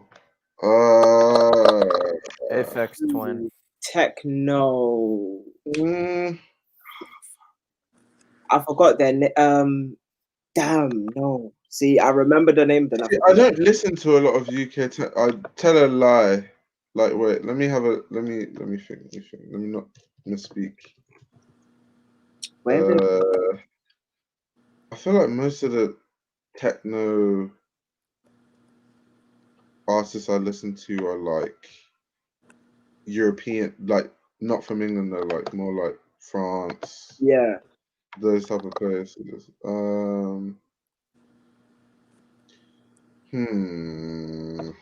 Techno. Does Calvin Harris count as techno? Because he's like, I think Scottish or something. Yeah. Or like. I guess so. Yeah, I'd say okay, Calvin Harris. Wait, let me just open my techno playlist. One sec.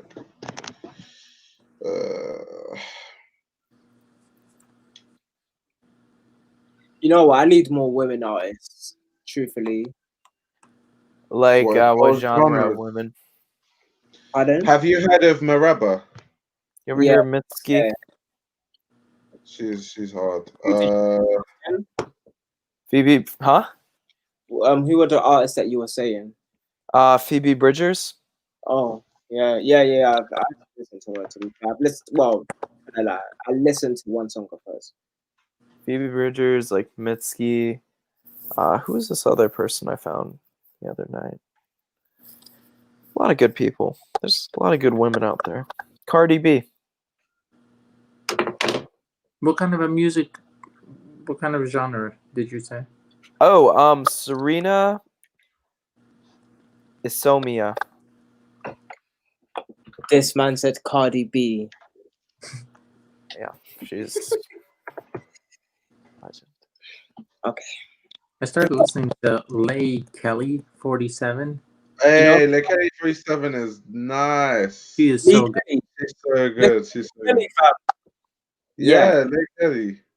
Yes. But Yeah. New York. I did not know about her until I posted on my Instagram, like what songs you would like to hear on a fashion show, Yeah. and somebody put her stuff.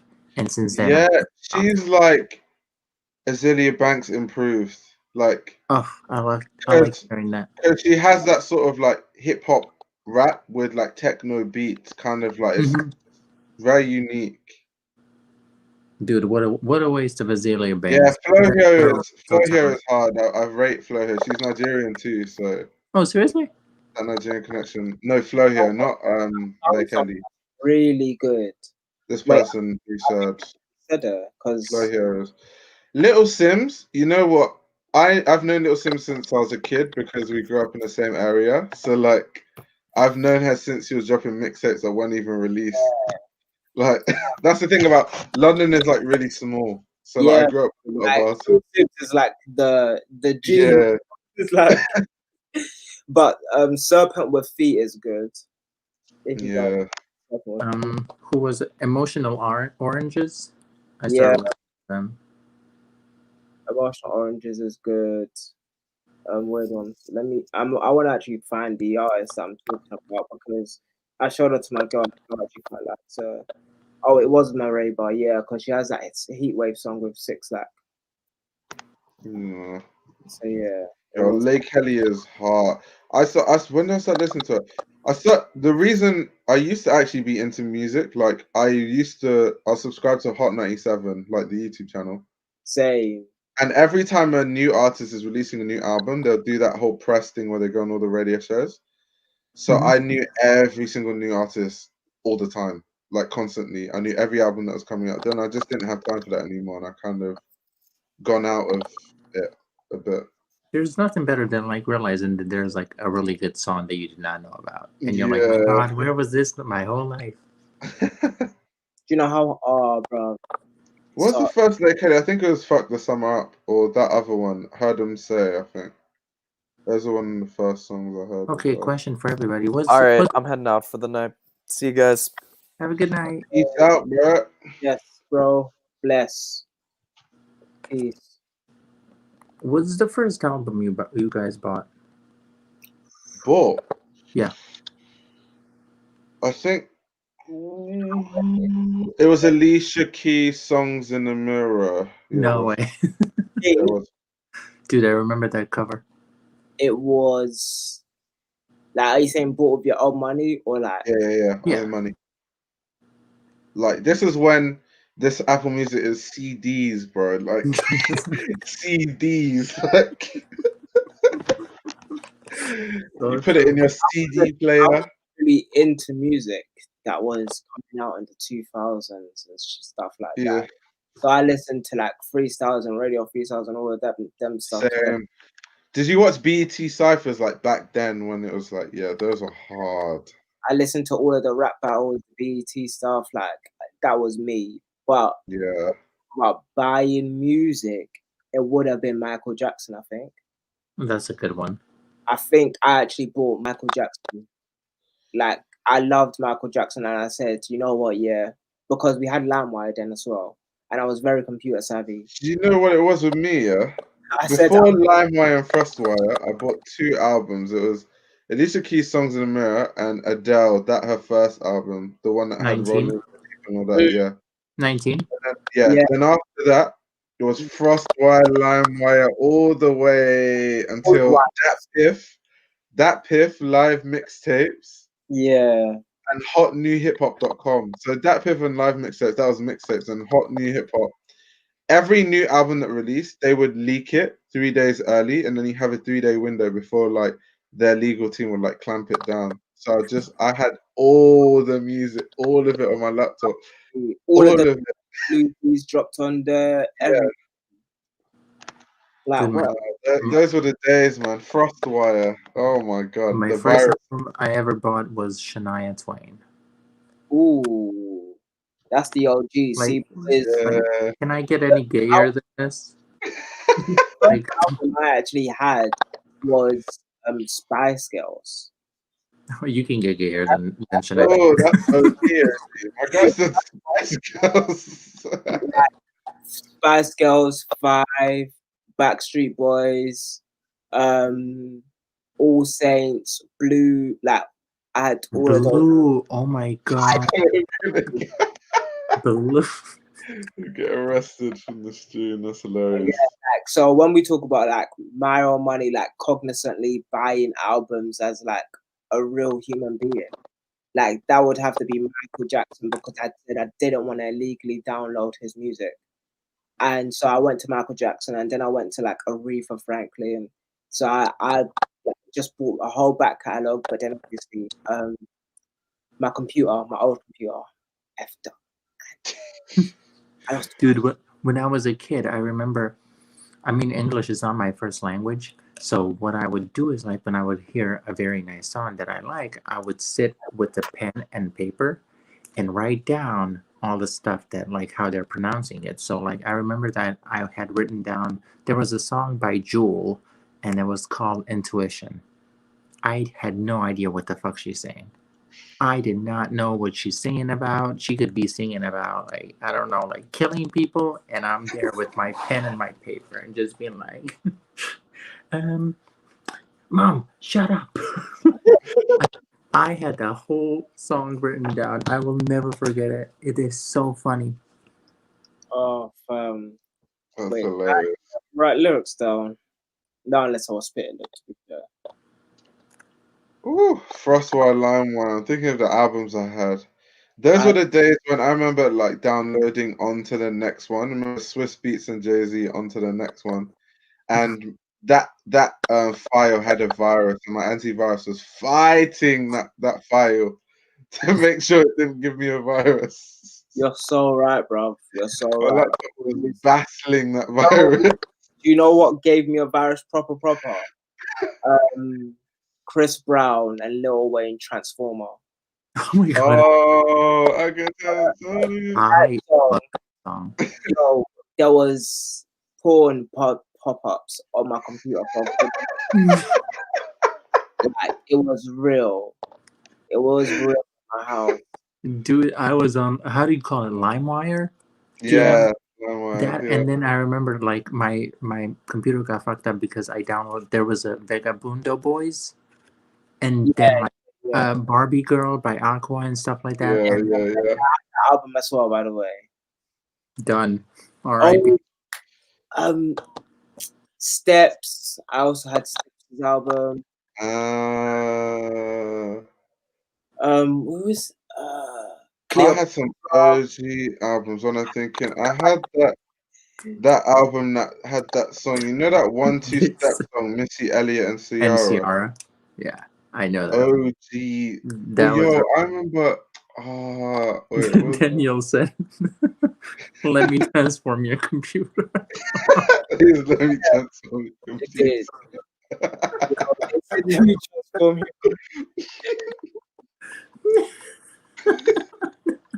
He's a prick, bro. Yo. Oh my god. Like, when I feel 6 years, that was a good album, the Sierra one. Yeah, it was. She had that song with that album Like a Boy. That album was hard. She had that song Goodies with Pablo something. Pablo? That's how. I think so. Yeah. I think that was her breakthrough. My goodies. Not my goodies. Woo! Woo! Isn't it crazy how certain artists are like absolute superstars and now they're just not in the like mainstream anymore? Like Usher. Usher was a superstar. Dude, superstar. I don't remember him because of like good music. I remember the cover for his album because his abs were everything ever. Honestly, that's what I remember. He had good songs though. I remember there was a song, The Confessions. Yeah, right? Confessions. And I remember Song number 6 was Burn, but because I always skipped it. I'm like, I'm not listening to this. Let it burn. Yeah. Let it burn. Nobody don't want you. You know, gotta go. Cause somebody ain't jumping like he That was used to. the era where like people used to dance Yo, with like backup dancers in music videos. Like That's that true. was that. You see them doing that with hands. Yeah, it's like.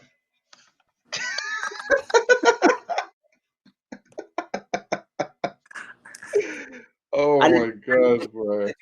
I'm like,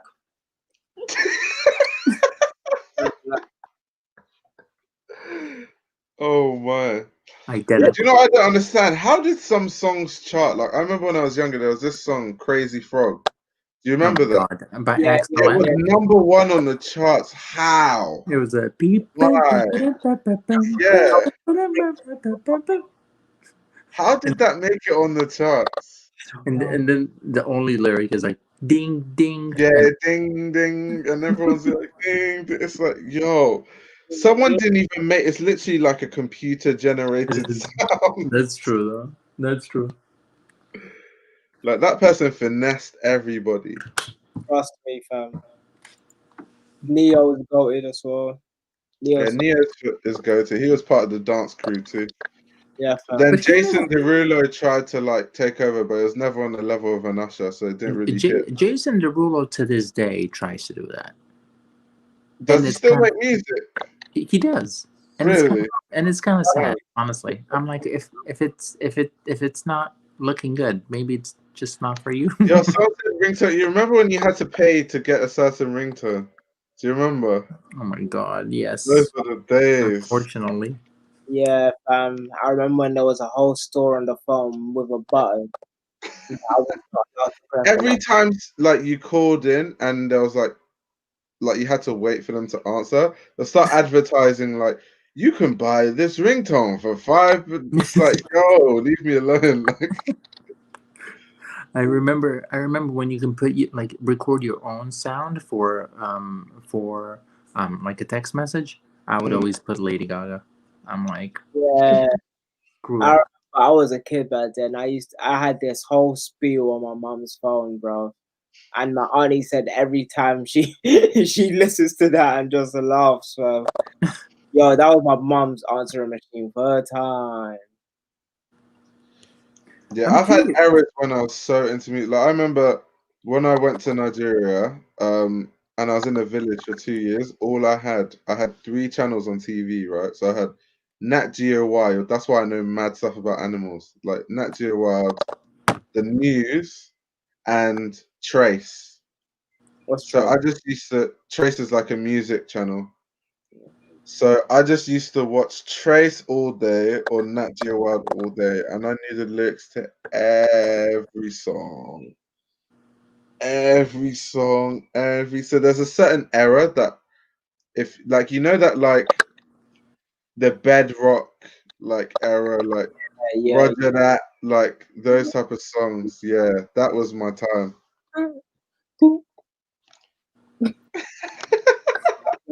Face, you feel me? Now? That was when Drake didn't sing, he just rapped. And he Right. was a chorus legend. He was just on every chorus. He was.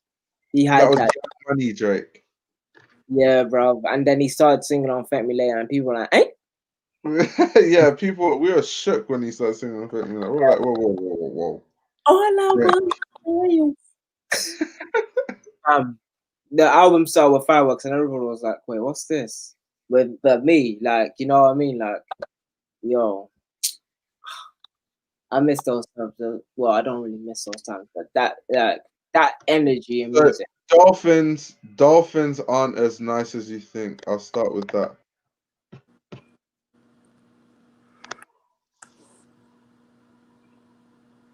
He said, "I need my Sony Ericsson." Yo, did you have a Walkman? Did you ever have a Walkman? Yes. If you had a Walkman, this hat is so funny. Look, It's true. Walkmans were the. I remember when having an MP3 player was a flex. Or what was the name of the small one with the round I remember that The bean. What a nanopod. Nano. Yeah. It was Nanopod. Yeah, nanopod. for nano, I Nanopod. thought that like there is no higher technology than that. That's what I thought when I was a kid. I'm like, this is some alien stuff. Nanopods were the The shit. last one here will not get better or smaller than this. Honestly, do you guys remember Tamagotchi? Yeah. Oh my god. Yo, the Tamagotchi. Yo, that's hard. Tamagotchis in school were just. I think people in like the comment section, they're like, "What the fuck is a Tamagotchi?" He said, "You remember the Lil Twist? I remember Lil Twist." Like, I am aging myself so much, like, because I was low key kind of grown when there was Tamagotchis and Bedrock and all of that type of stuff. Particularly, but like, just that era was oh man, we were doing some grown out stuff as kids. To be fair, that was a good time, honestly, to grow up. I think even the songs before the era when you had like I've got these things in a playlist. I put playlists by years. One sec. Kids not knowing what the Walkman was and like Panboy kind of like breaking news to the kids was actually so funny. Wait, seriously? Yeah, like I was like, wait, this is something everybody knows, right? Apparently not. Like, really? Everybody didn't know. The kids did not know that was a Sony Ericsson logo, and then they said that she copied. That was the funny thing. This yeah, so you know the era of like Ja Rule. That was when I was a kid, like always on time, living it up. Yeah, bro. Like, I can't sing. Yeah, that was when we noticed. that was when Nelly was at his peak too. Nelly, that was the time of Bobby Valentino as well. No, remember that song, Slow Down?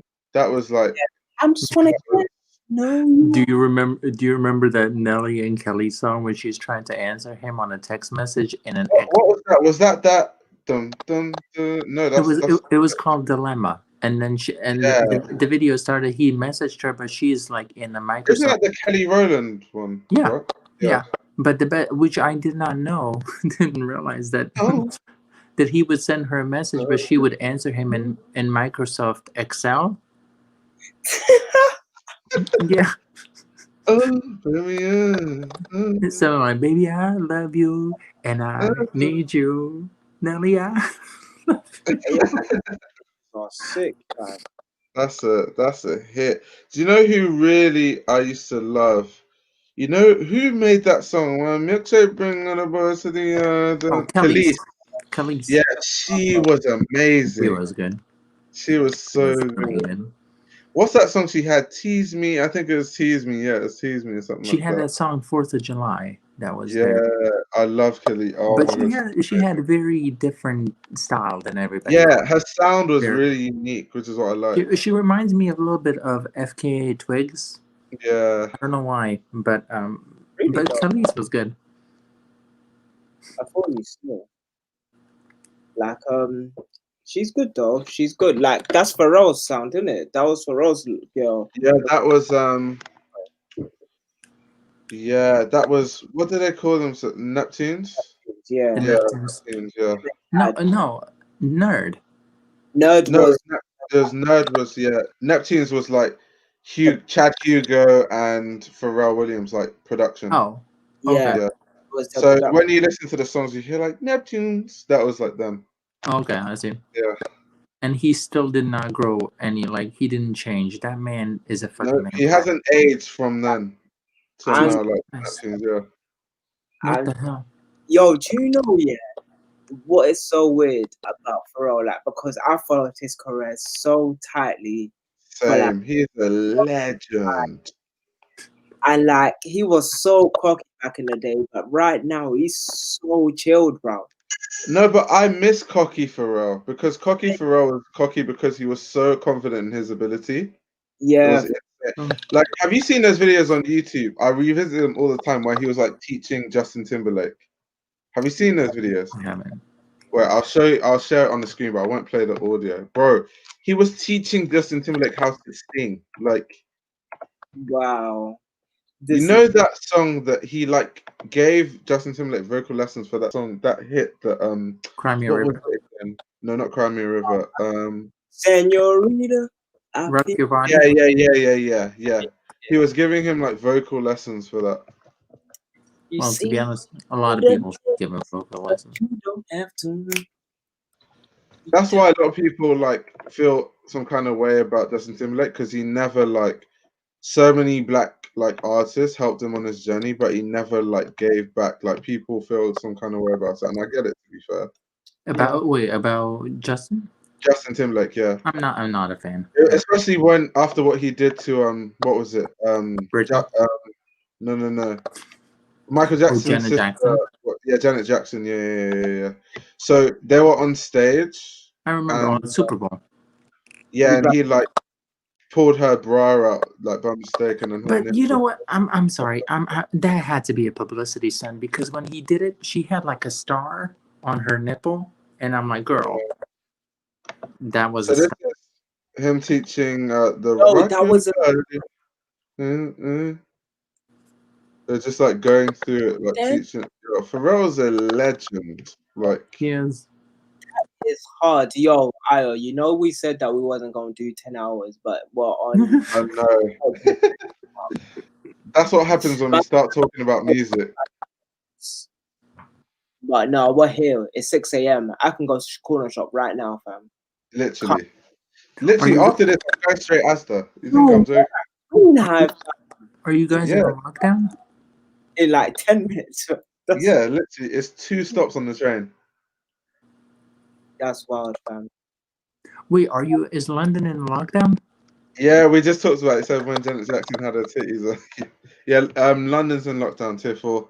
I think Kent, London, Kent, everywhere. Wait, I swear Kent is still in tier 3. Are we? I don't know.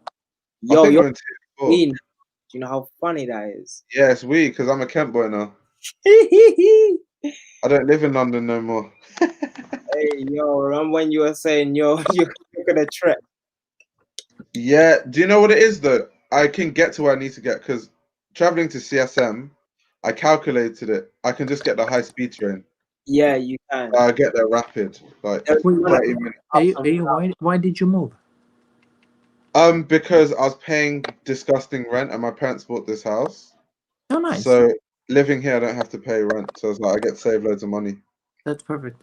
Yeah, because I'm already paying like the university fees for CSM, which is 9,250 a year. So to be honest, I could save some money. Yeah. So basically, I'm gonna stay here till like I graduate, and then I'll move out after. That's smart. Yeah. That's smart. Why didn't you do it before? Because my parents didn't buy this house.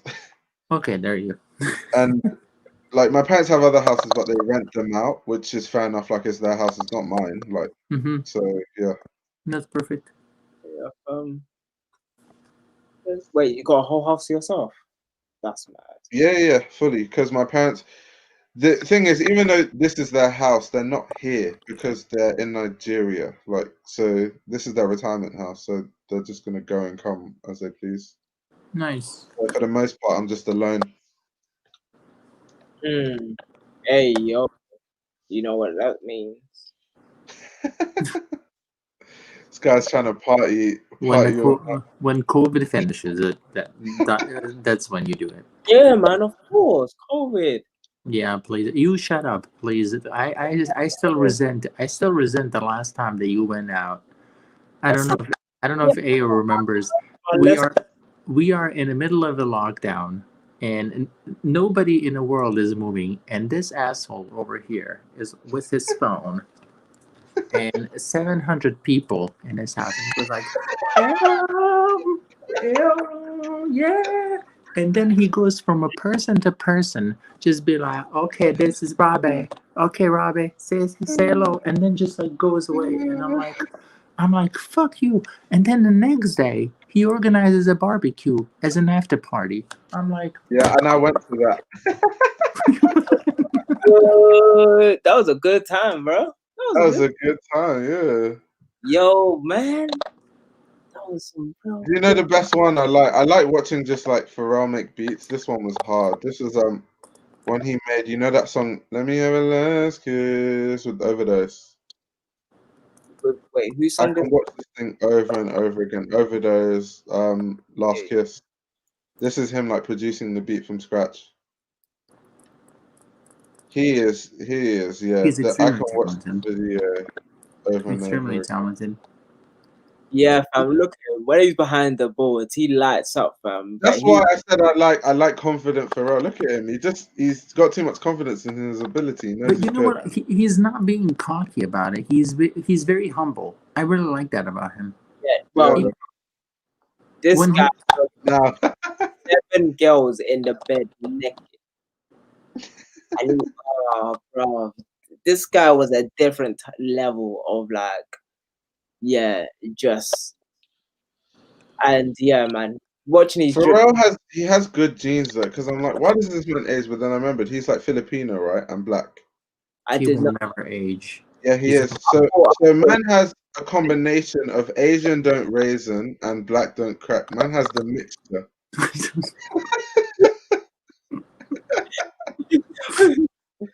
That's He what has the mix of Asian don't raisin and black don't crack. That's wild. that's what I'm aiming for in my next life. Daniel, This is not cool. Daniel Aaron goes to girls. Let's get crazy. Text the girls. He goes, let's get crazy. Let's just do something. Let's just. Oh man. Yo, bro. Oh, All right. Pharrell is goated. Chad Hugo as well. A lot of people don't give him his props. Yeah, I don't know why they wouldn't, but yeah, fam. That guy's levels. Yo, Pharrell is really that. He's really that guy, Pharrell, though. Pharrell. Yeah, for sure. Okay, I see what I did there. And Pharrell just has, you know, that like never try hard swag. He just has swag. He doesn't try. Exactly. Yeah.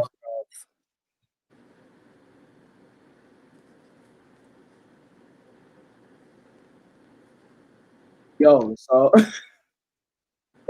no, no.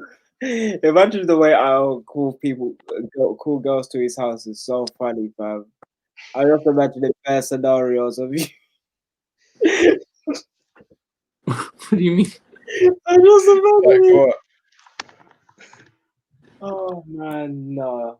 Life is fun, bro. We need to. I love how no one on this channel knows anything about like my love life or like my relationships or anything. It's hilarious. Be happy.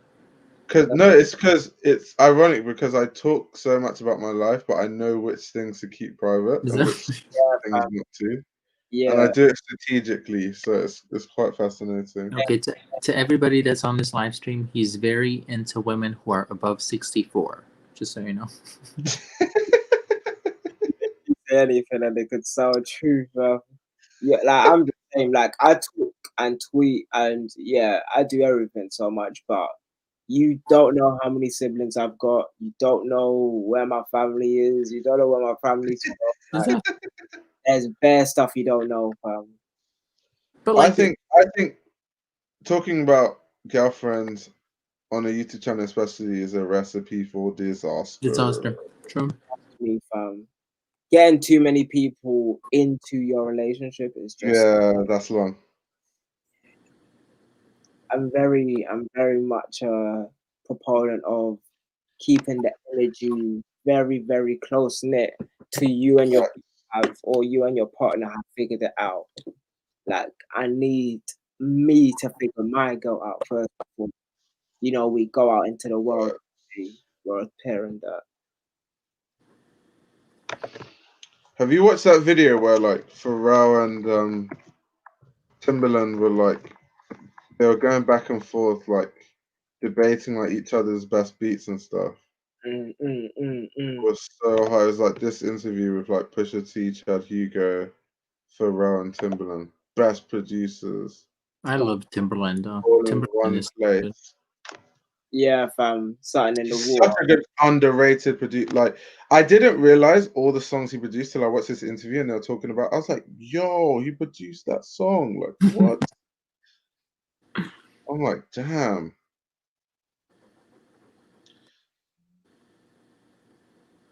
And even songs he's on hits, like that song that he made with Drake, that I'm gonna need you to say something, babe. Say something. Oh, with Mariah Carey? No, it was Timbaland and Drake. That Oh, was a no. hit. He has the same song with Mariah Carey. Oh, Maybe it's a copy. wait, that's funny. That copy coming. Yo, Arrow came in hot to me. I was like, I didn't even have my mic set up properly. Someone said these superpowers got me feeling different. People are still talking about these superpowers. I had to go practice them. That's why I had to practice, spitting fire from his wrist.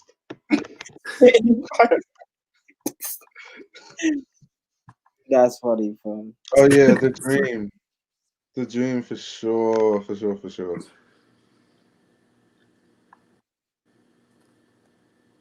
I feel like there's been whole eras and like, do you know how you feel, Demi? I feel so old when I talk to people like Micah. Because like, you know how Big Sean's album dropped this year? Yeah. Micah didn't know who Big Sean was. What? He was like, yo, like I get it, like people talk about him, but like when I got into music, like Big Sean wasn't. It was like Young Thug and like I'm like, huh?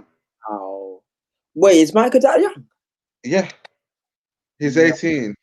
No. Yeah, He's 18. he's just really mature. That's why you won't know. Yeah, fam. So it's like I was like, you don't know Big Sean. I was like, no way. No. Because obviously Big Sean had a big gap since like Finally Famous. Because Yeah. that was, yo, do you know how long ago he made Finally Famous? Like, bro, that was like 2012. He had a That was long. like ages. That was so long ago. Wow, that's so interesting. Like Finally Famous came out when I was in secondary school. Wait, so where was he when I Don't Fuck With You came out? I'm not sure, but he must have been young, maybe like primary school. To be fair. Wow. Bro, do you know how old these songs? Bro, wait, let me check it. 1 second. These songs are old, Time flies. Yo. No way. Do you know how nuts that is, boy? So it released in 2015. That was 5 years ago. Yo. So 5 years ago, he was 13. So yeah, it makes sense. Hey, yo. That's what I'm saying. Like these songs actually released a lot. You be 13. 5 years ago, I was 24. Wait, let me check when Finally Famous came out. Wait, 5 years ago, I was 24. I was 24. Guys, it is 2 a.m. here almost. I should not be saying anything to you. But yo, it's 7 a.m. We started. What are you gonna do? Like, when do you guys fall asleep? That's cool because we barely do these. Yeah, between like 7. No, between. But like, it's a lockdown, and you guys are like, you're not going to school yet, right? Sleep Yeah. at 10 to 2. Then that's fine enough. From 10 to 2? 10 to 2. Or 9 to 2. So you're telling me that you can survive without Clubhouse for 4 hours? Exactly. Is that possible? Wait, Dammy, when does Clubhouse pop off? Because I don't even know like what I'm doing. It was popping off probably while we were on this chat. Like I sacrificed Clubhouse to be on this live, to be fair. Ratings. Yo, I checked. Finally Famous came out in 2011. Yeah. So it's starting to make sense. 9 years ago. He wasn't any. Yo, I was fucking when Finally Famous came out. 9 years ago. Like, yo. Yeah, he was. Yo, I was outside. I was in uni in 2011. That was so long ago. Like, damn. No. Because I remember blasting that in secondary school. Like, we're going to the classrooms, like singing the songs. That was definitely secondary school time for me. 9 years ago, yeah. That old, like in Yeah, 2011. he needs to ease himself into long streams, and this one's 9 hours. Yeah, I was 19 or so, Sounds or legit. like 18 in 2011. So it wasn't that old, but yeah, still, like I'm not that old. Yeah, but, that's a bit of a while back though. yeah, because I've been out and about since like '98, so it's weird. Yeah. So what are you guys gonna do for the rest of the day? Well, after this, I'm probably gonna go to the grocery store, buy some groceries, come back, unpack. As you can see, I need to unpack like my book box, and then This is how you can tell us youth because he doesn't need the sleep yet. Me, I need the sleep. I need the 4 hours. I physically need, like 2 years ago, I didn't need the 4 hours. Today, I need the 4 hours. I can't wait for hour to be like 25, 27, and then then he will like know like, oh shit, like he'll just find a random creak in his knee and be like, ooh. He'll just be on his private jet, like just, oh shit, this is my name.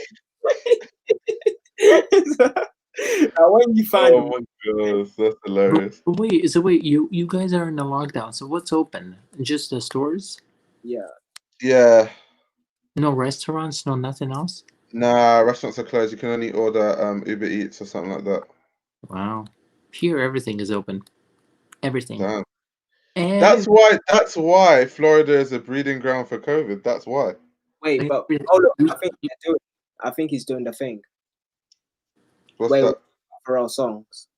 Oh yeah. You can go out to clubs here, you can go out to bars. Everything is open.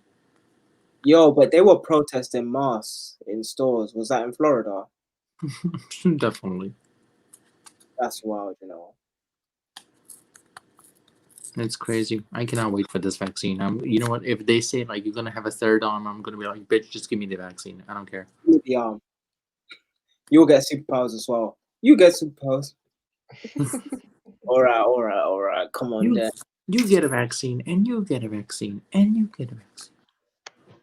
Wait, you guys. How old were you guys in 2011? 21. These guys are. These guys are shocked. I was 16. Okay, that's not bad. That's not fair. Whereas don't ask this to Othniel because Othniel is gonna be like, I was 4, and I'm like, oh my god! You violated. Whenever we talk about something, he's like, I'm 16, and I'm always like, this guy is actually a child. Exactly. He's a child. He's 16. I envy him so much. With 16, he knows what he wants to do with his life. I'm like, yeah, I had no you idea. don't know how lucky you are. I had no idea. These guys are young in this chat. Some people said 10, 11, 11. That means they're all like 2019-ish, 2019, 18. Jesus Christ.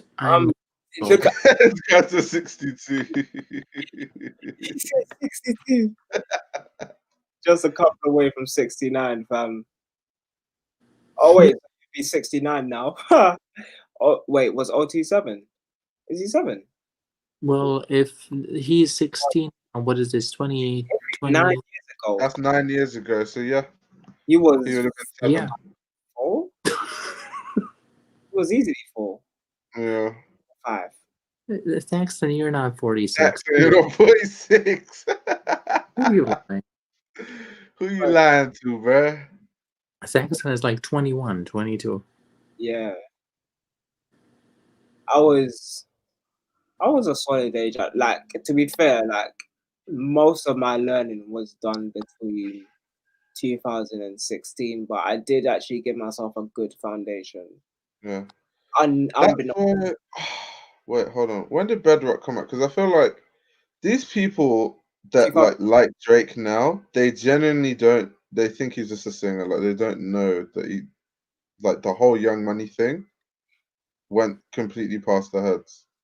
Wait one sec. Yeah.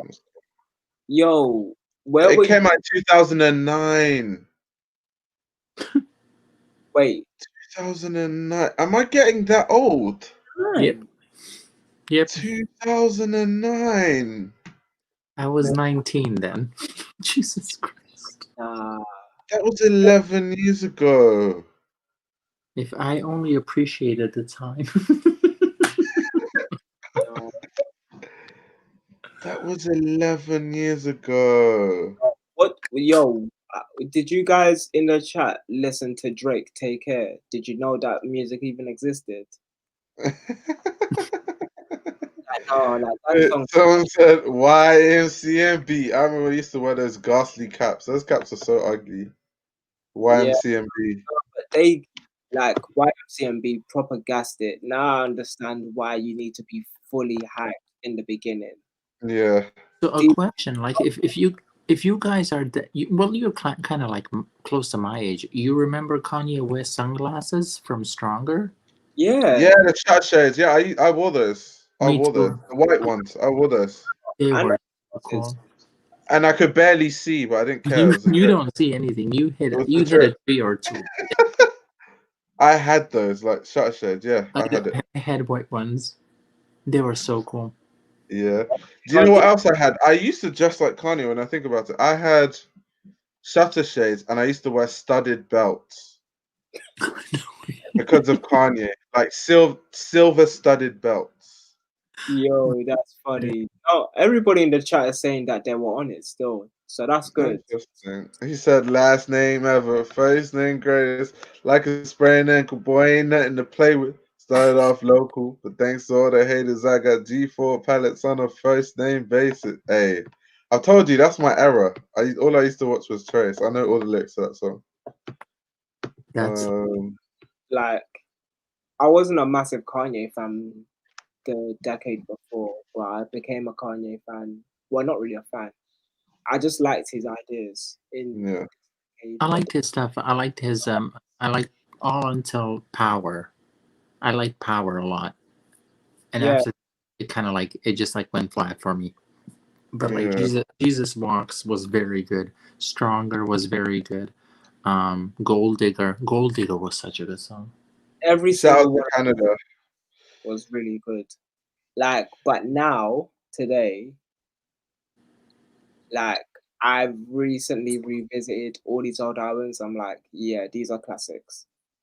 Like these are like I need to actually revisit Drake's Take Care as well. I've revisited Thank Later with Hell Yeah. This is interesting because I feel like when I really got into fashion was when it was like what is called the swag boy era. And it was mainly started by people like the New Boys, Audio Push, those type of guys, them Power Rangers. So I used to wear skinny jeans, high tops or Vans, Vlados. I used to wear like snapbacks. Like I could literally show you pictures now of like when I used to dress like that. Like I used to wear like Philadelphia snapbacks or NBA snapbacks with varsity jackets, and yeah, that was literally studded belts. That was the drip. Though what we call skinny jeans today, like or back then, is nothing compared to what we call skinny jeans today. Bro, do you know now skinny jeans aren't that skinny, you know? Yeah. I used to wear skin tight. When I say skin tight skinny jeans, like I would fight myself to take them off. Basically like denim leggings. It would be a struggle to take them off. That's what I used to wear, like skinnies. I never wore skinny jeans. No, I definitely wore skinnies. That was the drip. Space Coast Purp was underrated, but he did it to himself. ASAP Nast is actually just as better than Rocky. I'm gonna say that now, and that's my final take of the night because I'm going to bed. I need my 4 hours. Yeah. Okay. To end the stream, let me expose myself, guys. At one sec. I'll end on an entertaining note. This is me when I was like 13. This is me when I was 13. Swag boy era. I told you, snapback, Chicago Bulls, matching varsity jacket. Wait, I have to see this on the big screen. That's That what was I'm not lie. that was the drip. I was probably wearing tight skinnies. I know I was wearing probably a Vans t-shirt there, and I was probably Wait, wearing how a Vans. old were you? Your head shape has changed. Like 13, 14. Okay. I'm like, you don't, you're very skinny here. Yeah, extremely skinny. I was really skinny when I was young. Like, really skinny. Puberty hit different for you, I can tell from. Facts. Big difference. Look how he organized, like, he matched the colors. He's like, red hat, red jacket. Yeah, that's how it was. That was a drip, red hat. Yo, let me, if I show you another picture, yeah, that's to show you that this drip was consistent. This drip was consistent. One sec. I remember that days. I can't even repeat them days. I remember when I was younger, I was very into neon colors. So I had like a neon orange turtleneck. And my Wait, hold on. And my this is actually going to be so funny. Wait, one second. Go for it.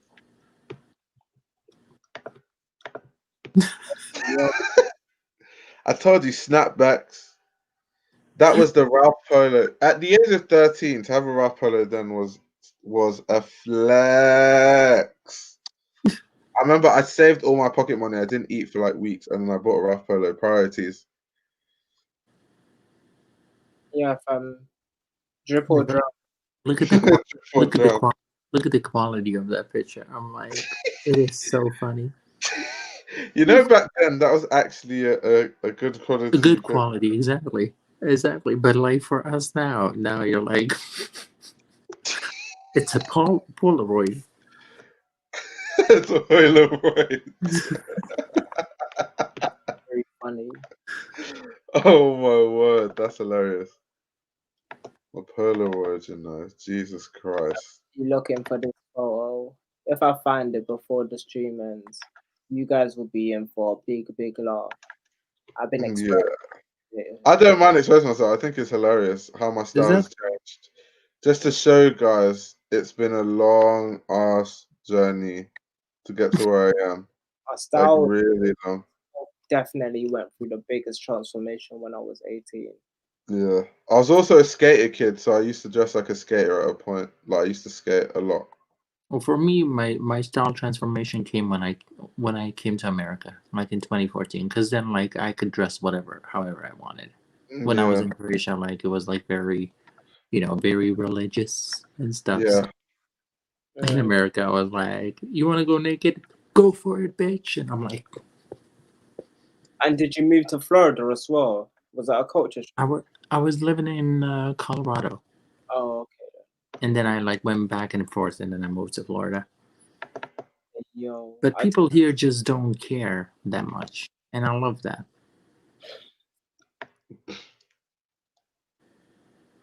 Hey, yo, I took bare raised eyebrow pictures.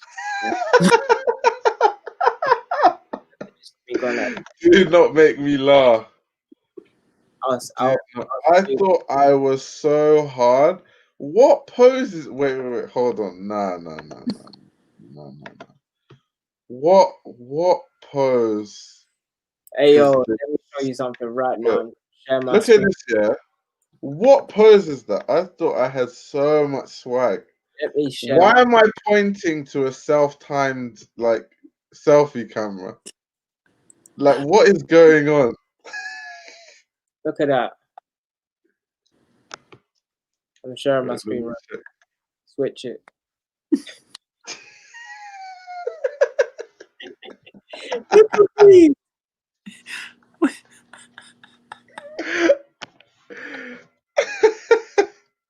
I'm sorry, Dammy, but that looks like a recent picture.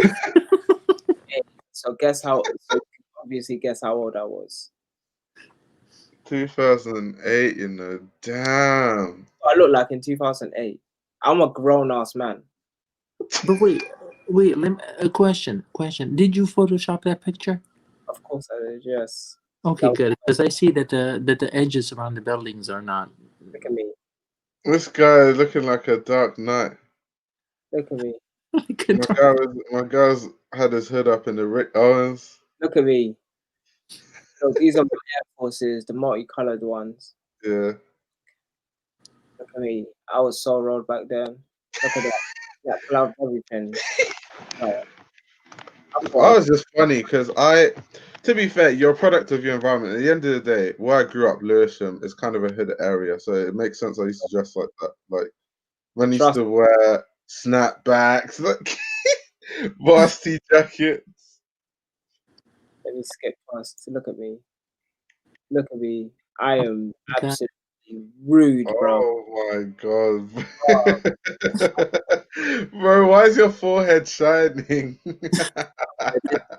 This is when I learned how to do That's a nice picture. That's a nice picture. This is when my face changed as well. So I got my jawline. I got my jaw. Damn, your teeth are so white on that one.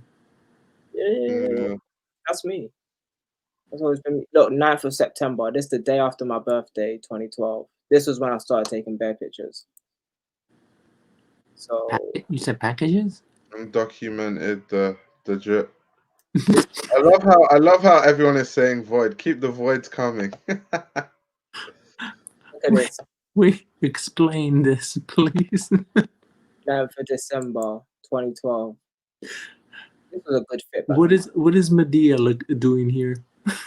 Look, I kind of look the same. I don't look too dissimilar from this, to be fair. But yeah. Oh, that's a hat. Okay, my bad. Let me see. Bow. Look at me. I don't look too dissimilar. I would definitely beat me up from back in the day, but okay, everybody. I gave you guys a lot of things to do. You said he gave us the exclusives. Classic. It's gonna be fun making memes with these pictures. And when I tell you guys, all you guys that want to play me one-on-one, look at how long I've been playing basketball for. Look at how tiny I am there. I was like 12.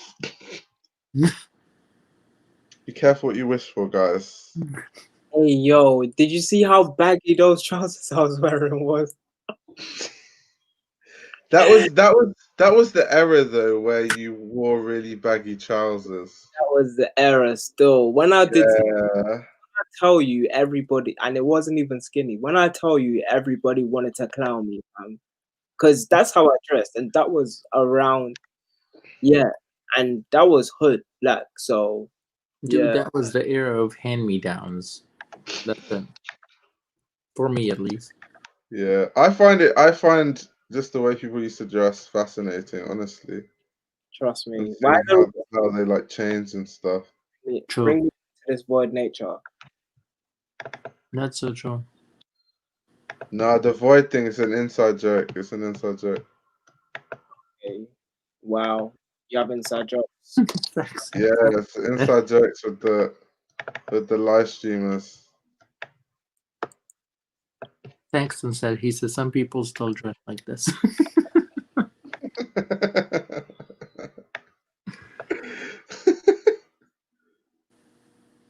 Okay, guys, I'm out. Dennis Rodman, have you so annoyed you found me? Okay, I hope all of you guys had an exceptional time. Yeah, I hope you were entertained at the end. Yeah, I do need to actually go and buy groceries.